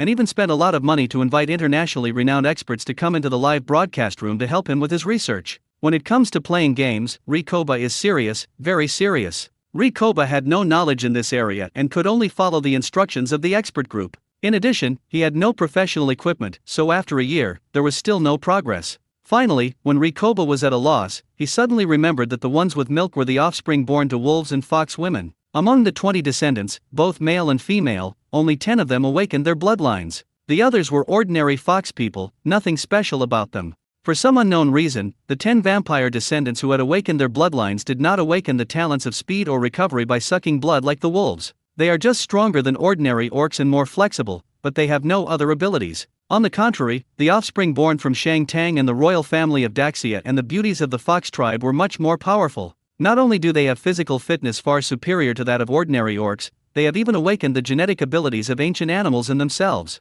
In addition, the strength of orcs is much greater than that of humans, so their bloodline warriors are even more powerful on the battlefield. Take the angry bear cavalry of the bear people for example. In the past, one angry bear cavalry could fight against 20 elite human soldiers alone. But now that the bear people have awakened their bloodline, they are even larger in size, with thicker skin and flesh, and ordinary weapons can hardly pierce their skin. What's even more terrifying is that they have the ability to revert to their ancestral state. They can transform into huge angry bears and burst out with extremely terrifying combat power. Even 100 human soldiers may not be their opponents. In comparison, these offspring of wolves who only have milk seem a bit useless, so much so that Rikoba has planned to train them as new studs. However, now that the milk has been caught by the wolves, it is a good opportunity for them to study it together. So Rikoba ordered his people to call over those offspring of wolves who had milk, draw their blood, and start a new round of research. But what happened next was beyond Rikoba's expectations and also shocked the audience in the live broadcast room. Not long after Yane Shisulang met his 10 direct descendants, he cut off the live broadcast.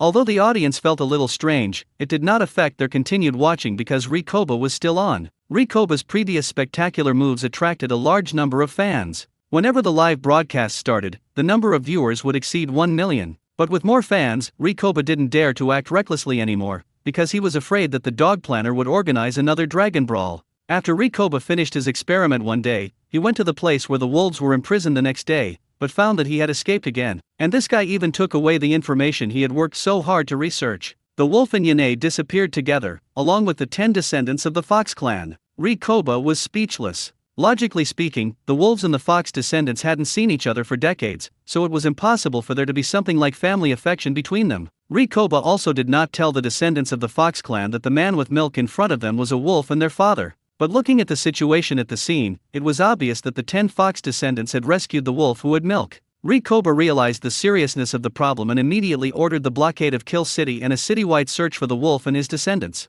As a result, Rikoba sent his troops to search the entire city for half a month, but did not find a single hair. Another half a month later, a bloodline warrior of the Tiger Man tribe suddenly disappeared. When Rikoba learned that the tiger-blooded warrior was a descendant of the Daxia royal family, he knew that the wolf would take revenge. In addition to increasing his strength, this guy also wants to take revenge on himself by hunting down the orc bloodline warriors. Rikoba was shocked and angry. He had spent a lot of effort to create bloodline warriors for the orcs, so how could they be destroyed by wolves who only care about milk? He immediately sent out the angry bear soldiers, who turned up almost every piece of land in Kaluo City, and finally found the hiding place of the wolf with milk. After a fierce battle, 6 of the 10 Fox descendants who were wolves were killed, leaving only 4 to escape from Kaluo City with him. Rikoba sent his troops to chase and kill them, but in the end they were not as fast as the vampires, and the wolf with milk escaped. Another year later, Yane was the wolf, and he got the research data from Rikoba. Plus, he had been imprisoned by Shang Tang for 8 years, and he learned a lot about the methods of purifying blood. Combining the methods of both sides, the wolf refined its own blood into life essence blood and gave it to the 4 Fox descendants.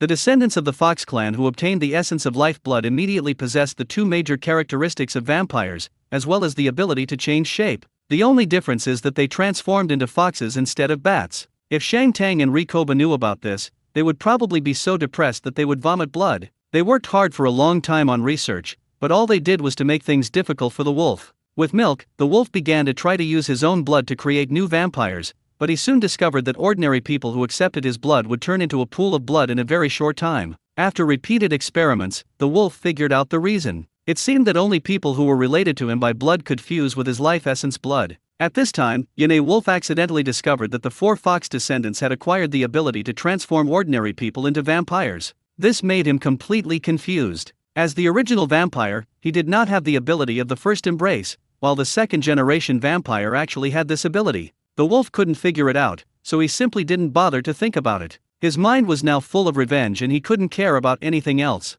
He immediately ordered the four descendants of the fox tribe to go to the human and orc territories respectively and start producing vampires in large numbers. As long as he has milk, he is a wolf and is not afraid of the second-generation vampires being disobedient, because when he saw the 10 descendants of the Fox clan, he knew another ability of his, controlling the descendants of vampires. It felt like he could clearly understand that he could control his arms. Therefore, Yane was the wolf and cut off the live broadcast at that time, allowing the 10 descendants to rescue him. They began to call themselves the Blood Clan, changed their name to Cain, the name of the first generation of vampires in the real-world legend, and named this day the first year of blood awakening of the Blood Clan. The four second-generation vampires who entered the territories of humans and orcs faithfully carried out Cain's orders and began to spread the blood of the Blood Clan. With their terrifying strength and speed, ordinary people have no room to resist, so they can easily create the third generation of vampires, and the third generation of vampires will then create the fourth generation. The number of vampires showed a spurt of growth. In just 1 year, there were nearly 10,000 of them.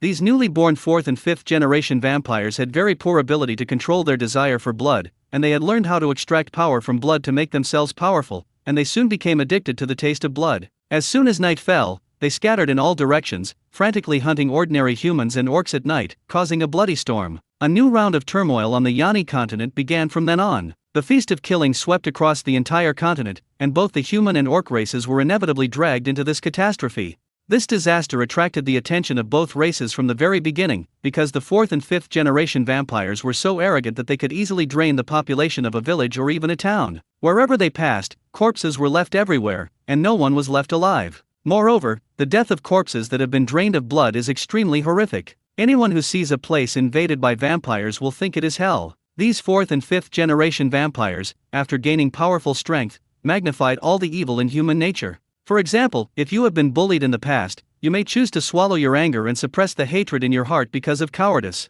But after becoming a vampire, the hatred in his heart was completely released, and he became a complete slave to blood. Vampire quickly became a synonym for evil and terror, and just hearing the word was enough to scare a child to tears. The humans and orcs quickly assembled their armies and began to suppress the vampires that were causing trouble everywhere. Although the power of vampires gradually decreases from the first to the fifth generation, the speed and strength of the fourth and fifth generations are still unmatched by ordinary soldiers. In addition, they can recover by sucking blood and continue to embrace new vampires. The only ones who can deal with them are the bloodline warriors, but their numbers are far less than those of the vampires. Once they are surrounded by a large number of vampires, they will have no way out. The orcs were even worse off. All the warriors with the bloodline of the great Xiao royal family in the human territory had been killed by Shang Tang. Cain could only capture warriors with the bloodline of the great Xiao royal family in the orcs' territory. At this time, Cain had reached the peak of the first level and was about to break through to the second level. The bloodline warriors of the orcs had just grown up and there was not even a first-level bloodline warrior,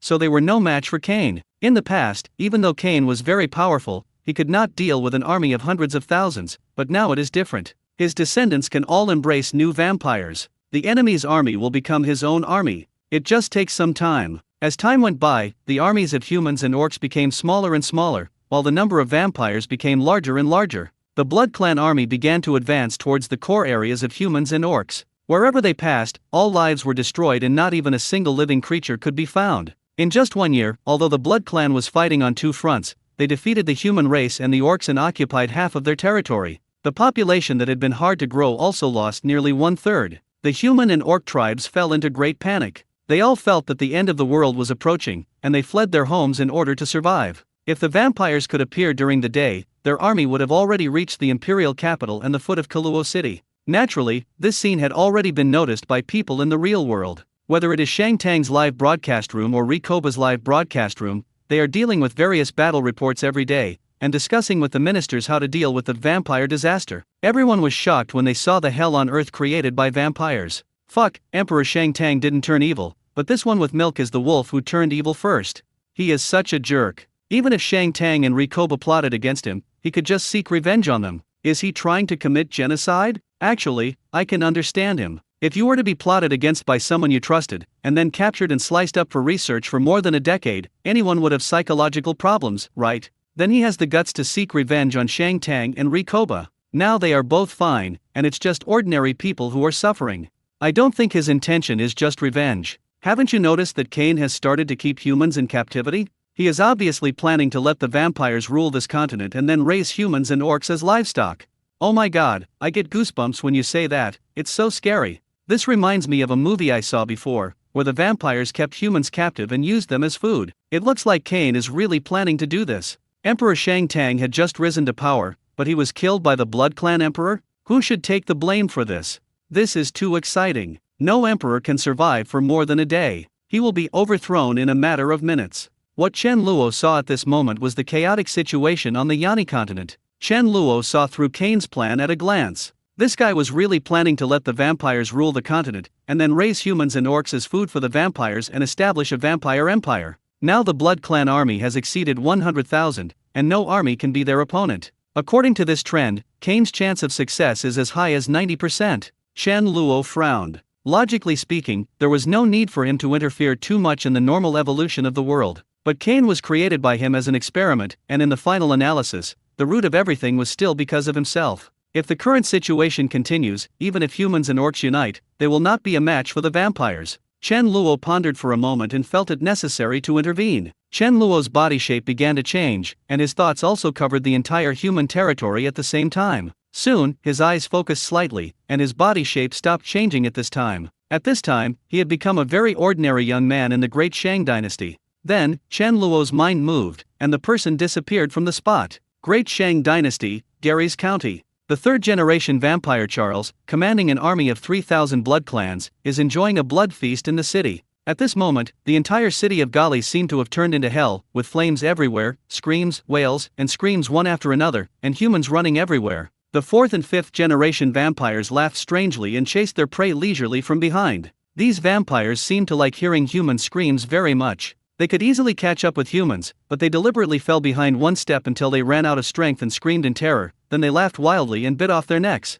Hee hee, kid, you are the first human who can hurt me. You make me excited. What should I do? What should I do? I am a little reluctant to eat you. A fourth-generation vampire licked the blood on his palm and laughed weirdly with a hideous face. A young man about 18 years old was holding an iron sword in his hand, staring at the vampire in front of him. There was deep hatred in his eyes, but not a trace of fear. There were 3 teenagers standing behind him. They were grabbing the boy's clothes in fear and trembling all over. He, wait, I figured it out. The people behind you are your younger brother and sister. I will raise you and let you give birth to children. When you grow up, I will eat them one by one in front of you. How about it? Doesn't it sound interesting? The vampire laughed and swept his scarlet eyes over. To his surprise, the young man's eyes were cold and he still showed no fear. Instead, the children behind him were shaking like sieves. The smile on the vampire's face gradually faded. He wanted to see fear or pleading for mercy on the boy's face, but obviously failed. Well, I'll make you scream, make you shout, make you beg me to kill you. The vampire roared ferociously and pounced on the young man like lightning. At this moment, a dazzling light like the sun lit up in the room, illuminating every detail of the originally dim room. The vampire screamed suddenly. The light shining on him was like the sun, burning his whole body. He wanted to run away, but the whole house was filled with holy light and he had nowhere to escape. In just a moment, the vampire was burned to ashes. Alexander and the 3 children behind him were all watching this scene in shock. The powerful demon before them had no ability to resist at all and was burned to death by this light. At this time, from the door of the room, a man slowly walked out from the holy light and came in front of them. This young man has an ordinary face, a faint smile on his face, and exudes a friendly aura. Alexander's tense nerves couldn't help but relax. He knew for no reason that he and his brothers and sisters were safe. Are you a god? Alexander was not afraid at all when facing the devil-like vampire, but when he looked at the mysterious man in front of him, his voice trembled unconsciously. Chen Luo was bathed in light, his entire body emitting a holy glow that Alexander could only associate with a god. "It was the gods who asked me to come to you, Alexander." Chen Luo's voice was soft and magnetic. "The great goddess of light chose you who have a fearless and pure heart. You will save the human race from this catastrophe."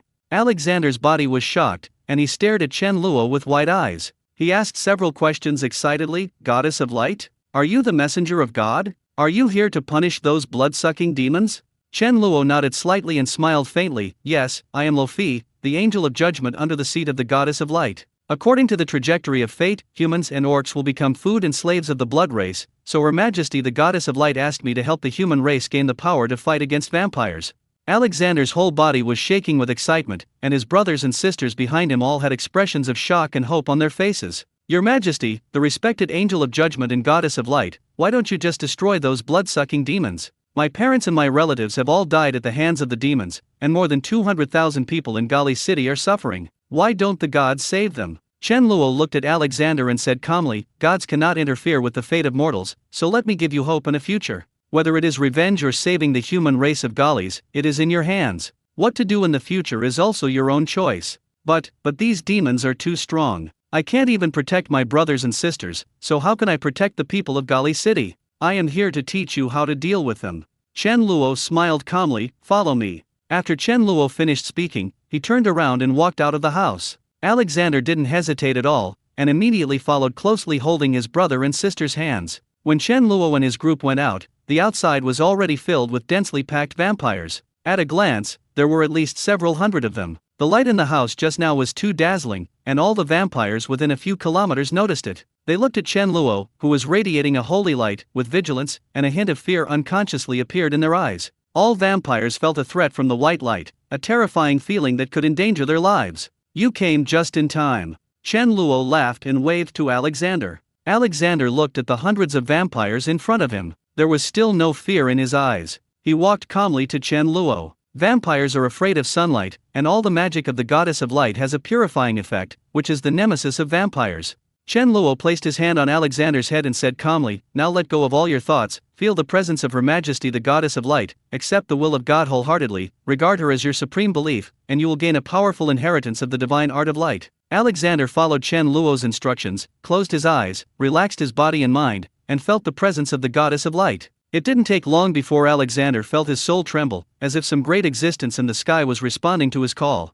Suddenly, a ray of light appeared in the sky, and the dark clouds above the clouds dissipated instantly. A beam of light shone vertically from the sky and fell on Alexander. This beam of light was even more shocking than the sound that Chen Luo had made in the room just now, so much so that hundreds of thousands of people in the entire city of Galis noticed the movement here. The Blood Clan leader Charles threw away a corpse and turned his gaze sharply towards the white light rising into the sky. He moved suddenly and rushed towards the direction with a group of vampires. As the holy beam of light spread in the sky, all the vampires illuminated by it instantly burned to ashes. Alexander bathed in the holy light. An inexplicable feeling of emotion kept surging in his chest. His tears kept flowing out until his face was covered with tears. Just now, Alexander truly felt the presence of God. Her Majesty the Great Goddess of Light is perched above the kingdom of God in the sky. Her eyes are full of kindness and compassion as she looks down at the earth, as if she is heartbroken for the suffering of all living beings. Feeling the divine magic system coming from his mind, Alexander immediately knelt on the ground, prostrated himself at Chen Luo's feet, and said excitedly, "Praise the great goddess of light, your majesty.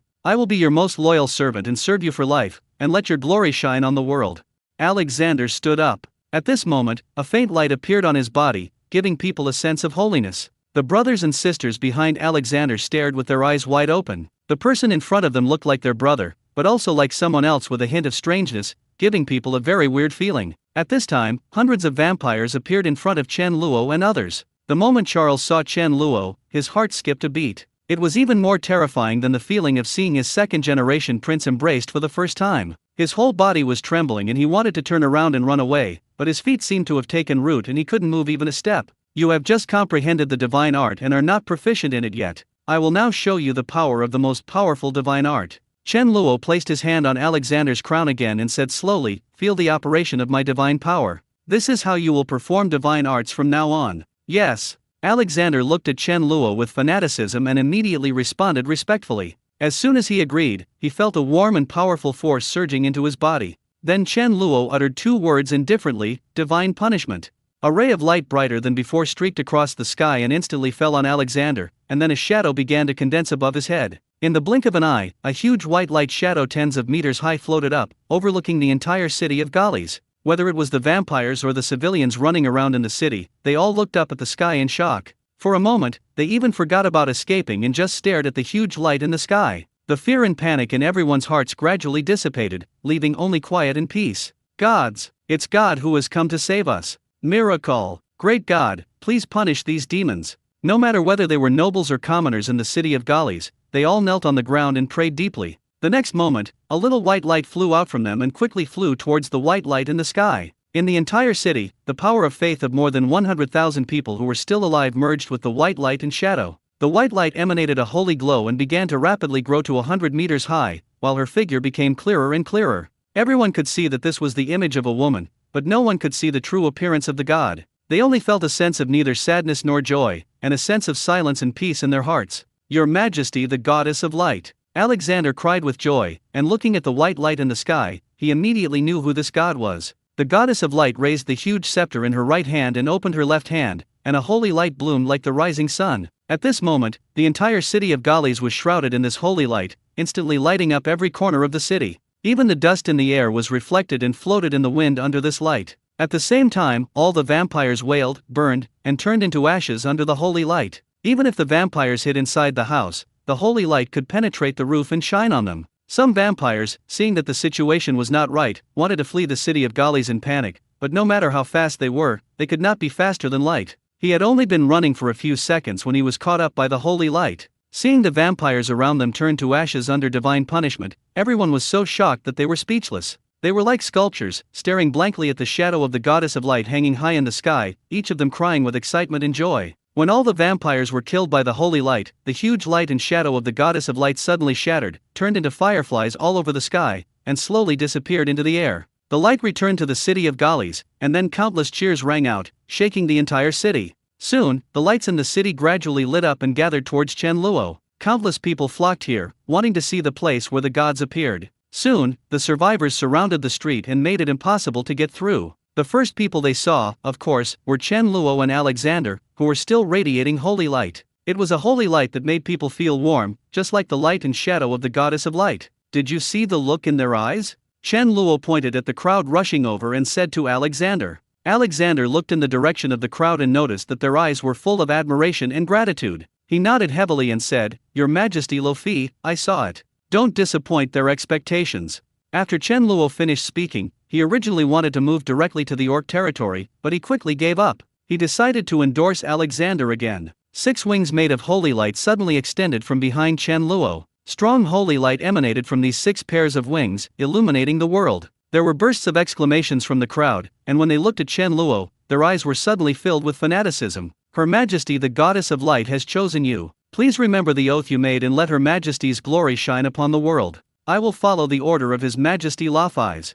Alexander knelt on one knee and responded respectfully. The 6 pairs of light wings on Chenluo's body flapped together, and his figure turned into a white stream of light, rushing straight into the sky, breaking through the clouds, and disappearing without a trace. The remaining people in the city of Galles watched this scene in shock, and when they thought of what the gods said, the way they looked at Alexander suddenly changed. He is the messenger of the gods. The gods chose him to save us. Praise the great Goddess of Light. A group of people shouted eagerly and gathered in front of Alexander. They knelt on the ground, kissed his shoes, and kissed the land under their feet where the gods had descended. The Holy Book of Light records, at the beginning of the Great Shang dynasty, blood-sucking demons ravaged the continent of Yani, and the fate of the human race and the orcs was in jeopardy. The great Goddess of Light sent the messenger Luffy to bestow the magic of light on Pope Alexander I, who founded the Church of Light to save the human race from danger. This was the first year of the holy calendar. Chenluo chose the natives of this world to save the human race instead of the players, but he was still troubled by this group of players. The human race's power system is now too fragile, and most players have been eliminated, making it difficult to influence the human race's situation. But the power obtained by the last remaining players was too strong, and the natives of this world could do nothing to them. And these guys don't know how to restrain themselves, such as Han Fei in the past and Kane now. They really treat this place as a game world and mess around. Chenluo always has to clean up the mess, which makes him a little impatient. Racial balance must be achieved, and the strength of the players and the natives of the Western fantasy world must also be balanced, otherwise this world will be ruined by them sooner or later. So Chen Luo is now considering strengthening the strength of the indigenous people, so that those players will have to consider the consequences when they cause trouble again. Alexander solved the crisis of vampires with the help of the magic of light, and he will definitely become the savior of mankind. In addition, with the status of God's messenger given to him, the influence he gains will not be less than Shangtang. This is also another means of restraining Shangtang. At this time, Chen Luo had already arrived in the orc territory, the werewolf city of Rostock. Although the orcs are mixed with various races, each race has its own base camp, which is basically inhabited by people of the same race, and there are rarely people of other races. The city where the werewolves gathered was Rostock, one of the earliest city-states of the orcs. It was also here that the werewolf king was born, becoming the eternal pride of the werewolves. At this time, all the werewolves in Rostock were fully armed. Whether they were adult men or the elderly, women and children, they all held weapons. It could be said that everyone was a soldier. The reason why the werewolves were on high alert was that just this morning they received news from the front that the werewolf base in front had been destroyed by the vampires. Rostock is the last line of defense against the city of Kill and the only way for the Blood Clan army to pass. It is already dusk, and once it gets dark, the demonic army of vampires will be at the gates of the city. Chen Luo looked down at the city of Rostock from the air. The architectural style here was very different from that of humans and was full of exotic charm. He looked up at the sky. In at most an hour, the sun would set. The bloodline warriors of the orcs have appeared for too short a time. They are all among those powerful races, and they have just reached adulthood and have not had time to branch out. Therefore, there are still no bloodline warriors among werewolves. Although there are nearly 300,000 werewolves in Rostock, and everyone can be a soldier, they are facing an army of 50,000 vampires led by Lilith, the second-generation prince of the vampires. The number of people was 6 times greater, but the werewolves had no chance of winning. Individual vampires are much stronger than ordinary werewolves. They can recover by sucking blood and can also embrace werewolves to create new vampires. Even though their numbers now outnumber those of the vampires by dozens of times, the werewolves cannot say that they can win. Moreover, the Beast King Rikoba gathered all his forces in the city of Kylo, obviously intending to abandon the werewolves to save themselves and let them fend for themselves. Rikoba once asked the werewolves to retreat to the city of Cairo, but the werewolf leader Muto refused. They wanted to live and die with their homeland. It was simple for Chen Luo to choose werewolves to improve their strength. Whether it was in TV movies or novels, vampires and werewolves were always linked together and regarded as each other's enemies. There are ready-made werewolves right now, he just needs to make some minor modifications to them. This time, Chen Luo did not directly descend into the city of Rostock in his true form. He was a little tired of the daily tricks. This time, as soon as he thought about it, a green light fell from the sky and landed on the wall of Rostock. Muto, the werewolf leader, was staring at the sky with a serious expression, calculating the time until dark. At this time, a green light broke through the air, and a vast and great aura condensed above the city of Rostock, and then a green figure appeared in the sky. The figure was about 10 meters tall, with a wolf's head and a human body, his eyes slightly closed. The moment he opened his eyes, lightning flashed out. All the werewolves on the city wall looked at the shadow formed by the light and trembled continuously under the powerful pressure of this aura. They had an urge to bow down and worship. This is His Majesty the Wolf God. It really is His Majesty the Wolf God. He looks exactly like the wolf god in the altar. His Majesty Fast has arrived. Each race of the orcs has different beliefs, which are very diverse, and the werewolves believe in the wolf god Fast. Therefore, Chen Luo chose to descend in the image of the statue of Fast in the city of Rostock. The werewolves looked at the huge figure in the sky in shock. Led by Muto, all the werewolves knelt down and looked at the wolf god in the sky with great reverence. Chen Luo looked down at the werewolf on the ground. His expression was indifferent, without any emotional fluctuations. My people, I foresaw that the werewolf tribe would encounter evil forces in the kingdom of God, and you have no ability to resist. Now I will grant you powerful power. Are you willing to accept it? Chen Lahongwei's voice resounded throughout the city of Rostock. All the werewolves in the city heard it and they all became excited at once. Originally, the werewolf clan, from the clan leader Muto to the ordinary old and weak, were determined to die and were ready to fight the vampires to the end. Now the wolf god has sensed their crisis and has come in person, filling the hearts of all the werewolves with hope again. Your Majesty the omniscient and omnipotent wolf god, we are willing to accept and ask you to grant us strength. Mutos knelt on the ground first, speaking with a trembling voice. The power I grant you is very strong. With your weak bodies, the chance of death is more than 90%, and the process of bearing the power will be very painful. Therefore, I need warriors who are not afraid of death and have true courage. Muto looked up at the huge projection of the wolf god and shouted, Your Majesty Fast, none of your people fear death. They are all true warriors. Your Majesty Fast, in order to protect our people, we are not afraid of death. Hearing Muto's words, all the werewolves present shouted one after another. In fact, Chen Luo was already absent-minded. He started pretending to be a god or something, and thought it was fun. But after doing it too many times, he felt a little bored. He originally planned to end the battle quickly, and after making his opening remarks, he would grant the werewolf the abilities he had prepared long ago and then leave. However, he did not expect that the group of werewolves in front of him were not afraid after hearing the 90% mortality rate. Instead, they were excited as if they had been injected with chicken blood, and shouted, "I can do it, I will do it." Chen Luo looked at the werewolves below in surprise, and his tone became more serious. "I am very pleased that my people have so many warriors, but this power can protect you, but it can also hurt you, so I can only select 300 people as the successors of the power. Now please ask the strongest warriors to step forward. If any of them fail to inherit, I will select new candidates." Muto was overjoyed when he heard this. He immediately knelt down again and saluted respectfully. He stood up and ordered the werewolves behind him, "All wolf riders, move forward." Hearing Muto's order, most of the werewolves showed disappointment on their faces,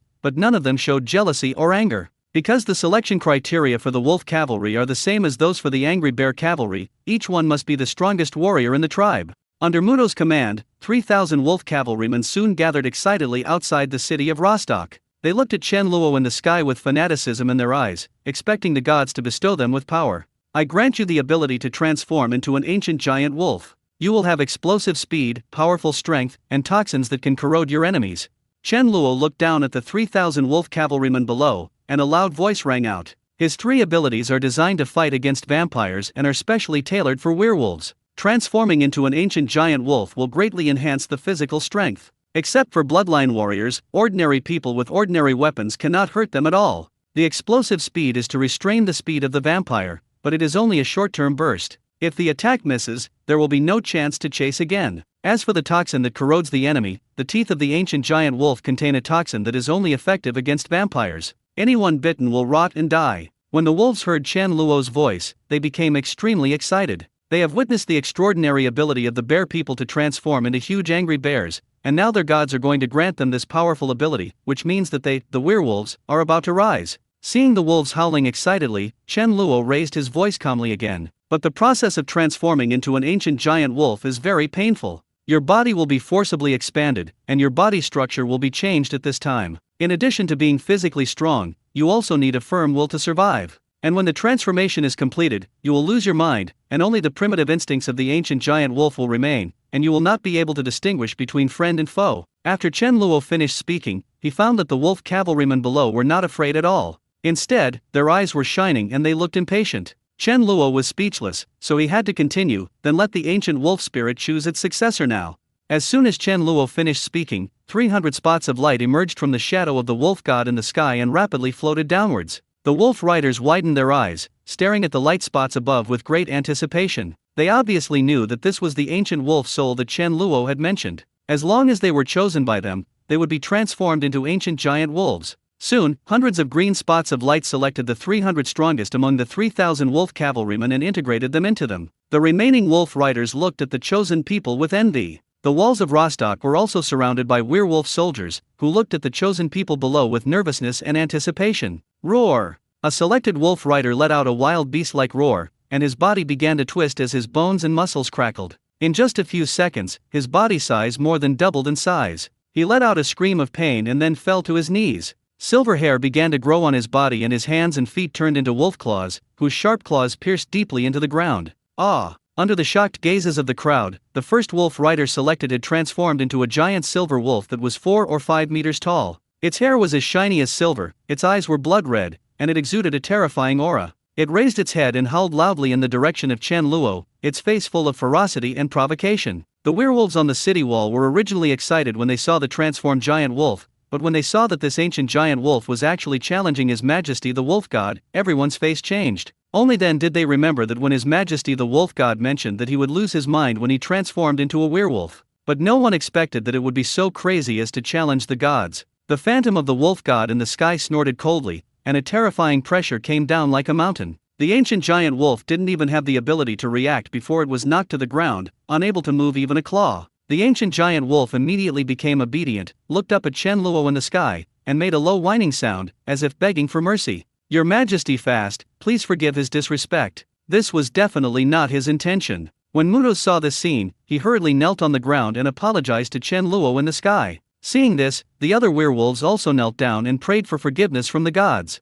Chen Luo waved his hand indifferently and looked at the other werewolves who were transforming. The ancient giant wolves were left with only animal instincts. As soon as they appeared, they discovered that he was the most powerful person here, and naturally provoked him. At this time, werewolves in the city had completed their transformation one after another, but at least half of them did not survive and exploded into a mass of flesh and blood during the transformation. And those green spots of light separated from their bodies and chose the next werewolf again. Before long, 300 huge ancient giant wolves appeared below, and the wolf cavalry also lost more than 1,000 people. Among these people, only more than 600 died violently due to being unable to withstand the power, and the remaining nearly 400 were bitten to death by the ancient giant wolves that lost their minds after transforming. The remaining wolf riders retreated to the city gate, looking at these ancient giant wolves with envy and vigilance, fearing that they would be innocently implicated. Chen Luo suppressed the 300 ancient giant wolves that were ready to move, let the wolf cavalry enter the city, and looked into the distance. At this time, the sun had already set, and dust was flying ahead. The Blood Clan army was already rushing towards the city of Rostock. Chen Luo glanced at the ancient giant wolf below, which was as well behaved as a puppy, and pointed at the Blood Clan army in front of him and said, "Go." As Chen Luo finished speaking, the green shadow of the wolf god also disappeared into the sky. Muto and the others looked at the direction where Chen Luo disappeared with a sense of loss, and knelt on the ground again. "Thank you, Your Majesty Fast, for your gift. We, your people, will serve you for the rest of our lives." After Muto stood up, he immediately looked nervously at the battlefield in the distance. Although they felt that they had the blessing of His Majesty the Wolf God, the vampires were so terrifying that they had no confidence now. At this moment, the 300 ancient giant wolves felt that the terrifying pressure on their bodies disappeared, and their bodies were immediately able to move freely. Upon hearing Chen Luo's order, the ancient giant wolves all had ferocious eyes and bared their teeth as they assumed a fighting stance. When they saw the vampires getting closer, 300 giant wolves jumped up at the same time and pounced on the vampire army. The smallest of these ancient giant wolves is 4 or 5 meters long, and the tallest is 6 or 7 meters long.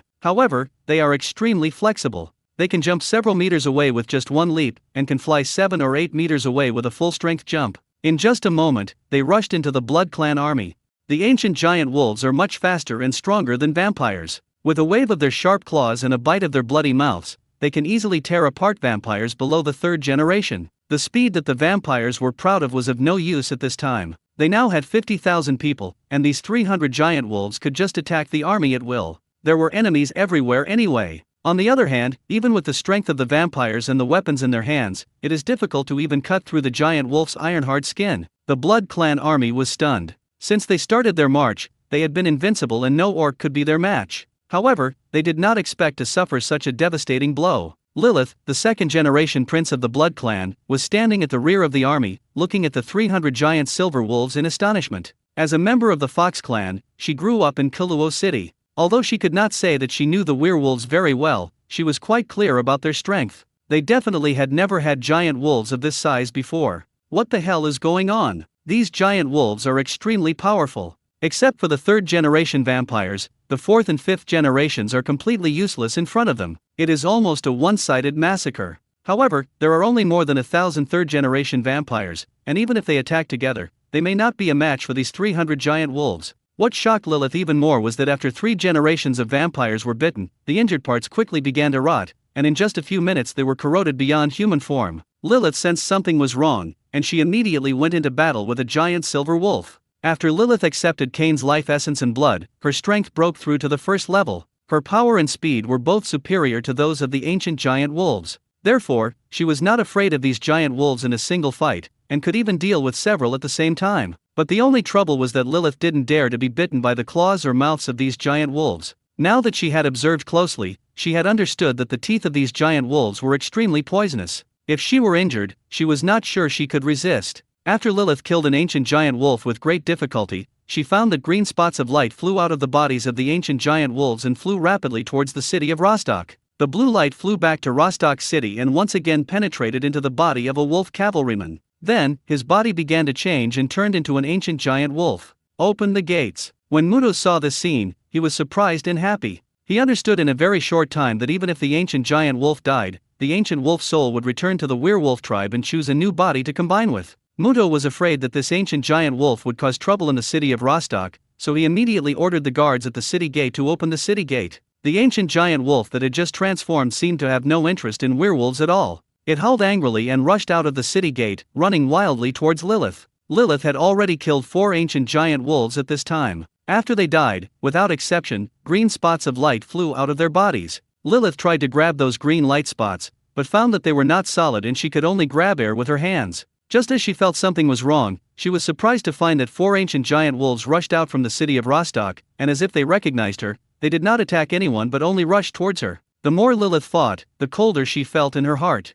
She vaguely understood that these giant wolves seemed to be immortal, and those green spots flew back to resurrect. Lilith suddenly lost all her will to fight, and the confidence she had when she came here disappeared without a trace. Lilith took another look at the battle situation on the battlefield. The 300 ancient giant wolves were fighting 1 against 100, killing the 50,000 Blood Clan army, leaving them fleeing in disarray and with blood flowing like a river. The vampires were also frightened by the killing. Lilith, the only one who could kill the giant wolf, was being besieged. After several third-generation vampires were bitten to death, they didn't dare to fight for their lives anymore. In a flash, the situation on the battlefield became one-sided and the vampires began to flee in all directions. Lilith sighed inwardly. Most of these vampires were ordinary people before they were transformed, not professional soldiers. They were only united because of their strength that surpassed that of ordinary people, and the control over them by the upper vampires. Now when they encounter a real enemy, they become a mob. 50,000 people against 300 beasts, and they still lost. Lilith was furious,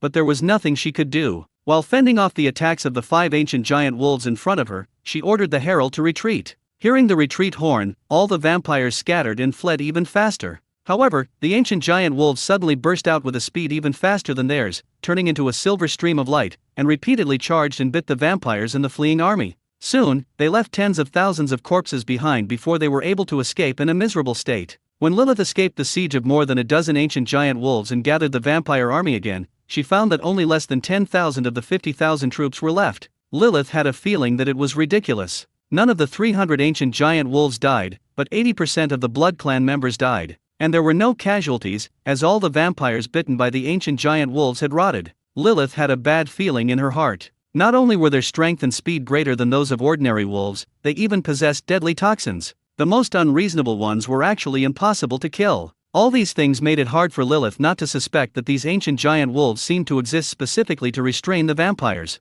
After Lilith ordered a third-generation vampire to lead these defeated troops, she immediately set out for the Blood Clan's base camp, Kalundborg, to report the situation to her father Cain in person. A day later, in the highest meeting hall in Kalundborg, Cain sat on the throne, and standing below were the 4 second-generation princes of the Blood Clan. Cain at this time is completely different from the image of a wolf when he first entered the game. His skin is so white that it is almost transparent because he has not been exposed to the light for many years. Only his lips are red like blood. He was sitting there casually at this moment, emanating a fascinating aura. Cain was holding a tall wine glass at this time, and a third-generation vampire behind him immediately took out a wine jug and respectfully poured wine into the glass. What flowed out of the wine jug was not wine, but bright red blood. Cain took a sip nonchalantly, then said calmly, "So you think those giant wolves were brought by the werewolves specifically to deal with us vampires?"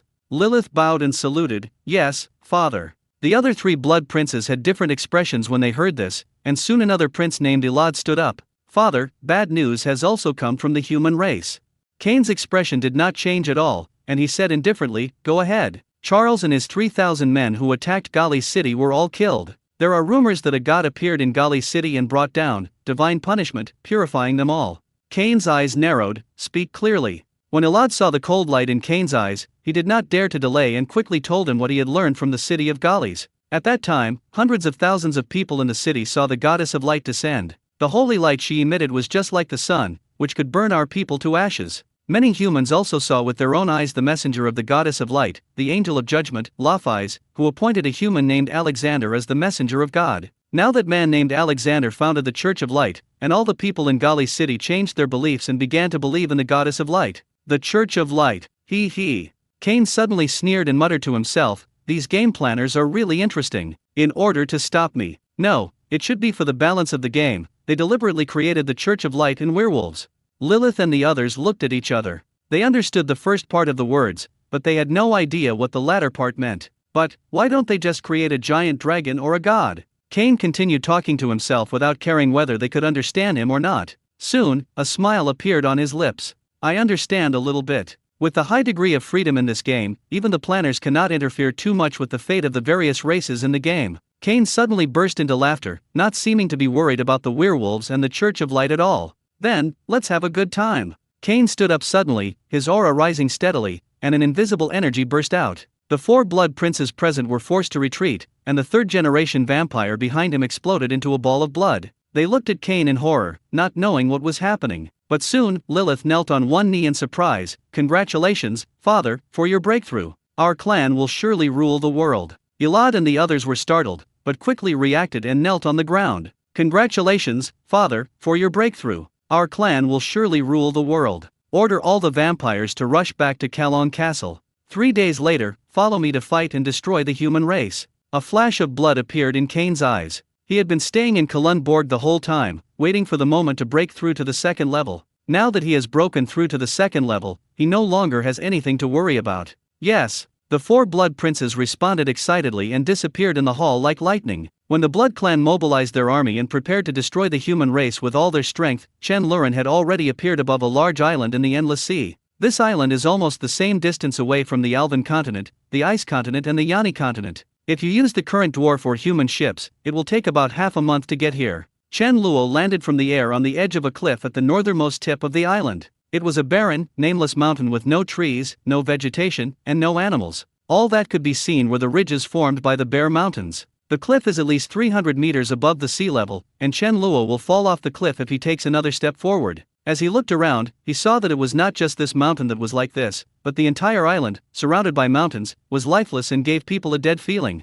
Chen Luo waved his hand, and the originally barren and lifeless island suddenly underwent drastic changes. Jungles and green vegetation grew at a speed visible to the naked eye, quickly covering most of the island. A freshwater lake as clear as a mirror appeared in the middle of the island. Surrounding the lake, various animals such as birds, fish, insects, etc. also appeared. The originally barren island suddenly became lively and full of vitality. Chen Luo nodded with satisfaction. The scenery was quite nice with green mountains and clear water. He waved his hands again, and saw castles rising out of thin air on the cliff, instantly covering the entire cliff and still spreading down the mountain. The castles are connected by walls and towers, forming a huge castle complex, which is an independent little world in itself. The entire castle has a large number of columns and vaults of various shapes, giving it an aesthetic effect of solidity, heaviness and power, full of the unique charm of a European castle. Chen Luo moved slightly and flew into the air, looking down at the castles below. According to his own ideas, these castles stretched all the way to the middle of the mountain, and there were built roads all the way to the foot of the mountain.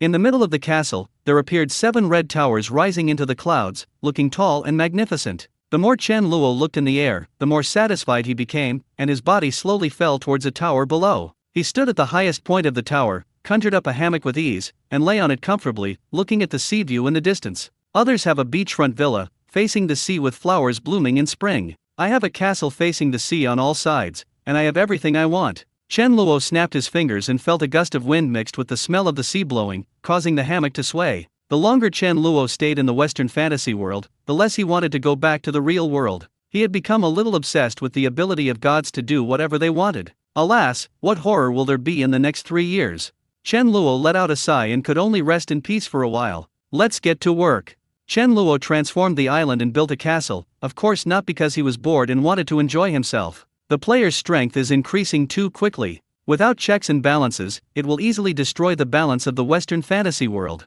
If the public beta is opened in the future, more and more players will come in. If someone like Han Fei or Kane appears by then, he will probably be exhausted to death. So Chen Luo decided to improve the overall strength of the natives of this world and increase their strength. On the one hand, it can serve as a new force to check and balance the players, and on the other hand, it can also stimulate the players and make them more motivated to evolve. The most important thing is that Chen Luo feels that he, the god of creation, is too low level. Every time he encounters a crisis, he has to deal with it personally. Chen Luo cannot interfere too much, otherwise things will easily go astray, and Kane is a living example. His unintentional action directly led to the catastrophe on the continent of Yani. Therefore, Chen Luo has decided that unless it is absolutely necessary, he will never interfere with the development of the Western fantasy world, and let the natives of this world control their own destiny.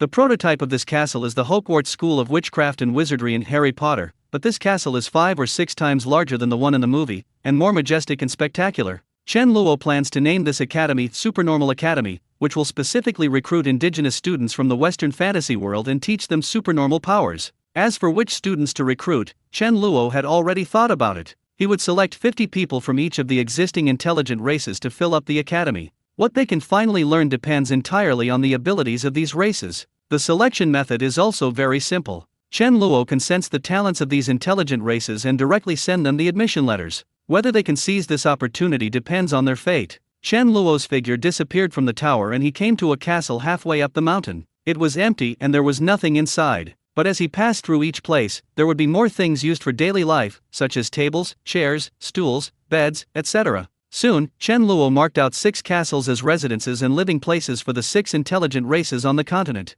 In the following time, Chen Luo continued to divide the space into areas for studying, practicing, and doing experiments. When the items inside were filled, he still felt like something was missing. Chen Luo pondered for a moment, then stretched out his hand and waved it again. 10 giant beasts with the bodies and claws of lions, and the heads and wings of eagles appeared in the sky. Just by looking at the appearance, it is easy to tell that these giant beasts that are 3 or 4 meters tall are the famous griffins in the fantasy world. These 10 griffins had feathers and fur colors like the sun. Their lion-like hindquarters were covered with yellow-brown fur, and their eagle-like heads and forelimbs were all covered with golden eagle feathers. Their eagle-like beaks and feet were golden, and their claws were black. Their sharp eyes are as dazzling as gems, dancing with brilliant colors. Griffins are species at the top of the food chain whether on land or in the sky, and the aura they exude is extremely terrifying. But when they saw Chen Luo below, their eyes revealed deep awe, as if they knew what kind of existence was in front of them from the moment they were born. I'll give you some magical beast abilities. Chen Luo pondered for a moment, then stretched out his hand and pointed at the 10 griffins, wind control and wind attribute magic.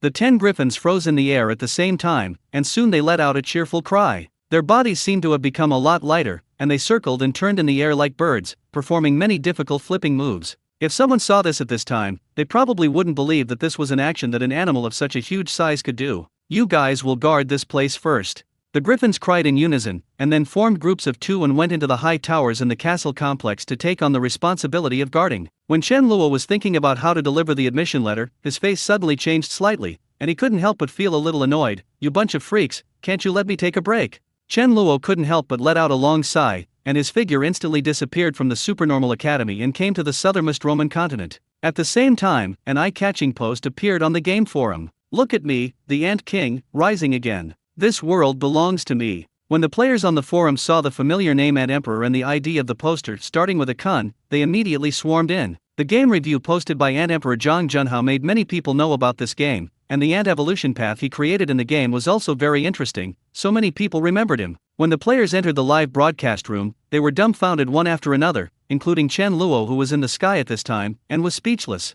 All I could see were ants, red ants, black ants, golden ants. Densely packed, endless ants are spread all over the sky, underground, and in the sea. These ants of different colors have different abilities. There are golden ones that can fly, red fighting blood ants, black worker ants, and there are also mutant ants in the sea that are almost as big as fists and can swim. What stunned the players was not the number of ants, but the fact that the world was in ruins. The environment was severely damaged, the trees were eaten clean, and there were piles of bones everywhere. Moreover, these ants continued to advance forward, and the green mountains and clear waters they passed by suddenly turned into a wasteland. There are no animals or even plants here, let alone animals. It's like a swarm of locusts, with the ground in a mess. Wherever the army of ants passed, only bumpy yellow mud was left behind, as if it had been chewed by a dog dozens of times, without any life at all. Within the field of vision of the audience in the live broadcast room, all they could see was this yellow barren land. The only green spot in the world is being devoured by an army of ants. Brother, don't tell me that you have eaten up all the continent?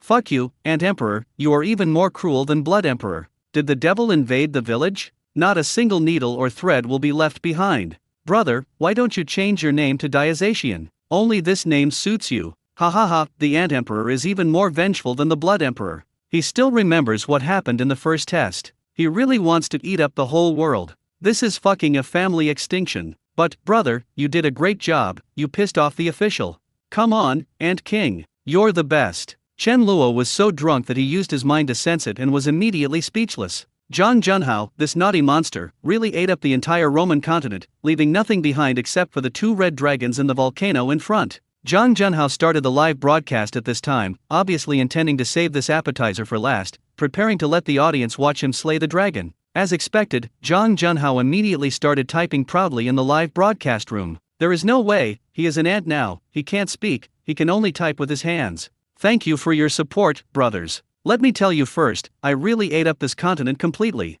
The only thing left is the stuff inside the volcano in front. Do you know what's inside that?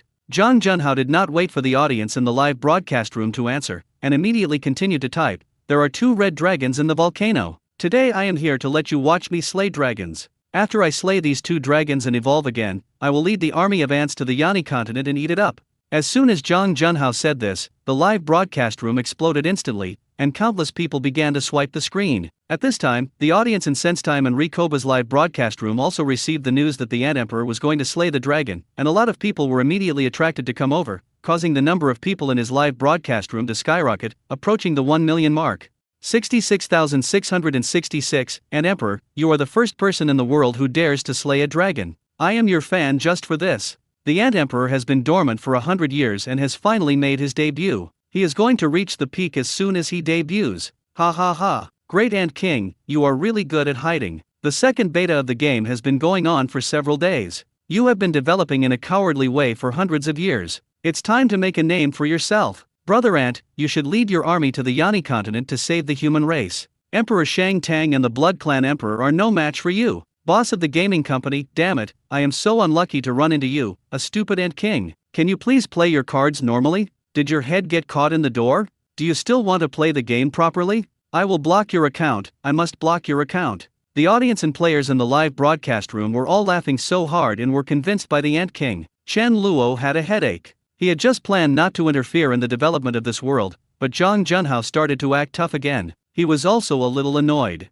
After all, he had spent almost 3 months of his life to create the Roman continent, but now it had been eaten up by Zhang Junhao. By then, it will be inevitable to rebuild it again, which will cost him his life. And judging from Zhang Junhao's attitude, he won't stop after he has devoured the Roman continent. This guy is really planning to eat up the entire Western fantasy world. Let me see if you can do it first. After thinking about it, Chen Luo gave up the idea of taking direct action. He watched Zhang Junhao devour the last bit of green on the continent and rush towards the volcano with countless armies of ants. Roar! Before Zhang Junhao could get close, 2 red dragons covered with layers of magma flew out from a crater about 400 or 500 meters high in front of them. When they saw the devastated world clearly, there was a look of astonishment in their huge eyes, and they still didn't understand what was going on. They have been sleeping at the bottom of the magma and reproducing according to Chen Luo's orders. But I never expected to see such a situation as soon as I came out. The red dragon soon discovered the culprit behind all this, a bunch of damn ants. What do they want to do? They actually want to challenge the dragon. The 2 red dragons looked at the ants rushing towards them from all directions, and they were immediately filled with anger and let out earth-shaking dragon roars again. Then, 2 red dragons flapped their huge wings and flew towards the army of ants. Before they got close, the red dragon's abdomen lit up, and then they opened their mouths and spewed out red dragon flames. The scorching dragon flames instantly ignited the ground,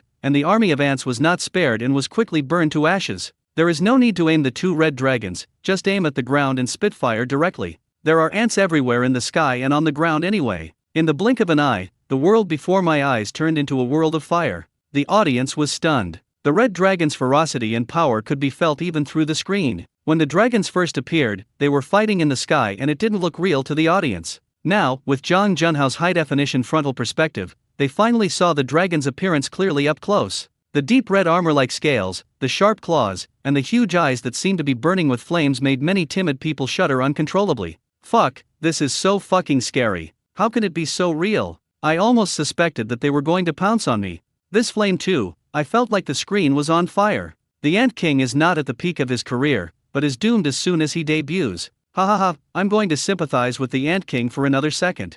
Oh my god, was the Ant King killed instantly? Ant King, wake up. An ant challenging a dragon may sound good, but the reality is cruel. You don't stand a chance. Just when everyone thought that Zhang Junhao was overestimating his own abilities, Chen Luo frowned because he sensed that endless ants were swarming in from every corner of the Roman continent. Chen Luo's thoughts instantly enveloped the entire Roman continent. The next moment, he was angry and amused. Zhang Junhao, this naughty monster, has used the past few hundred years to breed countless armies of ants, which are spread across every corner of the Roman continent. The number of these ants was so great that he had to hollow out the mountains and dig caves deep into the ground. He even dug down to the magma layer underground. Ants have even evolved specifically to be able to survive underwater, and they really fill up this space. Zhang Junhao had no choice but to devour the entire Roman continent because there were simply too many ants. The existing resources on the Roman continent could not feed so many ants, so he had to evolve these ants to be able to eat everything. The ants that were burned by the two red dragons just now were less than a fraction of the entire colony. Seeing the ant army all over the mountain rushing over again, the two furious red dragons immediately began to spit dragon fire and burn the ants to death again. But soon, an endless army of ants appeared again. The two giant dragons burned wave after wave, but it seemed like they would never finish burning, and instead they exhausted themselves. How many ants are there? Hong Long noticed something was wrong, and the audience in the live broadcast room also noticed something was wrong, and this question arose in their minds at the same time. A red dragon flapped its wings violently and rushed into the sky. It looked down at the world around it, only to find that no matter which direction it went, there were endless ants swarming around. This group of damned ants actually tried to fight against the great dragon with numbers. You lowly creatures, feel the wrath of the dragon. There was a look of rage in the red dragon's huge eyes. It roared angrily, dived down from the air, and fell straight into the magma in the crater. What the hell? The dragon escaped. No way. Escape, escape. Impossible. The roar just now clearly showed that he was angry. There is no way he was running away. Besides, isn't the other dragon still here? I also think it's impossible. What's hidden inside the volcano? Just as the audience was guessing, the entire volcano began to tremble slightly, as if an earthquake had occurred. The camera started to shake slightly, and soon began to shake violently, making it almost impossible to see the picture in the end. Then, in everyone's shocked gaze, dark red magma gushed out surrounded by billowing black smoke. The loud rumbling sound pressed down on all sides. The red-hot rocks were pushed high into the sky and then quickly fell down, leaving thousands of fiery scratches in the smoke-covered sky. The surging fiery lava flow burned the sky red, as if the air itself was on fire. Everyone, including Zhang Junhao, understood that a volcano had erupted. Dark red magma gushed out and fell in all directions from the air. The crater was like a pool filled with water, with a steady stream of magma gushing out, engulfing and destroying large tracts of land, and the army of ants was also submerged in the hot magma. But the volcanic eruption did not stop because of this. The ground cracked one after another, and magma bubbled out from the ground. In the blink of an eye, all the land within a radius of dozens of miles disappeared and turned into a world of magma, just like the end of the world. Of course, the ants on the ground also disappeared at the same time. Looking at this shocking scene, the people in the live broadcast room were stunned again. Fuck, this red dragon is awesome, it can even control magma. An artificial volcano. No, a long-gone volcano. Now the ant emperor is completely doomed, right? Wait, there seem to be ants in the magma. Oh my god, it's true. There are really ants. Some sharp-eyed viewers noticed that many fiery red ants suddenly emerged from the magma, and the number of them was extremely large. They were swimming in the magma and crawling towards the crater. Everyone was stunned again. There were ants that could swim in the magma. What the hell kind of creature was this? Chen Luo was not surprised at all, as he had just traced the evolution process of the new chimera ant. After Zhang Junhao dug into the magma layer, the ants that had been living near the magma for a long time quickly evolved heat resistance, and then evolved to be able to survive in the magma. Ever since Zhang Junhao learned that a giant dragon appeared in the magma, he began planning to slay the dragon, so he consciously allowed many ants to evolve this ability. The army of ants just now was deliberately burned to death by the dragon. The purpose was to consume them first. These ordinary ants were of no value anyway. At the same time, the burden on the ant colony can be reduced by the red dragon's hand, which is killing two birds with one stone. Roar! The red dragon in the volcano roared and rushed out of the magma, but was surprised to find that this group of ants could actually survive in the magma. The next moment, its angry eyes almost spewed fire. The red dragon opened its mouth, and scorching red dragon flames burst down, rushing into the fiery red ants in the magma. The temperature of the magma and the dragon flame are completely different levels. Although these ants are not afraid of the magma, they still cannot withstand the dragon flame and are instantly turned into ashes. Just as the red dragon was about to continue to kill the remaining ants, another red dragon in the sky suddenly let out an angry roar, twisted wildly in the air as if it had cramps, and then fell into the magma on the ground. The audience was stunned again. How could this giant dragon suddenly become like crazy and look like it was in pain? When the other red dragon saw this scene, its huge eyes narrowed and it no longer bothered to kill the ants. Instead, it moved its body and quickly flew towards the giant dragon that fell into the magma. The people in the live broadcast room didn't understand it, but Chen Luo saw it clearly. Just now when the volcano erupted, Zhang Junhao commanded countless golden ants to fly towards the giant dragon in the sky. They were very small and flew past the dragon's blind spot. While it was spewing dragon fire, countless tiny flying ants took the opportunity to drill into its eyes and began to bite its eyes.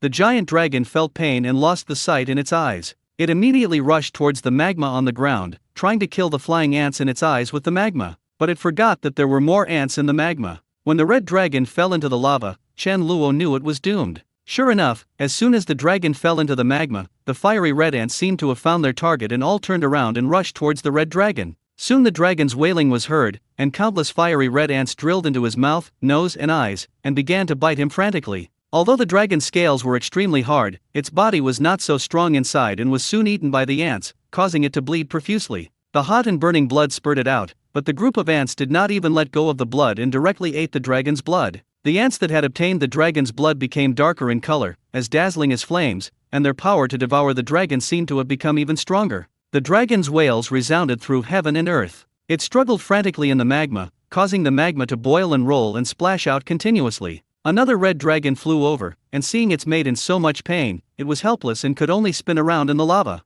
The audience in the live broadcast room were all confused. In just less than half an hour, there were so many twists and turns that they were a little overwhelmed. I don't understand what happened. Can anyone tell me what happened? Why did the dragon fall down? I just took a screenshot and enlarged it to see clearly. The Ant King used the golden ants to drill into the red dragon's eyes. It seems to be true. No wonder the red dragon's eyes are bleeding. My god, there are so many ants that they can not only kill elephants, but even dragons? That's fucking awesome. So the Ant King won? It's not a good thing if he wins. Didn't you hear him say he was going to eat up the whole world? When Chen Luo saw this, he couldn't bear it anymore. He created the dragon not for Zhang Junhao to eat or play with. This skin monster must be treated. Chen Luo did not cause any natural disasters this time, but directly issued a system announcement. This game is undergoing urgent maintenance. All players please log off within 1 second. When the announcement came out, Zhang Junhao was confused, and the audience in the live broadcast room was also confused.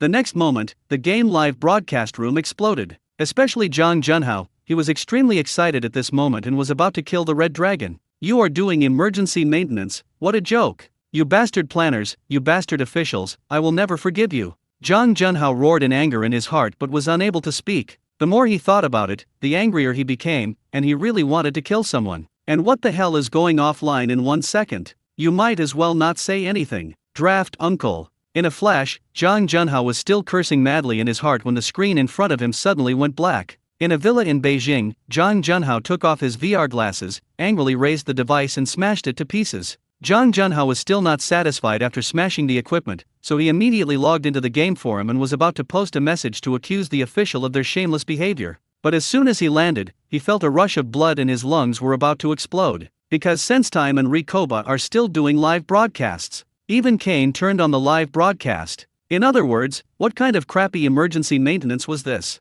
In the end, he was the only one who was forced to go offline. Zhang Junhao almost smashed the computer in front of him, and he really wanted to kill someone and chop off the head of the boss of the game company. Fuck officials, come out and explain why you kicked me off the line. Zhang Junhao posted a message and quickly recounted what had just happened. Soon, countless replies appeared below, and it instantly became a hot post that was pinned to the top. The majestic rat brother, hahaha, I am dying of laughter, and emperor, you are even more miserable than the blood emperor. Late stage single cancer, haha, the damn official is clearly targeting you. Who told you to be so shameless and want to eat up the game that others worked so hard to make? Mingren Mingseo, experts have studied that in order to support such a high degree of realism, a large server group worth at least several billion RMB is needed. You took over a continent, which might be tens of millions of RMB for the production team. It's good enough that they didn't block your account. You still want to defend your rights? Manually funny. Langlagellan, isn't it right to defend rights? This is the second time, it's obviously a targeted retaliation. Since you are afraid that the Ant King will eat up your funds, why did you let him enter the game in the second test?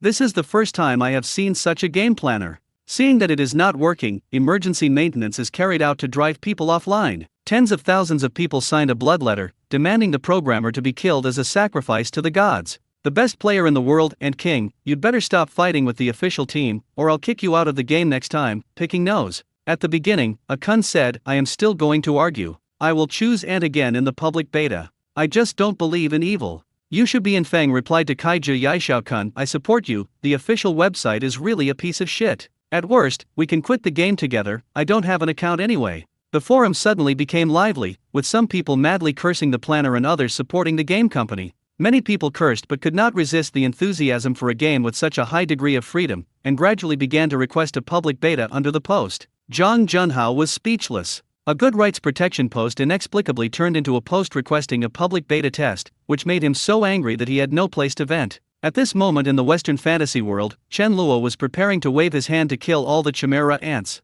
He suddenly hesitated for a moment before waving his hand again. All the ants on the Roman continent were reduced to ashes in an instant, leaving only hundreds of fiery red ants bathed in dragon blood. After Chen Luo named these ants dragon blood ants, he sent them away. Then, he moved his mind, and the entire Roman continent shook, as if making a slight sound, and began to recover at a speed visible to the naked eye. In just a breath of time, everything on the Roman continent returned to normal. Chen Luo sighed. Although restoring the original state was easier than recreating a continent, it still consumed a week of his life. At this time, all the ants in the red dragon's body had disappeared, but its wounds had not healed, and it was still twisting its body in pain on the ground. The other red dragon was stunned when it saw the surrounding environment return to its original state. Before it could understand what was going on, it saw Chen Luo's figure falling from the air. The red dragon recognized at a glance that the person in front of it was the creator. A pleading look immediately appeared in its eyes, and then it looked at the suffering mother dragon. Of course Chen Luo understood the red dragon's consciousness. He immediately placed his hand on the female dragon and healed its injuries in an instant. The female dragon was wailing 1 second ago, and felt completely healed the next. She looked at Chen Luo in awe, with gratitude in her eyes. "Thank you, your great creator." The mother dragon spoke in dragon language, so Chen Luo could understand it naturally. He nodded and said, "Let's go back." When Chen Luo finished speaking, he had already disappeared from the Western fantasy world and returned to reality. Analysis of the dragon blood and gene. Analyzing. Primary life form. Eating dragon blood has produced mutant genes. It has certain value. Currently, it can produce 0.03% of the genes of the descendants of gods. Fusion has a chance to produce fire resistance talent. Evaluation, ordinary. Chen Luo was a little surprised. After bathing in dragon blood, the chimera ants actually mutated and their genetic value was 3 times higher than that of the queen ant. Chen Luo thought about it and without much hesitation, he directly chose the fusion gene. This time the reaction was much smaller than the previous times, and the changes in the body were not that obvious. It was just a slight improvement in physical fitness, plus the familiar hunger, nothing else. Chen Luo suddenly had an idea. He found a lighter, lit it, and put his hand over it. There was no burning sensation as expected, only a slight warm feeling, and the flames did not cause any harm to him. Chen Luo smiled and didn't care. Fire resistance was not a magical ability, it was just better than nothing. Chen Luo put away his lighter, walked to his balcony, sat down on the recliner, and began to rock while closing his eyes to rest. It didn't take long for that feeling of being watched to return. Chen Luo sneered in his heart. He deliberately walked to the balcony just to see if this group of people were still there. "Since you still have evil intentions, let's solve this problem once and for all." Chen Luo relaxed and rested on the recliner for a while, then changed his clothes and walked out leisurely. He wanted to give the other party an opportunity to take action. When Chen Luo got outside, it was gradually getting dark. He left the community and headed towards a remote area. Chen Luo wandered aimlessly on the street for a while, leaving enough time for the people following him. At this moment, 2 men were walking towards them on the street. One of them was a burly man holding something wrapped in newspaper in his hand. He bumped into Chen Luo at an angle. Although the man moved very quickly, Chen Luo had been genetically modified by the gods, and his nerve reaction speed had long surpassed that of ordinary people. His eyes moved and he jumped away. But the man suddenly rushed forward, as if his foot slipped, and still bumped into Chen Luo. Snap!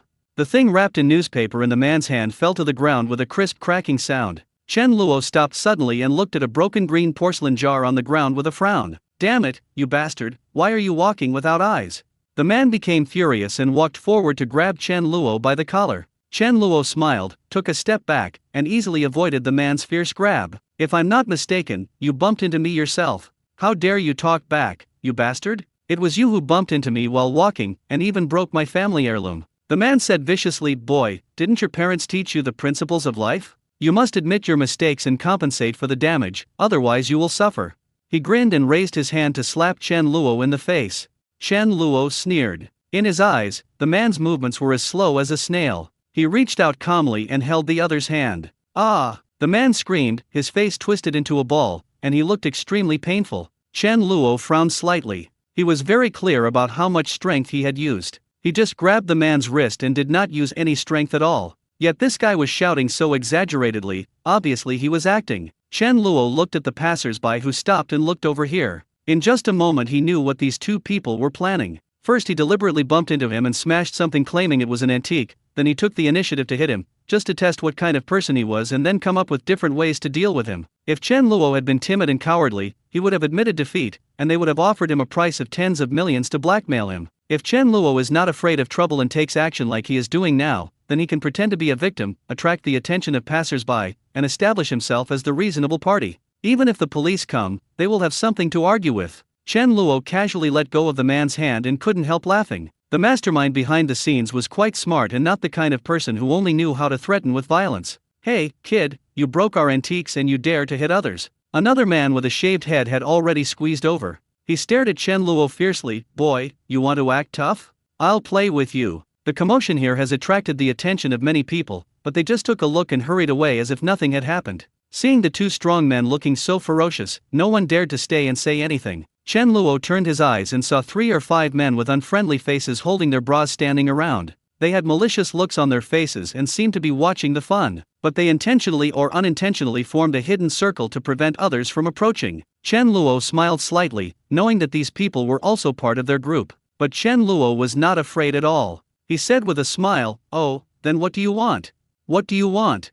The sturdy man with a shaved head shouted rudely, picking up the broken green porcelain on the ground. "Boy, you broke our family heirloom, don't you want to pay for it? Are you trying to cheat me?" Chen Luo asked casually, "How much compensation do you want?" The bald man immediately shouted angrily, "This is a Ming Dynasty antique passed down in my family. We were just about to sell it to a boss in Hong Kong. If my mother wasn't sick and urgently needed money for treatment, we wouldn't have sold it at all. They offered 200,000 for it. Now you broke it. You want compensation, bring me 200,000. Hearing this number, Chen Luo laughed. "Oh, then do you have proof of this antique? I don't know if your antique is real or fake, or if it's yours. You can't just say how much it costs, right?" There was a reason why Chen Luo asked this, because nowadays antiques can basically not be proved to be heirlooms, unless your family has always been a prominent family or the cultural relic is very precious. Of course. The bald man took out a paper certificate and handed it to Chen Luo. "This is the appraisal certificate we got from the Cultural Relics Bureau. It's clearly written on it." Chen Luo burst out laughing. This group of people really came prepared, even the appraisal certificates were ready. But why did I hear that the Cultural Relics Bureau does not authenticate cultural relics to the public? The bald man's expression changed slightly. How could ordinary people know this? When they saw them taking out their certificates, they would definitely be intimidated. But Chen Luo was not at all flustered when facing the two of them. Instead, he kept smiling. Is he ignorant and fearless, or does he have something to rely on? The bald man stared at Chen Luo grimly. "Boy, you still want to cheat, right? Today I will teach you a lesson on how to be a good person." After the bald man finished speaking, he glanced at his accomplices around him, then punched them first. Chen Luo moved his feet and lightly dodged the fierce punch of the bald man, then said with a smile, "We are all civilized people. If there is any problem, we can talk and solve it. It is not good to use physical force. I'm talking to you, uncle." Another man also swung his fist at Chen Luo, and the 5 men who had been surrounding him also rushed over quickly, trying to surround him. Chen Luo moved and shuttled flexibly among the 7 people like a swimming fish, never letting them touch even a hair of his. Chen Luo did not take any action. He walked towards the place where the cameras were, and said with a smile, "Zhangcheng is still building a civilized city, cracking down on pornography and illegal publications, and eliminating gangs and evil. Let's not add trouble to the busy police comrades, okay? We can't waste the taxpayers' police force." Seeing Chen Luo dodging their attacks leisurely, the bald man and others were a little stunned. They didn't expect that the other party was as slippery as a loach and they could not catch him. Seeing Chen Luo's mocking expression, they became very angry and pounced on him again. At this time, Chen Luo had already run under the camera. He immediately stopped running. Facing the bald man's fist, Chen Luo quickly grabbed the man's wrist with one hand, and then used his right hand like a clamp to hold it in place. The man screamed and uncontrollably crashed into his companion. As he staggered, Chen Luo seemed to accidentally step lightly on the bald man's instep. "Ah, I'm sorry, I didn't mean it." Chen Luo had a panicked expression on his face, but when he saw the bald man's face twitching into a ball and falling to the ground, he kept shouting "I'm sorry," and then kicked him hard. The next moment, the bald man covered his crotch with his hands and rolled on the ground. "Ah, what the hell? F***CK. Chen Luo took a step back with an apologetic look on his face, looked at the others, and said earnestly, "The country is now cracking down on gangs and evil. If you join in, it will be a gathering to cause trouble, and it will not be good for anyone if it gets out of hand.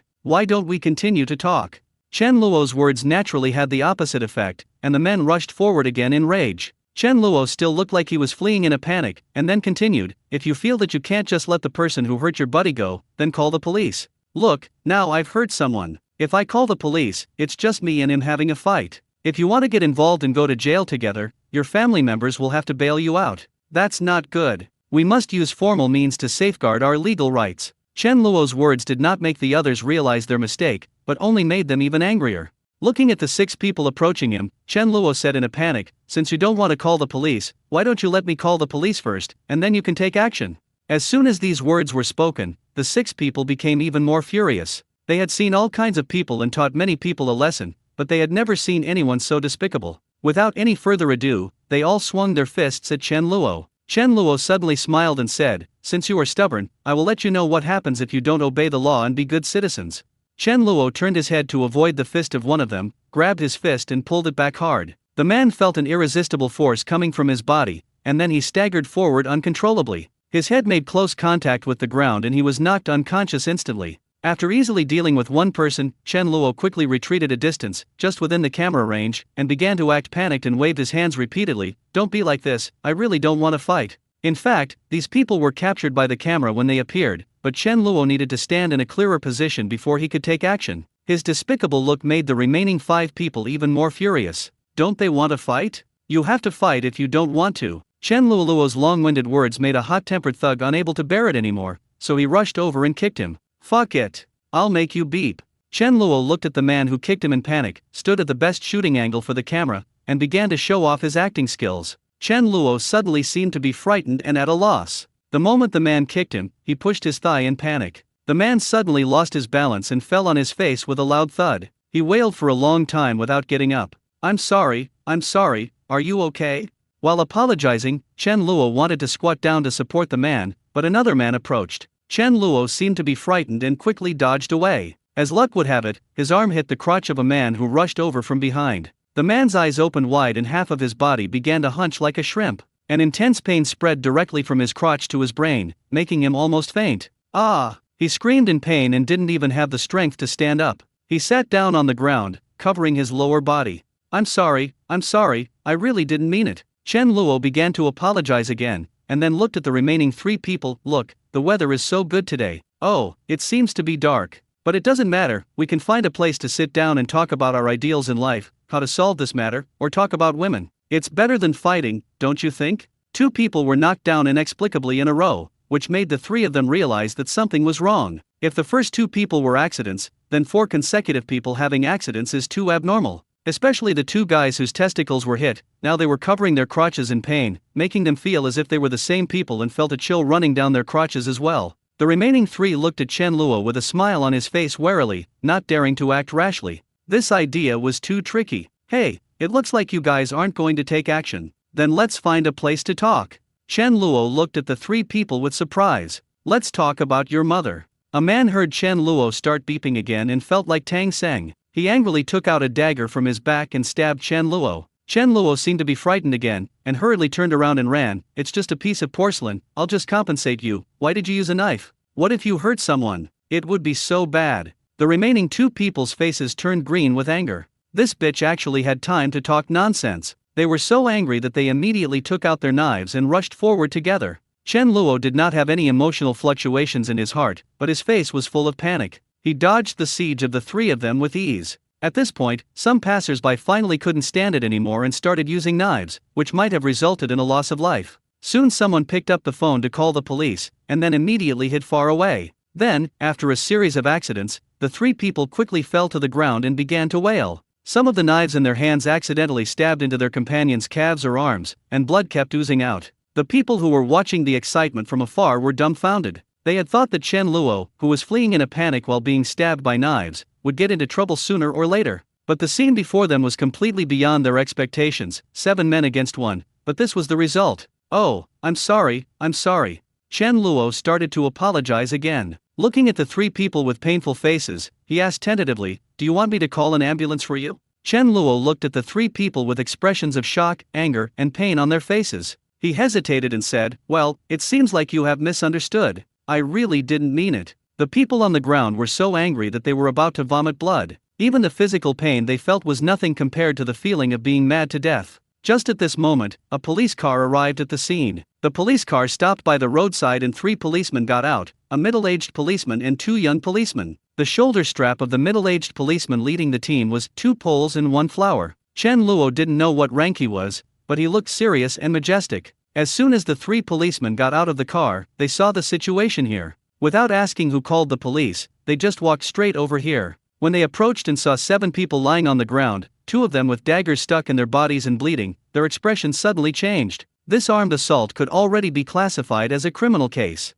Call 120. The middle-aged policeman gave an order to the other 2 young policemen, then immediately looked at Chen Luo, the only one standing in the room, and shouted, "What's going on? Did you call the police?" Chen Luo shook his head and said innocently, "Comrade police, I was not the one who called the police. They all had an accident when they were attacking me, and then they fell to the ground. It should be the enthusiastic citizens who saw the injustice and called the police. I really didn't do anything." From the beginning to the end, Chen Luo only actively fought back once, and it was all passive defense when others took action. After the opponent fell to the ground, he did not launch any follow-up attacks. These people are using their numbers to bully the minority, which is clearly self-defense. Not only are there eyewitnesses, but there is also surveillance, so Chen Luo is not at all vulnerable. Chen Luo's words stunned the 3 policemen. "What the hell are you talking about?" 7 to 1, they were so surprised that they fell to the ground, and then they were so surprised that they stabbed themselves? This isn't the way to tell lies with your eyes open, is it? The middle-aged policeman stared at Chen Luo. "You mean they beat you up and you got hurt, but you didn't do anything?" Chen Luo blinked his eyes and said innocently, "I knew no one would believe me. Anyway, the situation is just as I said. If you don't believe me, you can check the camera over there. It should have captured everything." The middle-aged policeman turned around and saw that there was indeed a camera on it. With this, it's easy to explain. The evidence from the camera is more credible than what people say. After all, people tend to be self-biased, and the camera just records what happens truthfully. The middle-aged policeman didn't ask any more questions. After waiting for the ambulance to send the 2 injured people to the hospital, he asked a young policeman to retrieve the surveillance footage and then took Chen Luo and others to the police station. After spending more than half an hour recording the confession in the police station, the middle-aged policeman watched the surveillance video and proved that what Chen Luo said was true and it was completely self-defense. "Now I don't even have to pay for medical expenses. Generally speaking, if you exercise self-defense when you are not harmed, you still have to pay medical expenses even if you are not criminally liable. For example, when you are in a fight, if you cripple someone before you are hit, you will definitely be held civilly liable. Chen Luo is different. He always waits for others to take action before taking action. Moreover, he only defends himself when the other party fails to blackmail him and keeps pressing on with the intention of using force. This is a counterattack launched after being beaten and life-threatening, and no civil compensation is required. However, based on his years of experience, the middle-aged policeman still felt that Chen Luo did it on purpose. He has been a policeman for more than 20 years and has come across at least a dozen cases of self-defense. This is the first time he has seen such a perfect case of self-defense. Chen Luo tried to run away when he was blackmailed, but the other party was too large in number and he couldn't escape. He stopped immediately after hitting the other person once, without any intention of inflicting secondary harm, and kept begging the other person not to attack. After the other party was injured, Chen Luo kept apologizing and begging the other party not to attack him, but the other party still pressed on. After being surrounded, Chen Luo ran under the camera in a panic and happened to stand in the position where the camera could capture the clearest picture. When Chen Luo wanted to help the accidentally injured enemy, he accidentally bumped into the younger brother of someone who wanted to launch a sneak attack from behind. What's even more outrageous is that when the other party took out a knife, Chen Luo seemed to be terrified, but in fact he was incredibly agile and always managed to dodge the other party's attack at the last moment, and let the other party's knife stab his own people. Even the middle-aged policeman was beaten to death because he didn't believe that all this was a coincidence. But now this is what happened. The surveillance cameras recorded it truthfully, and many eyewitnesses saw it. The middle-aged policeman did not ask any more questions. After sending Chen Luo out of the police station, he just looked at Chen Luo deeply and said, "Those people are not good people. You should be careful recently. Call the police as soon as you encounter any problems. Take my business card. If you encounter an emergency, you can call me directly. Thank you, Officer Wu, for your concern." Chen Luo glanced at the film title in surprise. He didn't expect that he would care about him, and judging from what the other party said, he should know the background of those people. As for those few people, they will be detained for 15 days for processing. I can't guarantee what will happen to them after they get out.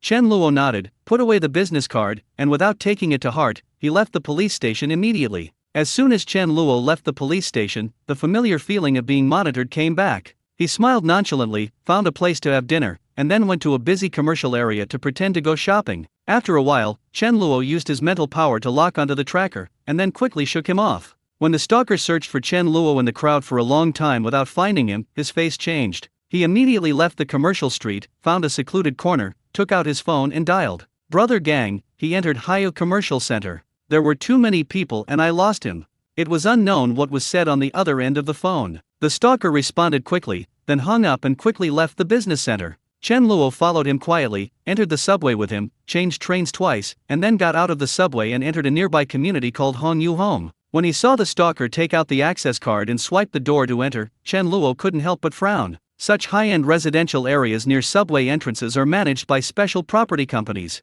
If he didn't have the access control security guard, he would not be let in at all. If he says he is looking for someone, the other party will definitely ask him who he is looking for, and may even ask him to call the owner. Just when Chen Luo was feeling a little embarrassed, he suddenly saw a black car driving in from outside and heading into the community. When Chen Luo accidentally saw the man driving the car, his face changed slightly. He immediately turned around and walked into the subway station in 3 or 2 steps. The driver was the young man who delivered cash to Chen Luo when he went to Yanji Gold Shop to sell gold bricks. Chen Luo narrowed his eyes. There was no need to go in now, as he already knew who was the mastermind behind the scenes. The person who was following him entered the neighborhood, and the people from Yanji Gold Shop happened to come back at this time. Could such a coincidence happen in the world? Chen Luo sneered. It was true that one could never judge a person by his appearance. At first, he thought Yan Tingsheng had a kind face and a scholarly air. When he was selling gold bricks, he even advised him not to go astray, so he thought he was an upright old man.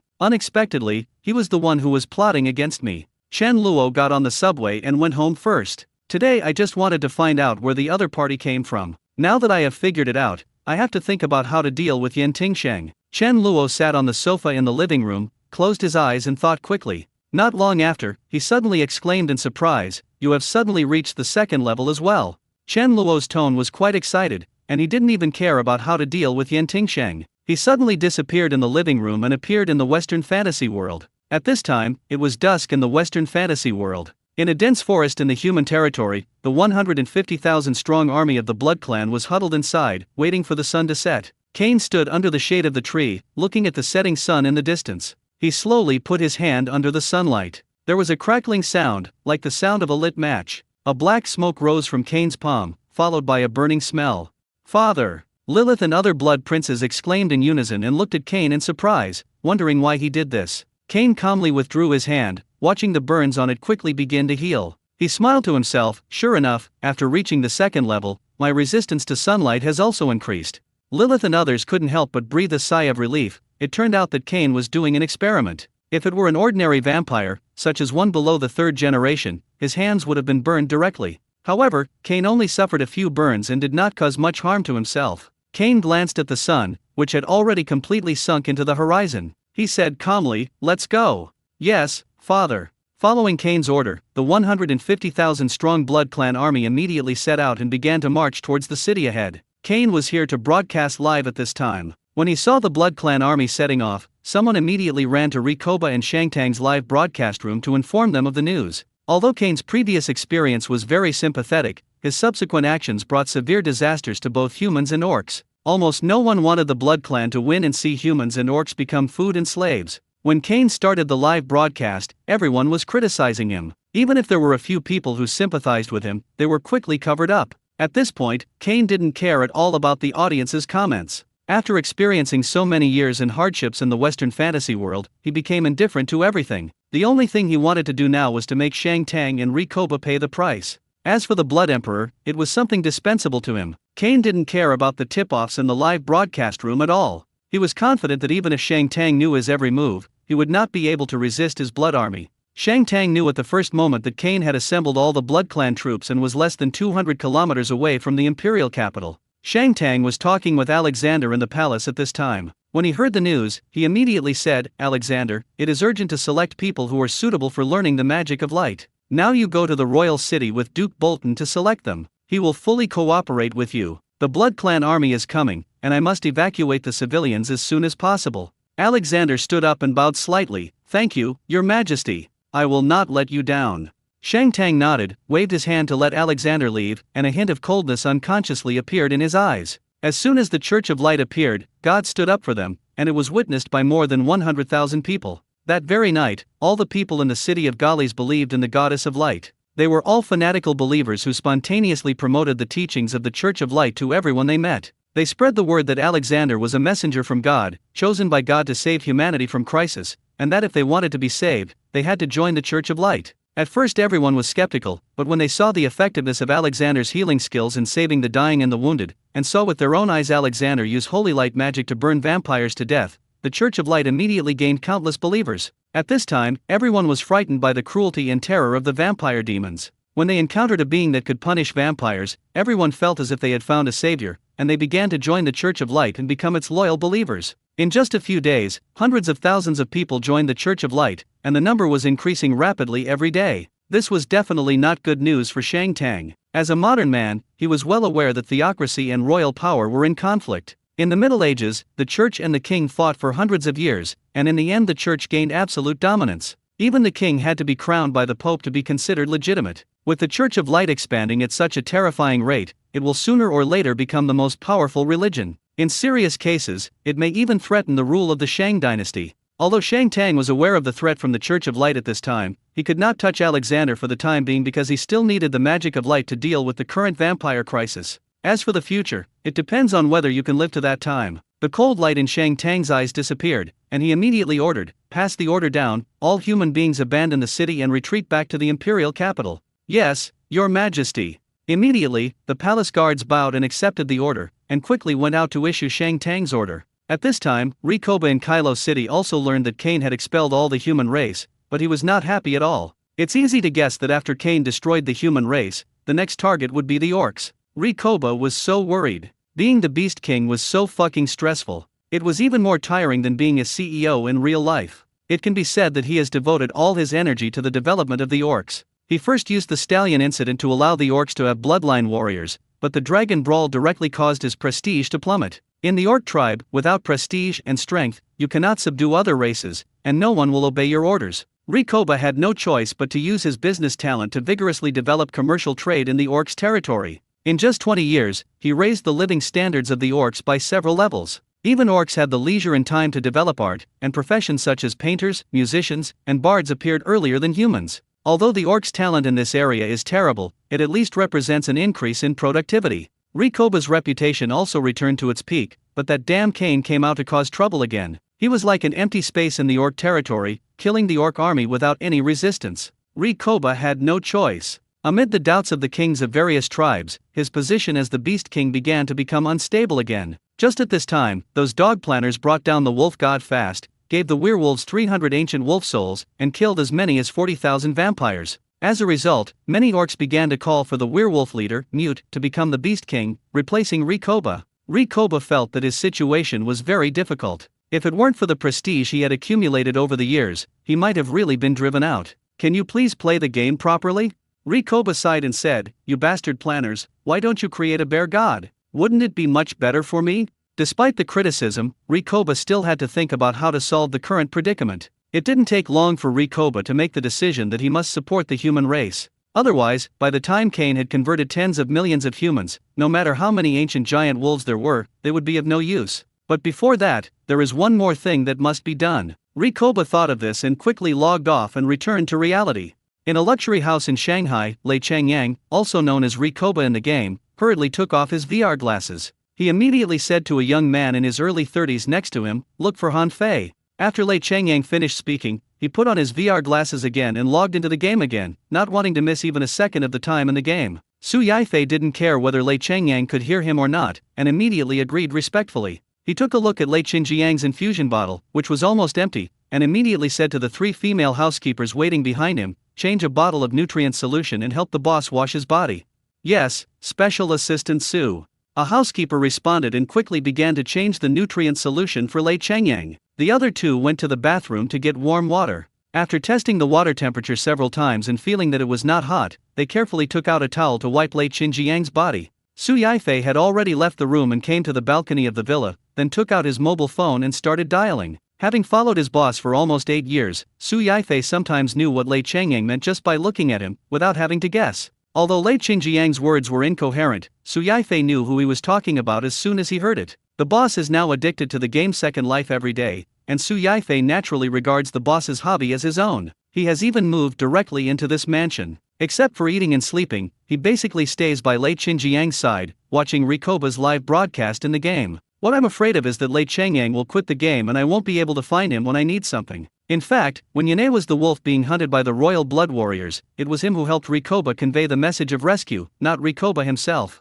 At first, Su Yifei thought that Lei Qingjiang was just doing it on a whim, but he didn't expect that his boss was indeed a business genius. He quickly made a big splash in the game, and even became famous in reality. The stallion incident, the battle for the king of beasts, and the incident of advertising in the game directly made IGA Real Estate and Lei Qingjiang's names become hot searches. Since then, the stock price of IGA Real Estate has reached its daily limit, which is comparable to the advertising effect of several hundred million yuan. And Lei Qingjiang had no intention of hiding his real name, so now his fame is comparable to those of first-line stars. Seeing that Second Life can bring such great popularity and traffic, many celebrities and anchors of major platforms can't wait for the public beta and are spending a lot of money to purchase testing qualifications. The black market price once reached 500,000 each, which was 10 times higher than when Chen Luo sold it. Of course, no one has succeeded in buying it so far. When Lei Qingjiang said he was looking for Han Fei, Su Yifei naturally knew that he was referring to Han Fei, the Emperor Han, the king of Great Xia in the game. And what's more coincidental is that when Han Fei killed the Beast King and became the founding monarch of Daxia, Su Yifei knew that this person would become his boss's opponent, so he checked Han Fei's information in advance.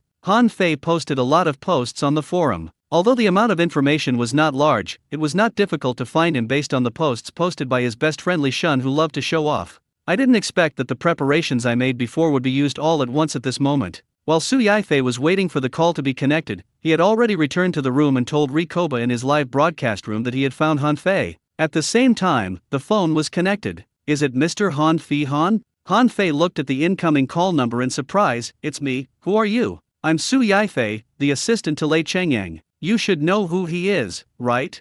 Han Fei on the other end of the phone was silent for a moment. He certainly knew the famous Lei Qingjiang, who was only 42 years old this year, but already had 2 listed companies under his name and was worth over 50 billion. Han Fei knew Lei Qingjiang's identity, but he didn't feel any fear or flattered. However, Han Fei's mentality at this moment is completely different from before. When he was dominating the world in the Western fantasy world, Rikoba was still hiding in the Bear tribe. In the first epic war, he had killed them all on the battlefield. The halo of those big guys had no effect on Han Fei. Han Fei thought quickly in his mind and vaguely guessed the reason why Lei Qingjiang was looking for him. I know. What's up? Before Su Yiming could say anything, he saw Lei Qingjiang had already quit the game. Seeing that Su Yiming was on the phone, he immediately asked, Han Fei? Su Yiming nodded and immediately handed over the phone. Lei Qingjiang took the phone and said anxiously, you also know the difference between real life and time in the game. I can't afford to waste even a second. I won't waste any more words. 10 million for news about the Judgment Sword.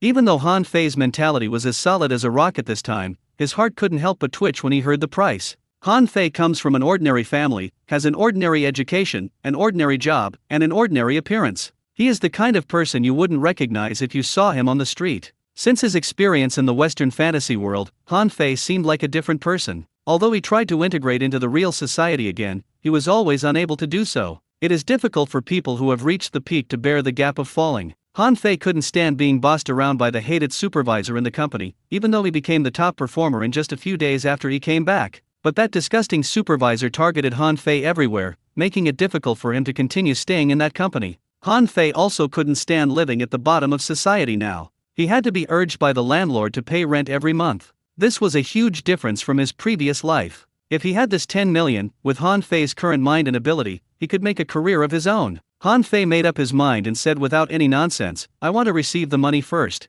Account. When Han Fei reported his account number, Su Yifei had already started inputting his account number on a laptop to transfer money. I'll log into the game first. Once you confirm that you've received the money, tell Yifei the news. Lei Qingjiang naturally didn't need to worry about transferring money. He just said something, threw the phone to Su Yifei, and re-entered the game world. Almost 30 seconds have passed now, and more than 10 days have passed in the Western fantasy world. He doesn't know how many things have happened. He must rush back as soon as possible. The moment Lei Qingjiang entered the game, he opened the live broadcast room and set a room password, allowing only Su Yifei, who had the password, to enter. He waited for a while before Su Yaifei entered the room and quickly typed a line of words on the public screen. There is another secret room in the palace built by Han Fei, which stores a large amount of food and gold and silver treasures. Xia too should be hiding in the palace with the judgment.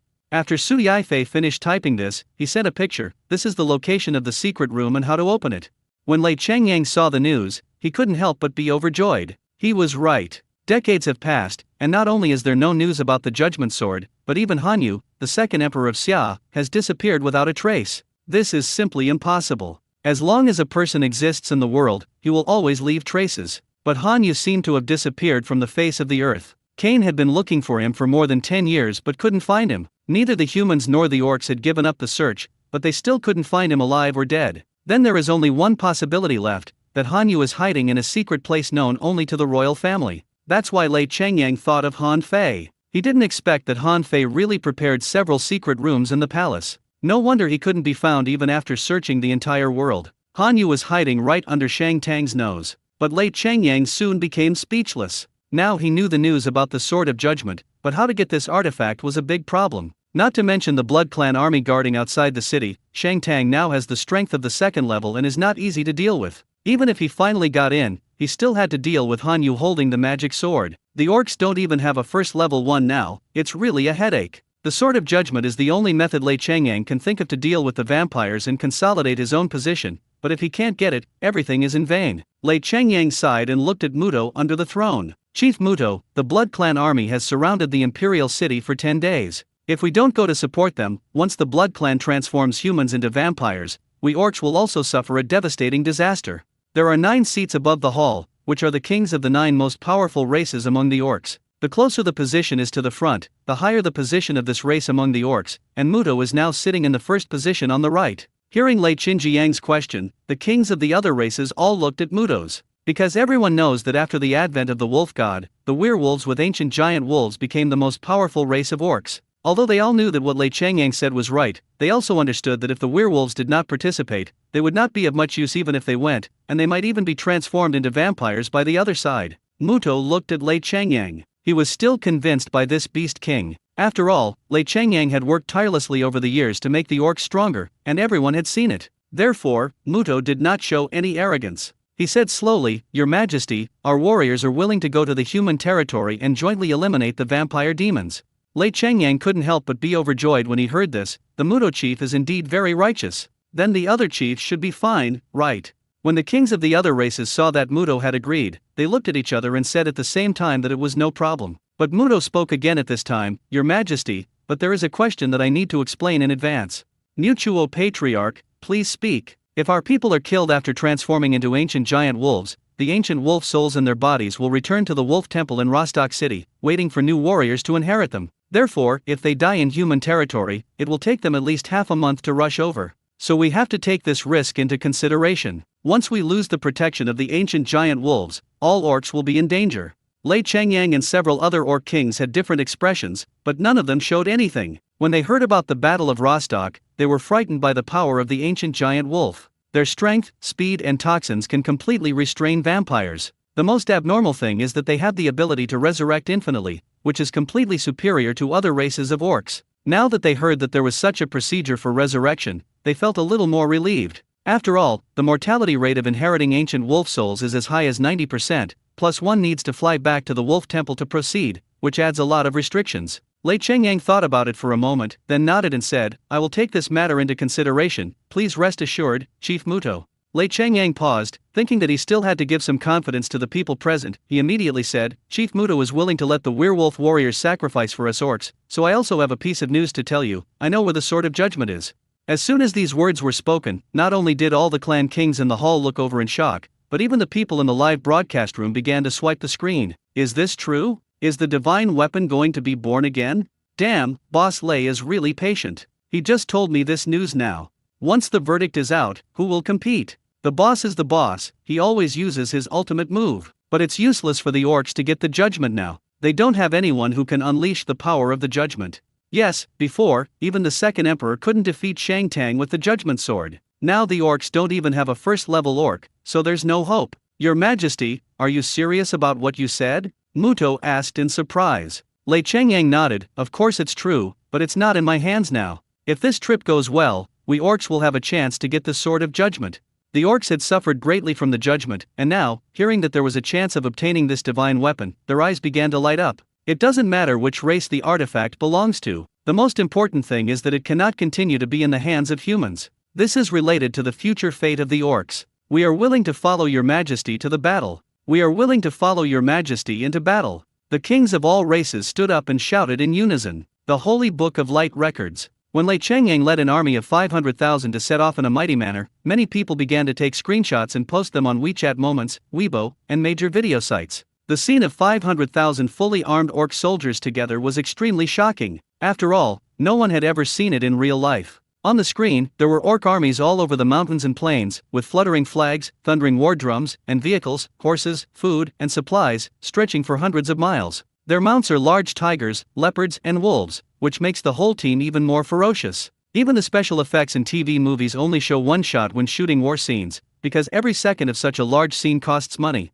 But the production team of the Second Life game seemed to have endless funds. This 500,000 strong army was incredibly real. Be it their expressions, armor, or weapons, you couldn't tell they were special effects at all. Even the appearance and expression of each orc are different, no different from real life. Lei Chengyang had been broadcasting live the entire time, and the 500,000 strong army was also within the camera. Some people even calculated the arrangement and the number of people in each row to see if there were really that many people. The conclusion I quickly came to was that there really were so many people.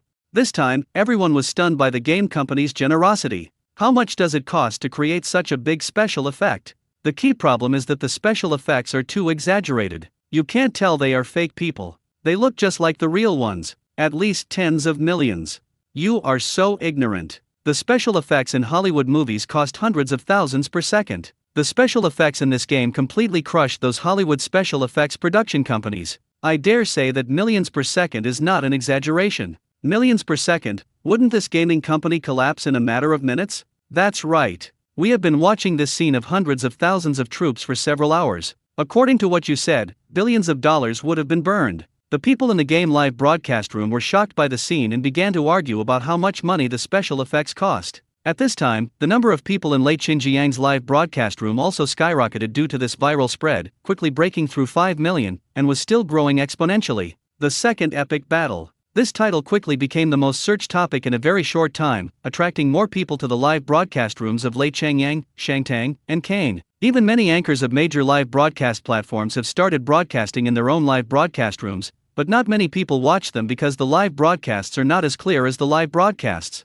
During the First Epic War, many people felt regretful for missing it and could only watch the recording, which made them feel a little regretful. Now everyone realizes that an epic three-way war between humans, vampires, and orcs is about to break out. Countless fans have flocked in, pushing the fame of Second Life to a new height. Analysis of the Kane gene. Chen Luo was not so concerned about these things. Since he had decided not to interfere in the historical process of the Western fantasy world, he would only be a bystander in this second epic battle and would not intervene in any way. And in the final analysis, whether it is the players or the natives in the Western fantasy world, they are actually kept in captivity by him. No matter how big the noise was, Chen Luo could suppress it with a flip of his hand. All he cared about was the evolution of species. Analyzing. Blood Clan, primary life form, has not yet evolved to the peak of the clan, has unlocked the second-order gene lock, can currently produce 0.5% of God-born genes, fusion has a chance to gain self-healing ability, evaluation average. Chen Luo couldn't help but feel overjoyed. In addition to being able to obtain such a high level of divine genes, he could also gain the ability to heal himself.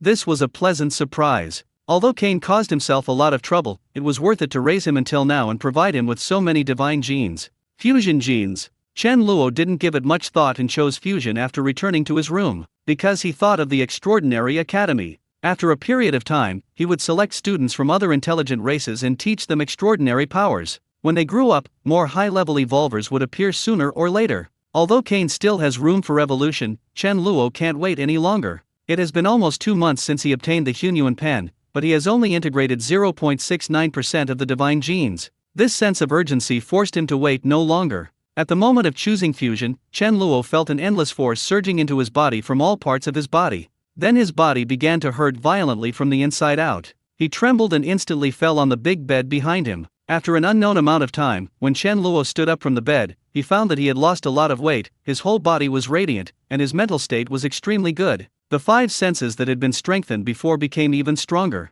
His eyes could see farther and he could even see clearly the contents of a book on the desk several meters away. His sense of smell also became clearer. With a light sniff, he seemed to be able to distinguish various smells from the air. His mental strength also increased dramatically. He could now sense from the bedroom how many people were in the elevator outside. Chen Luo clearly felt that the lifespan he had gained from creating the Western fantasy world had been restored, and his body became younger and more energetic. Chen Luo was inexplicably excited. Less than 1.2% of the divine genes had such an effect. He couldn't wait to see what it felt like to unlock the first level gene lock. After waiting for a while, Chen Luo quickly walked to the living room, opened the refrigerator and used food to fill his hunger. While eating, he found a fruit knife in the kitchen and gently cut his finger with it. Bright red blood oozed from the wound, but it began to heal in the blink of an eye. It actually has such a powerful self-healing ability. Chen Luo looked at the healed scar in surprise. He used his mental power to sense the current condition of his body. At this time, the heartbeat became stronger, and there seemed to be a trace of indescribable energy in the blood. When Chen Luo sensed this power, he understood that it was this energy that gave him the ability to heal himself. Chen Luo withdrew his mental power and was about to observe the developments in the Western fantasy world when he suddenly frowned.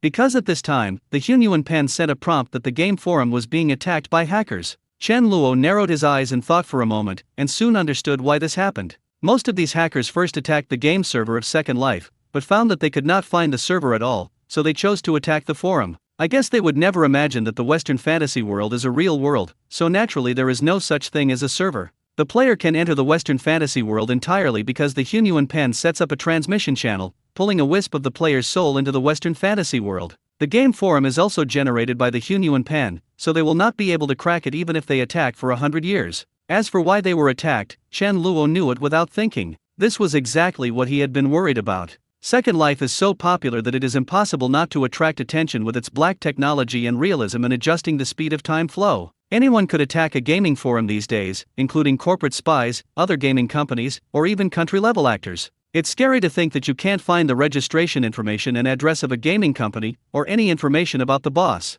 But the more this happens, the more curiosity it will attract, and the more attacks there will be. Chen Luo realized the seriousness of the problem. His eyes flashed and he quickly recalled everything that might expose himself. Chen Luo thought about it and decided that there was nothing else to do except covering his face and selling the test account. But now that I think about it, this isn't foolproof.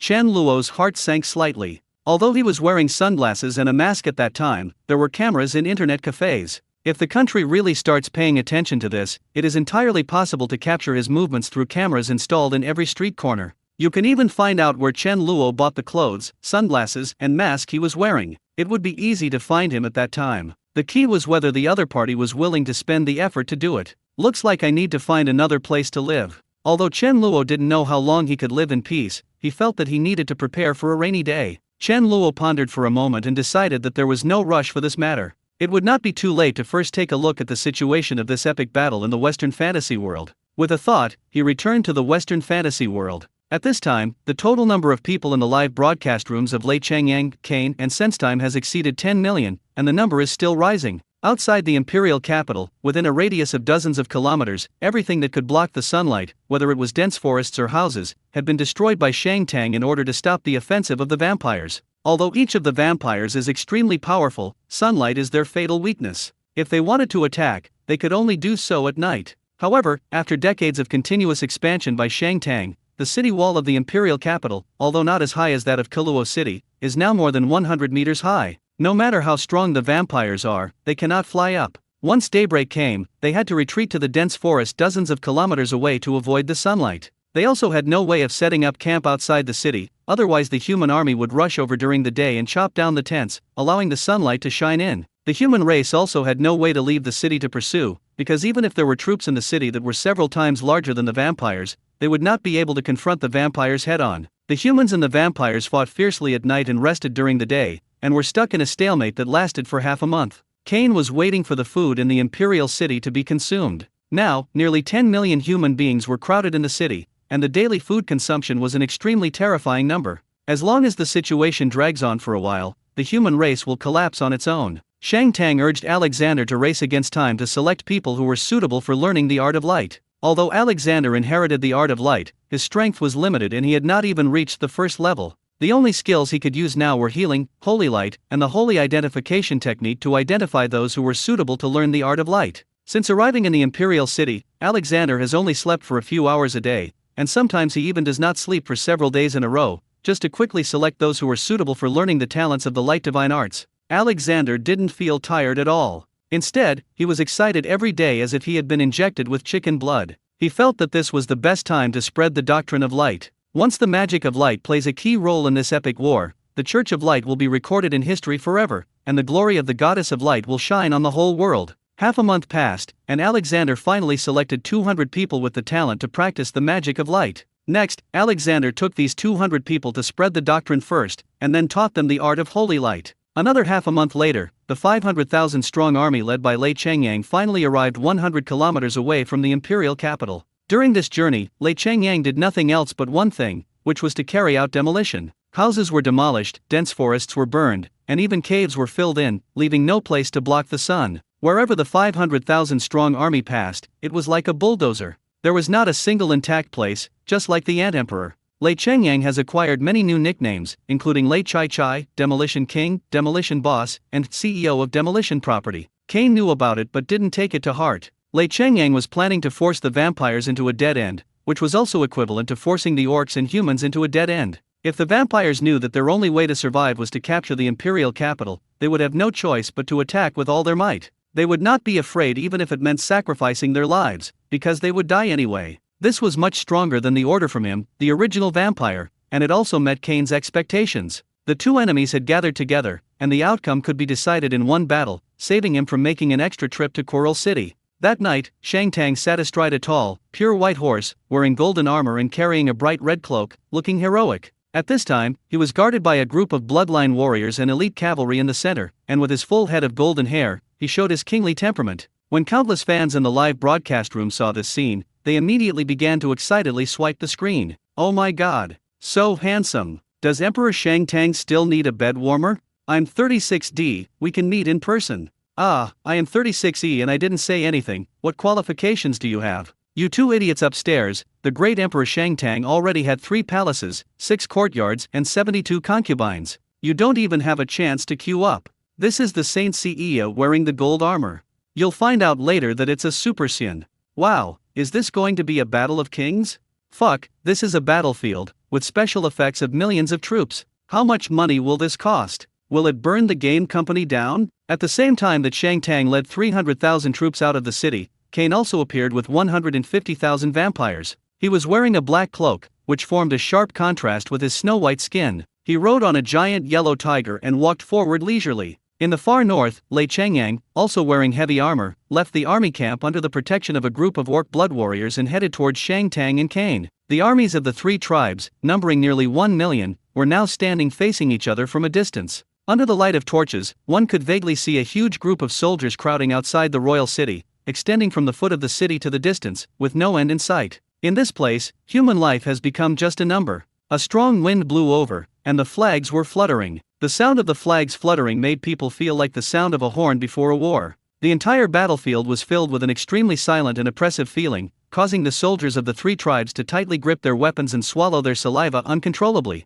There were nearly 1 million people, but the whole place was eerily quiet. The only sounds were the fluttering flags and burning torches. Even the tens of millions of viewers in the live broadcast room were shocked by the breathtaking murderous atmosphere on the battlefield. No one typed anymore, it was eerily quiet, and everyone just stared at the screen. Their eyes were all focused on a small hill outside the city, afraid of missing any details. The kings of the 3 tribes are slowly gathering in that place. Shang Tang, with dozens of fully armed bloodline warriors, slowly approached the center where the 3 tribes met. Like Shang Tang, they were dressed in armor and held weapons. The long cloaks dragging behind them made them feel like flags fluttering. Behind Lei Chengyang were 5 bare-blooded warriors and 30 werewolves with ancient wolf souls. In contrast to them, Kane came alone to the center of the battlefield with a calm smile on his face, and looked at Shang Tang and Lei Chengyang with interest. Shang Tang pulled the reins and stretched out his hand to ask the bloodline warriors behind him to stop, and Lei Chengyang also waved his hand to ask the orc bloodline warriors to stop. He controlled the lion beast under his crotch and went forward alone. Under the gaze of the millions of troops on the scene from the 3 tribes and more than 20 million viewers in the live broadcast room, the kings of the 3 tribes finally came together. Haha, Brother Lei is really brave. Do you know that at this distance I can easily take off your bare head? Kane said with a smile as he looked at Lei Changyang, who was 5 meters away from him. Lei Changyang laughed. It's just a game. At most, you can just quit the game and wait for the public beta to come back. Why do you need such courage? Tisk tisk, you look more and more like a pretty boy in the past few years. How about I introduce you to some rich ladies in real life? Facing Lei Changyang's sarcastic tone, Kane kept smiling. Okay, brother Lei, why don't you tell me your address and I'll visit you in person? Lei Changyang looked at Kane's smiling face and his heart skipped a beat. This guy has changed so much. He used to be like a young boy, but now he has become a little unpredictable. Haha, you're not holding a grudge against me and want to challenge me in a real-life PK, are you? Lei Changyang laughed. Then you have no chance. My house is guarded by bodyguards 24 hours a day. Kane said with a smile, it doesn't matter, it will be more lively with more people. Lei Changyang narrowed his eyes. For a moment, he couldn't tell whether this guy was joking or really intended to cause trouble for him in real life. Lei Changyang was speechless. Could this guy be an elementary school student? He holds such a grudge. Let's stop talking about the past. Shang Tang interrupted the conversation between the two people coldly. We asked you to come here to find a peaceful way to solve the current problem. A war will not benefit anyone. Kane smiled faintly and shook his head repeatedly. No, war is of no benefit to you. What can I lose? Even if all these vampires die, I don't care at all. Don't forget, I have the blood of immortality and the strength of the second level. As long as I am not dead, I can create a large number of vampires at any time. Shang Tang and Lei Changyang's faces changed at the same time. Kane's expression did not seem false, and what he said was true. Kane's current abilities are so abnormal that he has almost no weaknesses except for being afraid of sunlight. He has the people he needs, and in terms of individual strength, only Shang Tang can compete with him. If things continue to develop in this way, the game world will be dominated by him sooner or later.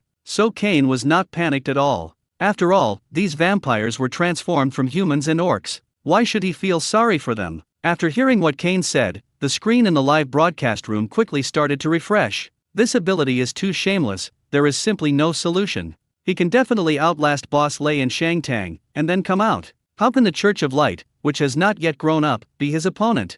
The Blood Emperor seems to be in a safe position. Even if he can't win, if he wants to run, no one can catch him. Fuck, then when we enter the game later, won't the vampires rule the world? You dog planner, can I choose the vampire clan after entering? I'm waiting online, it's urgent. So why are you doing this? Shang Tang could not understand Kane's logic. Lei Changyang also frowned. He couldn't understand why Kane did this. His purpose is very clear, which is to experience a life different from reality in Second Life and at the same time to extend his life in disguise through this game. That's why he went to great lengths to improve the orc's strength and develop this place as his second home. Lei Changyang didn't have to guess Shang Tang's purpose, as it would not be much different from his thoughts. Why? Kane laughed again. You actually asked me why. Kane's expression suddenly turned cold. You two were the people I trusted the most. Even in reality, there is no one I can trust like this. But for the sake of the blood of immortality, you treated me like this. If you need to research the blood of immortality, you can just tell me. It's just a little blood.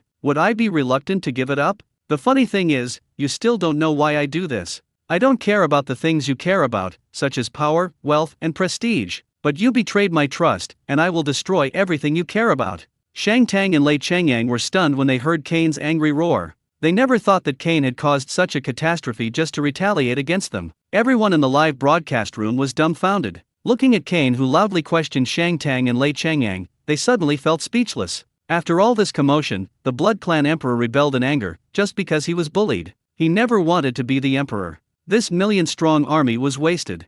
I feel wronged like a 200-pound child. This is the legendary tragedy caused by a tube of blood. Why do I feel like he's really just a child? He's lived in the game world for decades, right? Why is he still holding a grudge? Hey, you're right, it really looks like this. Can minors play this game? Well, let me ask you, how old are you in real life?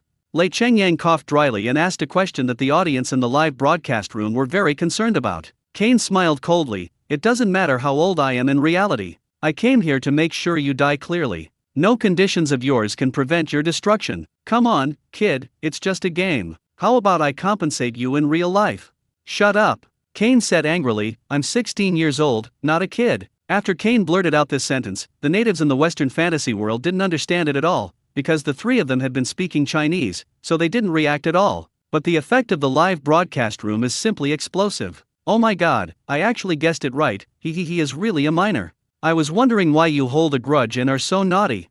Wait, he was just a child during the stud incident. Boss Lei, you are harming the future of our country, you deserve this retribution. What the hell? What the hell? Boss Lei, Emperor Shangtang, are you guys okay? You were beaten like this by a kid. Ha ha ha, I can't take it anymore, I'm dying of laughter. I said his behavior pattern was so strange, sometimes he was like an evil villain, and sometimes he was like a little kid. It turns out he really is a child. In the final analysis, it's all the fault of the official website. They are the ones who allowed minors to play this game. Lei Chengyang and Shangtang were also speechless. They would never have thought that Kane was really just a 16-year-old boy. If it was a normal person, it would be easy to communicate, but when you meet this kind of stubborn kid, he just wants revenge, what can you do with him? Chen Luo was also stunned for a moment in the air, and he immediately used the Hunyuan pen to retrieve Kane's registered identity information. You're still 16 years old. Kane's real name in real life is Zhao Yi. He is from Yangcheng, Guangdong Province. He is still in the first year of high school and it is summer vacation.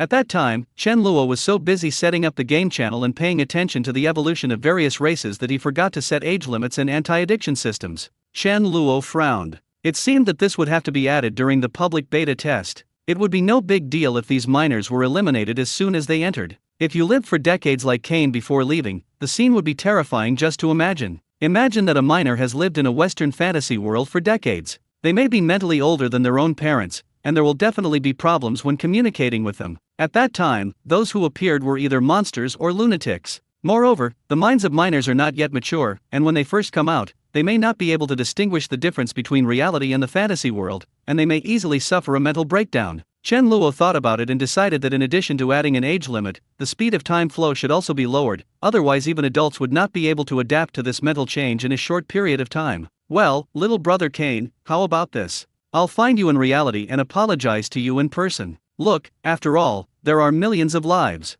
You are so young, don't commit so many sins. You should learn our core values: civilization, harmony, and friendliness. Shut up. Kane realized that he had let the cat out of the bag. He said angrily, it's useless for you to say anything now. The stage is ready. Of course, we have to start the performance. The atmosphere became awkward and depressing at this moment. Shangtang and Lei Chengyang now looked at Kane as if he was a child throwing a tantrum. It just so happens that this little kid controls the most powerful vampire clan today, which is really a headache. The whole place fell silent again, with only the sound of the strong wind being heard. Everyone was watching the negotiation. Whether it would be war or peace depended entirely on Kane. He has now become the protagonist of this war and even the entire Yani continent. Kane was now surprisingly angry because he noticed the looks of Shangtang and Lei Chengyang. Originally, when Lei Chengyang said that he would go to apologize in person, Kane felt a little relieved. However, the following words were no different from what his parents and teachers said, which made him very angry. When Kane saw the way these two people looked at him as if they were looking at naughty children, he could no longer bear it.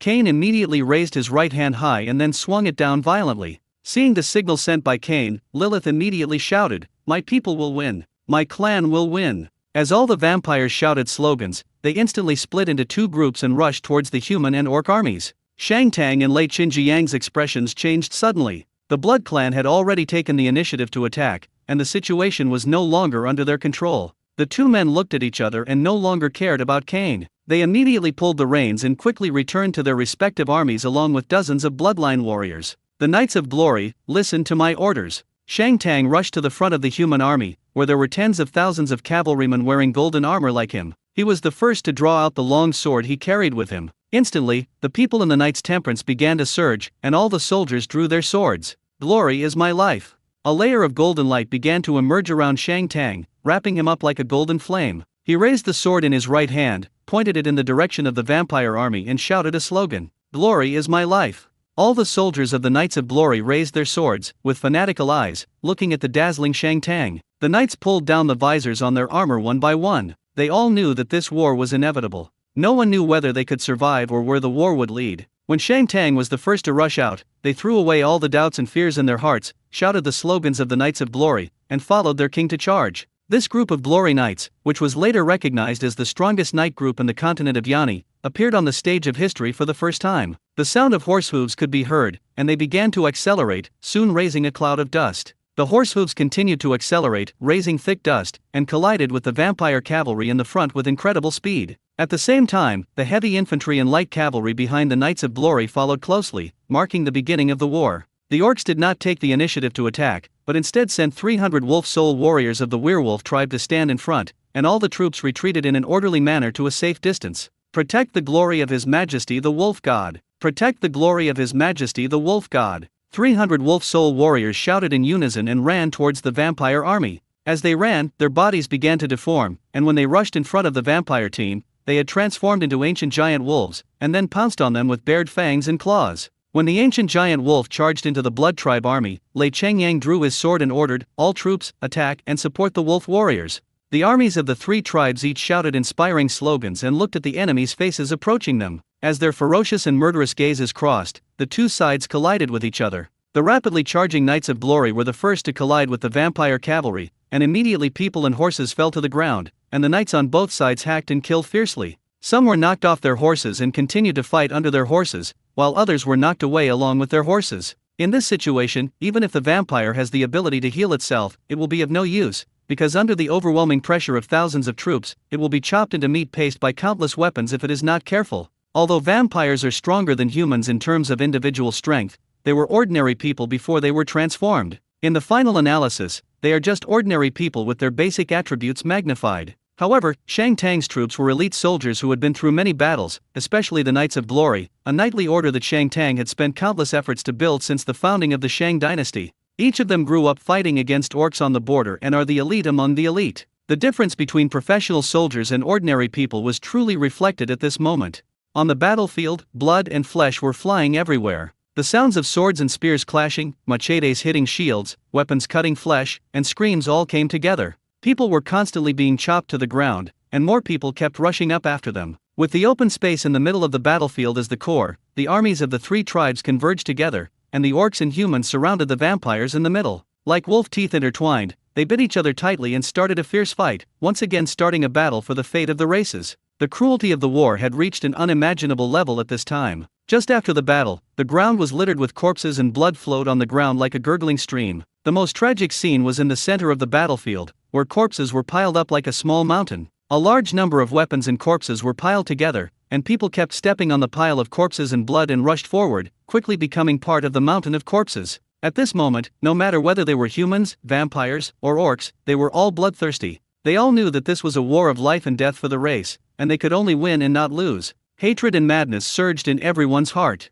The only thing left in their eyes were the enemies. They saw the one in front of them and the next one, until they fell or the enemy fell. The audience in the live broadcast room were all stunned. Even those who had watched the first epic war were shocked. At that time, there were only two races, humans and orcs, and their combined army was less than that of the blood people. But there were nearly 1 million people in front of them, and the scene of fighting was too spectacular and terrifying, and the picture was so real and scary that many people were scared to the point of sweating in their palms, breathing rapidly, and staring at the screen unable to speak. "This is so damn scary, is this war?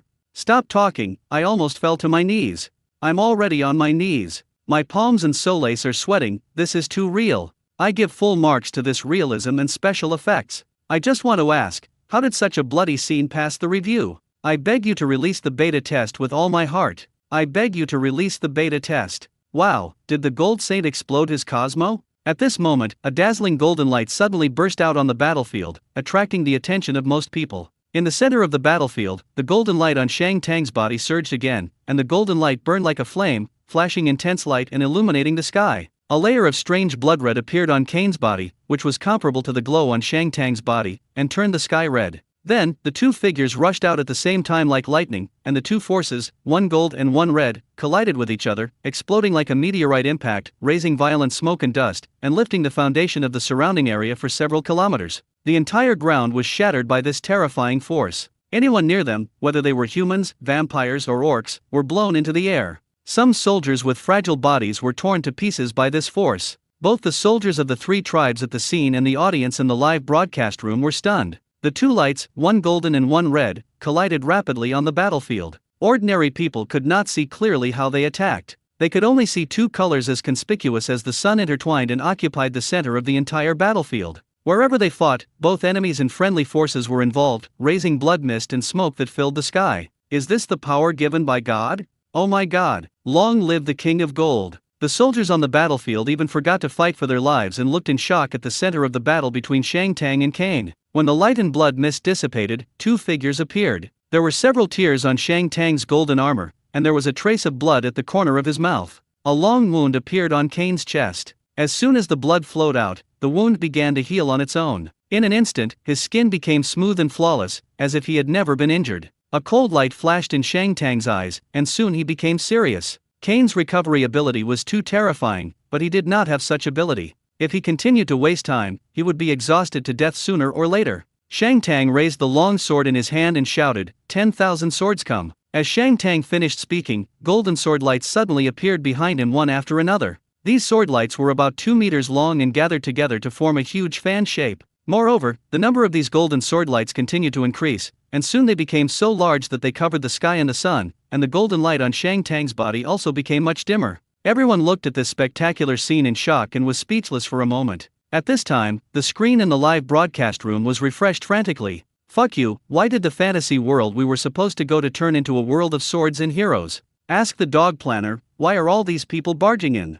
Emperor Shang Tang instantly transformed into a golden sword immortal. This special effect is awesome, take a screenshot quickly. Haha, there's something. Is the dog planner preparing a big mix of things? 10,000 swords are coming, what a cool look. Chen Luo in the cloud also exclaimed in surprise, and he immediately began to recall the process of Shang Tang practicing this move. Soon, Chen Luo sensed why the sword energy in fairy tale novels appeared in the Western fantasy world. The problem still lies with the Sword of Judgment. When Chen Luo gave judgment to Han Fei, in addition to giving it the attribute of unparalleled sharpness, he also thought of it as a sword and casually added the setting that the sword energy can be activated by strength. Therefore, when Han Fei was possessed by the blood of anger, he was able to stimulate the sword energy in it and kill a large group of wolf cavalry. When Shang Tang repeatedly fought with Han Yu, who was holding the Sword of Judgment, he also activated the divine blood in his body. While it was constantly evolving, he also sensed the operation of the sword energy in the judgment. In the following decades, Shang Tang conducted countless experiments and continued exploration, and finally comprehended the sword energy in the judgment and created this move called 10,000 Swords Coming.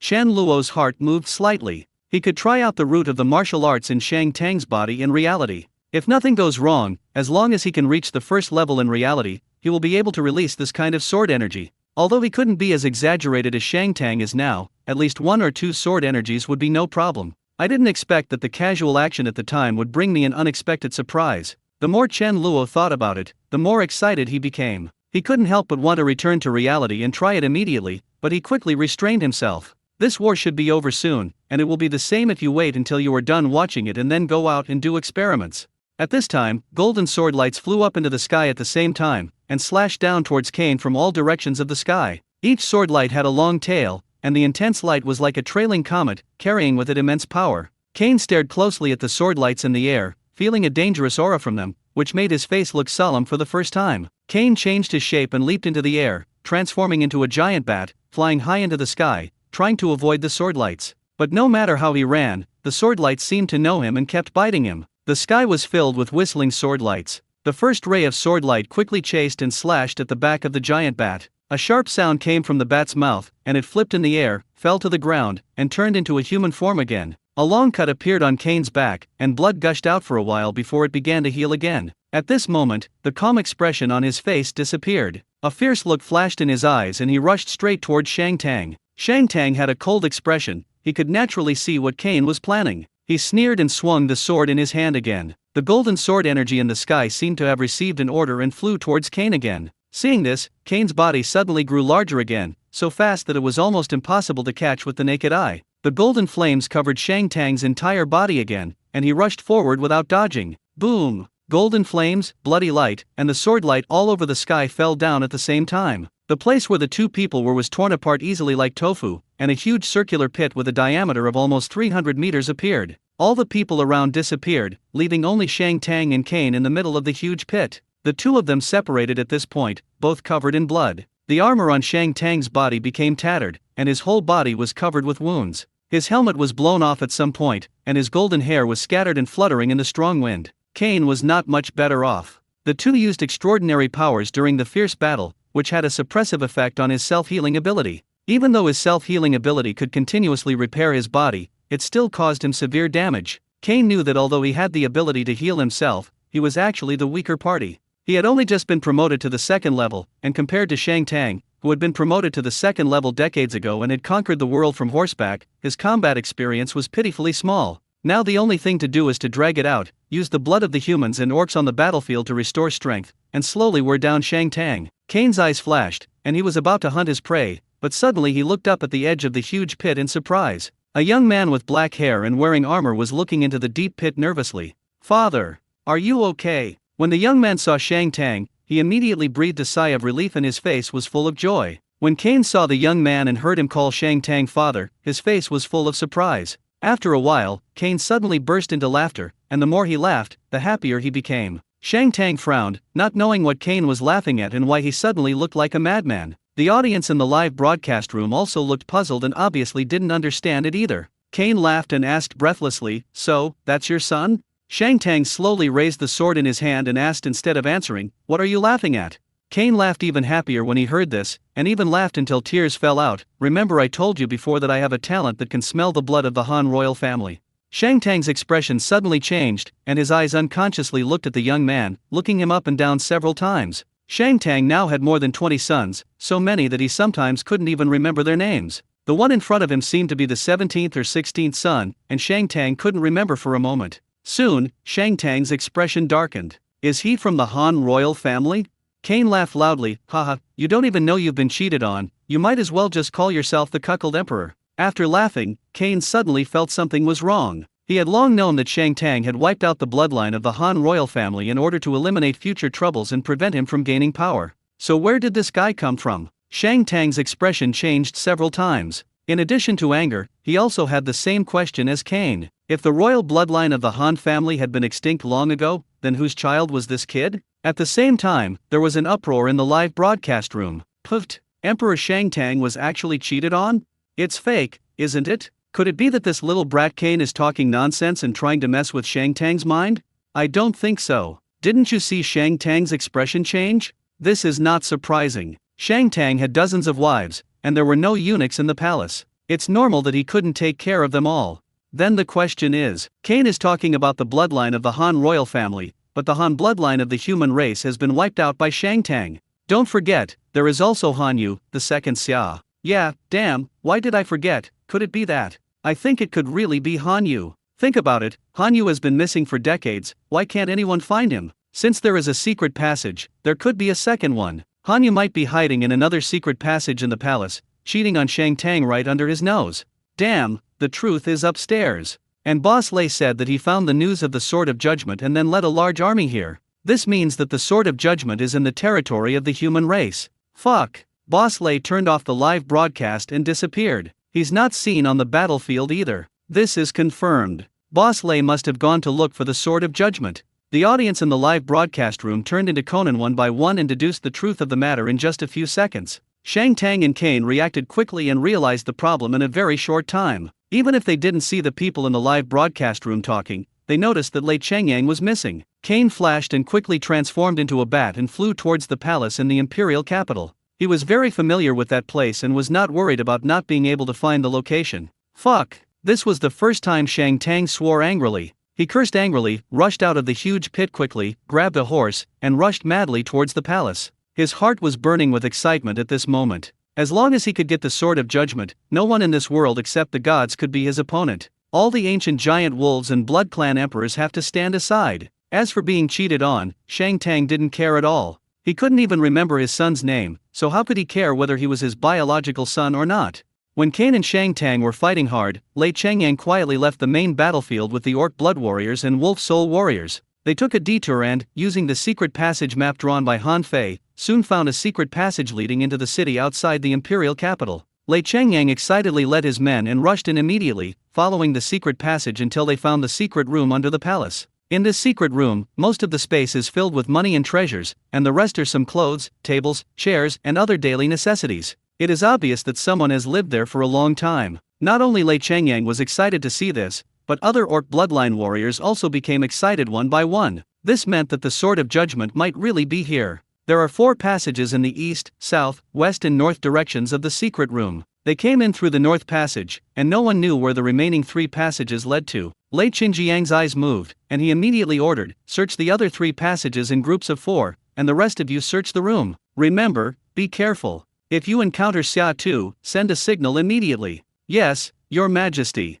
A bare-blooded warrior who was following closely behind Lei Changyang responded respectfully and immediately directed the orc-blooded warriors to move cautiously towards the 3 passages. At the same time, in a hall somewhere in the palace of Winnie, the 154th concubine married by Shang Tang, was pouring wine. When the glass was full, she smiled and handed it to Hanyu, the second king of Xia, who was now a middle-aged man. Your Majesty, when will you take my son and me out of this palace? This place is like a cold palace. I can't stand it even for a day. There were more than 300 concubines in Shang Tang's harem, and every year a large number of new ones came in to replace those who were old and ugly. Winnie is now in her 40s. Although she still has charm, she is naturally far inferior to those beautiful girls of 18 or 19. So Shang Tang hasn't been here for many years, so long that she almost forgot what Shang Tang looked like. When Xia Tu came to her house, Winnie resisted at first, but she gave up when she found that no one came to see her in this deserted palace even when she cried for help. In the end, it became, since I can't resist, I'll just try to enjoy it. Since Winnie entered the palace, Shang Tang had visited her only a handful of times.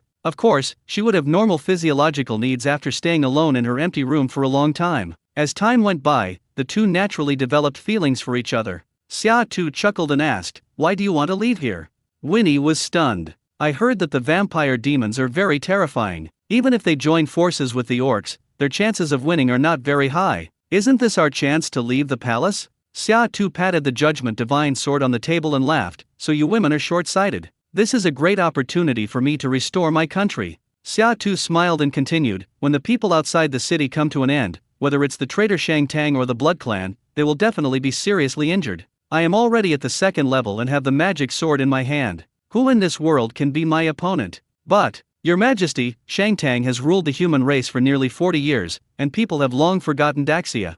Xia I's smile faded, and he said coldly, "I will make them remember. People have always been bullies and cowards. As long as I have unparalleled power, they will surrender to me. Then, they will remember whoever I want them to remember." Winnie nodded quickly, and said with an admiring expression, "Your Majesty will definitely restore the glory of Great Xia. When the time comes, please don't forget us, mother and son." Xia Tu laughed and held Winnie in his arms. "Of course, you have been with me for decades. When my kingdom comes, you will be the queen, and our son will be the crown prince." "Thank you, Your Majesty." Winnie was overjoyed and poured another glass of wine for Xia Tu, "Another toast to Your Majesty."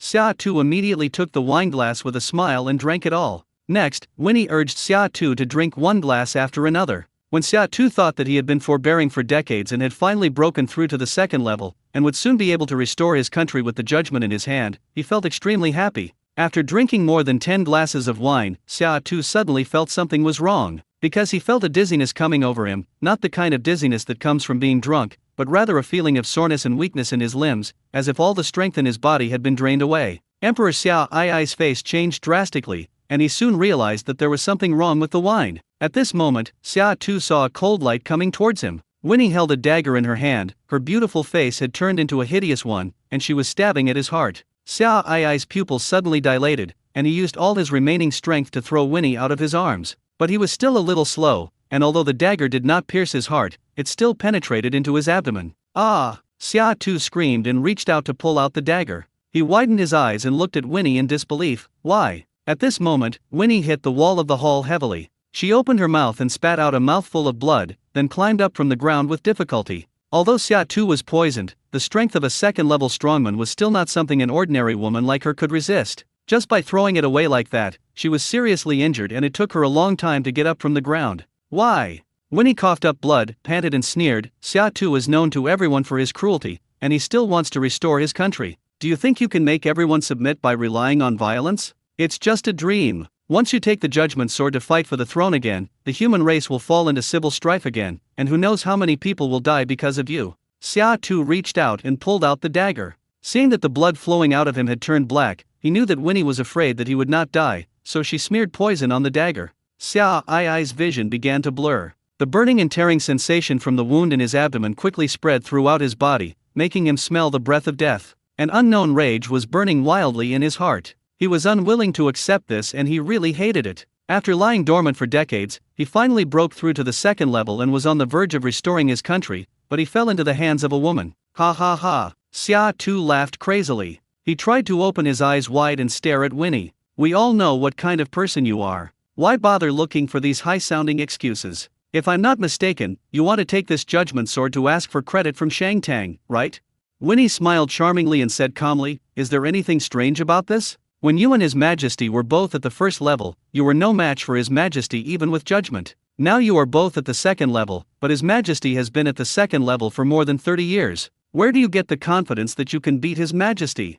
Seeing Xia Tu unable to hold on and falling off the chair, Winnie walked over slowly and said with regret, it's not that I didn't give you a chance. If you had promised to take my son and me out of the palace, this wouldn't have happened. But when you said you wanted to restore the country, I could foresee what would happen next. I was already desperate a few years ago, but our son still has a bright future. For him, I can't let you leave alive. Xia Tu fell to the ground, holding his bleeding wound, and said with a mocking expression, do you think that if you hand over the judgment sword to Shang Tang, he will make you the queen and let our son become the crown prince?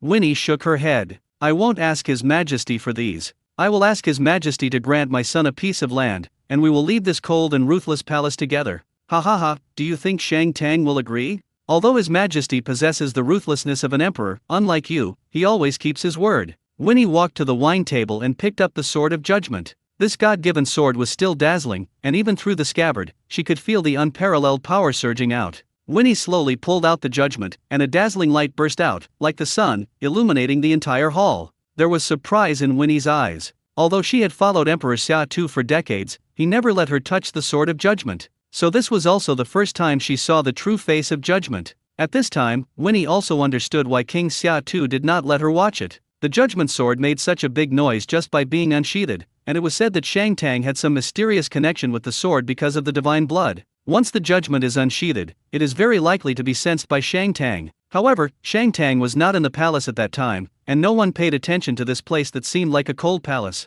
Winnie was not worried at all about attracting other people's attention. She took the judgment sword and examined it carefully, as if she were looking at a rare treasure. The more she looked at it, the more she couldn't let it go. No wonder everyone is crazy about this sword. Just holding it can make people feel omnipotent.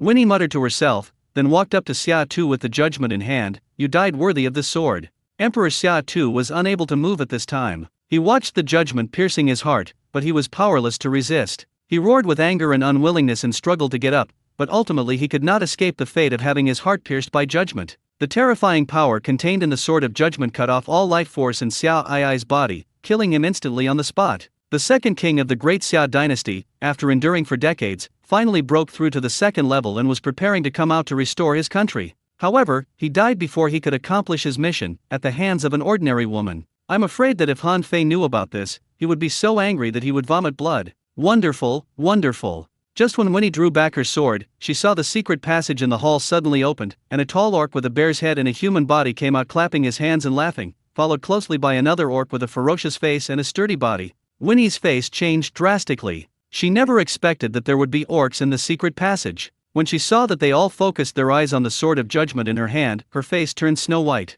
Winnie's heart sank and she turned around to escape, but just as the thought came to her mind, a bare-blood warrior suddenly jumped up and rushed in front of her, slapping her in the face with his huge palm. Although this bare-man-blood warrior is huge in size, his speed is not slow at all. With his speed and strength at that moment, if this slap landed on Winnie, she would definitely die. Leave her alive.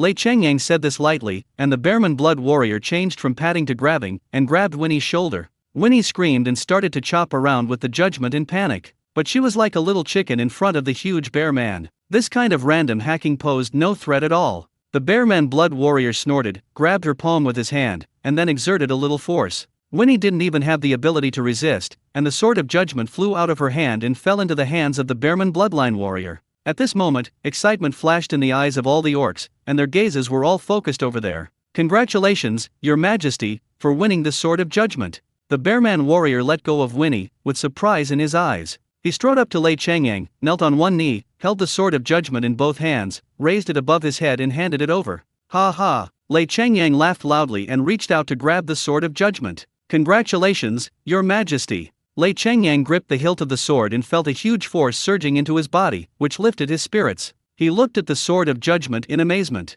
He didn't expect that the sword was so magical, but soon, he came to his senses and immediately said, "Leave immediately." Because he had received the notification from Su Yifei in the encrypted live broadcast room that Shang Tang and Kane were rushing towards the palace. Lei Chengyang picked up the scabbard on the table, put the judgment back into it, turned around and rushed into the secret passage. Take her with you. Although the Bearman warrior didn't understand why, he quickly grabbed Winnie and followed Lei Changyang into the secret passage. Not long after they left, a black shadow flew rapidly over from above the hall and directly crashed through the ceiling of the hall. Kane quickly transformed into a human form, and when he saw the dead Xia Tu, his face instantly became extremely ugly. He rushed over desperately, but he was still a step too late. Kane suddenly exclaimed in surprise, looking at Xia Tu who had fallen to the ground. He actually broke through to the second level. Kane moved, grabbed the body of Xia Tu, opened his mouth and bit his neck. The ordinary Han royal bloodline can greatly enhance his strength. The blood of a second-level bloodline warrior can not only heal his injuries, but also greatly enhance his strength. But as soon as he took a bite, Kane's expression suddenly changed because he tasted a familiar taste. Fuck! Kane groaned, immediately threw away the body of Xia Tu, opened his mouth and spat out the blood he had just sucked in. Kane was still broadcasting live at this time, and the audience couldn't help but be surprised when they saw this scene, because many people recognized who the body belonged to. Although more than 30 years had passed since the War of Dynasty change, in reality only less than 10 hours had passed, and many people still remembered what Emperor Xia Tu looked like. The appearance of the corpse did not change much, except that it turned from a young version to a middle-aged version. The audience never expected that Xia Tu, who had been hiding for decades, would die in such an unclear manner. Does that seem to be Xia Tu? Was this killed by Boss Lei? Damn, there's no need to guess, this must be the work of Boss Lei. He should have received the verdict by now. But if it was Xia Ai's blood, why did Kane spit it out? Wouldn't he become stronger by drinking blood? I think I know the reason. Look, some of the blood coming out of Xia Ai's wound is black. He must have been poisoned. It's true. Did he die of poisoning? This is also the work of Boss Lei. It's so insidious and treacherous. He deliberately left the body here and waited for Kane to come, right? 66,666. The boss's moves are getting more and more impressive. Poor Kane, he got tricked again. Lei Changyang didn't know that he had been blamed for no reason. After he took the Sword of Judgment to the secret room, he immediately ordered his men to let Winnie go. There are 3 passages here. The east and west passages lead to the city respectively. You can escape on your own.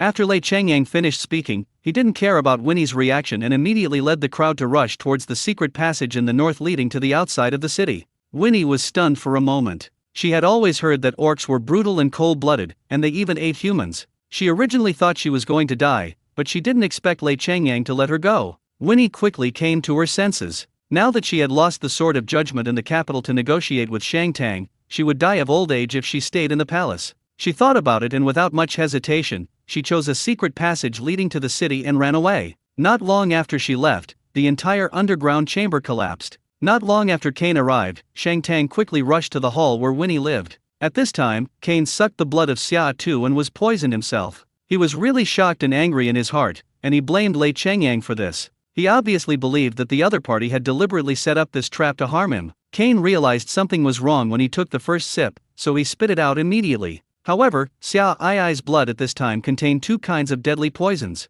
If he had not already reached the second level of strength and his blood had the ability to heal itself, he would have died instantly. Just as he was struggling to resist the poison, a golden light came from outside and came towards him with incredible speed. Shang Tang had abandoned his horses and was charging forward recklessly. No matter what walls or houses he encountered, he would just crash through them. He didn't want to waste even a moment. When Shang Tang saw the sickly Kane and the cold Xia Tu, murderous intent flashed in his eyes and he punched Kane without hesitation. Kane was so depressed that he was about to vomit blood. His resentment and hatred towards Lei Changyang had reached its peak, but his life was at stake at this moment, so he didn't care about so much. He flashed and fled out of the hall. Shang Tang punched the ground, instantly creating a huge gap in the ground and revealing the secret passage below. Shang Tang was slightly stunned, but quickly understood that this should be the place where Emperor Xia Tu had been hiding for decades, and Lei Changyang must have entered the palace through here. Shang Tang's eyes flashed, and he immediately abandoned Kane, went into the passage, and began to track the movements of Lei Changyang and others. After Kane escaped, he was about to transform and run away, but he saw that Shang Tang did not chase him, but jumped into a hole in the ground. His expression changed slightly, and he understood in a very short time. Kane looked at the countless palace guards who had surrounded the palace. He turned into a flash of lightning and rushed into the crowd, beginning to suck their blood to heal the toxins in his body. At this time, Shang Tang had already arrived at the secret room. Looking at the 3 passages in front of him, he narrowed his eyes slightly and began to concentrate on sensing the movements in the 3 passages. However, in a flash, he determined the direction in which Lei Changyang and others left from the slight footsteps coming from the secret passage, and his figure turned into a golden stream of light and rushed towards a secret passage on the left. A few minutes later, Shang Tang saw a group of orcs in front of him. A cold light flashed in Shang Tang's eyes, and his speed increased again, and he directly crashed into the last orc. Ah! A series of screams were heard. The last few orcs could not withstand Shang Tang's terrifying power and were directly knocked into the wall of the secret passage, smashing it to pieces. Even with their strong bodies, the orcs could not withstand such a terrible attack. They were instantly smashed to pieces and died suddenly. When the remaining orcs came to their senses, there was no fear in their eyes. Instead, they showed a determination to risk their lives. They drew their weapons and rushed toward Shang Tang, shouting in Orcish. Shang Tang's eyes were cold, and he simply threw a punch, killing all the orcs in front of him without even a chance to resist. But Shang Tang's face was so gloomy that it almost froze, because he had killed only ordinary orcs, not even a bloodline warrior, let alone any trace of Lei Chengyang. Re-Koba! Shang Tang roared angrily, realizing that he had been tricked. Lei Chengyang obviously knew that he was being chased, so he deliberately let these ordinary orcs make some noise to lure him over. Sensitime immediately knew where the problem lay, and without even thinking twice, he immediately shut down the live broadcast. With Lei Chengyang's financial and material resources, he could easily hire a bunch of people to monitor his every move in the live broadcast room, and then let those people report his location at any time in the live broadcast room that requires a password. No wonder I'm always one step behind. This insidious and cunning guy. It's so hateful. Shang Tang was furious. He shot back and arrived at the secret room. He looked at the remaining two passages and didn't know how to choose for a moment, because there was no movement in the two passages and he couldn't make any judgment based on the sound. And even at his current speed, no matter which channel he chose, if the direction was still wrong, when he came back, Lei Chengyang would definitely have left the city and returned safely to the orc army. Shang Tang gritted his teeth. At this point, he had no choice but to take a gamble. A fierce look flashed across Shang Tang's eyes, and he rushed towards the passage to the north. After Lei Chengyang shut down the live broadcast, Sensitime shut down the live broadcast again, which shocked the audience in the live broadcast room for a while. Because there are only 3 players in the game now, and now only Kane is the only one doing the live broadcast. The audience didn't know what was going on and had no choice but to enter Kane's live broadcast room, which suddenly caused the number of people in his room to surge to a terrifying 20 million. At this time, Kane was constantly killing palace guards in the palace to restore his strength, but most people were not interested in this and started complaining in the live broadcast room. I want to see 1 million people fighting. I want to know how the battlefield ends. I don't want to see vampires sucking blood. Damn officials, we strongly request an official live broadcast channel. We missed out on such an epic war. It's understandable that Boss Lei shut down the live broadcast, as he was afraid of exposing the location of the Judgment Sword, but why did Emperor Shang Tang also shut down the live broadcast? Stupid, the reason must be the same as Boss Lei's. Haven't you noticed that Boss Lei always knows Sensitime's actions in advance? Someone in his live studio must have tipped off Sensitime, so Sensitime is always one step slower. Boss Lei just fooled them again. No wonder Shang Tang yelled out Boss Lei's name in a rage just now and immediately shut down the live broadcast. This game is getting more and more interesting. Is it turning into infernal affairs? I think Boss Lei is so awesome. Although he doesn't have much strength, he can play 2 second-level bosses around. It's impossible not to admit it. Hey, little brother Kane has been sanctioned. Just as the audience in the live broadcast room were boredly watching Kane slaughtering people, someone suddenly noticed something was wrong, because a white holy light suddenly appeared on the screen, instantly illuminating the night sky. By constantly sucking blood, Kane not only eliminated the toxins in his body, but also restored most of his strength. He was just about to chase after him to find the Sword of Judgment, but at this moment hundreds of people in white clothes quickly walked out from every corner of the palace and blocked his way. Kane's expression changed slightly. These people exuded an aura that made him feel disgusted. He couldn't tell why, it was as if it was innate. Alexander slowly walked out of the crowd, his face solemn and holy. He looked at Kane and slowly raised his hand. The 200 monks in white robes also raised their hands at the same time, and a faint white light began to shine from the palms of their hands. In the name of God, I grant you judgment. As Alexander spoke, the holy white light in the hands of 200 white-robed monks bloomed, illuminating every detail of the surroundings in an instant. Kane was blinded by the blinding light and couldn't open his eyes. He couldn't help but reach out to cover his eyes. But under this cover, it was discovered that all the exposed skin on his body began to smoke, and a burnt smell quickly spread. Kane cried out in pain and quickly blocked his sense of pain. Then he flashed and broke through the palace gate and rushed into the hall to avoid the holy light. After entering the hall, Kane was immediately furious, knowing that the people in front of him were those from the Church of Light. The holy light magic they emitted actually had the same effect as sunlight. Kane watched his burned skin begin to heal itself, while the people from the Church of Light outside followed closely behind him, and his face quickly turned gloomy. This holy light spell is extremely difficult to deal with. If it were an ordinary vampire, he would have been burned to death just now. However, for him who is already at the second level, it can only cause some burning and stinging effects. It is still difficult to kill him. It's your own way to death. Cain snorted coldly, searched the hall with his eyes, found some black cloth and wrapped all his exposed skin with it. Then he made a mask, poked 2 eye holes in it and put it on his head. Oh my god, is Brother Cain going to rob a bank? Haha, this headgear is really realistic.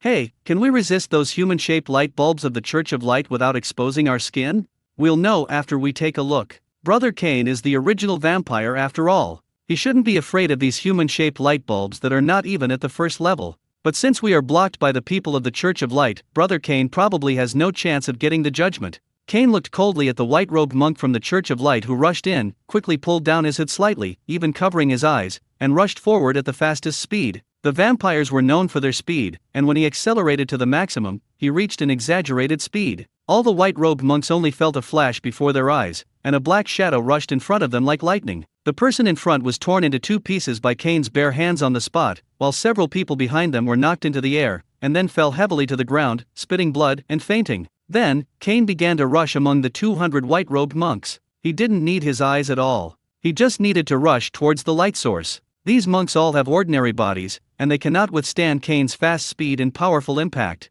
In the blink of an eye, at least 50 monks died tragically at Cain's hands. The remaining white-robed monks were immediately thrown into disarray. After all, they were just ordinary people and had never seen such a horrific scene. Just when they were at a loss, Alexander's solemn voice rang out. Your Majesty, the great goddess of light, your people are being tortured by demons. We pray that you will bestow your divine grace and punish the demons.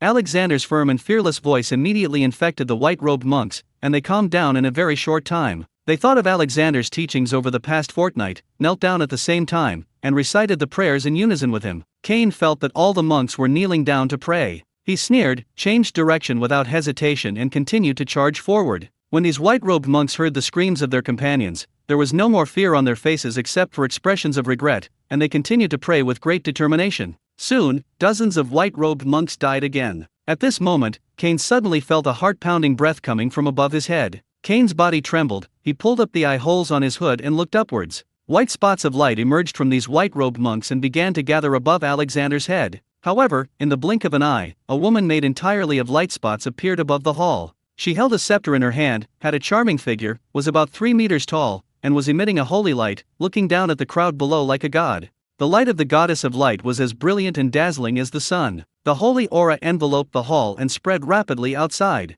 At this moment, both the covered skin and the exposed eyes of Cain began to burn. Cain screamed in surprise. In this short moment, he actually felt that his realm began to become unstable. He fell directly from the second level to the peak of the first level and was still continuing to decline. He looked in the direction of Alexander with extreme shock and anger, and his body quickly turned into a bat and rushed out of the hall like lightning. The holy light kept chasing it and burning it until it was away from the range of the light of the goddess of light. Cain flipped in the air several times before he finally stabilized his body. Damn the Church of Light! Cain gritted his teeth and memorized the name in his mind. In just a short while, he fell from the second level to the first level and almost couldn't maintain his strength at the first level. He looked up at the sky which was turning pale, and immediately sent out a thought, telling Lilith and the other 4 second-generation princes to retreat and not to worry about the other vampires. Cain had to leave now, as daybreak would soon be approaching and it would be too late if he didn't leave. Moreover, with his current strength, if he wanted to snatch the Sword of Judgment again, he would probably be beaten to pieces by Shang Tang in minutes.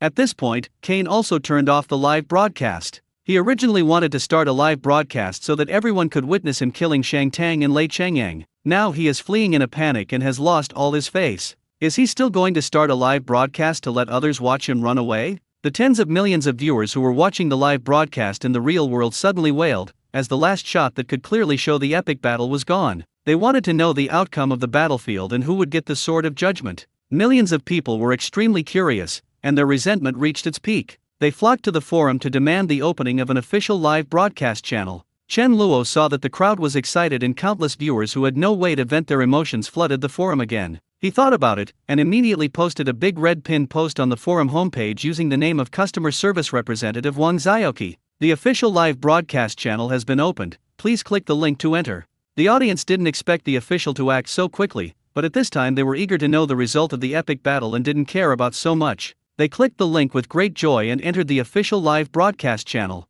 When they went in, they found that the scene was on the main battlefield of the imperial capital, and a fierce fighting was still going on below. Unlike ordinary live broadcast rooms, viewers can choose the viewing angle. For example, you can choose the perspective of Shang Tang and Rikoba who are still in the game, or you can choose to be in the main battlefield, in the air, or on the battlefield. The audience was extremely surprised. This function was simply too powerful. It was equivalent to being able to watch the live broadcast in 360 degrees without any blind spots. No ordinary game could be so abnormal. As a result, tens of millions of viewers began to choose the perspective they cared about. Some chose Rikoba, some chose SenseTime, and some chose the battlefield. Chen Luo saw that the forum suddenly calmed down and everyone was marveling at the awesomeness of this perspective, and he suddenly laughed. The reason why the audience can choose different perspectives is that when they click on the live broadcast link, it is equivalent to opening a transmission channel, transmitting a part of their soul into the Western fantasy world. This live broadcast room is not a server. In fact, it is the gathering point of the audience's soul consciousness in the Western fantasy world.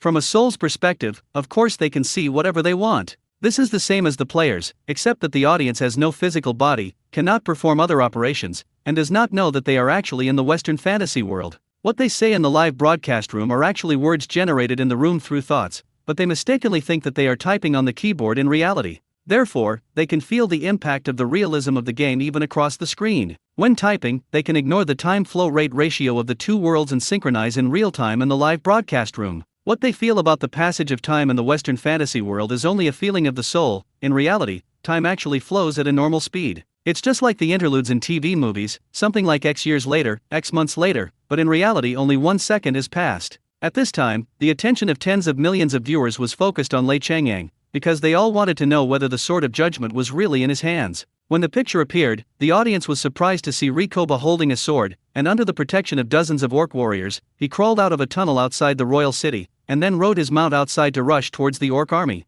Fuck, if I'm not mistaken, that's the verdict, right? It's the ruling. I took a screenshot and sent it to you for comparison. Picture.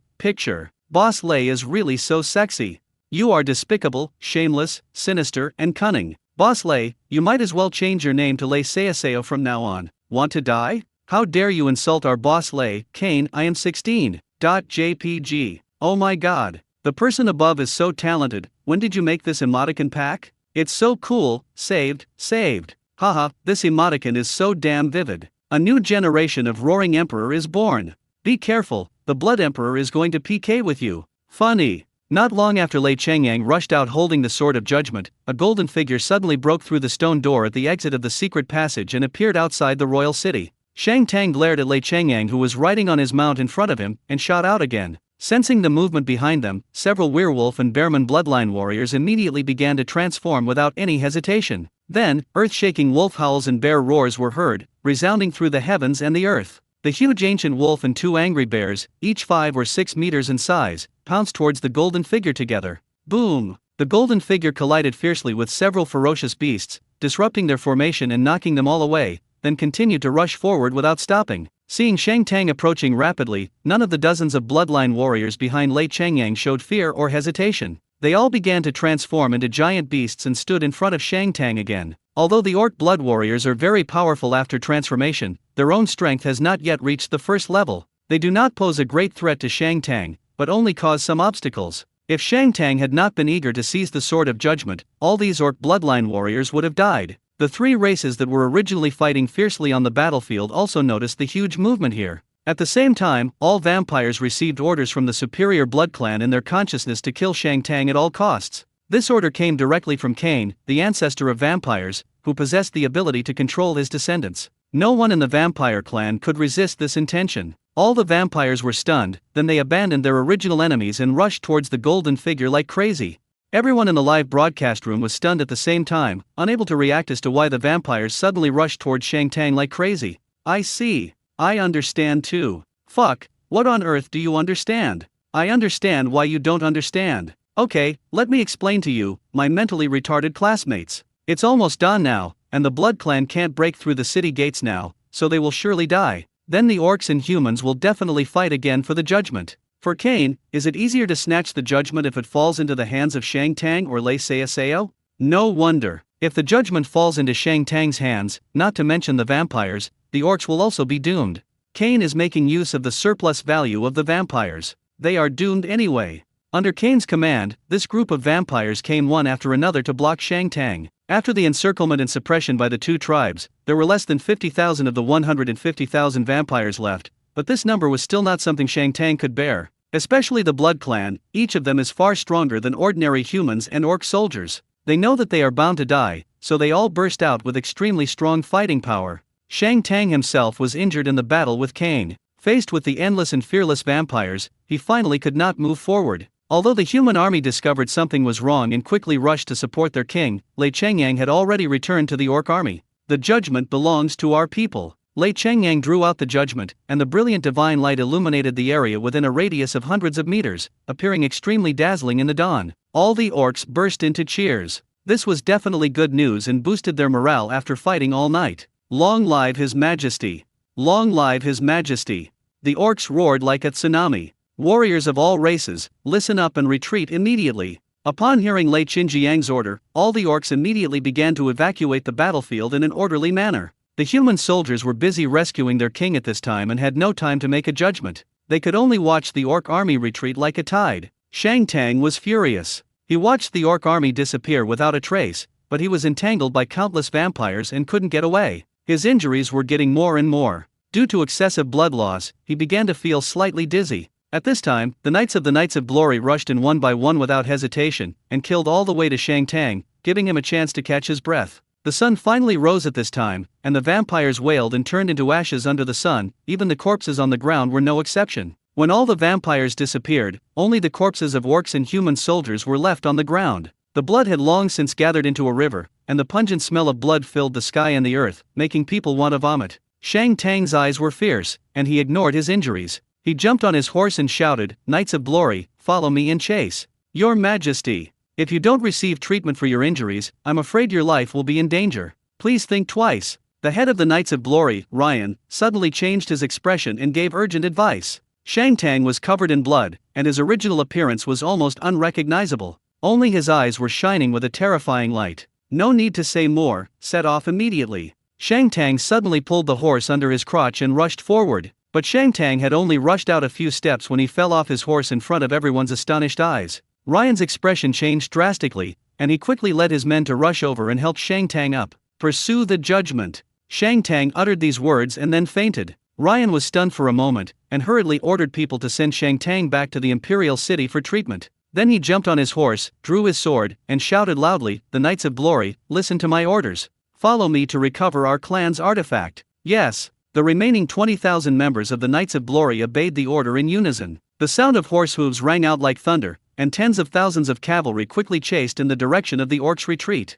Under the leadership of Ryan, 20,000 Knights of Glory, without any support, pursued the remaining 300,000 orc troops alone just because of Shang Tang's order. Relying on their powerful mobility, the Knights of Glory caught up with the orc army in less than half a day. Ryan knew that it was basically impossible for them to fight against an army of 300,000, so he adopted a guerrilla strategy and launched surprise attacks whenever the orcs rested. The target of each of their attacks was very clear, either for food or for the orcs in the wounded camp. In just a few days, the orcs suffered huge losses. Lei Chengyang was troubled by the Knights of Glory. He set ambushes many times to kill this annoying cavalry regiment, but Ryan was very smart and could see through his traps every time. He never took risks easily and was as slippery as a loach. Lei Chengyang never expected that after Shang Tang was gone, the human race would still have such a capable general. It would be fine if Ryan was the only one with leadership ability, but this group of Glory Knights were fearless and even regarded death as the highest honor. Every time they rushed over, they shouted, "Glory is my life." Just like a fucking madman.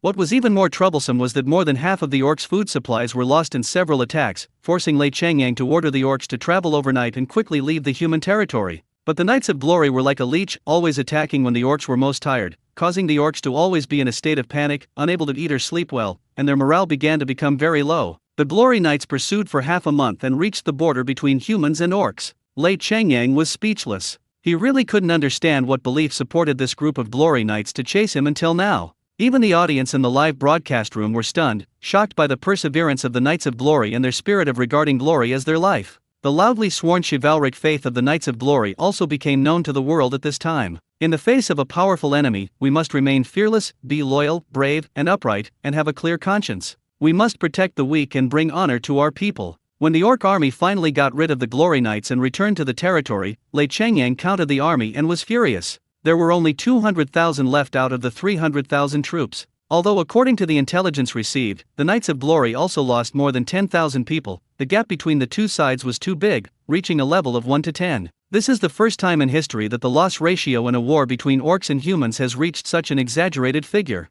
Although the Knights of Glory ultimately failed to recover the judgment, they became famous throughout the continent and became a byword for bravery and fearlessness. Even the orcs hated them when they mentioned them, but at the same time they had to admire their spirit. Even the tens of millions of viewers in the live broadcast room were shocked and speechless for a long time, because the Knights of Glory really did what they said in the Knights Declaration. The more I watch this game, the more I feel like it's the real world. Yes, whether it's the spirit, energy, or the unique personality of each person, how can the current AI do that?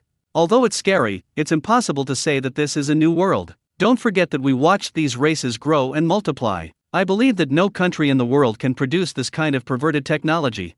I just want to know when the public beta will be available. I want to join the Knights of Glory. That's so damn cool. At this moment, the official live broadcast room was suddenly closed. Whether the audience likes it or not, the second epic war has finally come to an end. All three tribes suffered heavy losses in this battle. Except for Cain and the second-generation prince who escaped, the entire 150,000-strong army of the Blood Tribe was wiped out. Although the orcs obtained the Sword of Judgment, they did not have bloodline warriors who could unleash its power. They also lost nearly 300,000 people, which was a heavy blow to their vitality. The human race was not much better off. First of all, they lost 150,000 people on the battlefield, and their most elite Knights of Glory lost 20,000 people. In addition, they lost the Sword of Judgment, so it can be said that they suffered a great defeat. The results of this battle were quickly spread to video websites, Weibo, WeChat Moments, and other platforms. The various wonderful screenshots and videos in them became popular and attracted even wider publicity. But what inexplicably became popular was the Order of Glory and their Knight's Oath.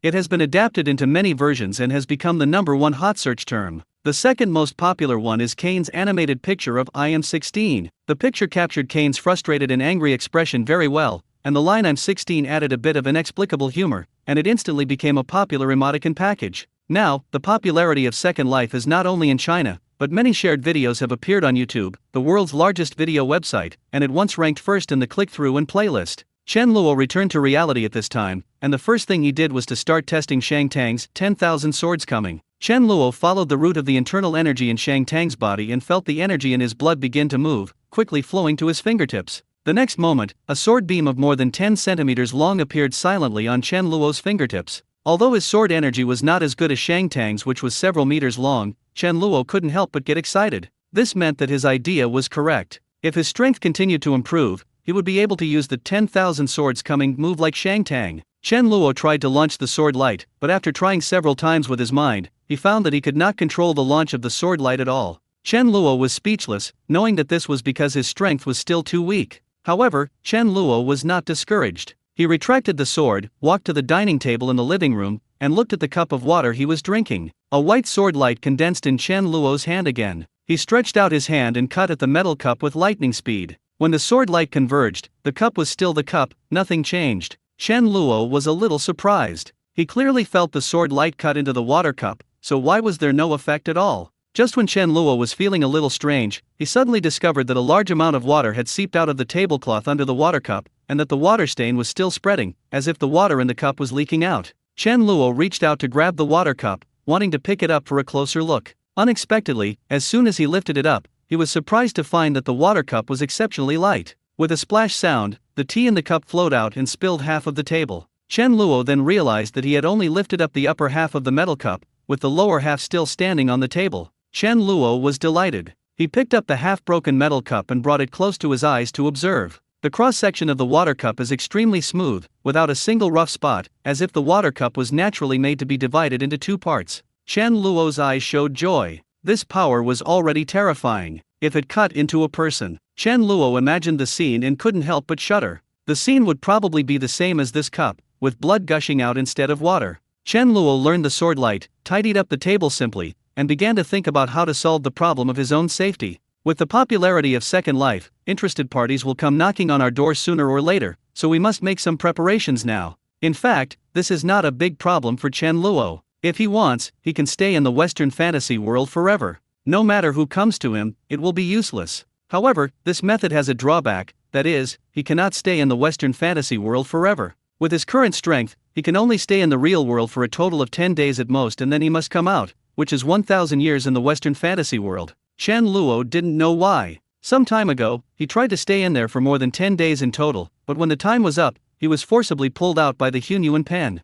After coming out, you need to rest for at least 1 day before you can go back in. Chen Luo thought about it and decided to sell his current house so that he could start realizing his childhood dream of traveling around the world. Anyway, he only needs to go out for 1 day every 10 days. Chen Luo can fly to the city he wants to go to first, stay there for 10 days, and when he has to return to reality, he can have a good time there for a day and travel at the same time, which is killing 2 birds with 1 stone. In this way, you only need to appear in reality for 3 days at most each month, with fewer traces of activity, and the safety factor will be greatly improved. And even if he was really discovered, he could just leave. The world is so big, he could go wherever he wanted. After Chen Luo made up his mind, he immediately began to prepare to sell the house. But when he looked at the time, it was already 10 o'clock in the evening, and there was no way to find an agent, so he could only wait until the next morning. Chen Luo immediately washed up, returned to the bedroom and fell asleep. I don't know how long it had been, but when Chen Luo was sleeping, he suddenly opened his eyes. He heard a rustling noise and could tell that someone was using tools to open the lock of his door.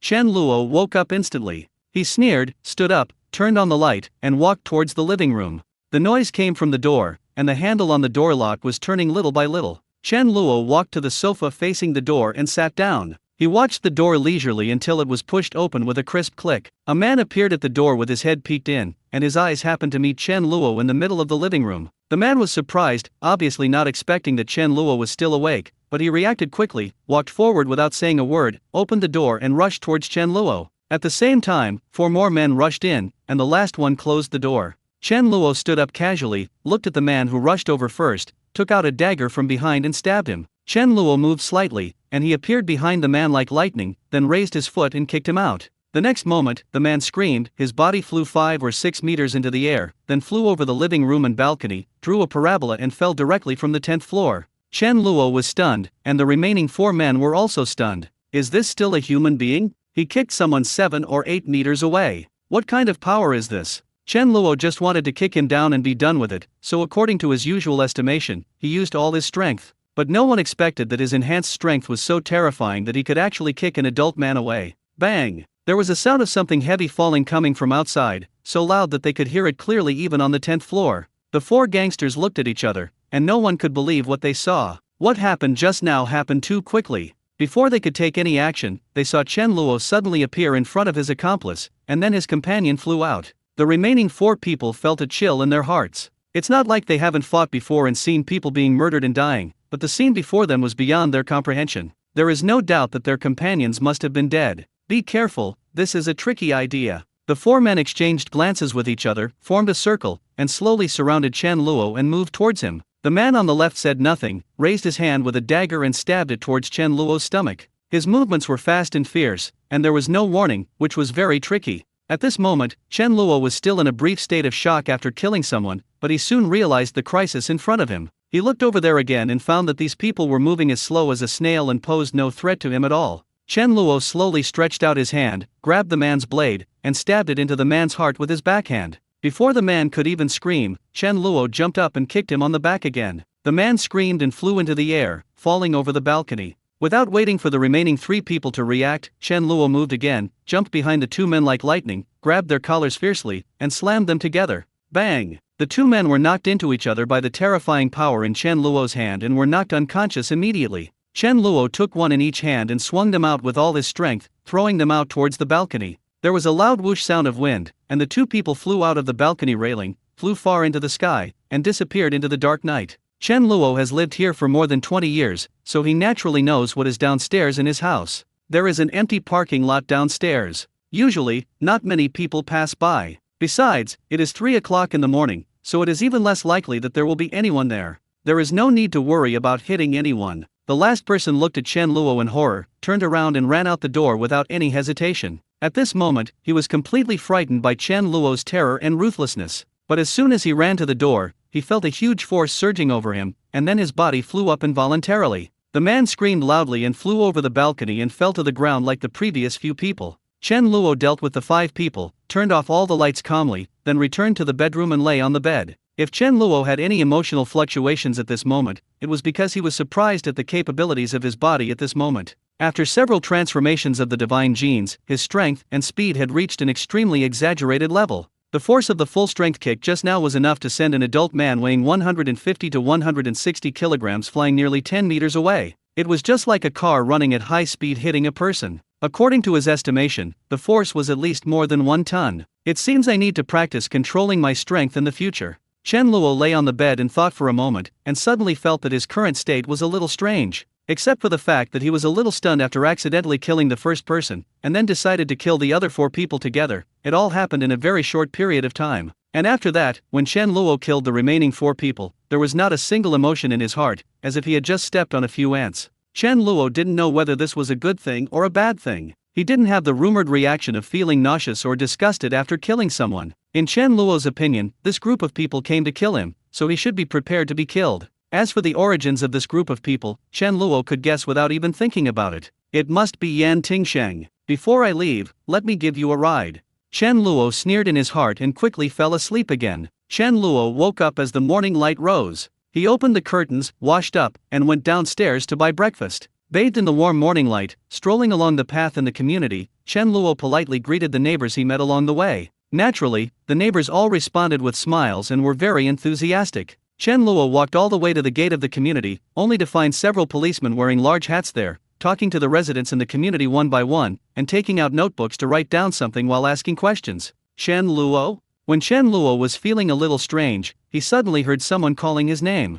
He turned his head and saw a man in police uniform looking at him. Chen Luo saw the policeman's appearance clearly and couldn't help but smile in surprise. It turned out to be Officer Wu. The policeman who stopped him was the middle-aged police officer Wu Haowen, whom he met in the police station a few days ago. You were wearing a hat just now, so I didn't recognize you. You want to ask me something? Wu Haowen narrowed his eyes and looked at him, then asked in a serious tone, do you live here? When Chen Luo heard this question, his heart skipped a beat, and he quickly said nonchalantly, I'm in Building 7, Room 1003. What's wrong? Oh, Building 7, Room 1003. Wu Haowen stared at Chen Luo for a while, and seeing that he looked normal, without any abnormality, he asked again, then when you were sleeping at home last night, did you hear any strange noises? Chen Luo had regained his composure by this time, and shook his head, no, I went to bed very early yesterday, and fell asleep before 11 o'clock. What kind of strange noise are you talking about? For example, the sound of equipment such as helicopters or cranes. Chen Luo looked puzzled and said, I don't know about that. I didn't hear any helicopters, but if something like a crane came in, the surveillance camera at the door should be able to capture it, right? The surveillance cameras in the community were destroyed and nothing was captured. Wu Haowen paused and asked, well, have you ever heard anyone fighting, screaming, or anything like that? Chen Luo pretended to be silent for a while, then shook his head and said, no, Officer Wu, is there something wrong? Wu Haowen shook his head and said, it's nothing. I just happened to see you, an acquaintance, and ask you. Since you didn't hear anything, forget it. Okay, I'll be leaving first then. Chen Luo waved his hand, glanced in the direction of the parking lot, and said goodbye to Wu Haowen. The parking lot has been blocked off. The police have set up a cordon at the entrance to the parking lot. Several police officers are guarding there, and outside are a group of residents watching. The residents who were watching were chattering away, and when someone asked the police officers on guard what was happening inside, the policemen had no expression on their faces and said nothing. Chen Luo knew exactly what was going on, but he looked as if nothing had happened and went out of the community to buy breakfast. Several policemen watched Chen Luo disappear at the door. Another police officer with 2 bars and 2 stars on his shoulder asked Wu Haowen, Captain Wu, is there anything wrong with this person?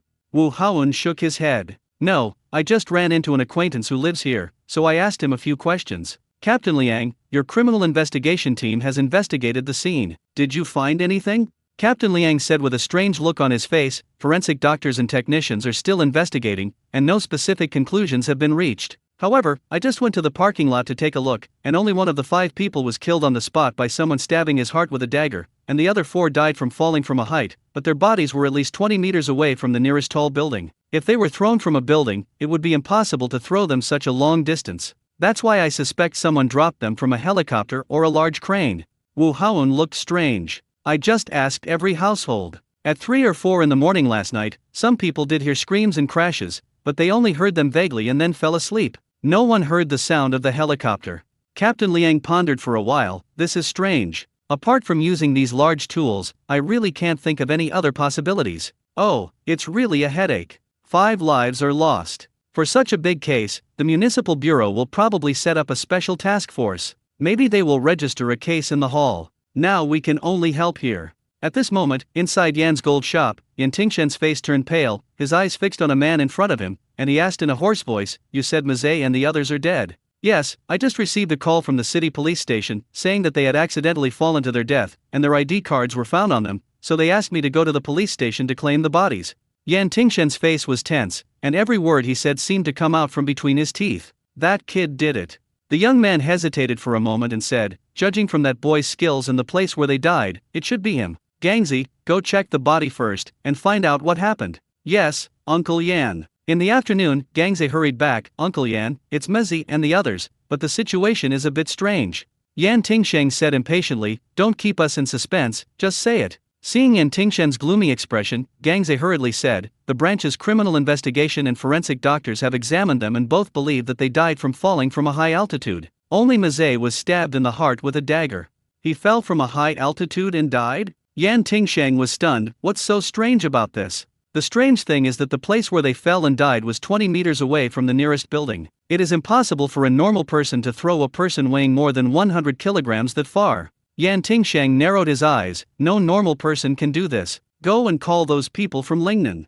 Gangzi's expression changed slightly. "Uncle Yan, the police are investigating their deaths now, why don't we stay out of the spotlight first?" Yan Tingsheng said calmly, "I have my own ideas. You ask them to go to Hong Yu home tonight." Gangzi wanted to say something but stopped himself, but seeing Yan Tingshen's expression, he knew there was no way to persuade him. "Yes, Uncle Yan." When Gangzi left, Yan Tingsheng lifted the cup to drink tea, but when he brought the cup to his lips he found that it was empty. When he put down the teacup, the bottom of the cup hit the table, making a crisp clack-clack sound. At this time, Yan Tingsheng realized that his hands were shaking constantly. Yan Tingshen's hands were shaking and he felt a little dry in the mouth. He picked up the teapot with trembling hands and poured himself another cup of tea. Then he drank it in one gulp without caring about the burnt mouth. After a long time, Yan Tingshen's hands stopped shaking, and a chill suddenly arose in his heart. Without any warning or hint, he struck a ruthless and thundering blow at those who offended him. 5 lives were wiped out in an instant, and the killing was done in a way that was completely inexplicable. How on earth did they do it? Is it possible that there really are supermen in this world? It is not difficult to get rid of the people you send, but why does the other party choose to do the difficult thing instead of using those simple methods, but instead adopt such unimaginable and complicated means? Don't they know that doing so will attract more attention from the police? No, there's no way they didn't know. No matter who possesses this kind of power, they are not fools. Now that the other party knows that I am the one behind this, will they continue to retaliate against me? As soon as the thought came to Yan Tingshen's mind, he quickly came to the conclusion, yes, it will definitely happen. Since the other party had killed those 5 men, and did it in such an extremely arrogant way, he was undoubtedly showing his fangs, and would definitely come to kill him the next moment. So he called the Lingnan people not to continue to retaliate against Chen Luo, but to protect himself. But such embarrassing words naturally could not be said in front of his subordinates. Yan Tingsheng originally thought that Chen Luo was just a person with no background, who got an unexpected fortune from somewhere. He didn't expect that there was such a terrifying force behind him. Yan Tingsheng has already started considering whether to run away. At this time, Chen Luo had already found a real estate agent. After he expressed his intention to sell the house at a price 20% lower than the market price, the agent called him in the evening and said someone wanted to see the house. Chen Luo did not return to the Western fantasy world at this time. He planned to start the public beta after Shang Tang and late Changyang died of old age. Before that, he just had some time to quickly finish the house matters. The agent was extremely efficient and brought 3 people to see the house that night. The first buyer thought the house was a bit old. After all, he had bought it almost 30 years ago, so he took a look and left. The second one took a look and thought the age of the house was acceptable, but asked if the price could be lowered further. Naturally, Chen Luo refused. The third buyer was a real estate speculator, but he was a very straightforward person. Seeing Chen Luo's calm and outstanding temperament, he just asked Chen Luo briefly why he was selling the house. When Chen Luo replied that he was planning to buy a new house, the other party directly stated that the deal was ready. The two signed a contract, and the other party paid a deposit of 500,000 yuan first. The next day, they went to the housing authority to handle the transfer procedures. The buyer paid the remaining fee of 2.5 million yuan. The whole process took only 2 days. Chen Luo doesn't have to worry about the rest. When the time comes, the buyer will go to collect the new property certificate. Chen Luo didn't even take any of the furniture inside. He just packed some simple clothes and went directly to stay in a hotel near Hong Yu home. Then, Chen Luo rented a car and went to Yan's gold shop. He glanced at Yan Tingsheng from a distance, locked onto his breath with his mental power, and then found a place to wait quietly. We waited until around 8 or 9 o'clock in the evening. Yan Tingsheng got into a black Audi and left the gold shop under the protection of a group of tall and strong men who looked like bodyguards. Chen Luo immediately drove after them and soon found that they got on the highway and rushed towards Luokang at high speed. Chen Luo sneered in his heart, knowing that Yan Tingsheng had realized something was wrong and was ready to run away. Chen Luo followed calmly for a while, but when the car speed exceeded 120 and was still accelerating, a light flashed in his eyes and he realized that he might have been discovered. Chen Luo's expression turned cold, and he immediately stepped on the accelerator, and the speed of the car suddenly soared to 150. When he was about to approach Yan Tingsheng's Audi, a white sword light suddenly appeared in Chen Luo's hand, followed by a blue thunderbolt that wrapped around the white sword light. The blue and white lights intertwined, instantly illuminating the carriage. Yan Tingsheng was sitting in the back seat of an Audi at the time and looked back, just in time to see the scene of the blue and white light bursting out. The blue-white light clearly illuminated the sneer on Chen Luo's face. At this moment, Yan Tingsheng was surprised to find that Chen Luo's hand was reaching out of the car window. I saw a white light about the size of a palm appear on his hand, surrounded by a fine blue light, which looked extremely magical. Before Yan Tingsheng could figure out what the white light was, he saw Chen Luo wave his hand lightly, and the blue and white light burst out and flew towards the fuel tank of the Audi. When Yan Tingsheng saw this scene, he immediately realized something. He turned around and yelled at the driver frantically, "Speed up! Speed up!" The driver hadn't figured out what was going on when he heard Yan Tingsheng's order and stepped on the accelerator instinctively, speeding up to almost 180. At this time, Yan Tingsheng found that Chen Luo suddenly began to slow down, and the distance between the two cars was getting bigger and bigger. Just when he was about to disappear from his sight, he suddenly heard the car body shake violently, followed by flames all over the sky and a huge impact force sweeping over. Boom! The Audi car suddenly exploded in the distance, and fragments flew all over the highway. Fortunately, it was almost dawn and there were only two cars on the highway, Chen Luo and Yan Tingsheng's, so there was no chain collision. Chen Luo slowed down, walked through the debris on the ground, and then walked away. The entire car was blown into pieces. It would be a miracle if the people inside were still alive. Chen Luo turned around at the exit ahead, quickly returned to the hotel, packed his luggage, returned the car at dawn the next day, and went to the airport. In the taxi, Chen Luo opened a book called The 100 Most Beautiful Places in the World and flipped to a page at random. Himalayas. When Chen Luo saw where the page was opened, he immediately took out his mobile phone and started booking the nearest flight to Lhasa. The place Chen Luo chose to go was very simple. He would go to wherever the page he turned to was, very casually. When we arrived at the airport, it was almost time to board the flight. A few hours later, Chen Luo landed at Lhasa Airport. After finding a hotel to stay in, he appeared in the Western fantasy world. Now 3 days have passed in reality, and 300 years have passed in the Western fantasy world. Since the end of the Second Epic War, both the human and orc races have been severely damaged and have entered a long period of recuperation. 20 years later, Shang Tang launched a war against the orcs, vowing to take back the Sword of Judgment. At this time, late Shengyang was very old and his life was about to end. However, under the pressure of Shang Tang's personal powerful military force, many bloodline warriors of the orcs have grown up in the past 20 years. Some have broken through to the first level and even began to try to break through to the second level. When these bloodline warriors who had broken through to the first level transformed again, their combat effectiveness increased sharply, and when they united together, they were no longer afraid of Shang Tang. In addition, Cain took advantage of Shang Tang's absence to stir up trouble in the human territory, making Shang Tang's rear unstable, and ultimately the matter was left unresolved. Shang Tang did not give up the idea of taking back the judgment, but before he launched the second war, new troubles arose. In the Second Epic War, Alexander defeated the vampire clan and forced them to flee. This was witnessed by the palace guards and servants in the palace, and was widely publicized after the war. The reputation of the Church of Light in Alexander is as prosperous as that of the Knights of Glory, and more believers are joining the Church of Light. After Shang Tang recovered from his injuries, he had always wanted to eradicate the threat posed by the Church of Light completely. Cain came out to cause trouble again at this time, and Shang Tang had to put aside the Church of Light and start to focus on solving the troubles caused by vampires. But vampires can only be dealt with by elite soldiers like the Knights of Glory or Blood Warriors, and their numbers are far less than the speed at which Cain can create them. Shang Tang had no choice but to ask the Church of Light to take action, but this created a paradox. The more vampires the Church of Light sanctioned, the higher their prestige. As more and more people joined the Church of Light, their strength became stronger, and it became increasingly difficult for Shang Tang to take action against the Church of Light. After 20 years of development, the strength of the Church of Light is no longer what it used to be.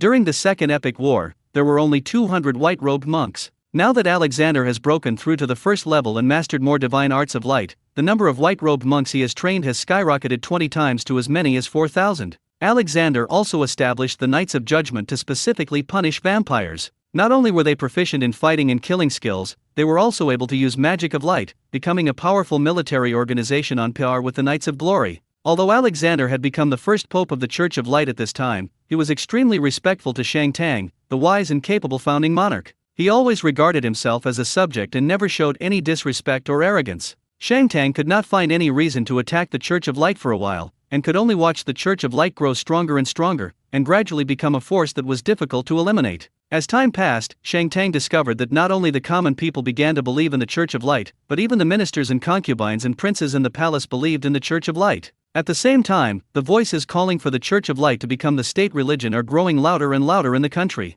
Shang Tang realized that he could not wait any longer and that the Church of Light must be eradicated as soon as possible, otherwise theocracy would sooner or later overwhelm royal power. At this moment, news came from the orcs that Lei Changyang had passed away. The whole orc nation was in grief and morale was low. This was the perfect opportunity to seize the judgment. Shang Tang had to make a choice between destroying the Church of Light and the Sword of Judgment. In fact, he hesitated for only a second before choosing to gather his army again to attack the orcs. In the decades since Lei Changyang became the Beast King, he has made indelible contributions to the strength of the orcs and has won the sincere support of all tribes. After his death, the kings of various tribes personally led the elite of their tribe to Kaluo City to pay tribute, resulting in a lack of defense forces in various places. The human army took advantage of this opportunity and marched straight into the city, unstoppable. In just 1 month, they reached the city of Kaluo. This was the first time in history that a large human army reached the Orc King's city. The magnificence of Kaluo City amazed the human race, but also left them helpless.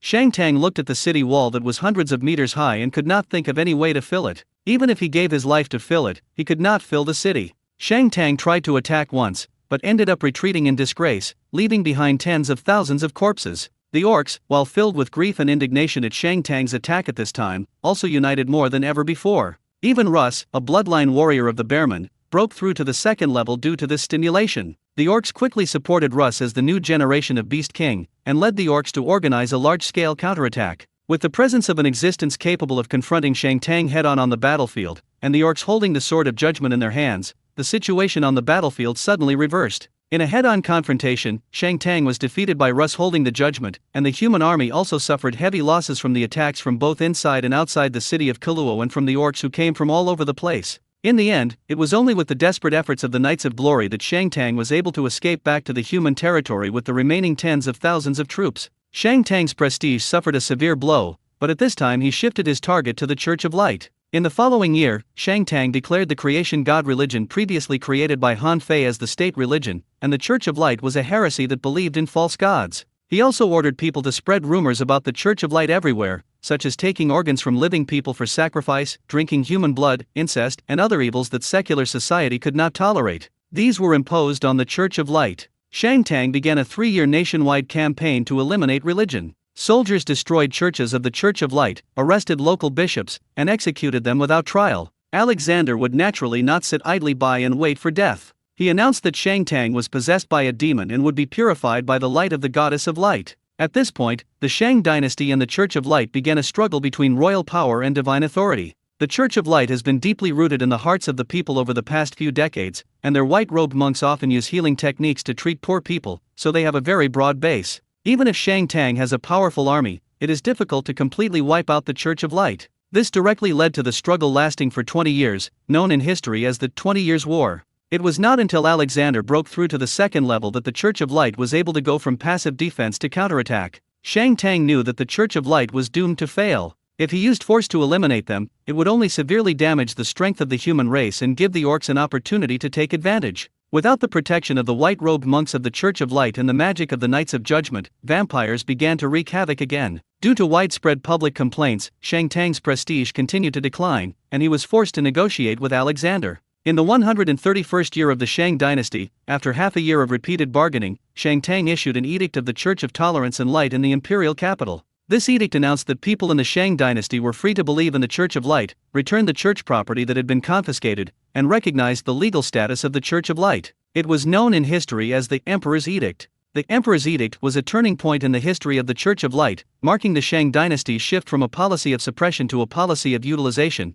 and its transformation from a persecuted underground religion to a recognized religion. As a price, the Church of Light must suppress vampires as soon as they appear. From then on, the two sides had a clear division of power. Shang Tang did not interfere in the internal affairs of the church, and the church was strictly prohibited from obtaining political power through its influence. The royal power and theocracy did not interfere with each other. In the blink of an eye, 100 years passed, and Shang Tang was ultimately unable to break through the third level and died of old age. Chen Luo couldn't help but feel sorry when he saw this. Shang Tang eventually fell into the same situation as Han Fei. Han Fei was obsessed with power and neglected his own abilities, and ultimately hoped that God would save him. Shang Tang was considered wise and powerful at the beginning, but because of the emergence of the Church of Light, he was afraid that his authority would be threatened, and he was caught up in the power struggle and could not extricate himself. Shang Tang also knew that improving his own strength was the key, but he was fascinated by the power of the Sword of Judgment and wanted to make himself invincible through judgment. That's why he has always been obsessed with that divine weapon and has launched wars over and over again.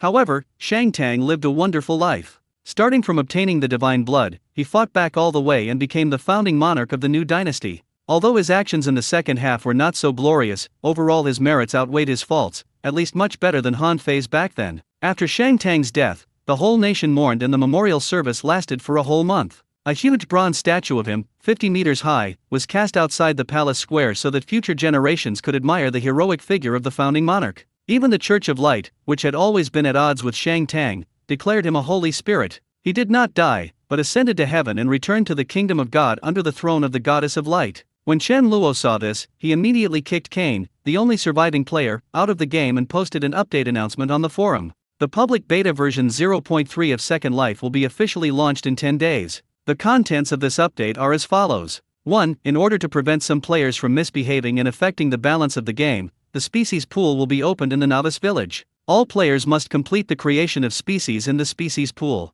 Only after the system determines that the species is valuable and will not affect the balance of the game can they enter the game. At the same time, the species that have been created cannot be created again. Second, give players who cannot create valuable species the opportunity to enter the game. The real-life version of the PUBG game map will be opened, and 10,000 players will be put into the game each time. They cannot form teams, and there can only be one winner. The player who wins the game in the end will be qualified to enter the game directly. 3. Open elves, trolls, goblins, and dwarves as initial optional races. 4. Players cannot reveal any information about the real world when entering the Western fantasy world. Violators will be directly killed and permanently disqualified from the game. 5. In order to ensure the physical and mental health of players, the time flow rate ratio will be adjusted to 1 day to 1 year, and players no longer need to exercise their bladder's endurance. 6. The ancestors of elves, trolls, goblins, and dwarves are all qualified to customize their lives in the Marvel Universe. The Marvel Universe will be open in 3 days. Players who have received rewards, please be prepared,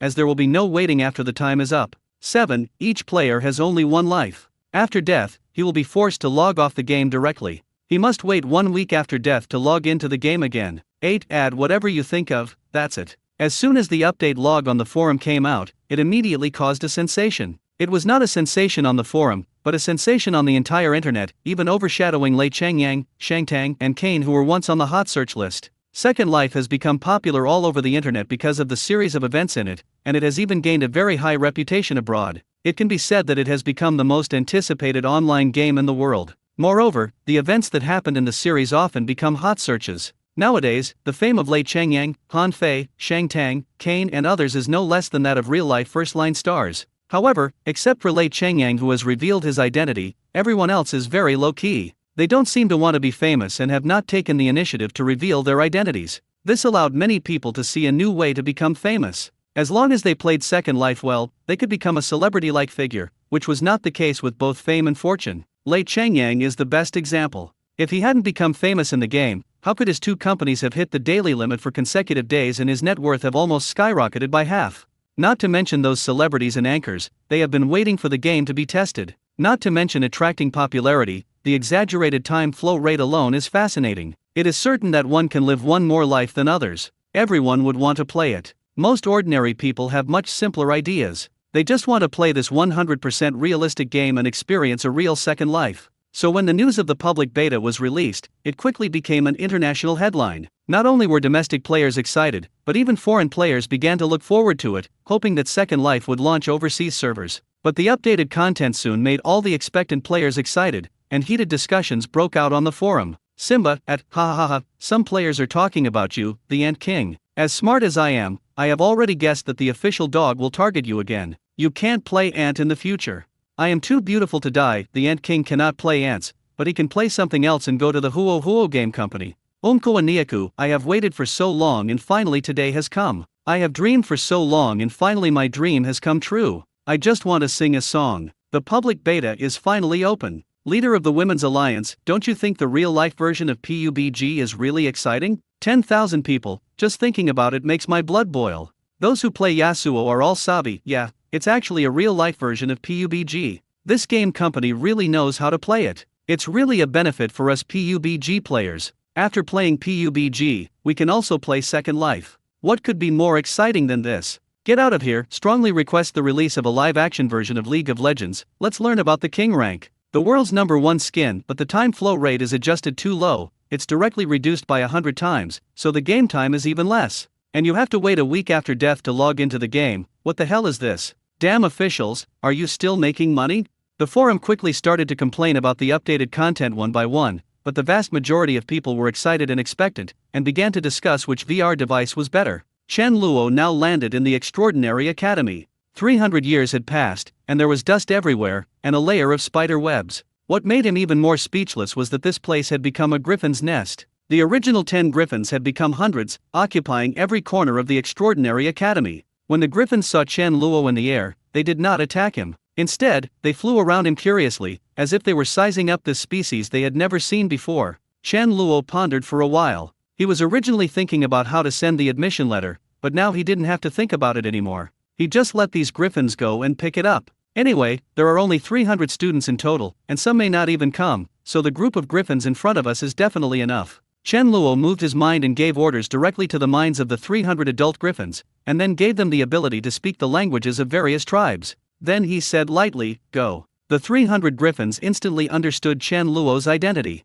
They did not dare to be negligent and quickly spread their wings and flew high into the sky, flying towards the path that Chen Luo left in their minds. Chen Luo looked at the messy supernormal academy. He shook his head, waved his hand, and restored the supernormal academy to its original state. The remaining griffins had been sent to another part of the island as their new home. It will take at least 10 days or half a month for those students to arrive at the Supernatural Academy, which is just the right time to prepare for the training system of the Western fantasy world. Although he had established a hierarchy system before, he did not leave behind a cultivation system, so both the natives and Shang Tang and his people could only grope around blindly, and their strength improved very slowly. Chen Luo flew to a high tower and began to think about what kind of training system to prepare. He did not give it too much thought and quickly decided on a cultivation system. Of course, magicians are indispensable in the Western fantasy world, followed by warriors, sorcerers, assassins, thieves, and so on. Chen Luo thought about it and decided to start with the magician and warrior first. As for the training system of other professions, he was not in a hurry.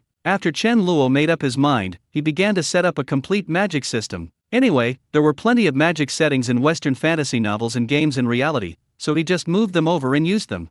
First, the elements of fire, water, earth, wind, light, and dark.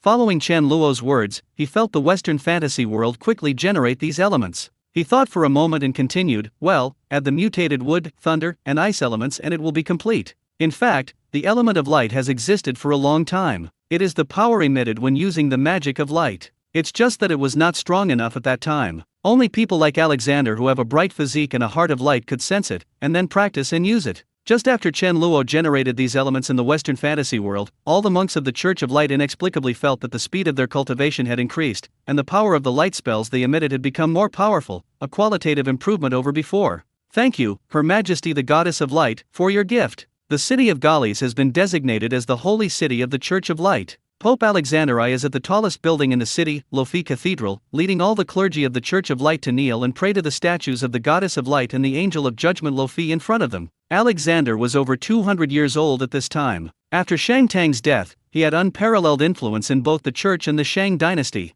Even the newly succeeded king treated him with courtesy. However, Alexander always abided by the constraints of the imperial edict, served God wholeheartedly, never interfered in secular affairs, and strictly prohibited anyone in the church from using believers to gain political influence. Alexander was already on his deathbed at this time, but at this moment he sensed an extremely large amount of light element covering the world, which allowed him to break through silently after being stuck in the second level for nearly 100 years. His lifespan doubled again to 400 years. Alexander believed that it was a gift from the goddess of light for his missionary work over the years, so he summoned all clergymen to participate in the annual pilgrimage ceremony. At the same time, Alexander believed that after receiving the approval of Her Majesty the Goddess of Light, he was determined to make the Church of Light the only religion for the human race, and other beliefs must be purified. Chen Luo didn't know that his unintentional action had kicked off a major religious reshuffle within the human race, and even the creation god church that believed in him was wiped out in this catastrophe. But it didn't matter even if Chen Luo knew it, as he was concentrating on copying and pasting at the moment. The constitution at birth determines which type of magic you are suitable for practicing. The chance of awakening a magician's talent is, well, 1 in 10,000, and 1 in 100,000 for a mutation. A wizard must have the dignity of a wizard. The way to practice is to meditate to awaken the spiritual power, and then use the spiritual power to perceive various elements, and then drive them in a special arrangement, and magic is formed. Well, the next step is the magic spell to manipulate the arrangement of magical elements. After the magic is formed, the movement of the elements is controlled by mental power to achieve the purpose of controlling the magic. The magic levels are directly divided from level 1 to level 5, with the highest being God level magic, whose power is equivalent to their level. In addition to magic, there are also magic arrays and magic barriers, which are also divided according to the magic level. Auxiliary magic potions, magic crystals that increase magic power, materials for making magic props, etc. As Chen Luo talked to himself, these things were quietly integrated into the Western fantasy world. Chen Luo thought for a moment, and when he felt it was about right, he suddenly waved his hand, and countless books about magic automatically generated in a high tower in the Supernatural Academy. Meditation Practice Manual, Basic Theory of Magic, Magic Geometry, Magic Pharmacy and Potion. These books range from the most basic theories to the most advanced divine magic. They are densely packed according to the level of strength, extending from the first floor of the magic tower to the highest 29th floor, with a total of hundreds of thousands of volumes. That's it for the magician for now. Now let's set up the training system for the warrior. Chen Luo thought about it and realized that there were bloodline warriors now. They were more suitable to be warriors than ordinary people in terms of physical fitness and talent. But the fighting power they possess is only granted by their own bloodline and is not universal. It is necessary to establish another warrior system outside of this to allow ordinary people the possibility of becoming extraordinary powers. Chen Luo pondered for a moment, then began to set up the warrior training system. Warriors cultivate their bodies and possess powerful combat skills, which are the opposite of magic. When they advance to the third level, they can possess fighting spirit. Fighting spirit is a warrior's advanced skill, which is directly related to vitality. Only warriors who have mastered the mysteries of fighting spirit can use it. In the later stage, you can transform into a knight and a berserker. A knight can transform into a paladin when he reaches the 6th level, and can transform into a dragon knight by making a contract with a dragon. Berserkers pursue the ultimate power, using themselves as a container to forge the strongest body. At the 6th level, they can turn into rune crusades, engraving runes of heaven and earth. Every time a new rune is engraved, their own power can be greatly improved, and they can obtain the special effects of the engraved rune, such as the ability to use magic and increase various resistances, etc. After Chen Luo set up the systems for the two professions, he added warrior training books to another tower. However, compared to magic books, there were much fewer of them, only less than tens of thousands of volumes. At this time, the 300 griffins had already flown to the other 3 continents and flew towards their targets. In the Great Shang Dynasty, in the mansion of Earl Rodney in Donsai City, it was winter and heavy snow was falling outside. A skinny young man was struggling to move a wooden barrel that was almost as big as him. The wooden barrel was full of water, but the young boy was obviously too weak to lift it. He had to put the bucket down every few steps and rest for a while before he could pick it up again. The boy was about 14 or 15 years old, his clothes were ragged, and a lot of exposed skin had frostbite. He was shivering with cold, but he still gritted his teeth and held the wooden barrel as he walked towards the kitchen. Just as he was about to enter the kitchen, a foot suddenly stretched out. The boy was caught off guard and tripped to the ground. He fell heavily on the ground and didn't get up for a long time. The freezing water in the wooden barrel quickly soaked the boy's entire body, causing him to shudder, and he hurriedly tried to get up. But at this moment, the foot that tripped him stepped out again and stepped heavily on his palm. The boy's face turned red and he opened his mouth in pain, wanting to scream, but he clenched his teeth and no sound came out. The boy endured the severe pain and looked up at a boy of the same age as him. Billy, Earl Rodney's youngest son and his half-brother, is 1 year younger than him. However, the treatment of the two men was very different. Billy was dressed gorgeously, wearing an expensive and warm bearskin coat, and was followed by several servants with fawning faces. Billy saw that although the boy had a painful expression, his eyes were staring at him very coldly, as if he was looking at a dead person. Billy felt a chill in his heart and couldn't help but take a step back, but he soon realized something and stepped on the boy's head in anger, crushing his face deeply into the icy water. "Humph, you bastard, how dare you look at me like that?" Billy glared at the boy angrily, and shouted at the servants behind him with a ferocious look, "Hit them!" "Yes, master." The servants rushed forward without any hesitation and started punching and kicking the young man. The boy did not struggle or resist, nor did he beg for mercy, he just endured it silently. The more he did this, the angrier Billy became. He pushed the servants away and started to fight himself, kicking the boy in the abdomen several times with all his strength. The boy curled up into a ball, almost fainting from the pain, but still didn't make any sound. Billy felt a surge of anger in his heart, and his attacks became harder and harder. He only felt contempt from the boy's silent reaction, and not any fear. "How dare you stare at me?" Billy was exhausted from beating him. "Keep hitting him. Beat him until he screams." Seeing Billy's furious look, the servants dared not neglect him and immediately rushed up to beat the boy again. They struck harder and harder, fearing that Billy would not be satisfied. The boy seemed as if his body was not his own and just allowed them to beat him. Not long after, the boy's face was bruised and bloody. But from beginning to end, the boy never uttered a single cry, and his eyes remained firm and full of coldness. "Master Billy, if you hit him again, he will die. This bastard is dead. Although the Earl will not blame you, he will definitely give you a scolding. Do you think you can just let it go today?" A servant came up to Billy with a smile on his face and said. Billy's expression changed, and he pointed at the boy and said angrily, "Just wait, you'll suffer in the future." Billy left with a group of lackeys after saying something harsh. The young man said nothing, but struggled to get up from the ground and began to clean the wounds and blood on his body. The servants in the kitchen seemed to be accustomed to this scene and turned a blind eye to it. "The water tank is not full yet. If it is not filled today, there will be no food to eat." The fat kitchen steward made a poo sound and walked out slowly. After cleaning the wound, the boy silently carried the wooden bucket, without even changing his wet clothes, and limped out of the yard to fetch water. In the following days, Billy waited until the boy's injuries had almost healed and then came to trouble him again. The process was without exception verbal humiliation and severe beatings,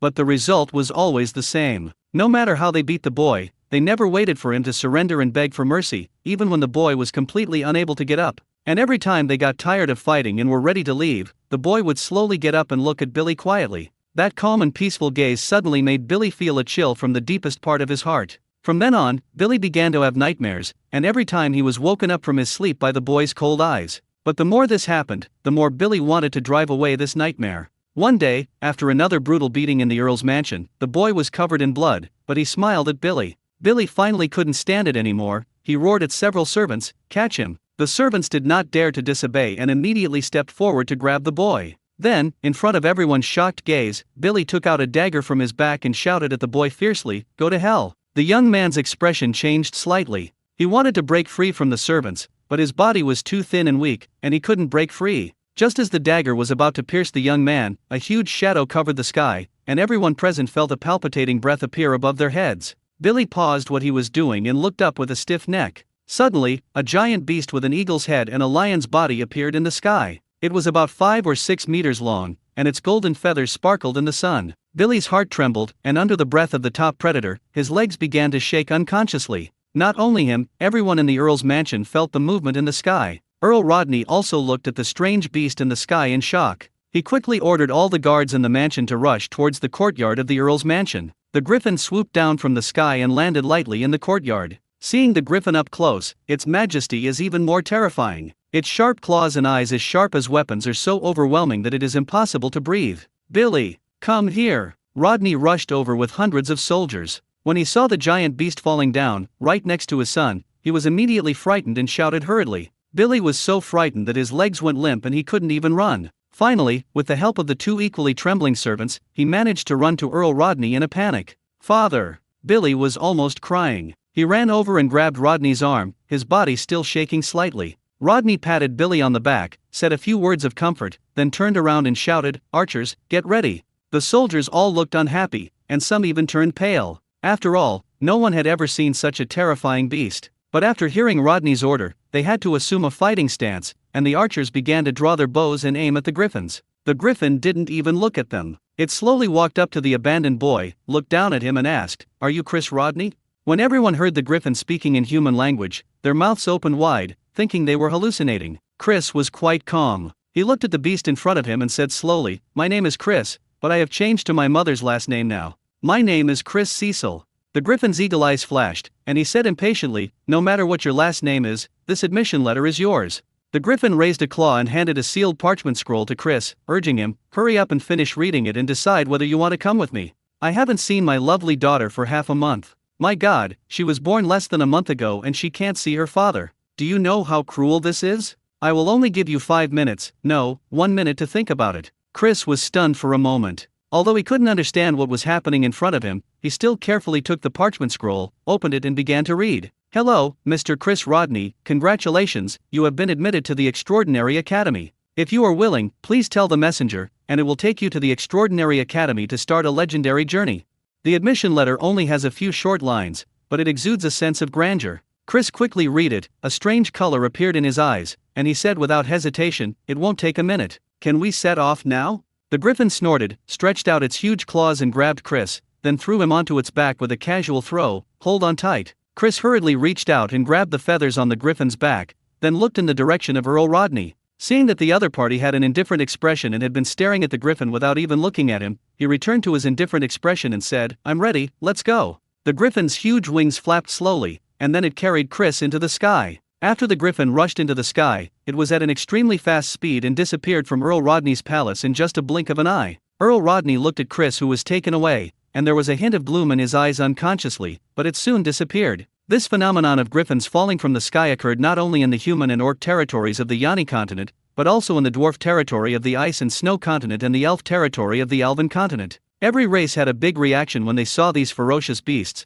but the biggest reaction came from the goblins and trolls, because they wanted to kill and eat the griffins directly. The griffin at this time was comparable to a third-level warrior. The trolls and goblins were asking for their own death, and the result was of course a horrible death. In the end, all the griffins simply accepted that these two ugly races had chosen to give up. They didn't even send out notification letters and turned around and flew back to the Extraordinary Academy. So, when all the griffins that flew out flew back, they only brought back 101 students, 1/3 of the original number. Although Chen Luo was a little surprised, he didn't take it seriously. After all, he had expected that there wouldn't be many people coming. But when he didn't see any goblins or trolls, Chen Luo felt it was a bit strange. He didn't ask the griffin that went to pick people up, but simply traced the process back and understood what was going on. Chen Luo laughed in silence. These goblins and trolls were considered top-notch. He had no intention of sending more griffins over. This may be their fate. At this time, all the griffins landed on the open space in the middle of the Extraordinary Academy.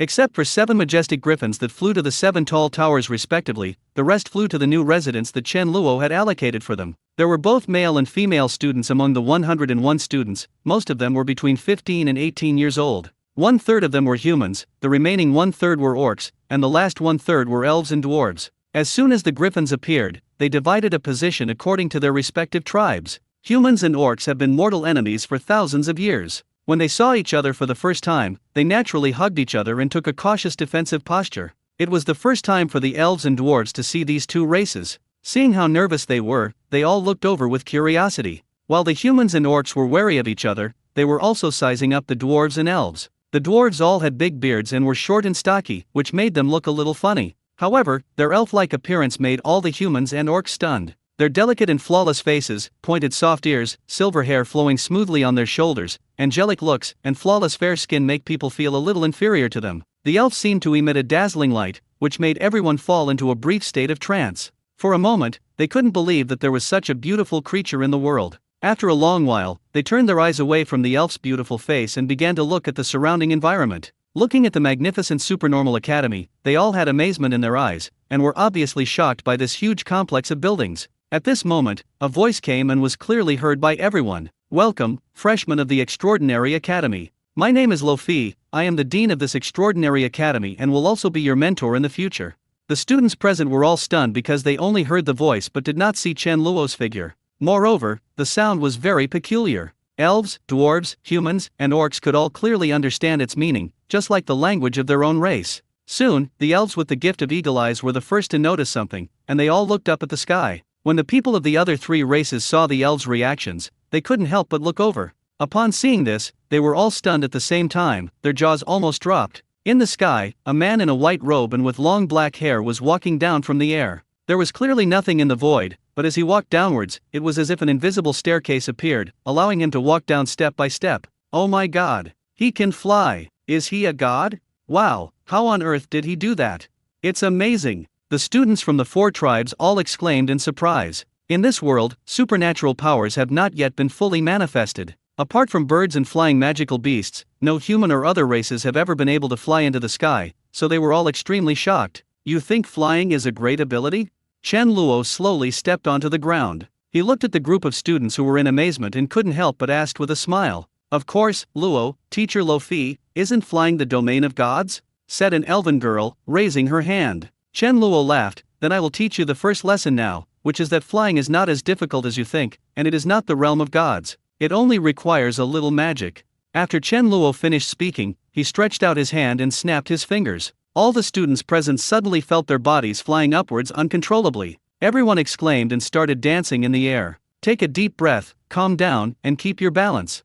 Chen Luo's voice rang in everyone's ears. His voice seemed to have magical power, which inexplicably made people's panic fade away. They began to adjust their postures in the air one by one and soon regained their balance. Chen Luo also flew in front of the more than 100 students, and then continued to fly forward. To fly, you only need to master wind attribute magic. You can control the power of elements and give yourself the ability to fly. The 101 students were also surprised to find that as Chen Luo flew forward, their bodies also flew forward uncontrollably with him. As the flying distance got farther and farther, all the students' initial shock turned into amazement. Although they had experienced the feeling of flying on the griffins they came from, it was not as intuitive as flying by themselves. Soon, they realized they had come to some extraordinary place. Most of those who agree to follow the griffins are dissatisfied with the current situation and want to change it, such as Chris. He was now staring at Chen Luo, who was flying in front of him, his whole body shaking slightly with excitement. He knew that his life might undergo earth-shaking changes, and all this obviously came from the mysterious man in front of him.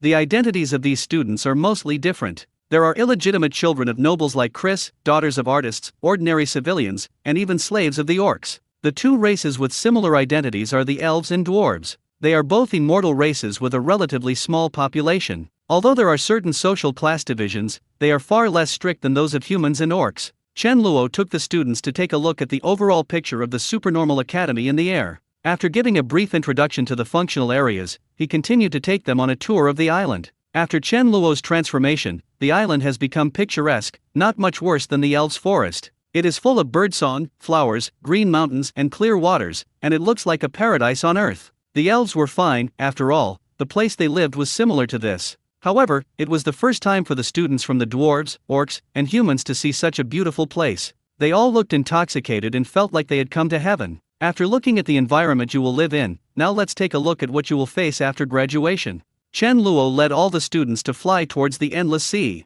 As they got closer and closer to the Supernatural Academy, a huge head suddenly appeared on the sea surface, opened its bloody mouth and bit the students in the sky. All the students were terrified, their bodies frozen in the air, not knowing how to react for a moment. Fortunately, the monster's bloody mouth just reached below their feet, just a little bit short of biting them. Even so, the more than 100 students were still scared. The contrast is too great. It was heaven 1 second ago, and the next second I encountered such a huge and terrifying monster. The monster missed its attack and fell back into the sea, but then a huge tail broke through the water, creating huge waves and heading straight towards the people in the sky. The tail was at least 30 or 40 meters thick, and the silver scales on it shone so brightly in the sun that people could hardly open their eyes. Seeing the tail coming with a huge sound of breaking through the air, many timid girls screamed. They instinctively wanted to escape, but found that they had no control over their bodies in the air. At this time, Chen Luo waved his hand, and everyone quickly moved up nearly 10 meters to avoid this extremely fierce attack. The overturned sea water rushed up into the sky, soaking everyone except Chen Luo. When the students reached out to wipe the seawater off their faces,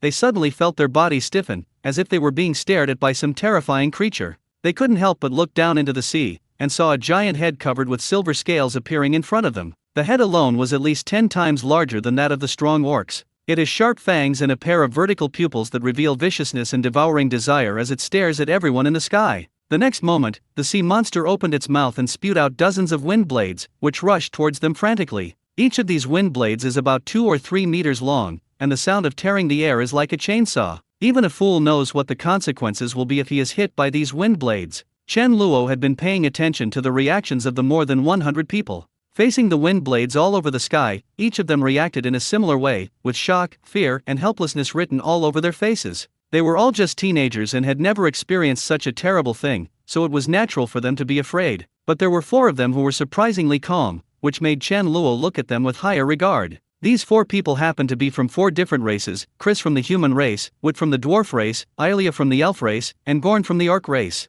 Chen Luo secretly observed for a while. Whether it was their heartbeats or expressions, there were only slight fluctuations, and there were no major emotional swings. Especially Chris, the ragged and scarred human boy, who never took his eyes off him, making Chen Luo seem like his first love. Chen Luo observed for a moment, then waved his hand casually. He saw the wind blade roll back and instantly cut the monster into countless pieces before it could react. The bright red blood instantly dyed the sea red. Just as the students breathed a sigh of relief and marveled at Chen Luo's strength, the seabed seemed to boil. More than a dozen even larger monsters rushed over and began to scramble for the flesh and blood of the killed monster. In just a few minutes, the monster was eaten up completely, leaving no bones behind. The students felt their scalps tingling and their mouths dry just by watching, and they really wanted to leave such a dangerous place. Although most of them lived at the bottom of society, they led a relatively peaceful and stable life. They had never seen such a terrifying monster. This was completely different from what they had imagined before coming to the academy. At this time, Chen Luo was still silently observing the reactions of the 4 people.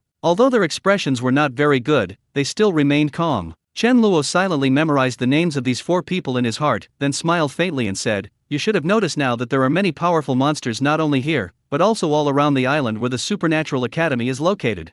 After the students digested the news, he continued, "Does anyone remember what I just said?" Chris's eyes flashed, and he suddenly said, "Teacher Lofi, you just said that we will face these monsters after graduation."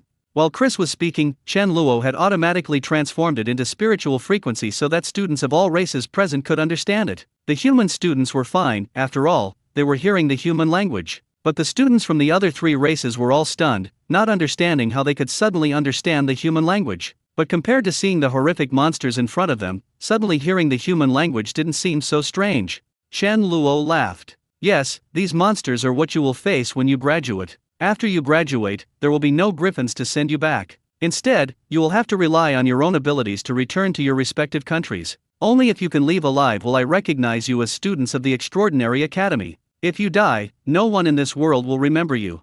All the students, including Chris, had changed expressions. Although it was the first time they had seen these magical beasts, looking at their huge sizes, ferocious appearances, and the ability to cast magic, it was impossible for ordinary people to deal with them. Even a second-level strongman might not be their opponent. Moreover, they came here on griffins, so they naturally knew how far it was from here to their own country. Even a magical beast like the griffin that has the ability to control the wind took a full week to fly, and had to stay on a small island to rest during that time, before it could fly to the island where the Supernatural Academy was located. According to this situation, after graduation, they must first have the ability to fly like a griffin, and secondly, they must have the strength to deal with monsters alone. You have to know that this place is only less than 1 kilometer away from the island. If we continue to move forward, how many powerful underwater monsters will there be? This means that if you cannot defeat these monsters when you graduate, you will be trapped on this island for the rest of your life. All the students thought of this, and their faces began to turn extremely ugly. Chen Luo naturally noticed this, and immediately waved his hand and flew towards the Supernormal Academy first.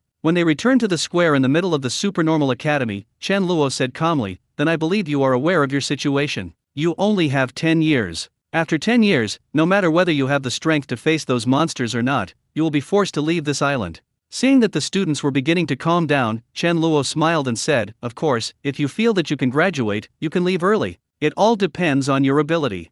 Well, now everyone go to the first floor lobby of the first college. Your names are on the seats there, and your study materials are also placed on the seats." Chen Luo paused and continued, "The textbooks are written in the common language of the continent. If you don't understand the common language, you can ask the griffins for advice. As for whether they can teach you, it depends on your own abilities. Oh, by the way, the learning materials sent to you include the basic meditation method for mages, magic cultivation methods and mental power analysis, as well as the warrior's bodybuilding cultivation methods and cultivation system knowledge. These are your introductory cultivation methods. After learning the common language, you will practice on your own. The canteen will be open for half an hour every morning, noon and evening, and no food will be provided after this time. Finally, I would like to remind you that within 2 months, those who fail to enter will be expelled from the Extraordinary Academy, and there will be no griffins to send you back. You will have to fend for yourself on the island. Chen Luo said this and his figure slowly floated up and flew towards a tall tower. Then, see you in 2 months.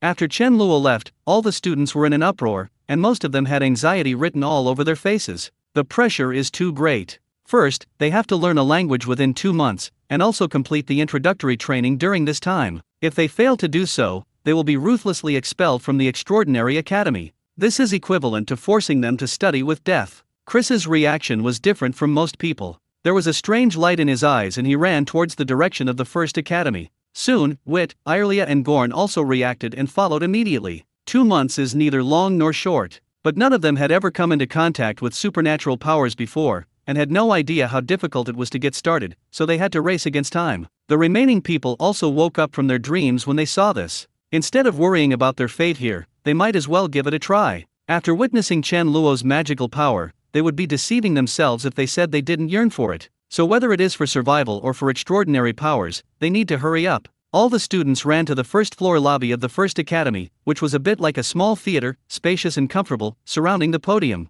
In front of the podium are rows of seats, and on each seat is a wooden sign with their names written in the language of each ethnic group. For example, Chris's is written in human language, which people of other races cannot recognize. Moreover, there is a difference in names, so students from the human race will not make the mistake. Soon, everyone got their own copy of the study materials. When they couldn't wait to open it, they found that the content was just as Chen Luo said, written in characters they didn't recognize. Then, all the students rushed out again, holding their books, to look for the griffins on the 7 tall towers. Chen Luo was standing on a tall tower in the middle, watching the group of busy students, and he couldn't help laughing. The common language of the mainland is not difficult. As long as you put your heart into it, you can learn it within a month. As for getting started with training, Chen Luo was not worried. The talents of these people had been screened by him. If one could not get started within 2 months, it would be impossible to receive an admission letter. Therefore, Chen Luo chose to use high-pressure methods to force them to grow. If they still haven't been admitted after 2 months, it can only be blamed on their lack of effort.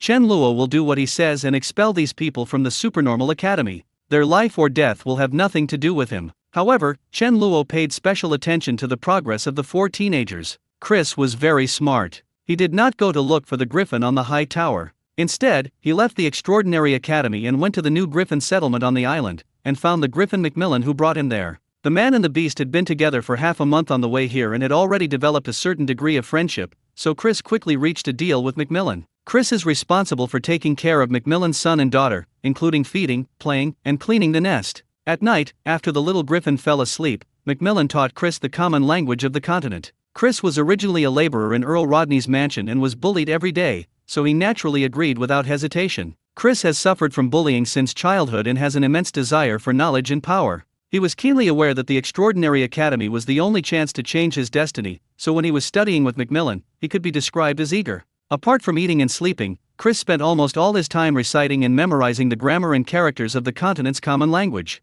Later, in order to save time, he only slept 3 hours a day, and spent the rest of the time learning languages with Macmillan. With such crazy learning, it only took Chris a week to memorize the entire book Introduction to Meditation. Compared to Chris, the elf girl Irelia is much simpler. Although the appearance of the elves is lethal to other races, magical beasts such as griffins naturally cannot appreciate it. However, the elves' love of nature and innocent charm easily earned Irelia the friendship of a griffin, which even agreed to teach her the common language of the other elven continents. Wit also showed the racial character of the dwarves. He was honest and straightforward and went directly to ask a griffin to learn the common language. He also said that he would remember its kindness and would do his best to complete any request made by the griffin in the future. But the way he spoke was straightforward and without any preparation, which made people feel that it was almost an order, and the griffin, who did not understand the character of dwarves, thought that this guy was here to provoke him. The griffin also has a very strong personality. It casually said that as long as Wit jumped off the cliff outside the Super Academy, it would teach Wit the continental language.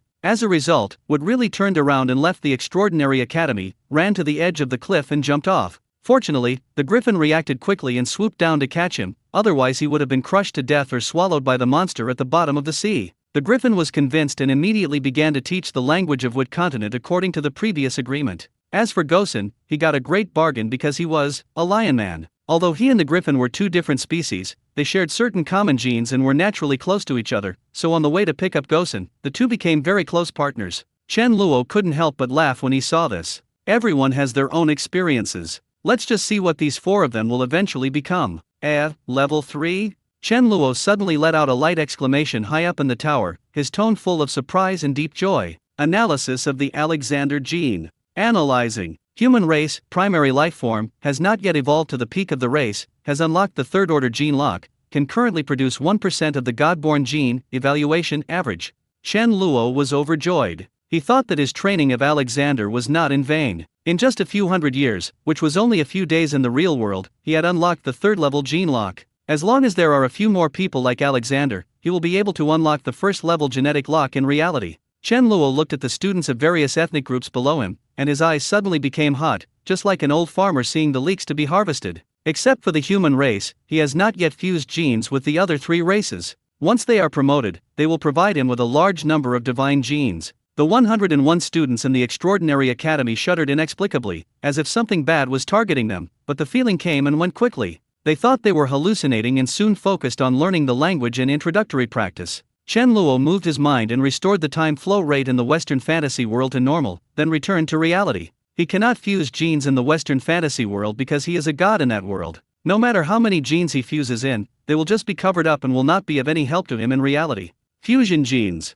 The reaction this time was much smaller than the previous ones and it was not too painful. Chen Luo knew that this was the beginning of the transformation of the body that had been completed, and now the divine genes were only enhancing the quality of the body. Unless there was another qualitative change, the process would not be as painful as before. With a strong feeling of hunger coming over him, he immediately picked up the hotel phone and called room service, ordering enough food for 7 or 8 people. While Chen Luo was waiting for his meal, he stretched out his right palm, and a sword beam that was twice as long as before suddenly appeared in his hand. He stared at the sword light, and used his mental power to control it to slowly fly out and dance around the room. Chen Luo experimented for a while, and when he felt that he could control it freely, he recalled the sword light to his hand. Then countless fine blue thunders exploded, gradually enveloping the white sword light. The interwoven blue and white lights instantly lit up half of the room, looking extremely magical. Although Chen Luo had drawn the curtains and everything, the light was so strong that people outside the hotel looked over in surprise. However, this blue-white light appeared and disappeared quickly, and then the room returned to calm, making the people who saw it think they were hallucinating. When the hotel waiter pushed the food cart over, he saw that there was only one person. He couldn't help but look a little strange, but he didn't ask any more questions. He just politely put down the food and left. Chen Luo devoured all the food in front of him like a whirlwind, took out the book Genesis, turned to the page about the Western fantasy world, and summoned the Hunyuan pen to write the words Kingdom of God on the fold. The next moment, Chen Luo felt like he had lost 2 years of life. He sighed and couldn't help feeling a little pain, but this place had to be built. The Western fantasy world has already divided the level system and cultivation system. Gods will appear sooner or later. You can't wait for someone to become a god and then play with mortals in the mortal world. This will not only lose the dignity of the gods, but will also seriously affect the balance of the world. Therefore, it is necessary to create a place that can accommodate the gods, and this Kingdom of God is the place Chen Luo prepared for future gods. As soon as Chen Luo thought about it, he appeared in the vast universe of the Western fantasy world. A white halo appeared on the plain wall of the Western fantasy world. Chen Luo floated into the white halo and looked around at this new Kingdom of God. The bright sunshine is sprinkled in the Kingdom of God. The soft and warm light shines on people and makes them feel cozy.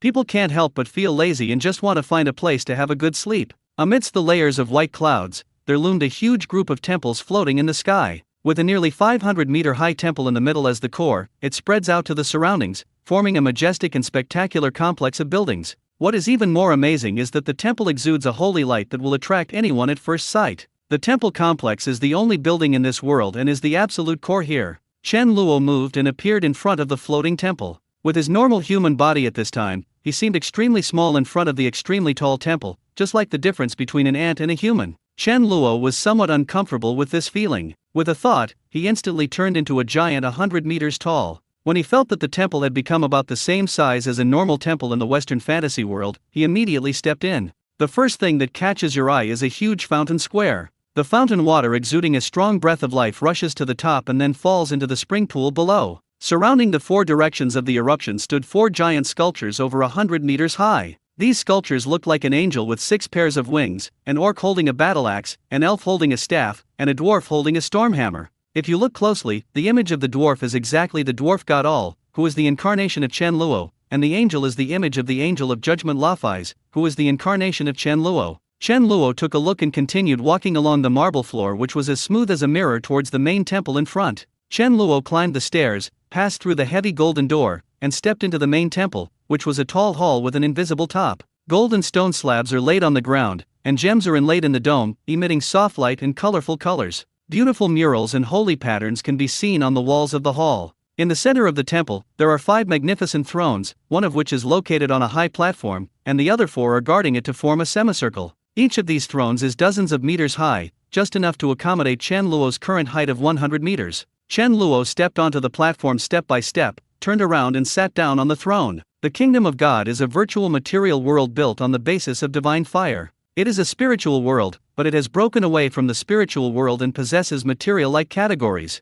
The originally invisible soul can be reborn in the kingdom of God, so the gods can lead the souls of devout believers to the kingdom of God after death, allowing them to truly ascend to eternal bliss. The kingdom of God is also part of the rules of the Western fantasy world. Once the gods gather the power of faith, ignite the divine fire, and condense the divine nature, they can break through the plane wall and enter the kingdom of God, and the statues outside the main temple will naturally disappear. Chen Luo took a look at the empty temple and couldn't help but sigh. It seemed too deserted. The remaining 4 positions are the thrones he reserved for the future gods of humans, orcs, dwarves, and elves. Of course, each race may give birth to more than one god, or there may be gods from other races. At that time, Chen Luo will add gods according to the situation. After the construction of the kingdom of God was completed, Chen Luo disappeared again and returned to the Supernatural Academy, where he began to pay attention to the growth of these students he had raised. It was already 2 months now, and Chen Luo quickly reviewed the students' learning progress during this period. During the time that Chen Luo was away, all the students learned the common language of the mainland through various methods and began to learn basic cultivation. Talented students like Chris have already started learning and studying other basic courses in the library.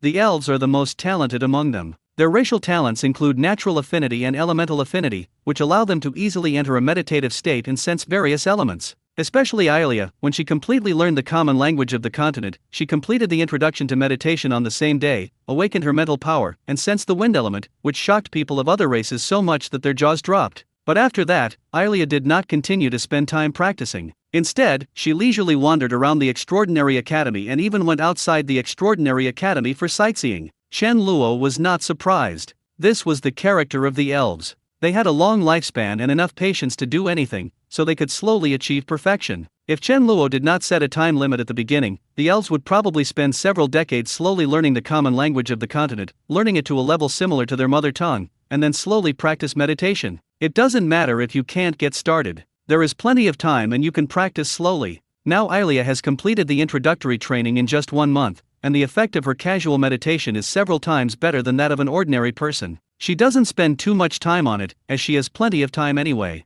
The next one was Chris. He learned the common language within a week, but it took him half a month to get started with meditation. Compared to Ilia's laziness, Chris can simply be described as crazy. For Chris, who was extremely eager for knowledge and power, the Extraordinary Academy was simply a paradise. When he saw the vast amount of books in the Magic Tower, he excitedly dived into it and began to absorb knowledge eagerly. As Chris read more and more books, he discovered more and more the magic and vastness of the magical world. The basics of magic alone are subdivided into subjects such as magic philosophy, mathematics, mental analysis, plane world, material science, space geometry, life analysis, etc., and as the knowledge deepens, it will continue to be refined, and the learning process can last throughout the entire magical career. Chris felt that even if he became a first-level or even second-level wizard and had a lifespan of 200 years, he might not be able to master the basic magic courses on the first level of the Magic Tower. Another month passed quietly. Chris spent almost every day studying various theoretical knowledge. He began to use meditation instead of sleep.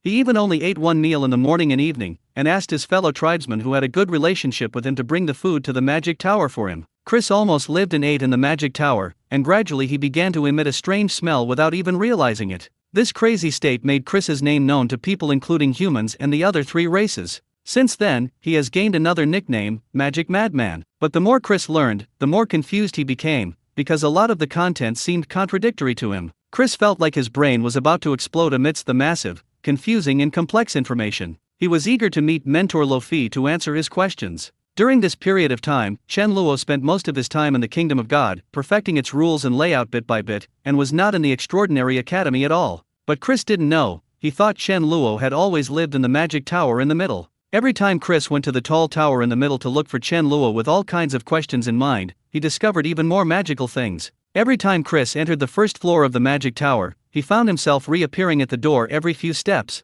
After trying several times with the same result, Chris realized that this was the magic circle he saw in the basic magic class. Chris wanted to see Chen Luo more and more. Although he was blocked by the magic circle, it did not stop him from shouting Chen Luo's name loudly at the top of the tower.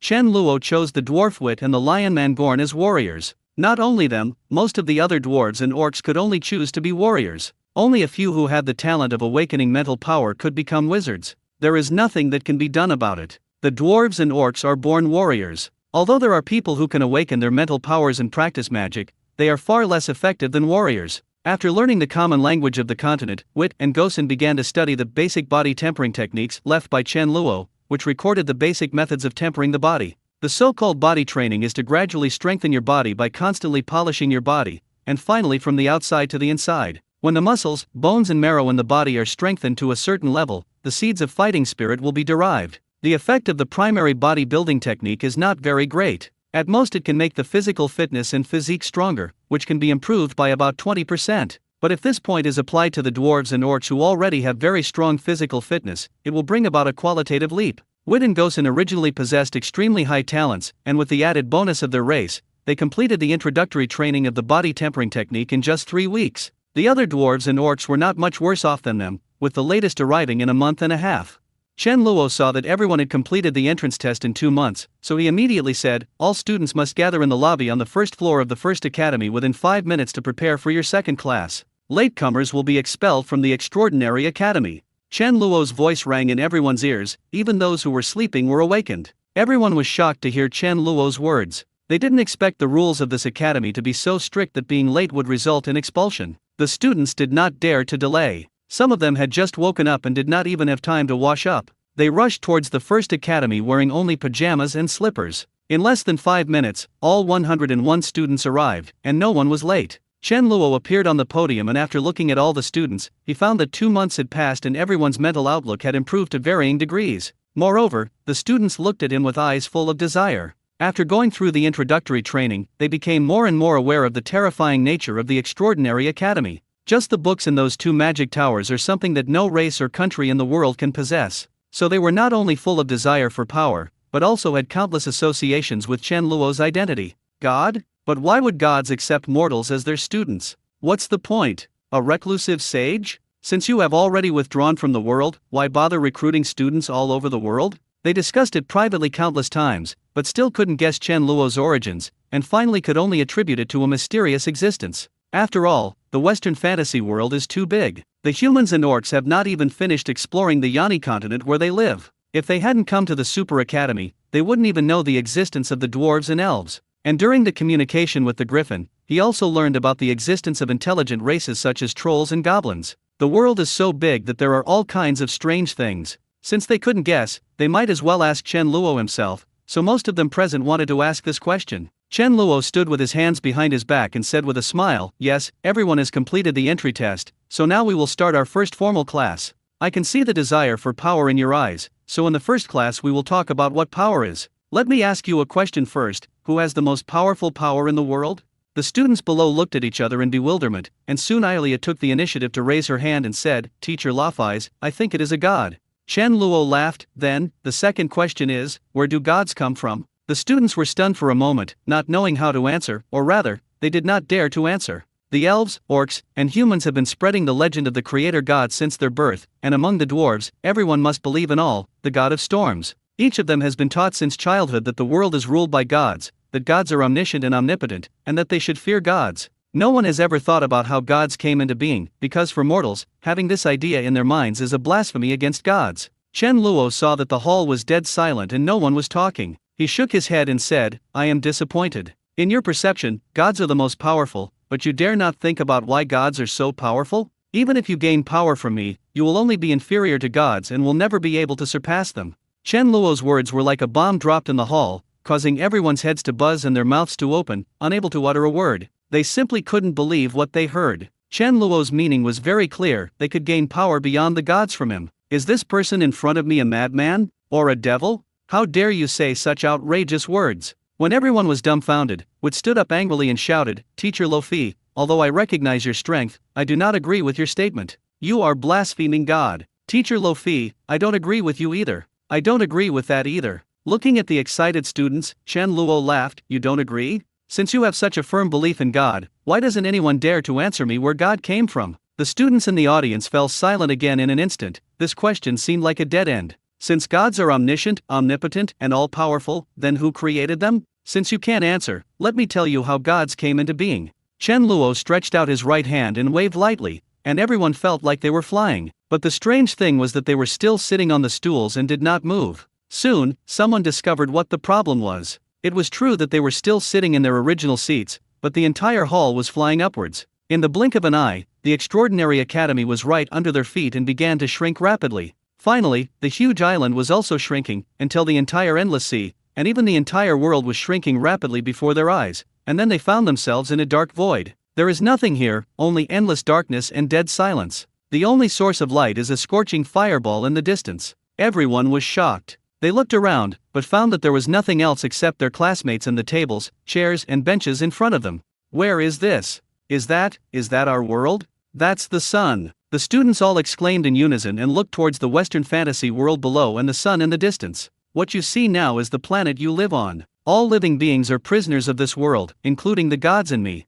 Chen Luo's words once again shocked all the students speechless for a long time. They were actually living on a huge sphere, and even the gods were bound in this world. Emotions such as shock, confusion, and disbelief emerged in the minds of all the students, and they were unable to accept this fact. But they saw the entire process of flying here clearly, and it didn't look fake at all. In fact, when Chen Luo was explaining to them, he was also sorting out his thoughts during this period. He didn't know what would threaten his life in the next 3 years, but Chen Luo had already determined his direction. No matter what threats there are, as long as one is strong enough, one will naturally not be afraid of any threats. So Chen Luo began to think about how to make himself powerful. Although he was invincible in the Western fantasy world, if he could only stay here for the rest of his life, he would sooner or later fall into boredom. He did not want to be confined to this world. Chen Luo also has countless questions in his mind now. He wants to know what is outside the universe. Are the Western fantasy world and the Earth in the same universe, or the same dimension? The universe is so big. Even if he is invincible in the Western fantasy world, he is only slightly stronger than ordinary people on Earth.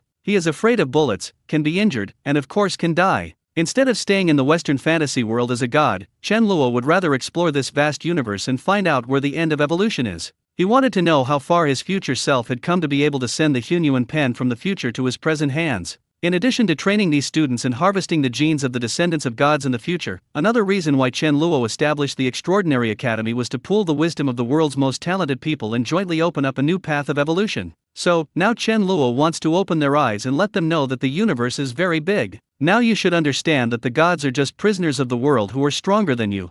After Chen Luo finished speaking, he snapped his fingers. Everyone's eyes blurred and they were back in the sunny hall again. Everyone was still in shock and still digesting the information. Obviously no one expected that the truth of the world was like this. Teacher Lafaiz, are you a god? After a brief silence, Gosen suddenly raised his hand and asked with a trembling voice. Chen Luo smiled and said, I am not a god. I am just an explorer of the world. But the power you displayed should only be something that a god can do, right? Before Chen Luo could answer, Chris on the other side suddenly spoke up. Teacher Lofi didn't use the power of God just now. If I'm not mistaken, it should be a very powerful mental magic that caused illusions in our brains. We were in the hall from beginning to end and didn't move. Chen Luo couldn't help but clap his hands and laugh, nodded at Chris and said, you are very good. You can deduce the truth of the matter with just a little knowledge in your mind. The whole audience was suddenly in an uproar. They didn't realize that what happened just now was an illusion, which meant that they only saw what Chen Luo wanted them to see. So what you just showed us is true. Chen Luo smiled faintly. Whether it is true or false, it is up to you to explore. Starting from yourself, you can only see a little bit of the place in front of you, which is destined to limit your achievements. I have shown you the truth of the world and told you what the highest point is like. How to go on the road ahead is up to you personally. Every student in the audience had a thoughtful expression. The knowledge they received today was too much of a shock to them. It was like a spiritual baptism and it would take them a long time to digest. At this moment, Chris raised his hand again. Teacher Lofi, please tell us what power is. Chen Luo nodded slightly. Then let me give you an example. Many of you have awakened your spiritual power through meditation. Spiritual power is a kind of power. Through spiritual power, you can cultivate magic power, control elements, and use magic. Above magic is the power of laws. For example, if you use fire magic and then meet someone who can control the laws of fire, the effect of your fire magic in front of him will be extremely limited, and may even be used by him. Therefore, the ultimate goal of all power is to master the power of law, but the power of law is extremely strong and cannot be endured by mortal bodies, so one must transform one's body into a demigod. Through the divine body, the power of faith is gathered, the divine fire is ignited, the divine position is gathered, and the divine nature is called upon to descend, and finally the kingdom of God is reached. Everyone present shuddered and felt a chill running from the soles of their feet all the way to their brains. Their entire bodies were so cold that they could not move and they were trembling, not knowing what to do. What did they hear? What came out of Chen Luo's mouth was actually the method to become a god. But Chen Luo clearly said that he is not a god, so why does he know how to become a god? All the students present felt their mouths dry and they stood there for a long time without being able to utter a word. Chen Luo stopped here. He knew that today's lecture had been too much of a shock to the students. Even if he continued with the lecture, none of them would be able to concentrate. Today's classes end here. New classes will start here at the same time tomorrow. After Chen Luo finished speaking, he ignored the students' reactions and flew out immediately. In fact, Chen Luo could use teleportation, but since he said that he was not a god, he had to show strength that was consistent with not being a god. All the students still had frightened expressions. What Chen Luo had just said kept echoing in their minds and could not be shaken off. They can actually become gods. It turns out that what Chen Luo said at the beginning about surpassing the gods was not arrogance, but there really was a way. This completely overturned the education they received since childhood. Chen Luo flew to the top of the tower and then disappeared in the Western fantasy world. He was going to start preparing the map for the public beta of PlayerUnknown's Battlegrounds. This map is simpler than the Marvel world. It is just an island and it will probably consume at most 3 to 5 days of his life. Chen Luo returned to reality, took out the Hunyuan pen and wrote the words PUBG map on the crease. Soon, Chen Luo sensed that a new secondary plane had appeared on the plane wall. As soon as Chen Luo thought about it, he generated 10,000 identical island maps in that secondary plane. 10,000 island maps can allow 100 million people to play games at the same time. Even if there are not enough, the players can just queue up. The reason why Chen Luo passed PlayerUnknown's Battlegrounds was actually to eliminate most of the players. During the internal test, there were only 10,000 players, but they were causing trouble everywhere, keeping him busy. If people were allowed in without restriction, the Western fantasy world would definitely be ruined by them. Chen Luo had seen a hot search before, that all VR devices were out of stock, and this was not just a nationwide phenomenon, but a global one. Nowadays, all the VR equipment-related industry chains, from manufacturers to distributors, are all grateful to the mysterious Second Life game company. If they could find the company's address, they would probably form a group to go to the company's door to present a banner. Now, you have to wait in line to reserve VR equipment, and the longest wait is 10 days or half a month. The root of all this is after Chen Luo announced the public beta. Chen Luo does not need any other data support. Judging from this alone, he knows that the number of the public beta test will not be less than 100 million. After the Second Epic War, when vampires ravaged the country, the total human population was only about 20 million. After more than 200 years of development, it has barely exceeded 200 million. Chen Luo could already imagine what the consequences would be if hundreds of millions of players poured in. Even if they were ordinary people when they were born, there would be too many of them. Moreover, the players call it the fourth calamity and think that this is a game, so how can they control themselves and not act recklessly? If they are not careful, they will destroy the world that Chen Luo has built with great difficulty in an instant. Therefore, Chen Luo also deliberately added a 1-week login restriction after death, otherwise their infinite resurrection would also bring a great impact to the Western fantasy world. After 7 days, the players can only start over, and 7 years have passed in the Western fantasy world.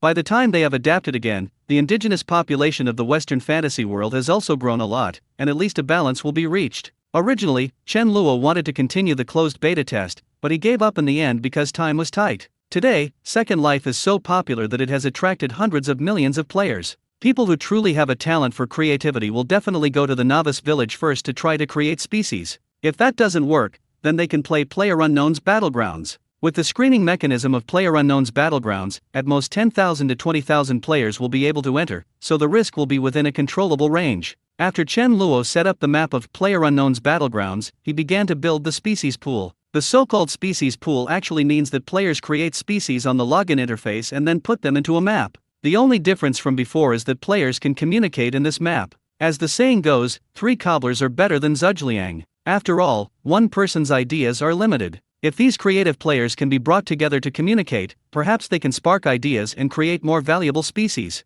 Chen Luo first created 3 new continents in the vast ocean of the Northern Hemisphere. Before they were named, he generated a new secondary plane specifically for use as a species pool. Once valuable creatures are born, they will be thrown into the 3 new continents and the Roman continent, which has no intelligent species so far. When Chen Luo felt that it was about time, he returned to the Supernatural Academy in the Western fantasy world. The next morning, Chen Luo appeared in the hall on time. There are mages and warriors among you. After today, you will be divided into 2 groups. I will teach you the skills of your respective professions. Chen Luo paused here and asked, now I will teach you something that both professions can use, alchemy. This is a subject that uses various precious materials to refine magical drugs, which can achieve the effect of transforming your skin, muscles, internal organs, and bones. In addition to making your body stronger, it can also allow mages to store more magic power and enhance the recovery of warriors. Now you go to the Second Academy's laboratory to prepare the magic potion according to the recipe and method of the magic modified potion I wrote down. All the materials are in the laboratory, and you can use them as much as you want to experiment until you make a perfect magic modified potion. You only have 1 day to make the finished product. If you fail to successfully make the finished product within the deadline, you will be expelled from the Extraordinary Academy. In addition, from now on, whenever I set a deadline and you fail to complete it according to my requirements, I will not repeat the consequences. You should all understand this. Chen Luo threw down these words and flew out. The students were stunned at first, then they reacted and quickly copied down the formula of the modified potion on the blackboard with pens, and then rushed towards the laboratory of the Second Academy at a sprint speed. Chen Luo has written down the steps and the proportions of each material. There are also storage cabinets with medicinal materials marked in the experiment. Anyone who is not a fool can make the magic potion according to the recipe. This is actually the first benefit Chen Luo gave to these students. He just didn't want them to feel too relaxed, so he let them do it themselves. In fact, it took these students only half a day instead of a whole day to prepare the magic potion. Chen Luo appeared in the laboratory at this time. Looking at the excited expressions of the students, he smiled and said, then everyone should take the magic modified potion that they prepared. The students were stunned, looking at the potions in their hands and couldn't help but feel a little hesitant, because although they made it according to the recipe, the colors of the potions were colorful and not everyone's were the same. This inevitably made them feel a little uneasy, as they didn't know who made it correctly, and if they made it wrong, would there be any side effects? Chen Luo said calmly, if you don't even believe in the things you made with your own hands, how can you believe that you can go further on the road of pursuing power?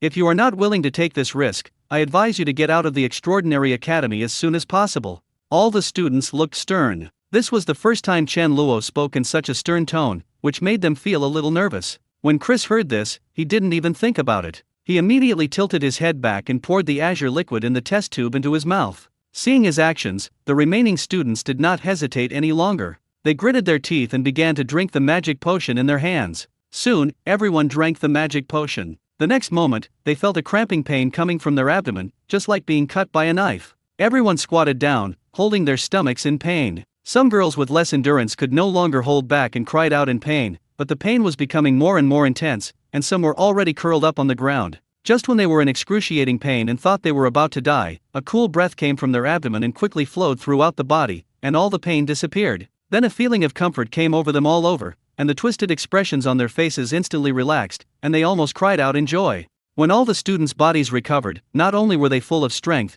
they also seemed to have endless energy. The improvements among orcs and dwarves were the most significant. Some even grew in size and their muscle strength increased by at least twice. They vaguely felt that they were about to reach the threshold of the first level. The ones who have seen the smallest change are the mages. They can feel their physical fitness getting stronger, but not as much as the warriors. What surprised them was that their mental strength seemed to have skyrocketed, allowing them to sense the elemental power faster and more effectively. Chen Luo looked at the changes in their bodies and suddenly smiled and said, the purity of the medicine will be different due to the different proportions of the medicine you prepared. Of course, the effect will also be slightly different. Are you satisfied with the effect of your body transformation? Satisfy.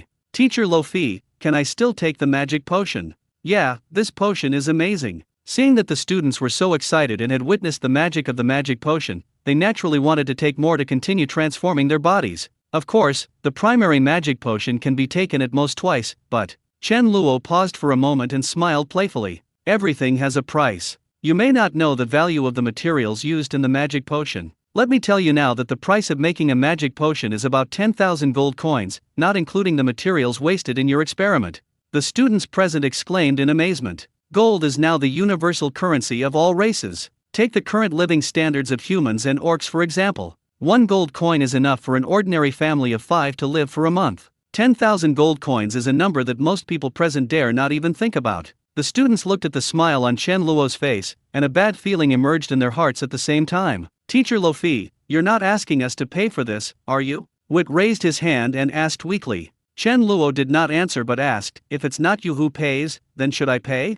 What is the relationship between you and me? Why should I teach you extraordinary powers and provide you with cultivation resources for free? There is no free lunch in this world. Please keep this in mind as the truth. Seeing the students staring in amazement, they were speechless for a moment. Because what Chen Luo said did make sense. Being able to study in this magical place was already a blessing from the goddess of luck. What reason did they have to ask Chen Luo to provide free knowledge and free training resources? In addition, all your food and accommodation expenses for the past 10 years, including tuition and so on, as long as you consume anything valuable, will be calculated in gold coins.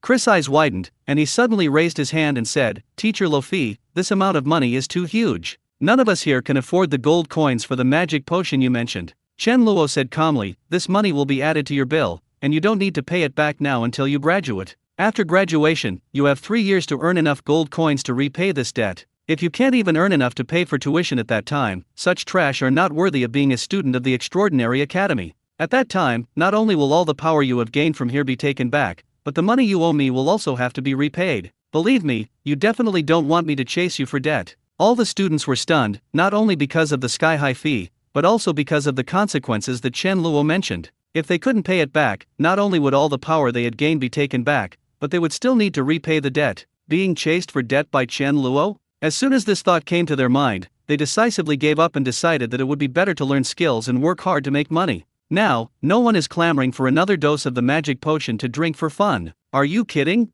I haven't even found the first 10,000 gold coins. That's all for today's class. Starting tomorrow, we'll have one class a week. Mages will be in the morning, warriors in the afternoon, and the rest of the time you can practice on your own. There will be a competition every month, and the top 3 will receive gold coins as rewards in exchange for practice resources. At the same time, a last-place elimination system will be implemented. If you are in the bottom 3 for 3 consecutive months, you will be expelled from the academy.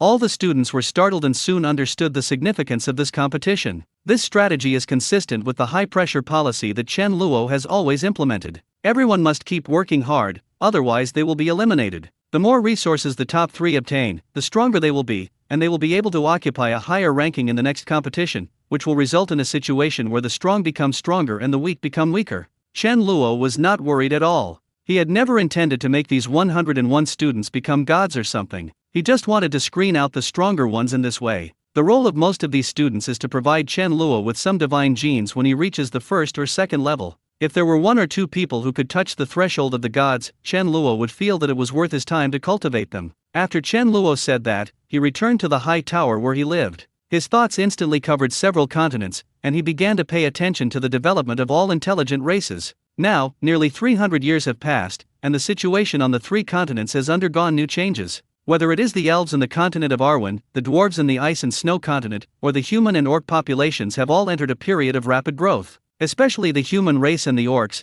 their population has skyrocketed tenfold, both exceeding 200 million. As the population exploded, they began to explore unknown areas to feed the larger population. Although they have been expanding, the 2 tribes have always maintained a delicate balance, with only small-scale conflicts and frictions, and no large-scale wars have broken out. The human race is wary of the Sword of Judgment, while the orcs are afraid of Alexander, the only 3rd-level strongman on the continent. After experiencing the first 2 epic wars, both races knew the cruelty of war and dared not start a war lightly. Instead, they entered a golden age of development and exploration by the whole nation. This was also an era when heroes emerged in large numbers. In order to encourage people in the country to explore new territories, the Shang dynasty and the orcs gave generous rewards to the pioneers. The opened-up territory will belong to the pioneers. Once a settlement is established, they can be knighted. If they continue to open up new territories and turn settlements into towns, they will be canonized as new nobles and enjoy a 20-year tax exemption policy. This means that both nobles and commoners have the opportunity to move up in social class, and even slaves have the opportunity to gain freedom as long as they make contributions to the development of territory. Moreover, after gaining freedom, former slaves could choose to continue to explore new territories, become nobles, and thus change their own destiny. As the saying goes, there will always be brave men under great rewards. With such high rewards, a trend of pioneering quickly emerged among the whole nation. The territories of humans and orcs gradually expanded from the center of the Yani continent, gradually spreading to all directions of the continent, and soon occupied half of the continent. As the territory was opened up, the farming techniques of the two tribes improved rapidly, the handicraft industry flourished, and metal coins were issued in large quantities. Along with the rise of trade between humans and orcs, a large amount of wealth was created. The overall living standards of humans and orcs have been greatly improved, while the gap between the rich and the poor and class differentiation have become increasingly serious. As their lives became more affluent, the aristocracy began to pay attention to art in order to distinguish themselves from ordinary people. They were willing to spend a lot of money to support talented artists, so a large number of artists began to emerge, such as painters, sculptors, musicians, etc.,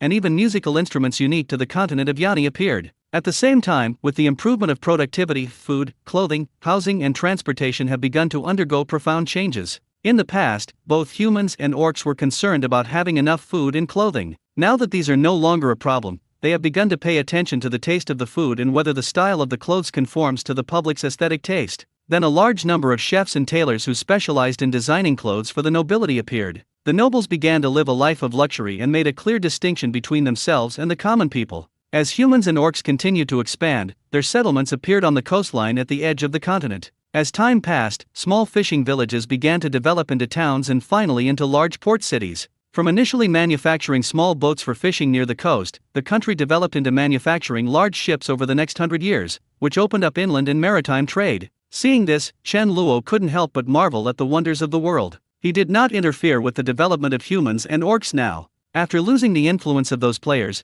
the development level of the Yani continent was still very fast, almost reaching the level of the late Middle Ages in Europe. However, the development of these continents was still too stable, allowing these intelligent races to expand too smoothly. Although this is not a problem, the monsters in the ocean are too powerful nowadays. Except for dragons, there are no species on land or in the sky that can compete with them. Species without natural enemies can easily dominate and cause ecological imbalance. Chen Luo pondered for a while and decided to start creating magical beasts on land and in the sky to complete the magical beast ecosystem of the Western fantasy world. With a wave of his hand, he found a new territory for the griffins on the continent of Yani and threw all the griffins there except the ones guarding the tower. Should I add some land monsters? Chen Luo thought about it and became too lazy to think about it. There were plenty of them in novels and games anyway, so he could just copy and paste them in. Earth Bear, Hydra, Three-Headed Hellhound, Dark Wolf. Chen Luo created hundreds of land monsters in one breath, and threw them onto 4 continents from low level to high level. Then they began to create flying monsters, including more than 100 kinds of hurricane eagles, thunderbirds, frost giant eagles, etc., and threw them onto the 4 continents. In order to ensure the development of intelligent races on the current continent, Chen Luo only created 10 pairs of each type of magical beast on the other 3 continents, except for the Roman continent, to ensure the continuation of their races. Moreover, Chen Luo also placed them all in undeveloped areas where few people go, so they will not come into contact with the intelligent races on these continents in a short period of time. The current intelligent races are still too weak compared to these magical beasts. By the time their extraordinary powers grow, these magical beasts should also be able to reproduce. When Warcraft rises and the extraordinary powers of intelligent races emerge, it will become a truly colorful Western fantasy world. Time flies and 3 years have passed quickly. Over the past 3 years, Chen Luo has given a regular class to mages and warriors every week, and the rest of the time is left for them to practice on their own. If the students encounter something they don't understand, they can go to the tower to ask him for advice. Chen Luo no longer ran around. Now that the development of the Western fantasy world was on the right track, there was nothing for him to worry about before the players entered. He only needs to keep an eye on these precious crops in front of him, wait for them to mature, and then harvest them. So Chen Luo spent his days leisurely, planting flowers and raising grass in the super extraordinary academy, making the academy surrounded by greenery, with birds singing and flowers blooming, adding a bit of popularity. During the past 3 years, there has been a big competition every month, which has kept the students on edge, because no one wants to be eliminated. As a result, each of them practiced harder than the other. Apart from eating and sleeping, they rarely have time to rest. Even the elves who are usually lazy are forced to work very hard. But whenever the elves in Ilia saw Chen Luo either leisurely swinging on the hammock in the high tower or watering the flowers and grass, one can imagine the resentment in their hearts. However, under such high-intensity training, all the students made rapid progress. In the 3rd year, everyone had broken through to the 1st level, and no one has been eliminated so far. Among them, the 4 young men that Chen Luo had initially favored were the ones who made the fastest progress. Chris has outstanding magical talent, and the one he awakened is a fire talent with extremely strong attack power. He is also very hardworking, so his strength improves faster than anyone else. This improvement is not just about magical strength, but also includes magical knowledge and thinking ability. In the monthly competition, Chris was invincible simply by relying on his proficient fireball skills, and he was among the top 3 7 or 8 times out of 10. Among all the mage apprentices, only Ilia, who had elemental affinity and was promoted to the first level and awakened 3 talents, was able to suppress him. The rest of the elves were no match for Chris. It's not that the other elves didn't work hard, but Chris worked harder. He even worked so hard that he controlled the time to the second. Chris set a strict time plan for himself. Each shower should not exceed 200 seconds, each meal time should not exceed 300 seconds, and the number of seconds required to go to the toilet depends on the size of the bowel movement. He squeezed his time to the extreme. What surprised Chen Luo the most was that, after continuous research and study, Chris had improved the somewhat crude fireball technique by himself, making it take shorter to cast, consume less mana, and have greater destructive power. This is what others say: genius is not scary. What is scary is someone who is more talented than you and works harder than you. Although Chris is not yet a match for Ilia due to his racial talent, the gap is narrowing as time goes by. As for warriors like Wit and Gorn, they were basically beaten by the magician before they learned the 3rd level fighting spirit. Although they have extremely high talents, they have no fighting spirit and their ability to resist magic is very poor. They can only rely on their strong body reaction ability and speed to dodge, and then quickly get close to knock down the mages. Wit and Gorn could easily deal with ordinary mage apprentices, but they had no way to deal with those like Ilia and Chris, whose spell casting speed was short and whose power was incredibly great. Take the Chris for example. Often, just as they dodged a fireball, 5 or 6 fireballs would come flying at their faces at once. Every time, they would be knocked off the competition venue in a mess. And as all apprentices were promoted to the 2nd level, this gap became more and more obvious. As a result, in every competition, the warriors always came last, which made the mage apprentices feel much less stressed. Some of them even felt that they could relax a little. Seeing that the trend was not right, Chen Luo immediately created a sprint skill for the warriors, which allowed them to have a short-term burst of speed. This made the mage apprentices who had just breathed a sigh of relief tense again. At this time, Chen Luo also successively integrated the first-order genes of orcs, dwarves, and elves, and once again obtained 0.15% of the divine genes. His physical fitness was enhanced to a certain extent, but no fundamental changes occurred. In the following time, spring passed and autumn came, and with constant effort and learning, the apprentices quickly spent another 7 years in the Extraordinary Academy, and finally welcomed the moment of their graduation. Everyone, gather in the square. As Chen Luo's voice rang out in the Super Extraordinary Academy, all the students, whether they were eating, sleeping, or practicing and studying, immediately stopped all their actions and quickly rushed towards the central square of the Super Extraordinary Academy. Over the past 10 years, they have come to know Chen Luo's temper very well. Once he tells them to gather, they must arrive within 5 minutes, otherwise there will be only one result. That is known as the Dean's catchphrase, expelled from the Extraordinary Academy. Although no one has been expelled from the Extraordinary Academy so far, everyone knows that it is because no one has violated these rules. Once they are violated, Chen Luo will definitely not show mercy. Some mage apprentices even cast the spell of controlling the wind on themselves, making their bodies so light that they seem to have no weight. They could fly several meters away with just a touch of the ground, and in an instant they could rush out more than 10 meters away. The soldiers activated the sprint skill and rushed to the central square at explosive speed. When all the students gathered in the square, Chen Luo slowly flew down from his tall tower. Seeing him appear, all the students bowed and saluted. Chen Luo glanced at the people present and couldn't help laughing. After 10 years of high-intensity training without a single day of rest, each of the 101 students has undergone tremendous changes. First of all, the childishness on their faces disappeared, and they turned from teenagers into young adults, but the only exception was the elves. 10 years for them is just 1 year for humans and orcs, and time has not left many traces on them. But now each of them exudes tremendous self-confidence, and there is a gleam of wisdom in their eyes. That was during the past 10 years, when he had learned the vast amount of knowledge in the Magic Tower and the Warrior Tower, and gained the energy and spirit brought by his own strength breaking through to the 2nd level. Chen Luo suddenly sighed, "I'm very disappointed that no one has been eliminated in 10 years.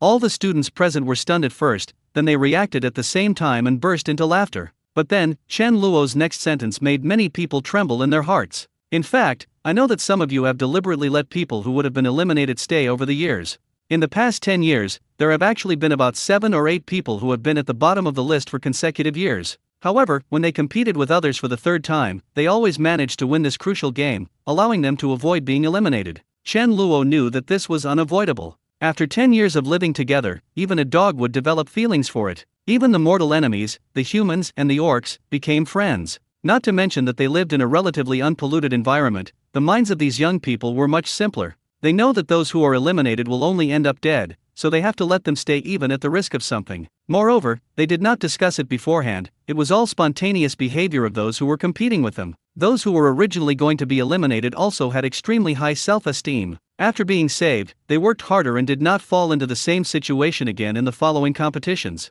Seeing that some of them were getting nervous, Chen Luo laughed and said, "Don't worry, since I didn't pursue it before, I won't pursue it now. I won't deny your friendship as classmates and friends, I just hope you won't regret it." All the students were stunned at the same time, not knowing what Chen Luo meant. "Do you remember when you first arrived at the Extraordinary Academy 10 years ago? I told you what you would face after graduation?"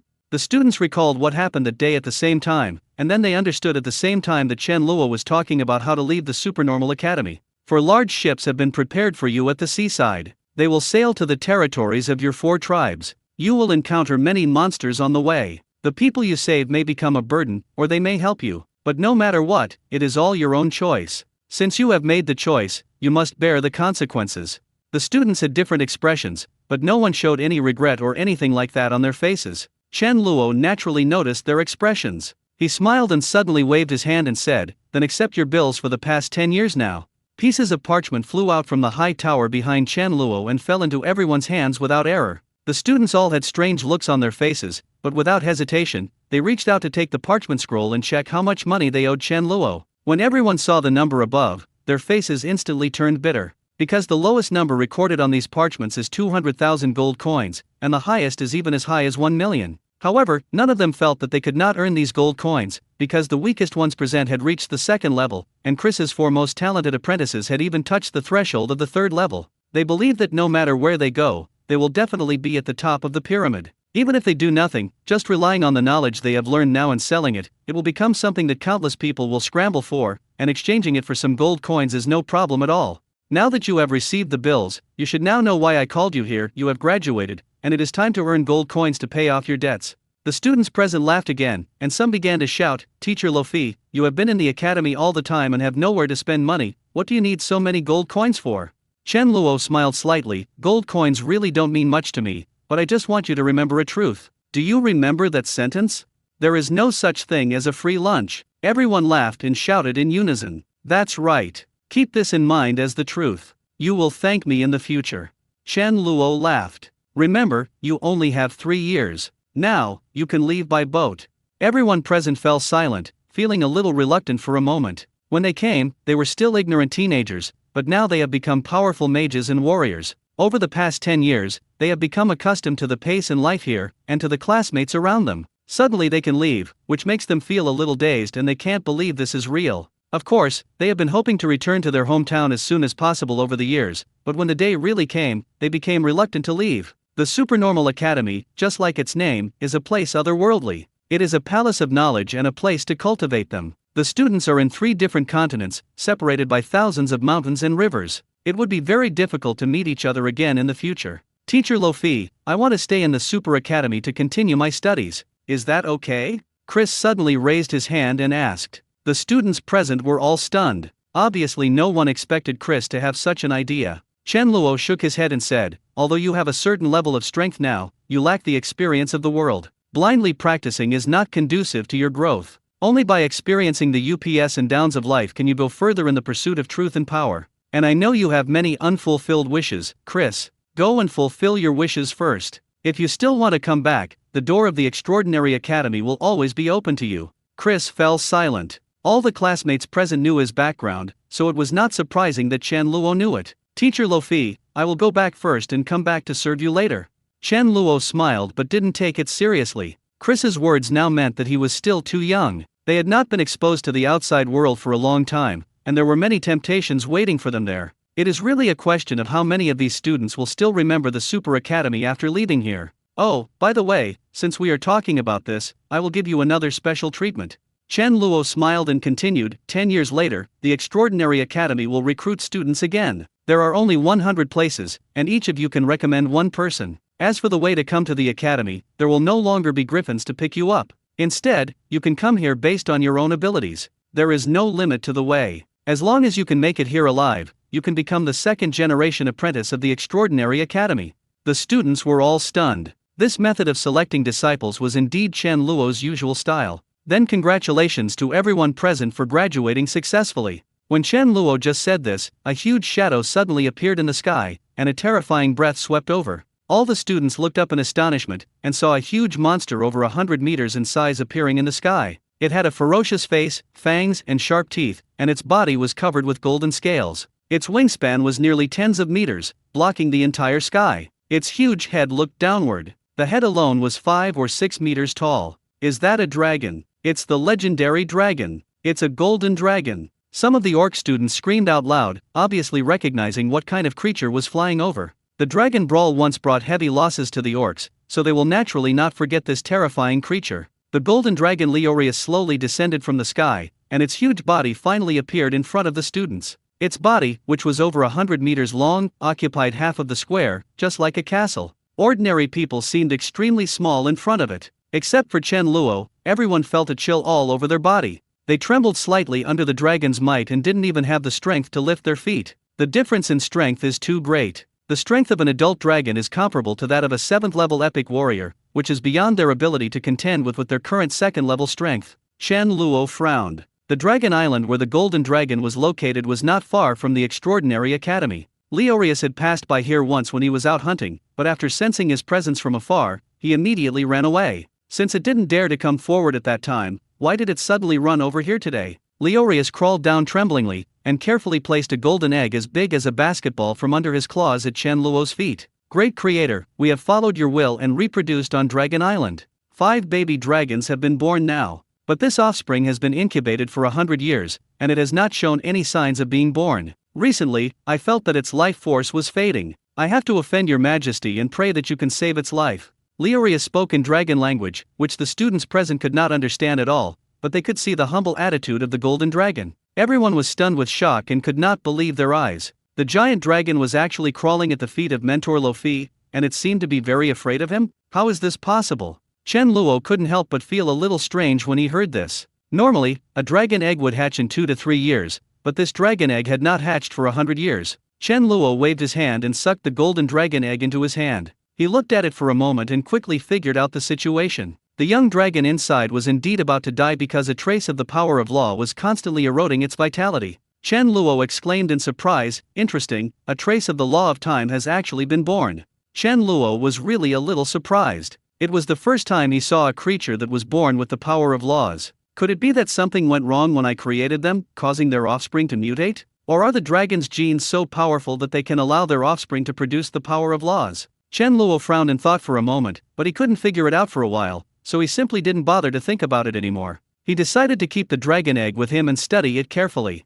Born with the power of laws, he is the best candidate to be a god. This offspring of yours has been corroded by the power of the law. Its body is too fragile to withstand such a strong force. Leave it here, and I will give it a new life and make it the god of the dragon clan. Excitement flashed in Leorius's huge dragon eyes. He originally just wanted to save his offspring, but he didn't expect that the great creator would make him a god. Thank you for your gift, great creator.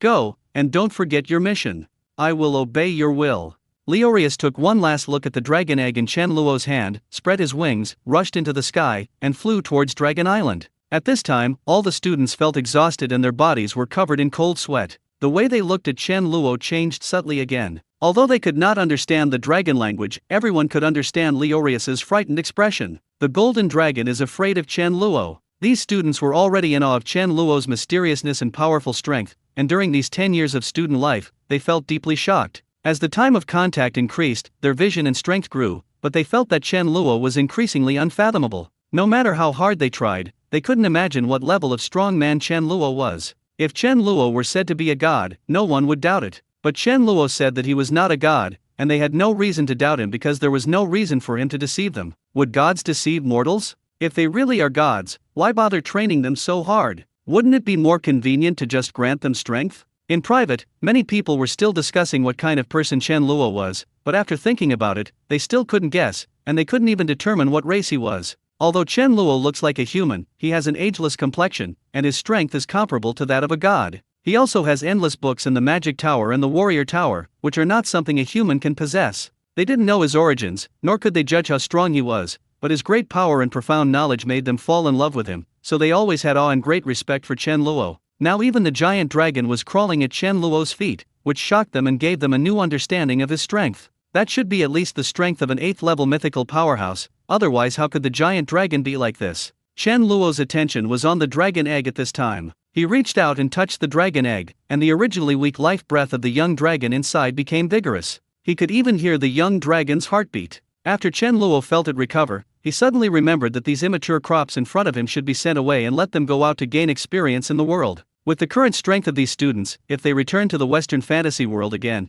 they can definitely stir up the situation easily. When they grow into mature fruits, supernatural powers should also spread throughout the Western fantasy world. Okay, I won't say any more nonsense. It's time for you to get on the road. It's been 10 years, and you must be eager to return to your hometown. I wish you safe journey. You have finally learned everything, so don't die on the road. Chen Luo smiled and glanced at everyone. Seeing that their eyes were a little red, and they bowed to him at the same time, he waved his hand and flew towards the top of the tower. Goodbye, Teacher Lo Fi. Teacher, I will come back to see you. Teacher Lo Fi, if you are bored here, you can come to my hometown. My people will definitely welcome you warmly. Until Chen Luo flew to the top of the tower, all the students were still shouting goodbye in his direction. Chen Luo sighed, waved to them behind his back, and went to the living room on the top floor of the tower. Humans are not plants or trees, so who can be heartless? After all, they have been together day and night for 10 years, and Chen Luo has more or less developed some feelings for these students. At this moment, a crisp sound was heard. Chen Luo came back to his senses and looked at the golden dragon egg in his hand. The golden dragon egg shattered at that moment, and a golden baby dragon appeared in his palm. The golden dragon opened its beautiful eyes and looked around curiously. After a while, it looked at Chen Luo in front of it, then tilted its head and looked at him for a while, as if thinking about who the person in front of it was. Seeing Chen Luo also looking at him, it let out a low cry, then flapped its wings and flew up. Your name is Osiris. Chen Luo looked at the golden dragon cub that came up to him affectionately and wanted to lick him, and he immediately smiled and gave it a name. Osiris means the master of time in the common language of the Western fantasy world. Although Osiris didn't know who Chen Luo was, the instinct from his soul told him that he had to please the person in front of him, so he stepped forward and tried to please and act cute at the first opportunity. Chen Luo reached out and held Osiris in his arms, then injected a stream of power into it and began to transform its body. He then walked to the window of the room and looked towards the sea in the distance. Osiris let out a soft moan of comfort, and then felt sleepy. He immediately found a comfortable position in Chen Luo's arms, closed his eyes and fell into a deep sleep. At the seaside, all the students boarded 4 boats according to their race. To their surprise, there were no crew members on these ships. After all of them got on board, the large ship slowly started moving and set sail towards the sea. Students of different races also waved goodbye and invited each other to visit their hometowns. At this moment, an eagle's cry suddenly sounded in the sky, and a griffin flew out from the high tower and flew towards the orc ship. Chen Luo couldn't help but feel a little surprised. That griffin was the one that went to pick up Gosen. It seemed like it was going to say goodbye. Chen Luo gave these griffins enough freedom, and they could do whatever they wanted without any scruples. Chen Luo smiled and sent a thought directly over, follow Gon, we don't need your protection here. The griffin suddenly stopped in the air. It looked back in Chen Luo's direction and lowered its head slightly, thank you for your kindness. The griffin flipped over and flew forward quickly. However, they caught up with the big ship in an instant, and then dived down and knocked Gosen, who was full of surprise and astonishment on his face, to the ground. Zachary, why are you here? Are you here to see me off? The griffin named Zachary said excitedly, Great Creator, Great Dean, let me follow you to the orc territory. Really? Gosen shouted excitedly and hugged Zachary's neck, tears of excitement almost falling. Thank you, Mr. Lo Fi. After getting excited, Gosen immediately opened his voice and shouted towards the extraordinary academy. The other orc students were also extremely envious. The griffins had the ability to control the wind and were born with the ability to use wind magic. When they reached adulthood, they had the strength of the 3rd level, which was even stronger than their current strength. Gorn is also about to break through to the 3rd level. Once his fighting spirit is awakened, the two combined will make no one in the orc territory be his opponent except the Beast King holding the Sword of Judgment. Chen Luo looked at the excited Gon. He thought for a moment and then used his mind to instruct the remaining 6 griffins, you are all free now. You can choose to follow these students to the mainland, or go to the griffin settlement, or stay here. It's all up to you. The remaining 6 griffins were stunned, and soon they saluted in unison in the direction of Chen Luo's tower, and each made their own choice. Some chose to follow familiar students, and some chose to go to the griffin territory. In the blink of an eye, only Chen Luo and the sleeping Osiris were left in the Super Academy. Chen Luo smiled and was not surprised. After all, although the scenery of the Supernormal Academy was beautiful, it would become very deserted and boring without those students. It would be better to follow the students to see the outside world, or go to your own tribe, which is better than dying here. Chen Luo glanced at Osiris in his arms. Dragons are a race blessed by nature. They can become stronger just by sleeping. As their strength increases and they grow older, they automatically gain inherited memories and become able to use dragon magic, surpassing the vast majority of species in the Western fantasy world. Although Osiris' body was transformed by Chen Luo, he was just born after all, and was too weak in both strength and intelligence. It would take some time for him to grow before he could better bear the law of time. Chen Luo placed Osiris on the bed and casually created a new throne in the kingdom of God, waiting for the little guy in front of him to grow up, and the throne would be his. Chen Luo moved his mind and returned to the real world, starting to fuse the second-order genes of orcs, elves, and dwarves. Chen Luo judged these 3 second-level ones as being unable to advance further for the rest of their lives. As for Chris's 4 people, even if they were promoted to the 3rd level, Chen Luo would not merge them for the time being. Chen Luo's expectations for them are far more than just level 3. According to his estimation, as long as nothing goes wrong, all 4 of them may be able to break through to level 5. With the fusion of 3 second-order genes, Chen Luo obtained another 1.5% of the divine genes. Counting the previous ones, the total number of divine genes reached 3.9%. He was only 1 step away from unlocking the first-order gene lock. After Chen Luo felt that his physical fitness had further improved, he walked to the mirror in the room and took a look. He couldn't help but be stunned when he saw it. His body is thin where it should be thin, and muscular where it should be muscular, presenting a perfect streamlined shape. And the most exaggerated thing is that his skin is exactly like that of a newborn baby, white and pink with a healthy blush. His eyes became soft, lively, and full of life, and his facial features were delicate, like a handsome man who walked out of a painting. If Chen Luo was handsome before, he is now simply amazing. Chen Luo was speechless. Although the person in the mirror basically looked like himself, it was as if his features had been retouched countless times using photo editing software on a computer, until they were perfectly flawless. Chen Luo was stunned for a moment, a little bit unable to believe that the person in the mirror was himself. He suddenly remembered that when fusing the elf genes, the Hunyuan pen had indicated that there was a chance of gaining the appearance of an elf. Chen Luo was speechless. No wonder the face in the mirror looked familiar. It was about 80% similar to the elves in the Western fantasy world. The only difference was that it did not have pointed ears. Chen Luo suddenly felt as if he was in another world. This feeling was always very strong every time he returned to reality. Now, even his face had changed accidentally, making him feel even more alienated from reality. Chen Luo soon realized a problem. His current appearance had changed drastically from that on his ID card. No one would think it was the same person when they looked at his ID card. This would not affect his ability to take a train, but it would make it difficult for him to take a plane, stay in a hotel, or go abroad, which would force him to interrupt his dream of traveling around the world. It seems that he has to completely abandon his current identity and change to a new one. Then he will have a broad mind and nothing can restrain him anymore. And this also has an advantage. It completely cuts off ties with the past Chen Luo. Even if someone tracks him down, no one can connect him with the present self. Anyway, my parents are gone, and I have long cut off contact with those relatives. Most of my friends and classmates are just like-minded friends, so there is nothing to be nostalgic about. Chen Luo touched his chin and began to think about how to get a fake identity. After a moment, Chen Luo's eyes lit up, and his figure quickly disappeared from the real world and came to the Marvel world. Physical objects from the secondary plane cannot be taken out, but there is no such restriction on knowledge. This was the conclusion Chen Luo came to when he came to grab the Iron Man suit for the first time. After he learned English in the Marvel world, he found that his English ability had not disappeared when he returned to reality. However, Chen Luo didn't think this was important at the time, so he didn't take it seriously. But now he can use this ability. Chen Luo moved his mind and first learned all the languages on Earth. Then he began to copy all the knowledge about computer technology, and then imprinted the technology of all the top hackers in the Marvel universe into his mind, and then returned to the real world. Chen Luo originally wanted to directly copy the core code of Jarvis, so that he could create this super artificial intelligence in reality. But Chen Luo knew from the computer science knowledge he had just acquired that even with Jarvis core code, it would require many super servers to load and run it, and with his current financial resources and energy, he didn't even need to consider it. The setting of the Marvel world is consistent with that of the Earth, and there is not much difference. The only difference is those extraordinary powers. The technology copied by Chen Luo is also universal on Earth, and is even superior. After all, the overall technological level of the Marvel world is much more advanced than that of the Earth, such as the arc reactor, space mothership, cloaking device, and so on. Chen Luo turned on the computer in the hotel room and started operating it with his fingers flying. Soon the computer interface changed from a traditional operating system to a black operating interface. There was nothing on this interface except a browser icon. Chen Luo immediately reached out and clicked on the browser.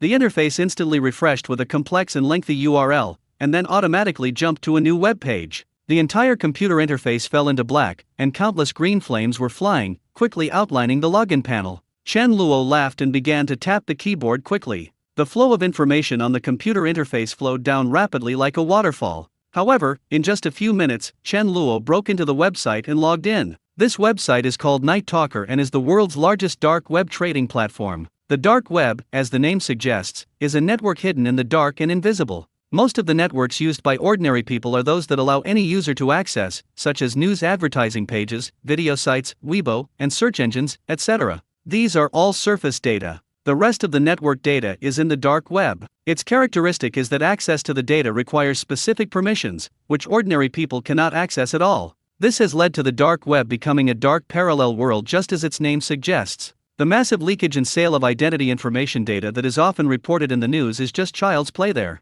In that world, a series of activities prohibited by law, such as drugs, arms trafficking, and identity fraud, can be found, so it has become a breeding ground for crime. Chen Luo quickly entered the words identity fraud into the search engine of the Night Talker website. Countless messages appeared instantly, but they were all in English, and you couldn't understand them at all if you didn't understand English. Chen Luo clicked on the first piece of information that came up from the search. The web page detailed the basic instructions for making a fake identity, which was similar to the interface of Doubao. Chen Luo took a quick look and clicked to contact the other party. A conversation interface quickly popped up on the screen. Simply state the country of origin, name, gender, and age required. Chen Luo was stunned for a moment. He didn't expect that the people here were so direct. They went straight to the point without any nonsense. Chen Luo thought about it and quickly typed a line of information in the chat box. I need 4 identities, namely the United States, Britain, South Korea, and Australia. My name is Luo Fizi, and my last name is Random. Male, 22 years old. Chen Luo chose these 4 countries because they are from 4 different continents and have a large number of Chinese people, which is very good for hiding identities. As for Koreans, they are originally Asians, so there won't be any problem for him to speak Korean. $100,000 per piece, using the equivalent amount of Bitcoin, it takes a week to trade. Chen Luo naturally did not bargain. To him, the money was just waste paper. Can provide photos and the address where you will receive the documents, and pay half of the deposit to the website administrator first. No problem. The operating model of the dark web black market is similar to that of Doubao. In order to ensure the security of buyers' transactions, sellers need to pay a certain deposit if they want to sell things there. The user pays to purchase a product, and the money is then transferred to the website administrator's account. If the buyer is sure that the goods are okay, the money is then transferred to the merchant. And no matter what you buy, it can only be purchased through Bitcoin, a virtual currency that is untraceable. Half of the deposit is about 1.4 million RMB, and Chen Luo currently has about 5 million RMB in his hands, so there is no problem. He first used RMB to buy RMB 1.4 million worth of Bitcoin, which he immediately transferred to the administrator's account. He then took a high-definition photo of himself and the hotel address with his mobile phone and sent it over. When the other party received the photo, they suddenly sent a message, "Are you sure you want to use this photo? We are not responsible for any problems caused by the photo being too different from the person." Chen Luo smiled, knowing that the other party probably thought the photo was photoshopped. This is not something you need to worry about. Okay, it will arrive within a week.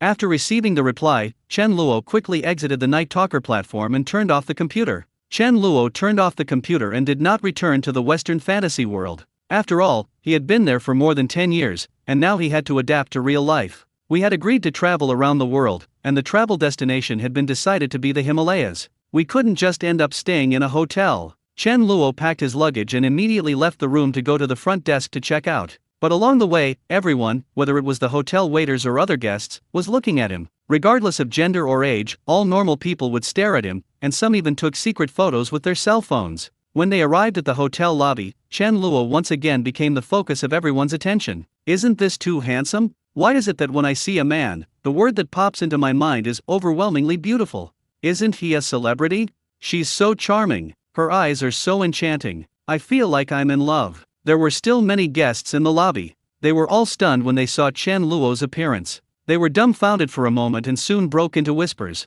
But Chen Luo's 5 senses have now been strengthened. They thought they were speaking very quietly, but they were still transmitted to his ears clearly. Chen Luo couldn't help but frown. Although he felt that he had become more handsome, he didn't expect that he had become so horrible in the eyes of others. When Chen Luo went to the hotel front desk to check out, the 2 receptionists stared at him for a full minute before they began to handle the procedures reluctantly despite his urging. As they were doing it, they kept glancing at him and then asked him questions in various ways. Chen Luo made a few perfunctory remarks, then suddenly remembered the fake identity, and asked, "I have a courier filling out the hotel's front desk address. When you receive it, can you save it for me? I'll be back in a week." "Of course, no problem." The receptionist's eyes lit up and she immediately said, "Mr. Chen, please leave me your phone number. I'll call you when I receive the express." When Chen Luo saw that the two women were looking at him with anticipation on their faces, he didn't dare to leave his number. He coughed dryly, "No need to bother, I will definitely be back in a week." "Oh, I see." The receptionist looked disappointed but did not ask any further questions.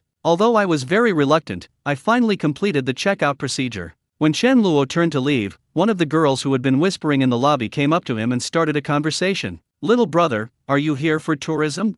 A pretty girl came up and asked. "I'm sorry, but I'm not interested in women who are uglier than me." After Chen Luo finished speaking, he left the girl with a messy face and walked away with his suitcase.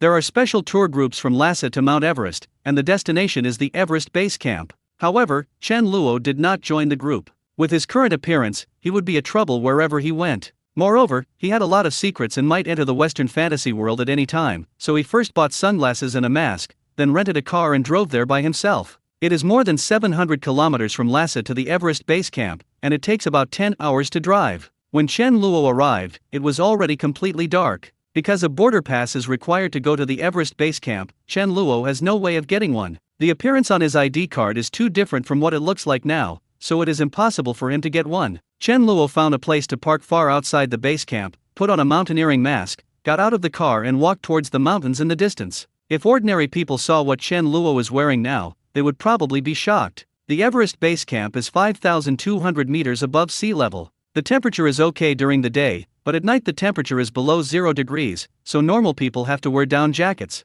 But Chen Luo was only wearing a thin sportswear and sneakers, but he seemed not to feel the cold at all and ran quickly towards the distance. After the transformation of the divine genes, Chen Luo's body has reached an exaggerated level. Now he runs as fast as the wind and can run 100 meters in less than 5 seconds, which is twice as fast as those world champions. And maintaining such a fast speed, Chen Luo didn't feel tired at all. After Chen Luo ran for more than 20 minutes, he arrived at a mountain range under the base camp of Mount Everest and began climbing the mountain with his bare hands, or rock climbing with his bare hands. Because Chen Luo had no mountaineering equipment at all, he planned to climb to the top of Mount Everest with his bare hands from the very beginning. In addition to being Chen Luo's childhood dream, the most important thing is that he wants to see how strong his physical fitness is now. Moreover, Chen Luo is not afraid of encountering danger. If he really loses his grip and falls, he can enter the Western fantasy world at any time. When you come out again, although you are still falling, most of the impact force has been relieved. When he landed on the ground and entered the Western fantasy world again, the impact was almost the same as jumping from the spot.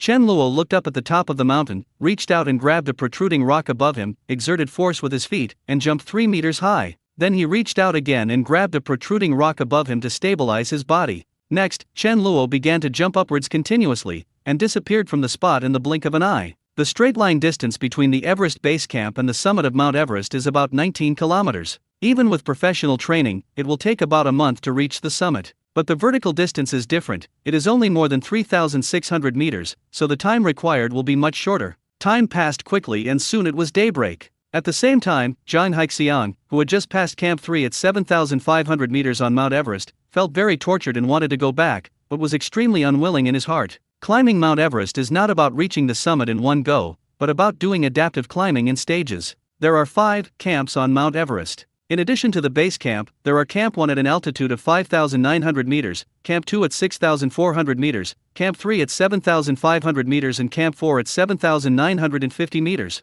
When Zhang Haixiang set out, there were 21 people in the team, all of whom were experienced mountaineers. But by the time they arrived at camp number 3, 10 people had already become seriously unwell, had blurred consciousness, and had a fever, and they didn't even know where they were. Can't even reach camp number 4?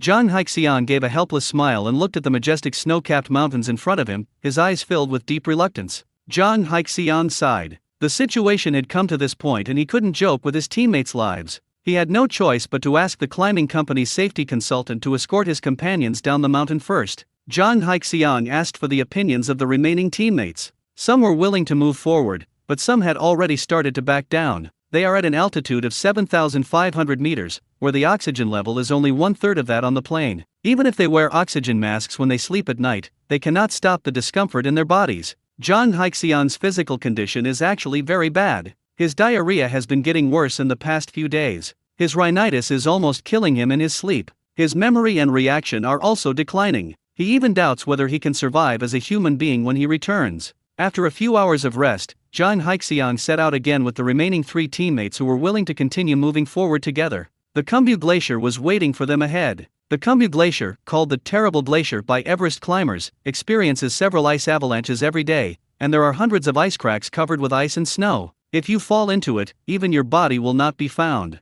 30% of the victims on the way to the summit died here, and to get from Camp 3 to Camp 4, one must pass through the Kumbu Glacier. Every road here was paved step by step with the lives of countless climbers, and corpses buried in the snow and icefalls can be seen everywhere. Some of them can't even be considered roads. You'll have to rely on experienced hands to nail ropes on the nearly 90-degree cliffs and slowly climb over them. When Jang Haixiang and others saw these corpses, they couldn't help but feel a surge of thoughts in their hearts. Since they had chosen the path of conquering nature, they must either succeed or become a part of nature. After sighing, Jang Haixiang and others continued to move forward carefully on the edge of the mountain road, but at this moment, he suddenly heard a strange sound coming from below amid the whistling of the cold wind. That was the sound of sand and gravel produced by the collision of rock layers. Jang Haixiang was shocked. Could it be that an ice avalanche was about to happen? Jang Haixiang instinctively looked down, and then he widened his eyes, but his eyes were red and swollen due to long-term lack of sleep, and his vision was a little blurry, but he seemed to see a figure far below. Below, a figure. Jang Haixiang's heart shuddered. He was now at the edge of the glacier, and there was a cliff thousands of feet below. How could there be someone there? Haixiang, am I dazzled? Down, there's someone rushing up from below? The teammates shouted loudly to Jang Haixiang in front of them, their voices full of astonishment and disbelief. It's really a person. He climbed up with his bare hands. Now Jang Haixiang was sure that it was not an illusion, but someone was really climbing the cliff with bare hands. Jang Haixiang was so shocked that his feet suddenly slipped and he unexpectedly stepped on a dark crack in the glacier and got stuck there. With his rich mountaineering experience, Jang Haixiang quickly lay down in a direction perpendicular to the direction of the glacier to increase his contact area with the ground. Falling into glacier cracks is a common occurrence for climbers. Once stuck inside, if you don't react in time, you will fall in the next moment, and then there is only the way out, which is death. But this time Jang Haixiang was very unlucky. He fell particularly deep and both his legs were stuck in it. The teammates behind were all shocked when they saw this scene, but they didn't dare to move, because if they let this happen, not only would they fail to save Jang Haixiang, but it might also cause an ice avalanche, killing everyone. Haixiang, catch it. A companion saw that Jang Haixiang was about to fall and knew that he could not wait any longer, so he hurriedly stretched out his ice pick, wanting Jang Haixiang to grab it. Jang Haixiang was already half-hearted at this time. When he saw the ice pick, he just reached out to grab it, and he heard a cracking sound under his feet, and the crisp sound of glacier breaking was heard. Jang Haixiang was horrified and his heart sank to the bottom. He smiled bitterly, thinking that if he continued to hold on to the ice pick at this time, he would only implicate his companions, and even the remaining 2 people would not be spared. He immediately let go of the ice pick and let himself fall into the crack of the glacier. The companion cried out in shock, but could only watch Jang Haixiang fall. Just when they thought Jang Haixiang was dead, the figure who was climbing barehanded suddenly reached out and grabbed Jang Haixiang's arm. Everyone was stunned. The situation was so critical that they forgot there was another person below. At this time, they were shocked to find that there was a person lying on the cliff. The man was only wearing a thin sports suit and sneakers on his feet. The 3 men were stunned and completely dazed, thinking they were hallucinating due to lack of oxygen. Climbing Mount Everest without oxygen tanks or mountain roads. Not wearing mountaineering clothes that can withstand the severe cold, but climbing in sports shoes. You should know that the temperature will drop by 6 degrees for every 1,000 meters increase in altitude. They measured the temperature when they set out from the 3rd camp, and the temperature was minus 30 degrees Celsius. Not to mention the temperature, at just minus 20 degrees Celsius, what clothes will freeze in about 2 minutes, and what hair will turn white in 1 minute. When the temperature drops to minus 30 degrees Celsius, even if you spit, it may not last even a second and will turn into an ice cube when it hits the ground. If a normal person wears the same thin clothes as the man on the cliff, he will not be able to maintain a normal body temperature. In less than 5 minutes, the rapid loss of heat will lead to respiratory and heart rate inhibition, eventually causing symptoms such as chills, confusion, and cardiopulmonary failure. If it lasts more than an hour, the person will freeze to death. This is unreasonable, but he didn't even bring an oxygen tank. This is Mount Everest, which is 7,500 meters above sea level, and the oxygen content is less than 1/3 of that on the ground. Even if you do nothing here, your body will feel dizzy and your limbs will become weak due to lack of oxygen. No normal human can survive at such an altitude without an oxygen tank. What's more, the person was climbing with his bare hands, so his oxygen consumption would be even greater. What's even more exaggerated is the sneakers. At this altitude, most of the rock walls are covered with glaciers. Even if there are exposed rocks, it is impossible to keep your body on them without professional hiking shoes. But that person just ignored all of this and caught Zhang Haixiang, without showing any sign of effort. Is that still a normal human being? The three climbers on the glacier were so shocked that they were speechless for a long time, and this thought emerged in their minds at the same time. I'm going to lift you up and you're going to lie on my back, got it? Zhang Haixian was so shocked that he couldn't speak. The man in front of him was wearing a mountaineering mask and he couldn't see his appearance clearly. The only thing he could judge was his voice. When he heard the man ask again, he nodded hurriedly. A white light appeared on Chen Luo's right hand, instantly piercing through the ice and grabbing the rock inside. After stabilizing his body, Chen Luo slowly lifted Zhang Haixiang up with one hand and placed him behind him. After Zhang Haixiang lay on Chen Luo's back, he spoke in shock. Thank you. Thank you. He originally thought that he was going to die, but he never expected that he would survive under such circumstances. There's no place to stay down there. I'll take you up with me. Zhang Haixiang was so frightened when he heard this. It was obvious that Chen Luo wanted to carry him on his back and climb to the top of Mount Everest. But Zhang Haixiang seems to have no choice. If he didn't agree, it would be impossible for Chen Luo to leave him behind. Next, Zhang Haixiang's heart really felt like it was on a roller coaster. It was so exciting that he felt like his little heart was about to explode. Because Chen Luo was not rock climbing normally, every time he climbed a certain distance, he would exert force with his feet, jumping up 3 or 4 meters high, and then accurately grab the rock above and stabilize himself in the air. Then, the cycle repeats. Zhang Haixiang was so scared that he almost died, fearing that he would not be able to catch Chen Luo, and then both of them would die. But in fact, it was as if Chen Luo had eyes on the top of his head. He could always accurately know how many meters above the ground there were rocks that he could grab. Moreover, even if Chen Luo saw a mountain road, as long as it was not the shortest path, he would ignore it directly, then insert his hands into the cracks in the rocks just right, and continue to fly upwards without stopping. At this time, Zhang Haixiang finally understood that Chen Luo was not an ordinary person at all. He could be said to be almost like Superman.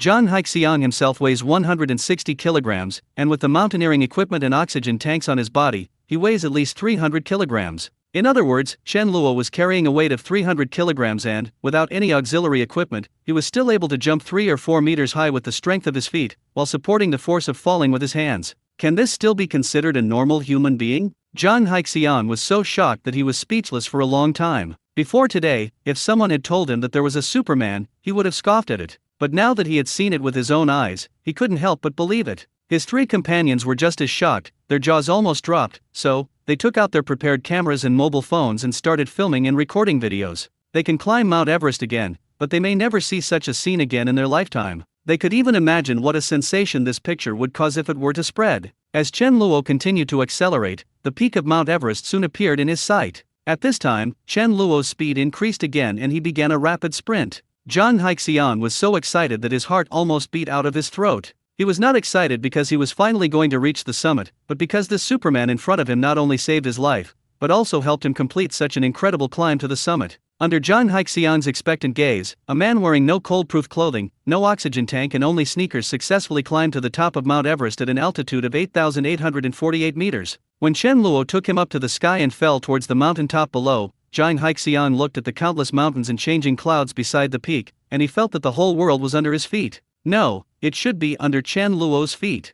Chen Luo landed on the ground and put Zhang Haixian down. He stood on the top of the mountain and looked around. A feeling of relaxation and joy surged into his heart. It took him nearly 18 hours to climb up, with only about 3 hours of rest on a cliff. Although it was a bit difficult, I finally climbed up. During this process, Chen Luo gained a more intuitive understanding of his current physical fitness. Whether in strength, nerve reaction ability, or speed, he is at least 10 times better than ordinary people. It is not afraid of this extremely cold environment at all, and is not affected even in an oxygen-deficient environment. If he continues at this pace and unlocks the first-level genetic lock, Chen Luo feels that he may really be able to become a Superman in reality. However, after Chen Luo sighed, he quickly began to focus his attention on the scenery on the top of the mountain. The azure sky, the snow-capped mountains and the sea of clouds, the crystal-clear white and blue, the highest point, are always so stunning without any dust, and the breathtaking colors are so pure that they make people tremble. The snow-capped mountains under the golden sunlight are full of holy light. No matter which direction Chen Luo looks, the scenery he sees can make him deeply feel the purity of his soul.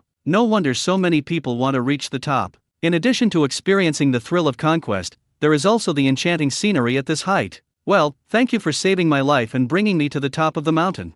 Zhang Haixian came to his senses at this time and was about to go forward to thank Chen Luo. But at this moment, Zhang Haixian widened his eyes in shock. Because Chen Luo was sprinting at this time, he jumped forward at least 7 or 8 meters, and then fell straight into the abyss where they came up. Zhang Haixian cried out in surprise and looked hurriedly down the cliff. This is a height of 8,848 meters. Even if Chen Luo is a Superman, he will be smashed into pieces if he falls down like this, right? Zhang Haixian felt like his brain wasn't enough. Did Chen Luo climb to the top of the mountain just to commit suicide by jumping off? Just when Zhang Haixian was at a loss as to what to do, Chen Luren had disappeared before his eyes. Chen Luo fell rapidly from the top of the mountain, and when he felt he was about to hit the mountain wall or the glacier, he returned to the Western fantasy world. At this time, almost 2 days have passed in reality, and in the Western fantasy world, it is already 200 years later. When Chen Luo returned to the Extraordinary Academy, Osiris was still sleeping, but his size had changed from the size of a basketball to the size of an adult dog. Because he had been stuck in reality all the time, the re-enrollment of students at the Super Academy was delayed. But Chen Luo didn't take it seriously. Let it be delayed and he would deal with it when he had time. So when Chen Luo checked out of the hotel, he set up a magic circle outside the Supernatural Academy to prevent the outside world from seeing the existence of this island. When the first batch of students recommended 10 years later came here after going through untold hardships, they found that there was nothing in this sea area and they were all dumbfounded. No one doubted the words of the first batch of students, because 10 years later, the first batch of students of the Extraordinary Academy became influential figures on the continent. Moreover, the people recommended were all their own relatives, friends, nephews, and the like, so there was no need for them to deceive their own families. These students who came to register excitedly went back with sad faces. After hearing the reports from those who returned, many of the first batch of students couldn't believe it, and more than a dozen students even rushed over in person to confirm it. When they couldn't find the Extraordinary Academy, everyone felt empty in their hearts, as if something important was suddenly missing. However, although they could not find the Supernormal Academy, no one was worried about Chen Luo. In this world, perhaps only gods can threaten the Dean. Chen Luo returned to the Western fantasy world and was about to return to reality, but he suddenly let out a light exclamation because he felt that someone was trying to break the magic circle.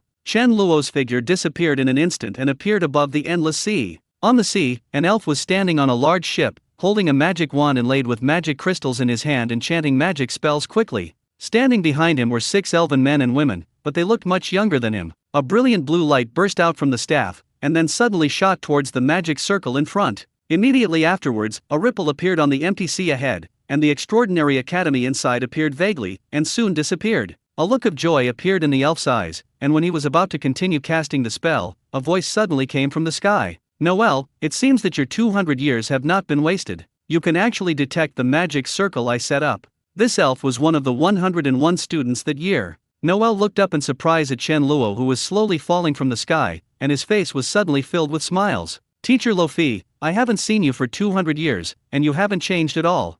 Chen Luo looked at him and smiled. "You look much more mature." When the 6 elves behind Noel heard what he said, they immediately widened their eyes and stared at Chen Luo. "This ordinary-looking person in front of me, who has no magical power at all, is actually the teacher of Her Majesty the Queen and the Great Elder?" Chen Luo was using the appearance of this group of students when he first met them. They had ordinary looks, and he didn't deliberately exude any kind of temperament. Apart from being able to fly, he looked like an ordinary person. The elves have too many things to worry about right now, so this is it. Noel smiled, not caring much about his age. For elves, more than 200 years is just youth. "You didn't come here to see me this time, did you?" Noel's expression became serious. "Teacher, I'm here to seek your help."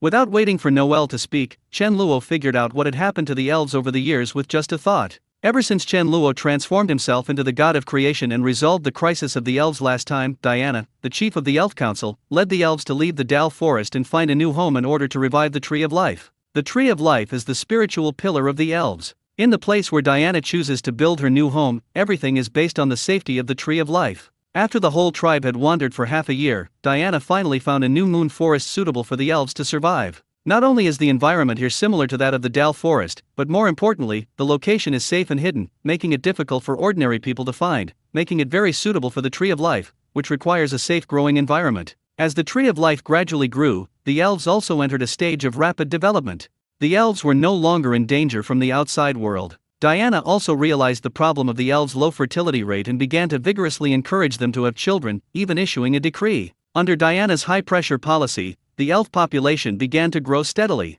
By the time of the epic war between the three tribes, there were more than 500,000 people. But new problems also arose. The population increased tenfold, but resources did not increase. Originally, the Moon Forest had no problem supporting 20,000 elves, but the appearance of 500,000 elves caused the resources of the Moon Forest to quickly become exhausted. What also worries Diana is that the elves all eat vegetarian food, such as fruits, grains, and some edible plants, which further causes the ecological imbalance of the Moon Forest. Diana finally had no choice but to ask the elves to try to hunt animals for meat. This immediately caused an uproar and triggered strong backlash and protests. Elves are close to nature by nature. Animals in the forest are like friends to them. Even carnivores are very friendly to the elves. Moreover, vegetarianism is a 1,000-year-old tradition of the elves. It has been deeply rooted in their bones and cannot be changed overnight. Diana had no choice but to set an example and take the lead in eating meat. As a result, when Diana ate only one piece of rabbit meat under the gaze of many elves, she immediately vomited all over the place and could not eat the second piece. Diana's attempt failed, and the elves began to voice their desire to seek a new home. However, Diana rejected the idea against all odds, because the Tree of Life was right here and the elves must protect it. However, as time passed, when many elves began to starve, Diana could no longer suppress it. Because among these more than 500,000 elves, only more than 10,000 were born from the Tree of Life, and the rest were new elves. Although they knew that their parents were born from the Tree of Life, they were far from being as pious as their parents and were not willing to sacrifice their lives for the Tree of Life. Moreover, after the Tree of Life grew in the Moon Forest, not only did it lose Che Wenwen's consciousness, it also lost the ability to give birth to new elves. Therefore, the newly born elves do not have the same feeling towards the Tree of Life as the first-generation elves, who worship it as a god and mother. Fierce quarrels broke out in the Council of Elven Elders again and again. They were divided into two factions, one of which insisted on guarding the Tree of Life forever and not leaving it. Another group expressed their desire to explore the outside world and find a new home. Originally, Diana had the upper hand with the conservatives due to her absolute authority, but as more and more elves starved, the radicals began to gradually gain the mainstream opinion. Internal contradictions began to emerge, and fierce disputes broke out among the elves, and in the end they almost resorted to force. In order to avoid triggering a civil war, Diana had to agree to the proposal of finding a new home, which was also the beginning of the division of the elves. From then on, the elves were divided into four groups. The conservatives led by Diana led 100,000 elves to defend the Moon Forest. The other three were radical factions, each leading hundreds of thousands of elves out of the Moon Forest and establishing different cities on the continent of Alvin. However, the cities built by the elves are not very large. Compared with the vast continent of Alvin, they account for less than 1% of the area. Their combined population is not even as large as that of a human or orc city, let alone being scattered across the continent. But because of this split, the elves did not end up in a civil war, and they once again entered an era of rapidly developing city-states. Although the survival pressure in the Moon Forest has been reduced a lot due to the departure of most elves, the original resources have long been exhausted, and they have to tighten their belts and wait for the ecosystem to regain balance. Diana felt the threat that this democracy posed to the Tree of Life, so she announced the dissolution of the Elf Parliament.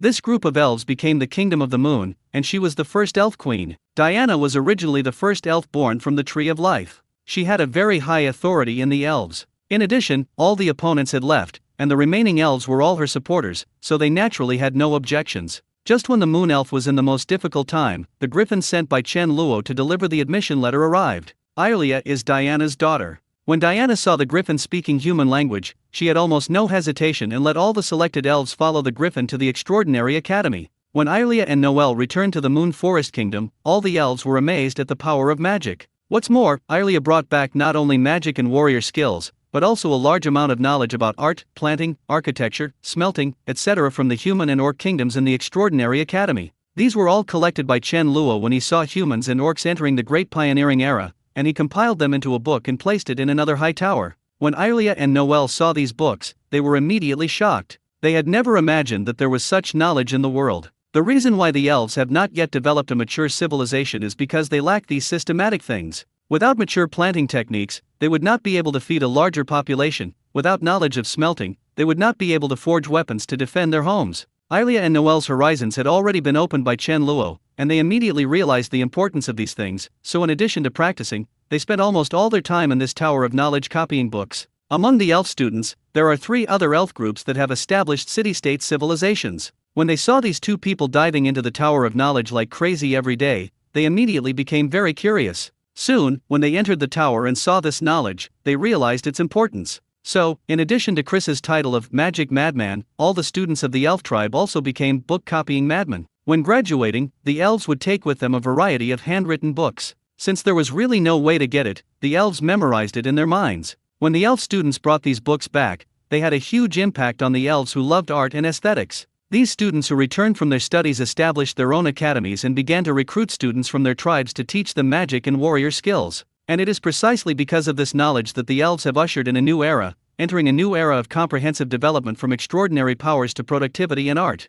As soon as Ilia returned to the moon forest, she used her mental power to communicate with the Tree of Life, which no one had been able to communicate with. She allowed it to release powerful life energy, which restored the originally dry land of the moon forest to life. In a short period of time, a large number of fruit trees and edible plants grew, and ripe fruits were produced within a day. After solving the food crisis of the moon elves, Ilia began to set up an academy to teach magic and knowledge. The improvement in productivity means that the elves no longer have to worry about food problems. The population has entered a period of rapid growth, and the overall strength has been substantially improved. The racial talents of the elves mean that many of them are born with the talent to be mages. Although there are differences in qualifications, generally speaking, at least 3 to 4 out of 10 people can become mages. Even if the remaining people cannot become mages, they can still become excellent archers with their eagle-eye talent. Ilia then combined the magician and the archer to create a new profession, the magic archer. The magic archer combines the physical attacks of a warrior and the magical attacks of a wizard, becoming the most powerful profession on the continent of Alvin, and the moon elf has become the most powerful of the 4 elves.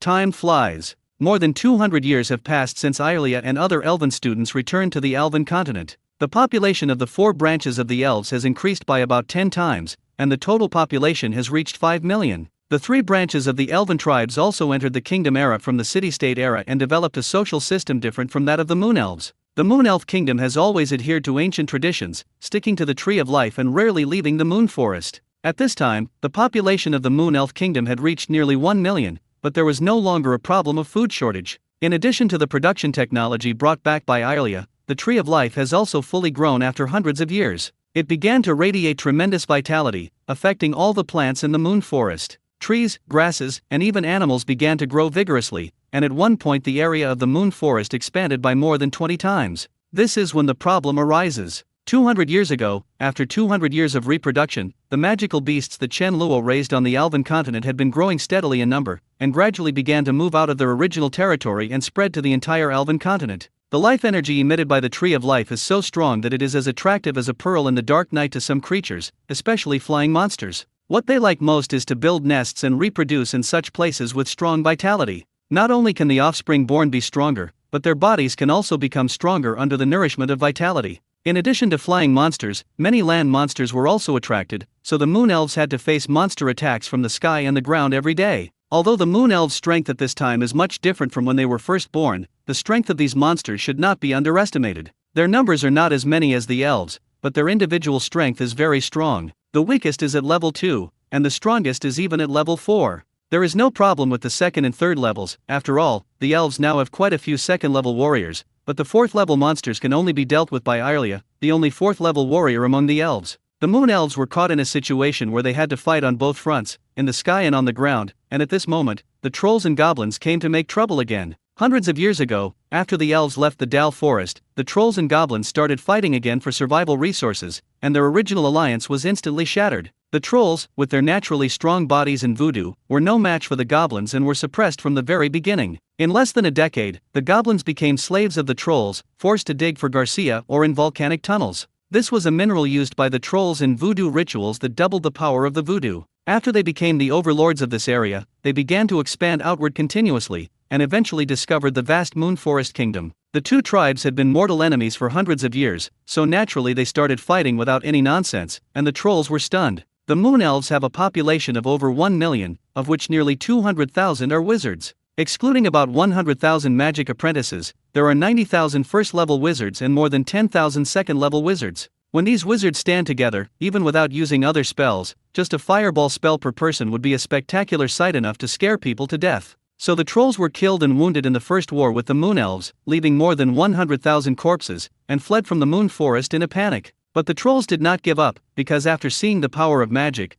they immediately became covetous and decided to get this power at all costs. It doesn't matter if we can't defeat them now, they have plenty of people. After 200 years of development, the number of trolls has reached tens of millions. Together with the goblins, whose reproductive capacity is even more amazing, their number exceeds that of moon elves by 30 times. The moon elves fought the beasts with numbers, and now the trolls are fighting them with numbers. If the moon elves did not have a large number of mages and archers now, they would have been overwhelmed by the trolls' numbers long ago. Faced with so many enemies, Irelia, who had just succeeded the throne as queen, was overwhelmed every day. She was busy putting out fires everywhere, but still lost large tracts of territory. Seeing that her tribesmen suffered heavy casualties and the enemy was closing in, Irelia thought of Chen Luo. Although she had known that the Super Academy had disappeared, she still held on to a glimmer of hope and sent Noel to look for it. Chen Luo knew what had happened, but he still listened to Noel's story patiently. After all, he had said that he was not a god. I see. You must be tired after running so far.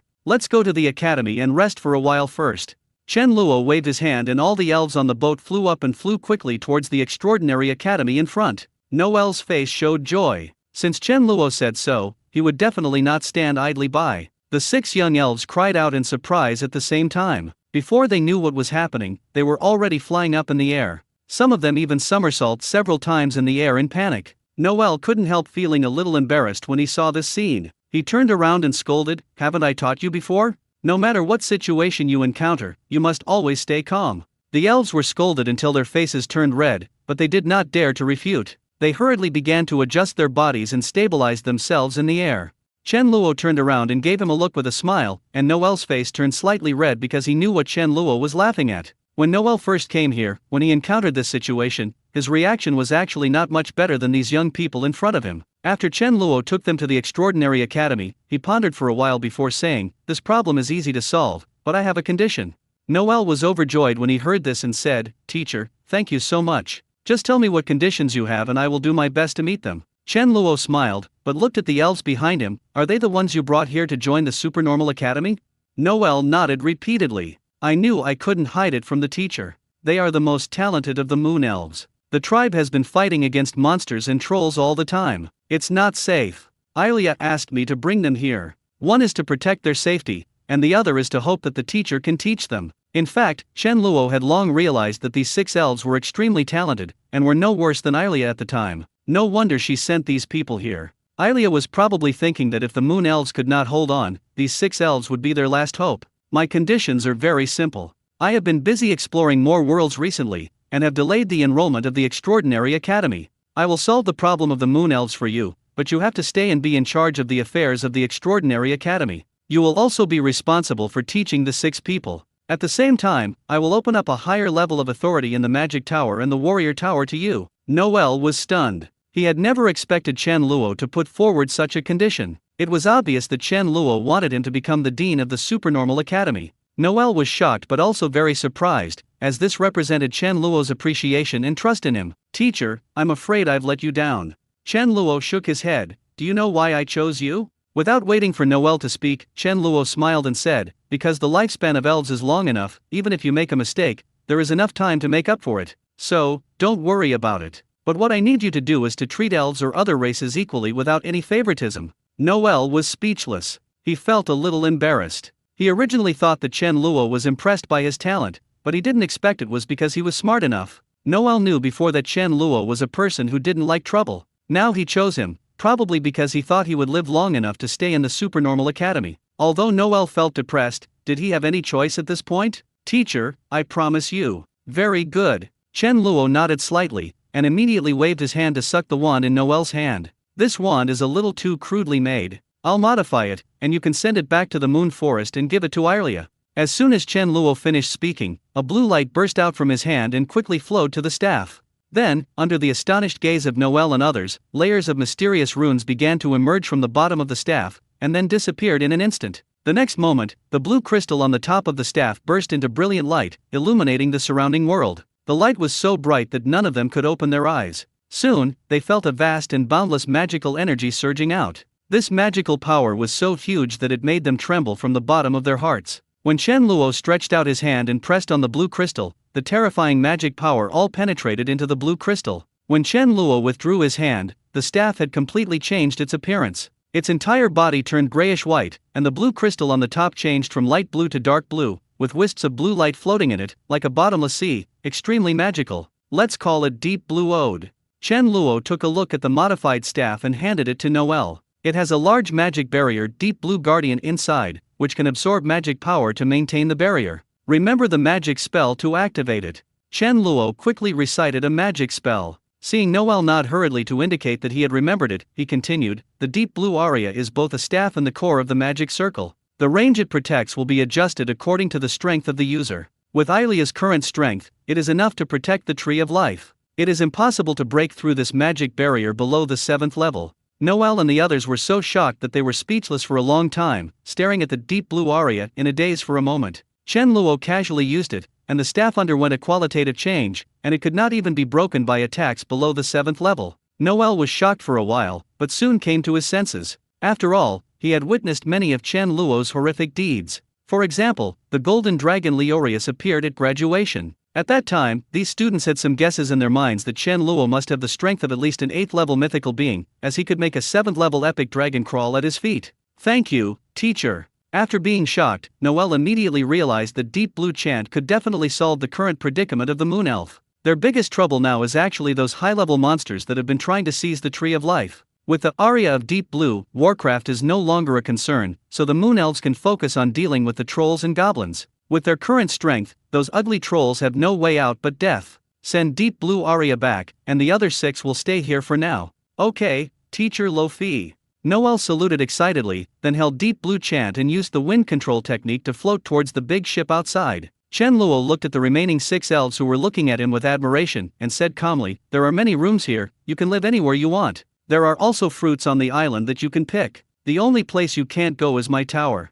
After Chen Luo finished speaking, he flew to the top of the tower and returned to his room without caring about the elves' reactions. Then he disappeared in the Western fantasy world and appeared on the 1,000-meter cliff of Mount Everest. Chen Luo's figure paused slightly in the air, and then continued to fall rapidly downwards. The fall lasted for a full 5 minutes. Just when he was about to touch the cliff, Chen Luo disappeared again and returned to the Western fantasy world. After staying for a moment, Chen Luo moved his mind and fell down from reality again. At this time, Chen Luo was only about 5 or 6 meters away from the ground. He fell heavily to the ground. Except for the slight numbness in his legs, he didn't feel anything. After walking around for a while, Chen Luo saw the location of the Mount Everest base camp and immediately rushed in that direction. On the way back to Lhasa, Chen Luo restored the flow rate of the Western fantasy world to be consistent with that in reality. Otherwise, by the time he arrived, another 100 years would have passed in the Western fantasy world, and he might miss some things. After driving for more than 10 hours, Chen Luo returned to the original hotel and checked in again.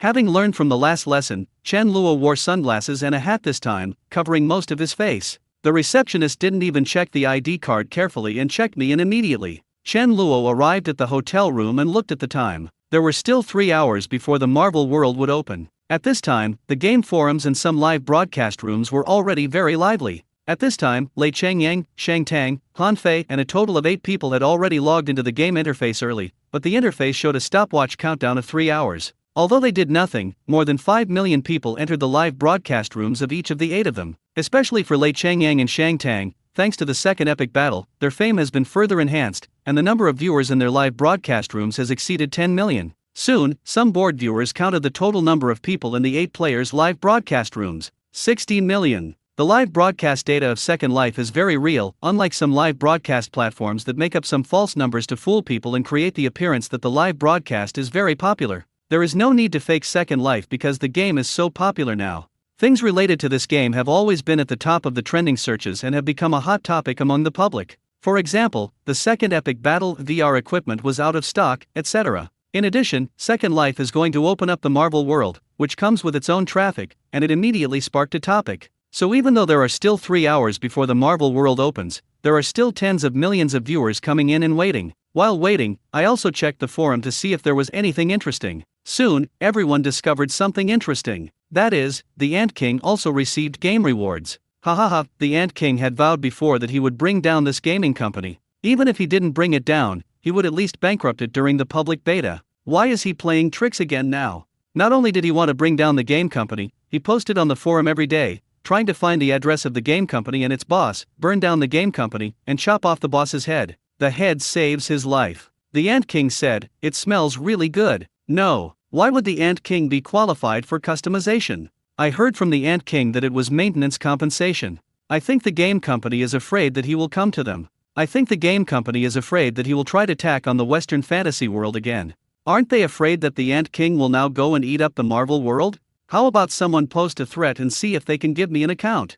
Please go ahead boldly upstairs. We support you. Jang Junhao was also very excited at the login interface at this time. He had been very angry for the past few days and really asked someone to check the address of Second Life and the boss's background. Of course, nothing was found. Even those big forces at home and abroad couldn't find any information and were forced to find hackers to hack into forums. Jang Junhao was dozens of orders of magnitude behind them, so it was even more impossible. So Jang Junhao could only post continuously on the forum, desperately attacking the game company. As a result, the game company neither deleted the post nor banned him, making him think that the other party felt they were in the wrong and therefore ignored it. Later I found out that people just didn't bother to pay attention to him. At the beginning, some people went in to express their sympathy, but later on, basically no one read his posts because they knew the content without even reading them. Gradually, Jang Junhao became helpless and stopped this meaningless behavior. He uninstalled the game with gritted teeth, but couldn't help but install it back again and again. Just when he uninstalled the game for the 124th time, the forum account received an official notification. It is said that he was given the qualification to customize his life in the Marvel world as compensation for game maintenance. Jang Junhao immediately forgot all his resentment towards the game company and happily downloaded the game again. One day before the Marvel world was to open, he opened the login interface and waited excitedly. Just when the players were talking about how the Sour Ant King had obtained the qualification to play the game, another post was pushed to the top of the forum. Why am I not eligible to play the game? The huge exclamation mark seemed to represent the poster's angry accusation. The name of the poster is, "If you have milk, you are a wolf." When everyone saw the name of this forum, they couldn't help but laugh for a moment. As a result, this post received tens of thousands of replies in less than a minute. Brother Kane, you should go back and wait until your hair grows fully grown before coming back. Haha, little brother Kane, you may not know that the game company has banned minors from logging into the game. Hush, upstairs, who told you to reveal this secret to him? Kane, I am 16. .jpg. Maybe you can't even enter the public beta, and you still want to enter the Marvel world? Do you think the game company is stupid enough to let you in and turn everyone in the world into vampires? Haha, you are too young to fall in love. What are you playing games for? Kane, I am 16. .jpg. Zhao Yi was so depressed looking at the emoticon package that he almost vomited blood. His name is now extremely popular, all because of this damn emoticon package. Zhao Yi originally wanted to reveal his identity, but when he saw the emoticon package, he lost his temper. Now this emoticon package and that sentence have inexplicably become the hot words of the year, and now all the students in the class are going crazy about this emoticon package. If Zhao Yi dared to say that he was Kane, his parents would probably beat him up first, and he would spend the rest of his high school days in ridicule. What made him even more depressed was that he was no longer eligible to play the game. Why do Lei Chengyang and Shang Tang have it, but he doesn't? Zhao Yi looked at the replies below and became angrier and angrier. However, he was helpless and could only watch helplessly as the countdown in the game world of those 8 people began, which soon turned into a 10-second countdown. The forum fell silent at this time, and everyone entered the live broadcast room, watching the Marvel world open with great anticipation like the players. The moment the countdown ended, all the players who were eligible to enter the Marvel world appeared on the character selection interface in front of their eyes, and the system automatically popped up a line of prompts. Please create a character. This is actually very simple. Just like ordinary online games, you first select your appearance, gender, and age, then enter your name to create your character, or you can directly choose to enter with your real appearance. Except for Che Wenwen, who was a little confused and kept pinching her face, the rest were all men. They didn't struggle too much and quickly set it up and then entered their names. Lei Chengyang directly used his real name and original appearance. Anyway, everyone in reality knew his name and appearance, so there was no need to hide it. Apart from him, only Han Fei chose to show his true self. Han Fei's fame is not low nowadays, only a level lower than Shang Tang and Lei Chengyang, and he can be considered a big celebrity. When the audience in his live broadcast room saw that he chose to use his real appearance, someone immediately took a screenshot and posted Han Fei's photo, and then his information was exposed in a short time. As a result, to everyone's surprise, Han Fei was really an ordinary person in reality. It was not an exaggeration to describe him as a loser. No matter from which aspect, he was a world away from Lei Chengyang. As Han Fei's entire family history became clear, an insider revealed a very explosive piece of news. That is, the reason why Lei Chengyang knew about the Judgment Sword was because he spent 10 million to buy it from Han Fei. This caused a huge uproar and everyone was stunned. First, he was shocked by Lei Chengyang's wealth, and second, he was shocked by the terrible influence of this game. The news about a magic weapon in the game, which is not a real magic weapon, can be sold for 10 million yuan. When the audience received this news, they immediately frantically flooded their live broadcast rooms with questions, trying to confirm whether it was true. Lei Chengyang was a little surprised when he heard the news, because only 3 people knew about this matter, and Su Yifei would definitely not leak it, so only Han Fei was left. Lei Chengyang couldn't help laughing. He had been adjusting in reality these days and even sought out a professional psychologist for recovery. He had heard Su Yifei mention Han Fei's information. If this news was leaked by Han Fei, and he used his true identity, then his purpose would be obvious. Han Fei wanted to make a comeback in life and further expand his reputation in this way. Lei Chengyang didn't care. There was no harm in doing things like helping others to achieve their goals. And even if he denied it, it would be useless because the transfer record was still there. So he did a favor and confirmed the matter in the live broadcast room. This matter was originally planned by Han Fei and carried out by his best friend Li Shan. Of course he would not deny it and also confirmed it in the live broadcast room. As a result, Han Fei's photo and the news of buying the judgment for 10 million yuan became hot searches at the same time. This is a number that most people envy. Without doing anything, you can easily get a huge sum of 10 million. The horror of the game's second life is evident from this. For a while, whether it was those who wanted to become famous or those who thought this was an opportunity to make a fortune, they all began to look forward to the public beta of this game even more. At this time, everyone had finished choosing their characters, and a prompt popped up on the system interface again. Please select the ability you want and generate it directly using your mind.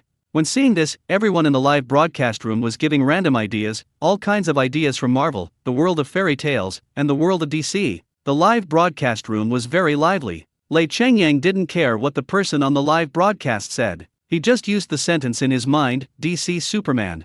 This creature's ability exceeds the power limit of the Marvel world and cannot pass through the plane wall. Please change your ability. Lei Chengyang smiled and was not too surprised. He knew that arbitrarily setting abilities would most likely have limitations. If he really had all kinds of powers, the Marvel world might really be ruined. So, Lei Chengyang first tried to create a Superman, but when he found out that it was impossible, he gave up. The Flash. Are you sure you want to generate it? Lei Chengyang chose to cancel without even thinking about it. This was not the ability he wanted. The Flash's abilities can be generated, which means the upper limit of the power that the Marvel world can withstand should be roughly equivalent to those of the protagonists in the Avengers.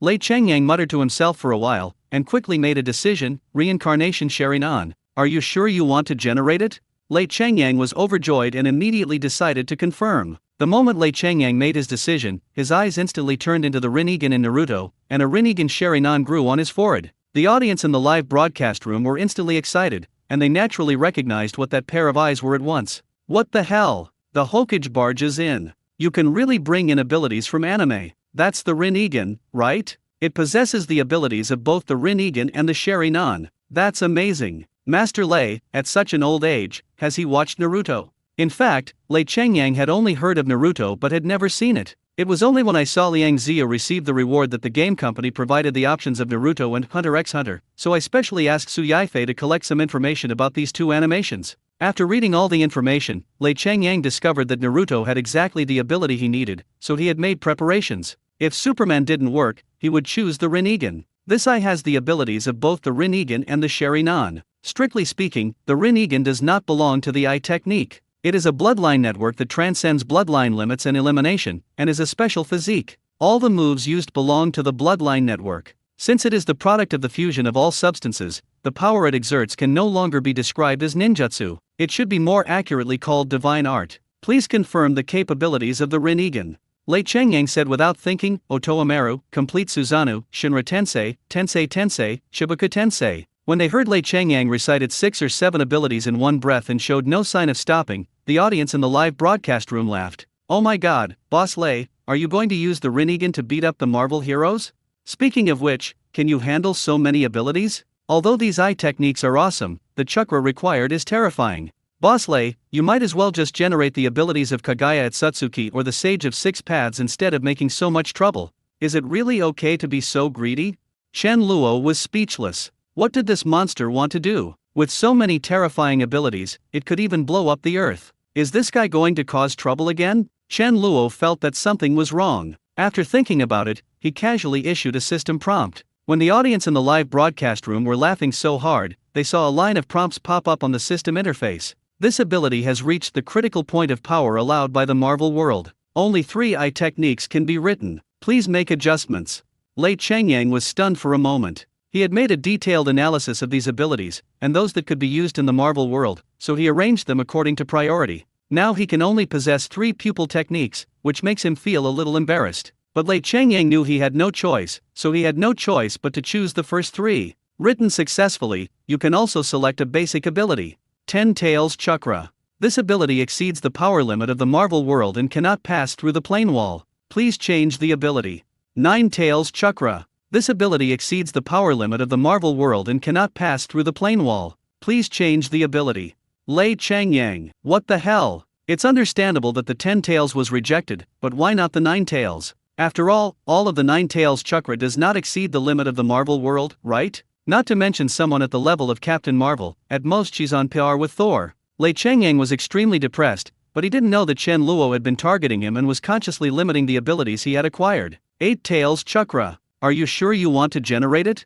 When he heard this hint, Lei Changyang finally breathed a sigh of relief, and the chakra of the 8 Tails was barely acceptable. Ability generation complete, please select the time and place to enter the Marvel world. Lei Changyang said without any hesitation. The plot of Iron Man 3 begins in 2013, New York, Stark Industries building. Setting successful. Please note that the time ratio between the real world and Marvel is 1 day to 1 year. Death will force you to exit the game. After this prompt popped up, Lei Changyang disappeared from the character selection interface and appeared under the Stark Industries building. Fuck, is Boss Lei going to be friends with Nini? I don't think so. Judging from Boss Lei's character, he will definitely go there to cause trouble. Hey, isn't he going to steal Iron Man's suit? If you come to the Marvel world and don't get an Iron Man suit to play with, would you be embarrassed? Damn, I really want to know why he wants to leave the god. Oh my god, I think I understand. The audience in the live broadcast room saw Lei Changyang go directly to Stark Industries. When they were still speculating on what he was going to do, someone shouted that they had guessed what he wanted to do. It was at this time that Lei Changyang cut off the live broadcast and quickly created an encrypted live broadcast channel. When he saw Su Yaifei coming in, he immediately said to the air, "Are you ready?" In the real world, Su Yaifei quickly typed a line of words in the live broadcast channel, ready to start at any time. Su Yaifei is now in a large laboratory, and behind him there are dozens of people in white coats on standby. The lowest level of these people has a doctorate degree, and many are even professors at 985 and 211 universities. They were invited by Lei Changyang at a high price during this period. They are experts in physics, biological genetics, and computer science. The laboratory in front of us is the Washong University of Science and Technology National Laboratory for Optoelectronics, which was borrowed from Washong University of Science and Technology after Lei Changyang donated 100 million RMB to the university. Both the researchers and the experimental equipment inside have reached national standards. Very good, when Tony Stark gets here, we'll start. When the audience in the live broadcast room saw Lei Changyang cut off the live broadcast, everyone was stunned, and then they went crazy. Then they quickly found the official live broadcast platform, clicked on it, and quickly switched to Lei Changyang's perspective. What did I say? Boss Lei must be here to cause trouble, otherwise he wouldn't have shut down the live broadcast. What kind of plane is he going to make? Continue advertising? The IQ of the person above is worrying. He chose the ability of the other god, but don't you know what he wants to do? What is the other god? Caring for the mentally retarded children upstairs starts with me. Let me explain to you, Kota Amatsukami is the unique eye technique of Uchiha Shisui in Naruto, and it is also known as the strongest illusion technique, which can forcibly modify the will of the user and manipulate the thoughts of others. However, although Kota Amatsukami has no solution, it can only be used on a single person, and each time it is used, the cooling time is as long as more than 10 years. Fuck, is Boss Lei trying to manipulate Nini? It's so scary. The boss is really the boss. He can make a fuss no matter where he is. Now, everyone knew what Lei Changyang wanted to do and started to swipe the screen frantically. As everyone was watching, a cool red supercar drove over at high speed, and then Tony Stark got out of the car. Just as he was about to enter the Stark Industries building, Lei Changyang, who had been waiting outside, quickly activated the God of Otherworld. Hey, Lei, have you been waiting long enough? When Tony saw Lei Changyang at the door, a smile suddenly appeared on his face, and he went up to him and hugged him affectionately. Lei Changyang laughed and said immediately, "Not long. For you who are always unpunctual, this is already a rare achievement." Tony patted Lei Changyang on the back with a smile and said in a relaxed tone, "Except for women, you are the first person who can make me so punctual." My pleasure. Now let's continue what we were doing earlier, shall we? Well, of course, let's go to the lab up there. Tony laughed and took Lei Changyang into the Stark Industries building. Tony, who is he? Happy Hogan was originally at the door to greet Tony, but when he saw Lei Changyang, who looked like an Oriental man, he couldn't help but be stunned, and turned around to ask Tony, "Lei, don't you know me? My best friend." Tony asked back in surprise. Happy looked puzzled. Tony had many friends, but as a bodyguard and driver, he knew very well that Tony definitely did not have any Oriental friends, and if he did, they would definitely be women. Happy looked confused, but didn't ask any more questions. Instead, he led the way. Lei Qingjiang's eyes flashed, and he knew that Happy began to suspect him, but Lei Changyang was not afraid. He did not control Tony. It was just that Bi Tianxian made Tony believe that he had saved his life, and the two were good friends who were willing to die. Lei Changyang is very interested in the arc reactor and Jarvis artificial intelligence. In order to repay Tony for saving his life, Tony came here today to tell Lei Changyang about these two technologies. He even forgot what he came here for. It's not that Lei Changyang doesn't want to completely control Tony, but there is a difference between a person who is completely under control and a normal person. Besides, he already made Happy suspicious just because he gave Tony another friend. If he could gain complete control, he would probably get into a lot of trouble soon. When the three of them reached the top floor laboratory of the Stark Industries building, Tony asked Happy to guard outside the door while he took Lei Changyang into the laboratory. "This is my spare small arc reactor." Lei Qingjiang's eyes flashed with surprise as he took in his hand a small arc reactor that looked exactly like the one in the movie. "I finally understand why Boss Lei shut down the live broadcast. He came here for the arc reactor from the beginning and had no intention of playing any games at all." 6666, Boss is awesome. Boss is so mighty. Is Boss Lei planning to become a real-life Iron Man? That's not right. Even if he gets the arc reactor, that doesn't mean he can take it back with him, right?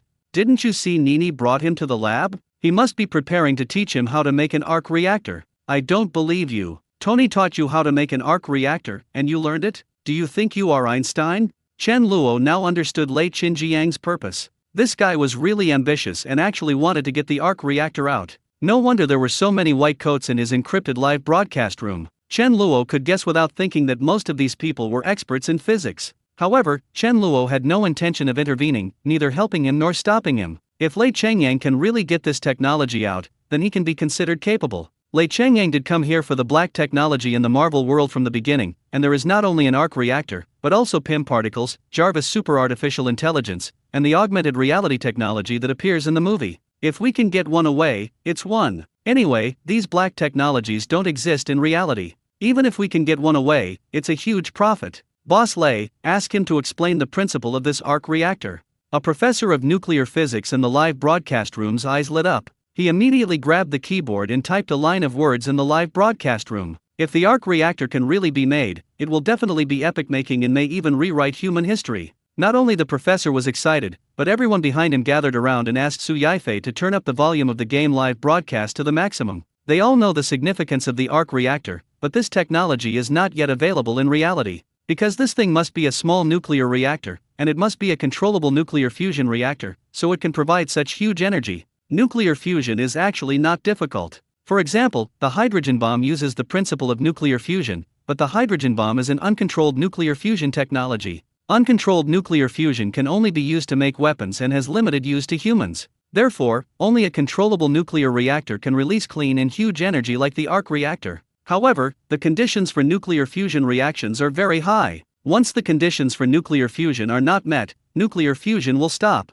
At present, human beings are still working hard to overcome this problem, and it will take decades to 100 years to master this technology. If Tony Stark explained it in person, perhaps this time would be greatly shortened. Lei Changyang immediately asked with a smile, "Tony, can you tell me the principle of this thing?" Tony smiled and said, "Of course. Let me ask you first, you know nuclear fusion, right?" Lei Changyang had learned about the arc reactor before coming here, so he certainly knew its basic principles. He nodded immediately and said, "I know a little bit. The arc reactor is a nuclear fusion reactor, but ordinary reactors require extremely high temperatures and pressures to start, which the human body cannot withstand. So I conduct nuclear fusion reactions at room temperature, which is called cold fusion. Cold fusion can reduce the cost of nuclear fusion, and it is safe and efficient." When Tony just started to explain, Chen Luo suddenly closed the official live broadcast channel and a line of prompts popped up. "Technical failure, maintenance in progress, please wait."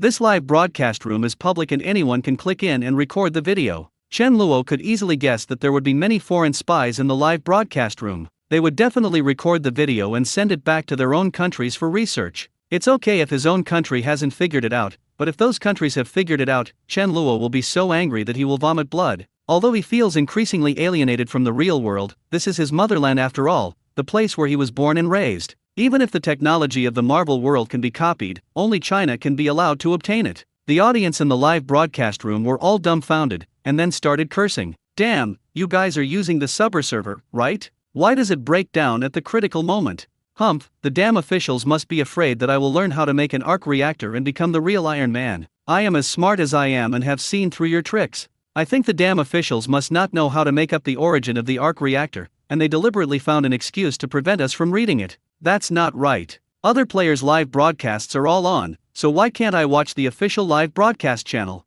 In a place that Chen Luo can't see, somewhere on the island country, there is a secret research institute. Countless experimenters in military uniforms and white coats were staring at the screen, which showed the image of Lei Chengyang and Tony Stark in the laboratory. There was also an islander who was fluent in Chinese and English and was doing simultaneous translation on the scene so that the senior military officials and experimenters present could understand their conversation. When Tony Stark started explaining the principles of the arc reactor, the screen suddenly went black and nothing could be seen. The people present suddenly became agitated, and a middle-aged man immediately shouted at the simultaneous interpreter who was fluent in Chinese, "What's going on?" The simultaneous interpreter hurriedly replied, "Major Fujiwara, the official announcement from the game said that there was a technical glitch and maintenance is underway."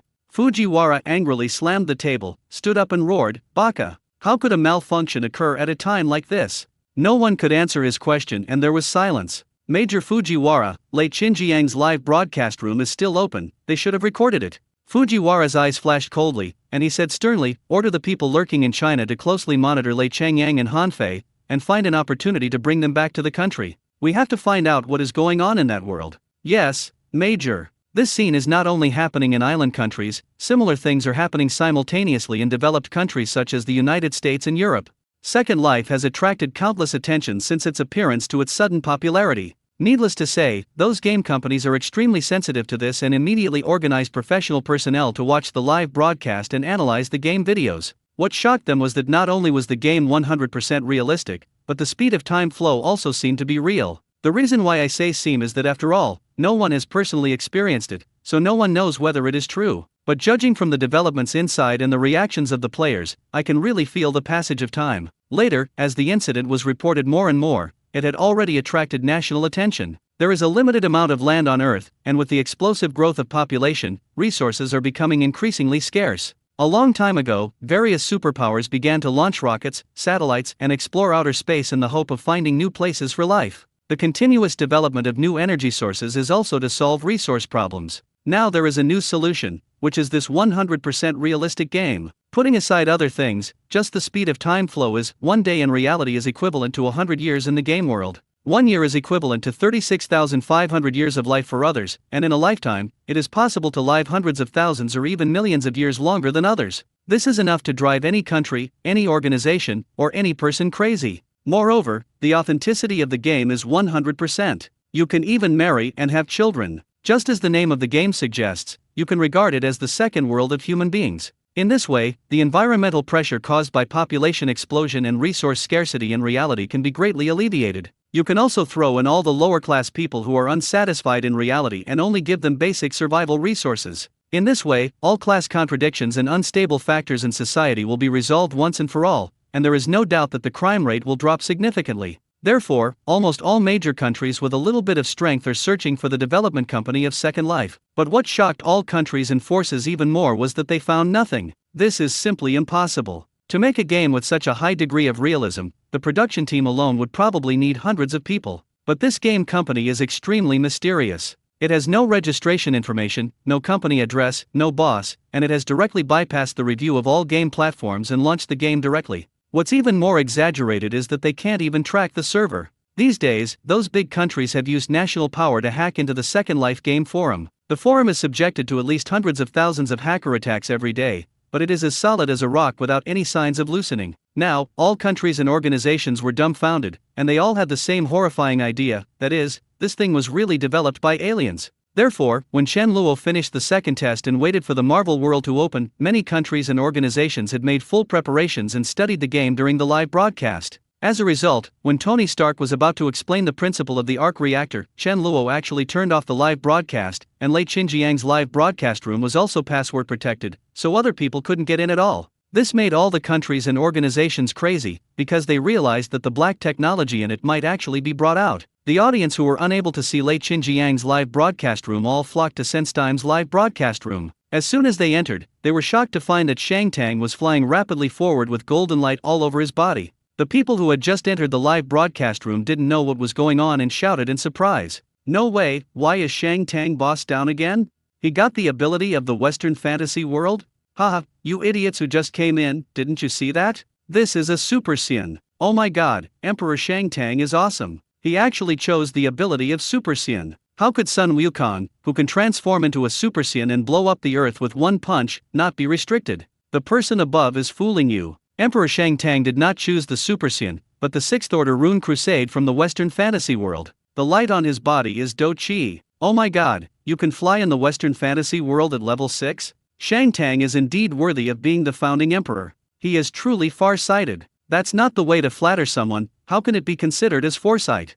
The person upstairs is mentally retarded, no explanation needed. Chen Luo was also a little surprised. When he learned that Shang Tang had chosen the ability of the 6th level rune Holy War, he knew what he was thinking. In the Marvel world, abilities can be set at will. Shang Tang started from the 8th level and went down all the way until he reached the 6th level before he was allowed to enter the Marvel world. Shang Tang chose Rune Crusade, obviously intending to experience what it felt like to have the power of the 6th level first. When he enters the Western fantasy world again, when he has cultivated to the 5th level, it will be easier for him to advance to the 6th level than anyone else. This is just like the gap between a founding monarch and ordinary people. Ordinary people will never be able to understand the thinking and vision of a person standing at the highest position. Shang Tang was a founding monarch, so his vision was naturally incomparable to ordinary people, so he chose the ability that best suited his interests. Shang Tang himself had cultivated to the 2nd level in the Western fantasy world. Even if he started practicing again from scratch, he could recover his cultivation in the shortest time. With the experience of the 6th level Rune Crusade, it is not impossible for him to reach the 6th level.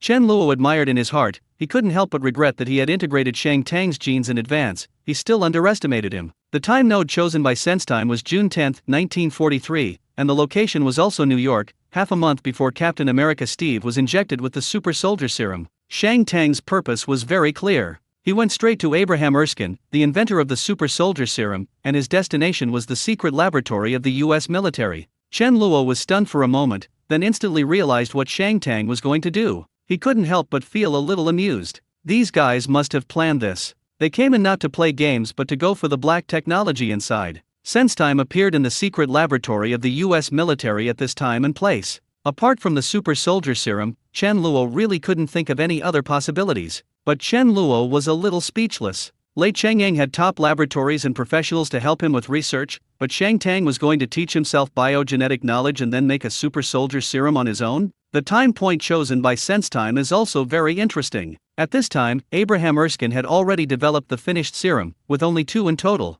One was injected by Captain America later, and the other was snatched away by a Hydra spy, who then killed Erskine and broke it on the way to escape. As a result, the Super Soldier Serum became a thing of the past, and no one could make it again. At this time and in this place, is this the movie Captain America 1?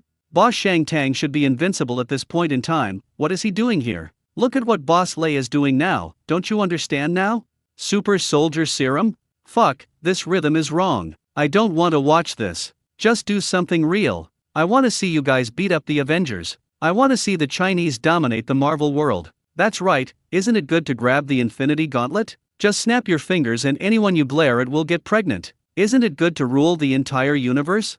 No, I want to see what Emperor Han is doing. Just when the audience in the live broadcast room were dissatisfied and wanted to see Shang Tang as the captain of the Earth, many people ran to Han Fei's live broadcast room curiously to see what he was doing. Han Fei appeared on the streets of New York with a large bag of blue powder in his hand, but he chose the year 2000. At this time, the Marvel Cinematic Universe had not yet begun, and it was still 8 years before The Incredible Hulk and Iron Man appeared. Bruce Banner was still studying gamma rays, and Tony Stark was having affairs everywhere. Except for the mutants and X-Men who started to cause trouble, the overall environment is still quite safe for ordinary people. Han Fei gave up all his abilities and only took the bag of blue powder, then gave himself the identity of a super-rich second generation, and the only heir in 3 generations. The moment he appeared on the street, an extended version of Rolls-Royce appeared in front of him, and then a tall and strong black bodyguard opened the car door for him. After Han Fei opened the door and went in, he quickly opened the bag of blue powder and swallowed it. What the hell? Emperor Han didn't ask for any abilities, he just wanted the little blue pill, Viagra. Hee, don't forget, I'm the sole heir to a 100 billion financial group. I can have whatever I want. Money is my superpower.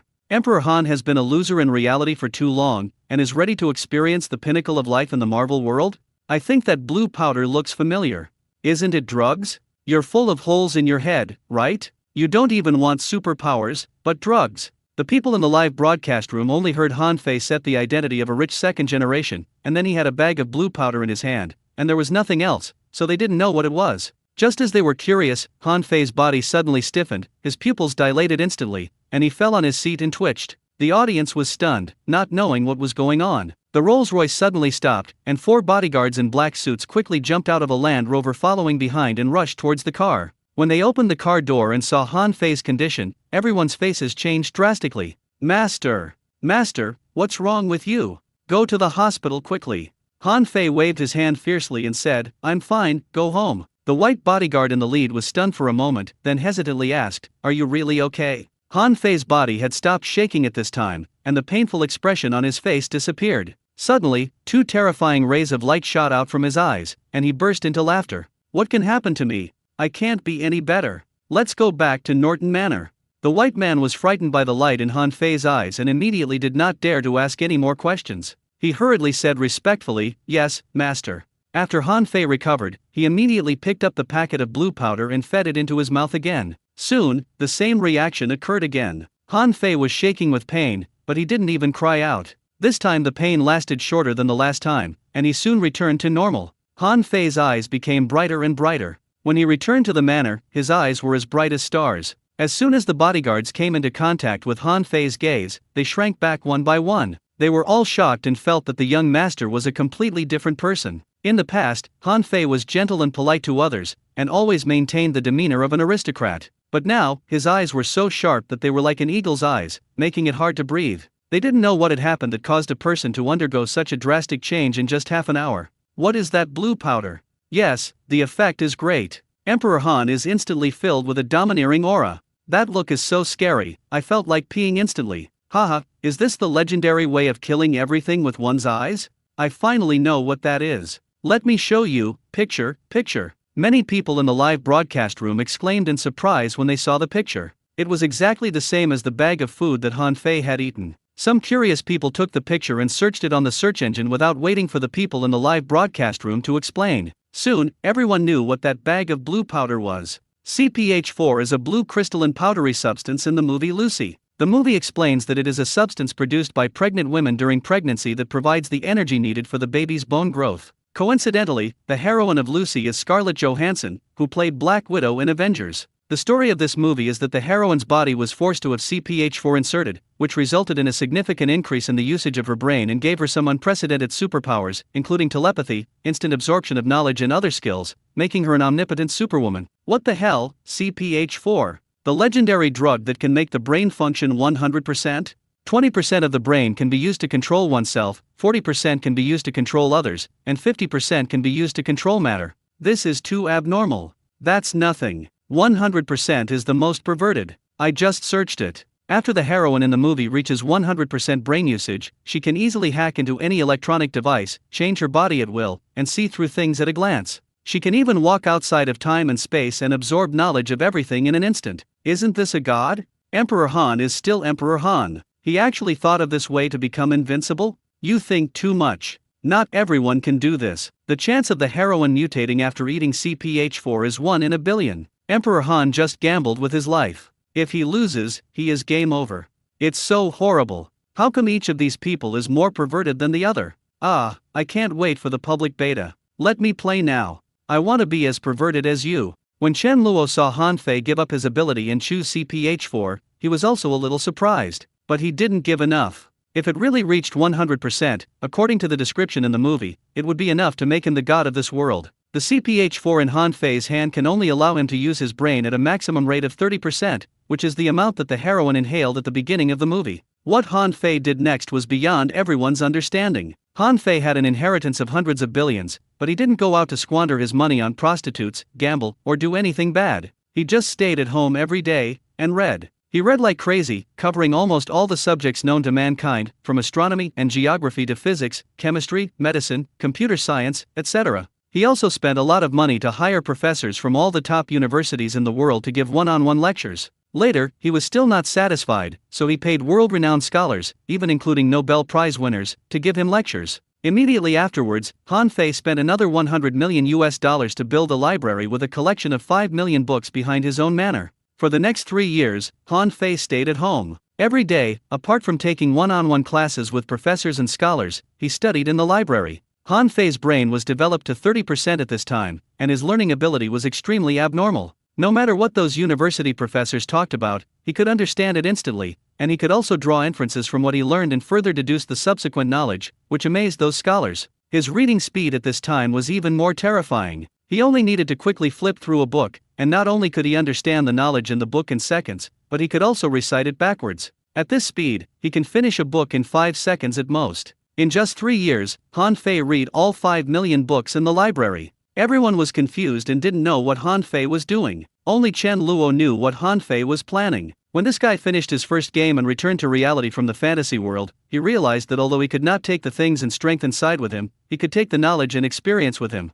So Han Fei must have made this plan when he received the Marvel World reward. In a parallel world that is almost identical to Earth, all knowledge and experience are common, and he can take everything he has learned here with him. So when creating the character interface, I gave up on abilities and chose CPH4 plus wealth instead. The time flow rate between the real world and the Marvel world is 1 day faster than 1 year. He has enough time to study, and he chose CPH4, which can magnify his learning ability countless times, and he also has endless wealth to support him. Han Fei is expected to become the smartest person in the Marvel world soon, and surpassing Tony Stark will not be a problem. Omniscience means omnipotence, and this is not a joke. Han Fei is the one who truly understands the essence of this game. Through different time flow rate ratios, he constantly learns and acquires knowledge in the Marvel world, making himself stronger in the real world. That is what true strength is. When Chen Luo saw this, he had a strange feeling in his heart, as if he had created some monsters. However, Han Fei overestimated himself. Even though he has become an omniscient person here,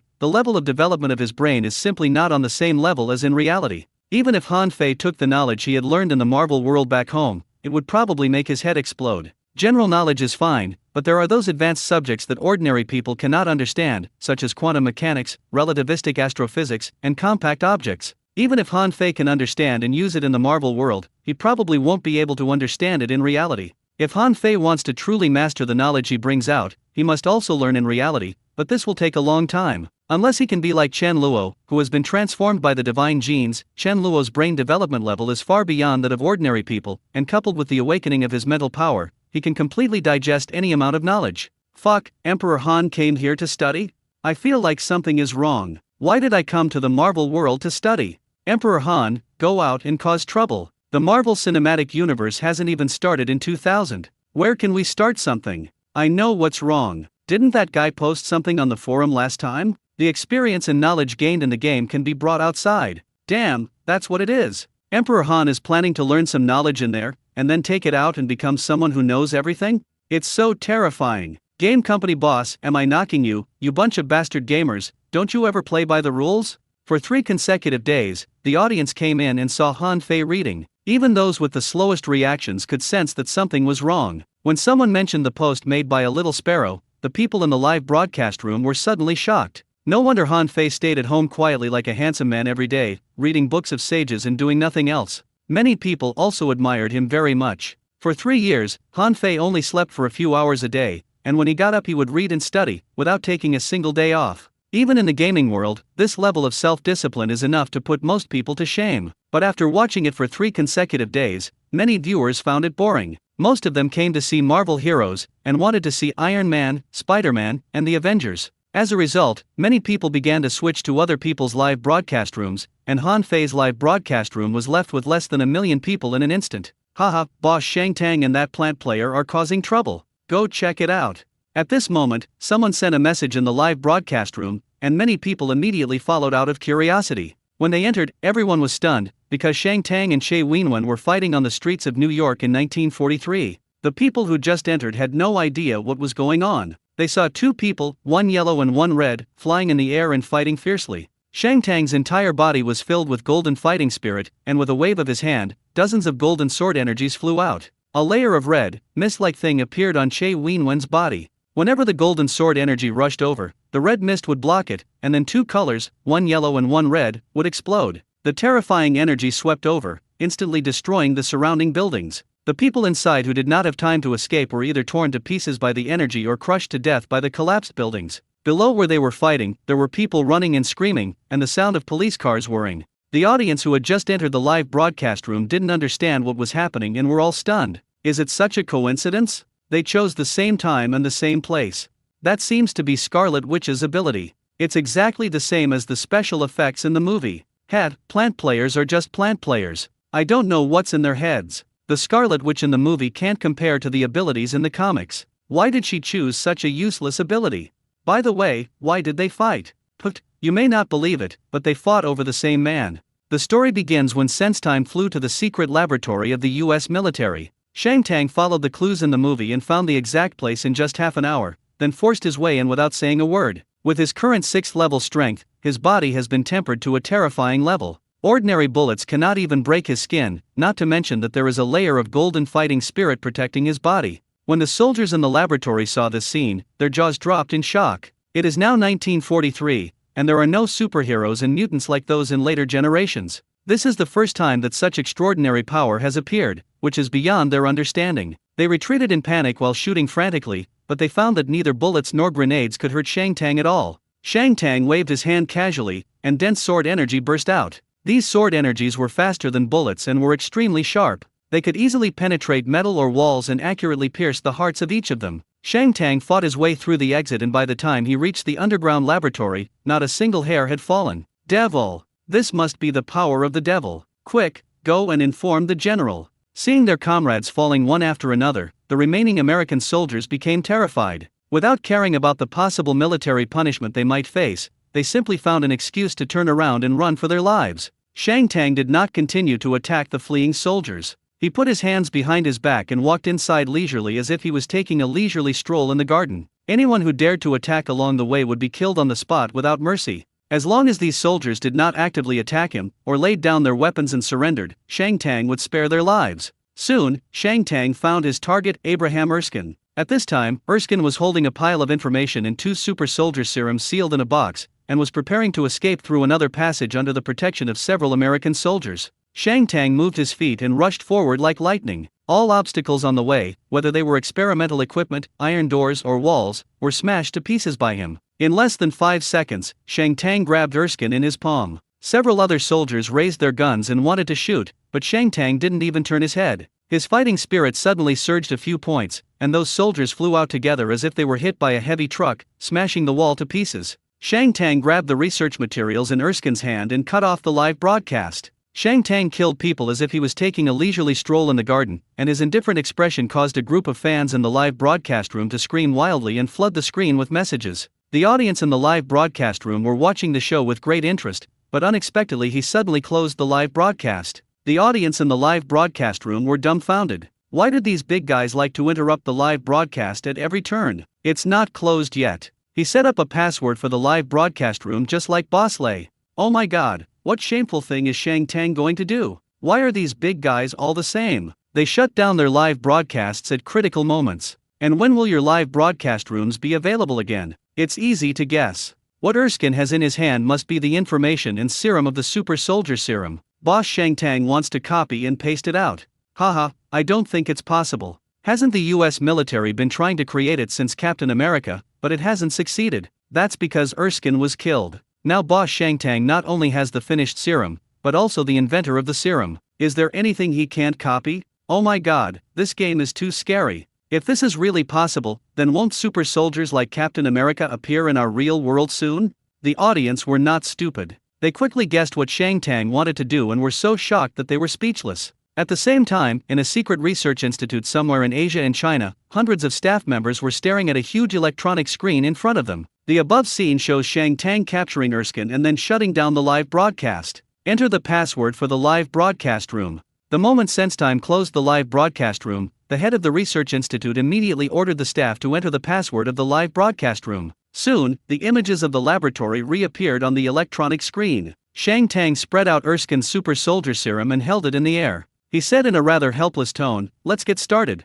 All the staff present had their eyes shining, fearing that they would miss the content presented above. Enlarge the image and save all the screenshots. Yes, the staff in charge of the electronic screen immediately began to take screenshots. After making sure that the content was clear and there were no errors, they immediately entered text in the chat box and asked SenseTime to turn to the next page. 10 minutes later, all the information about the super soldier serum was captured and saved. Translate it immediately. After the translation is completed, give it to Academician Lu as soon as possible and ask their team to start researching it. Yes. Following the order from the head of the institute, someone immediately saved all the information and quickly translated it. What else do you need me to do? Shang Tang sighed and said something to the screen. Mr. Shang, we will try to study the serum first, and we may need Erskine's assistance, so during this time, please protect him first. When the head of the institute said this, someone had already typed this line. When Shang Tang saw the input in the chat box, he suddenly became depressed. Thinking of having to work for the person on the other end of the computer, Shang Tang couldn't help but curse in his heart, "Lei Changyang, fuck you."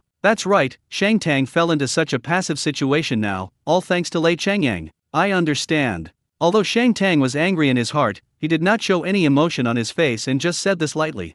Shang Tang really wanted to kill Lei Changyang and make him quit the game, but when he thought of those people outside, he couldn't help but sigh. The situation was stronger than the person, so he could only think about it. The past few days since Shang Tang returned to reality have been like a dream. When he left the Western fantasy world, he, like Han Fei, also felt great discomfort at first. Shang Tang lived in the Western fantasy world for more than 200 years, twice as long as Han Fei. When he first came out, he could hardly tell the difference between reality and the game, but he could truly feel that he had changed. First of all, he still maintained the self-centered, righteous, and unyielding mentality of the Western fantasy world. It felt like he had traveled back from the Western fantasy world and taken over the body of his real self. Then Shang Tang felt that his energy, or more precisely, his mental strength, had surged, greatly improving his memory and thinking abilities. His whole spirit was completely different. Shang Tang couldn't figure it out, but Chen Luo would definitely be able to answer his questions. Shang Tang was a wisp of soul that entered the Western fantasy world. He reached the peak of the second level in the Western fantasy world, and his mental power was at least 3 times stronger than that of an ordinary person. So when he returned to the real world, he had the illusion that he had taken over his real self.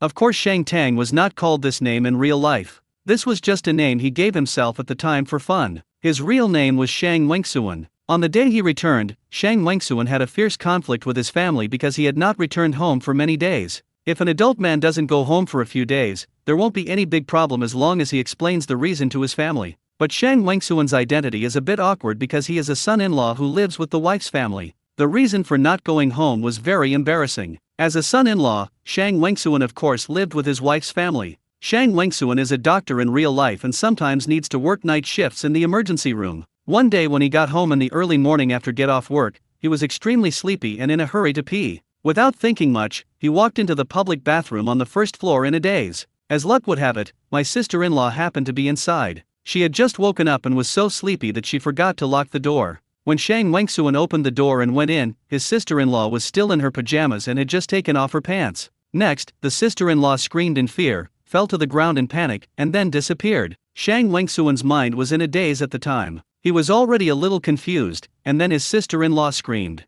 He felt like his head exploded and he didn't come back to his senses for a long time. In the eyes of my sister-in-law, it seems that she is watching me on purpose, and her eyes are very evil. What made Shang Wengsuan even more speechless was that his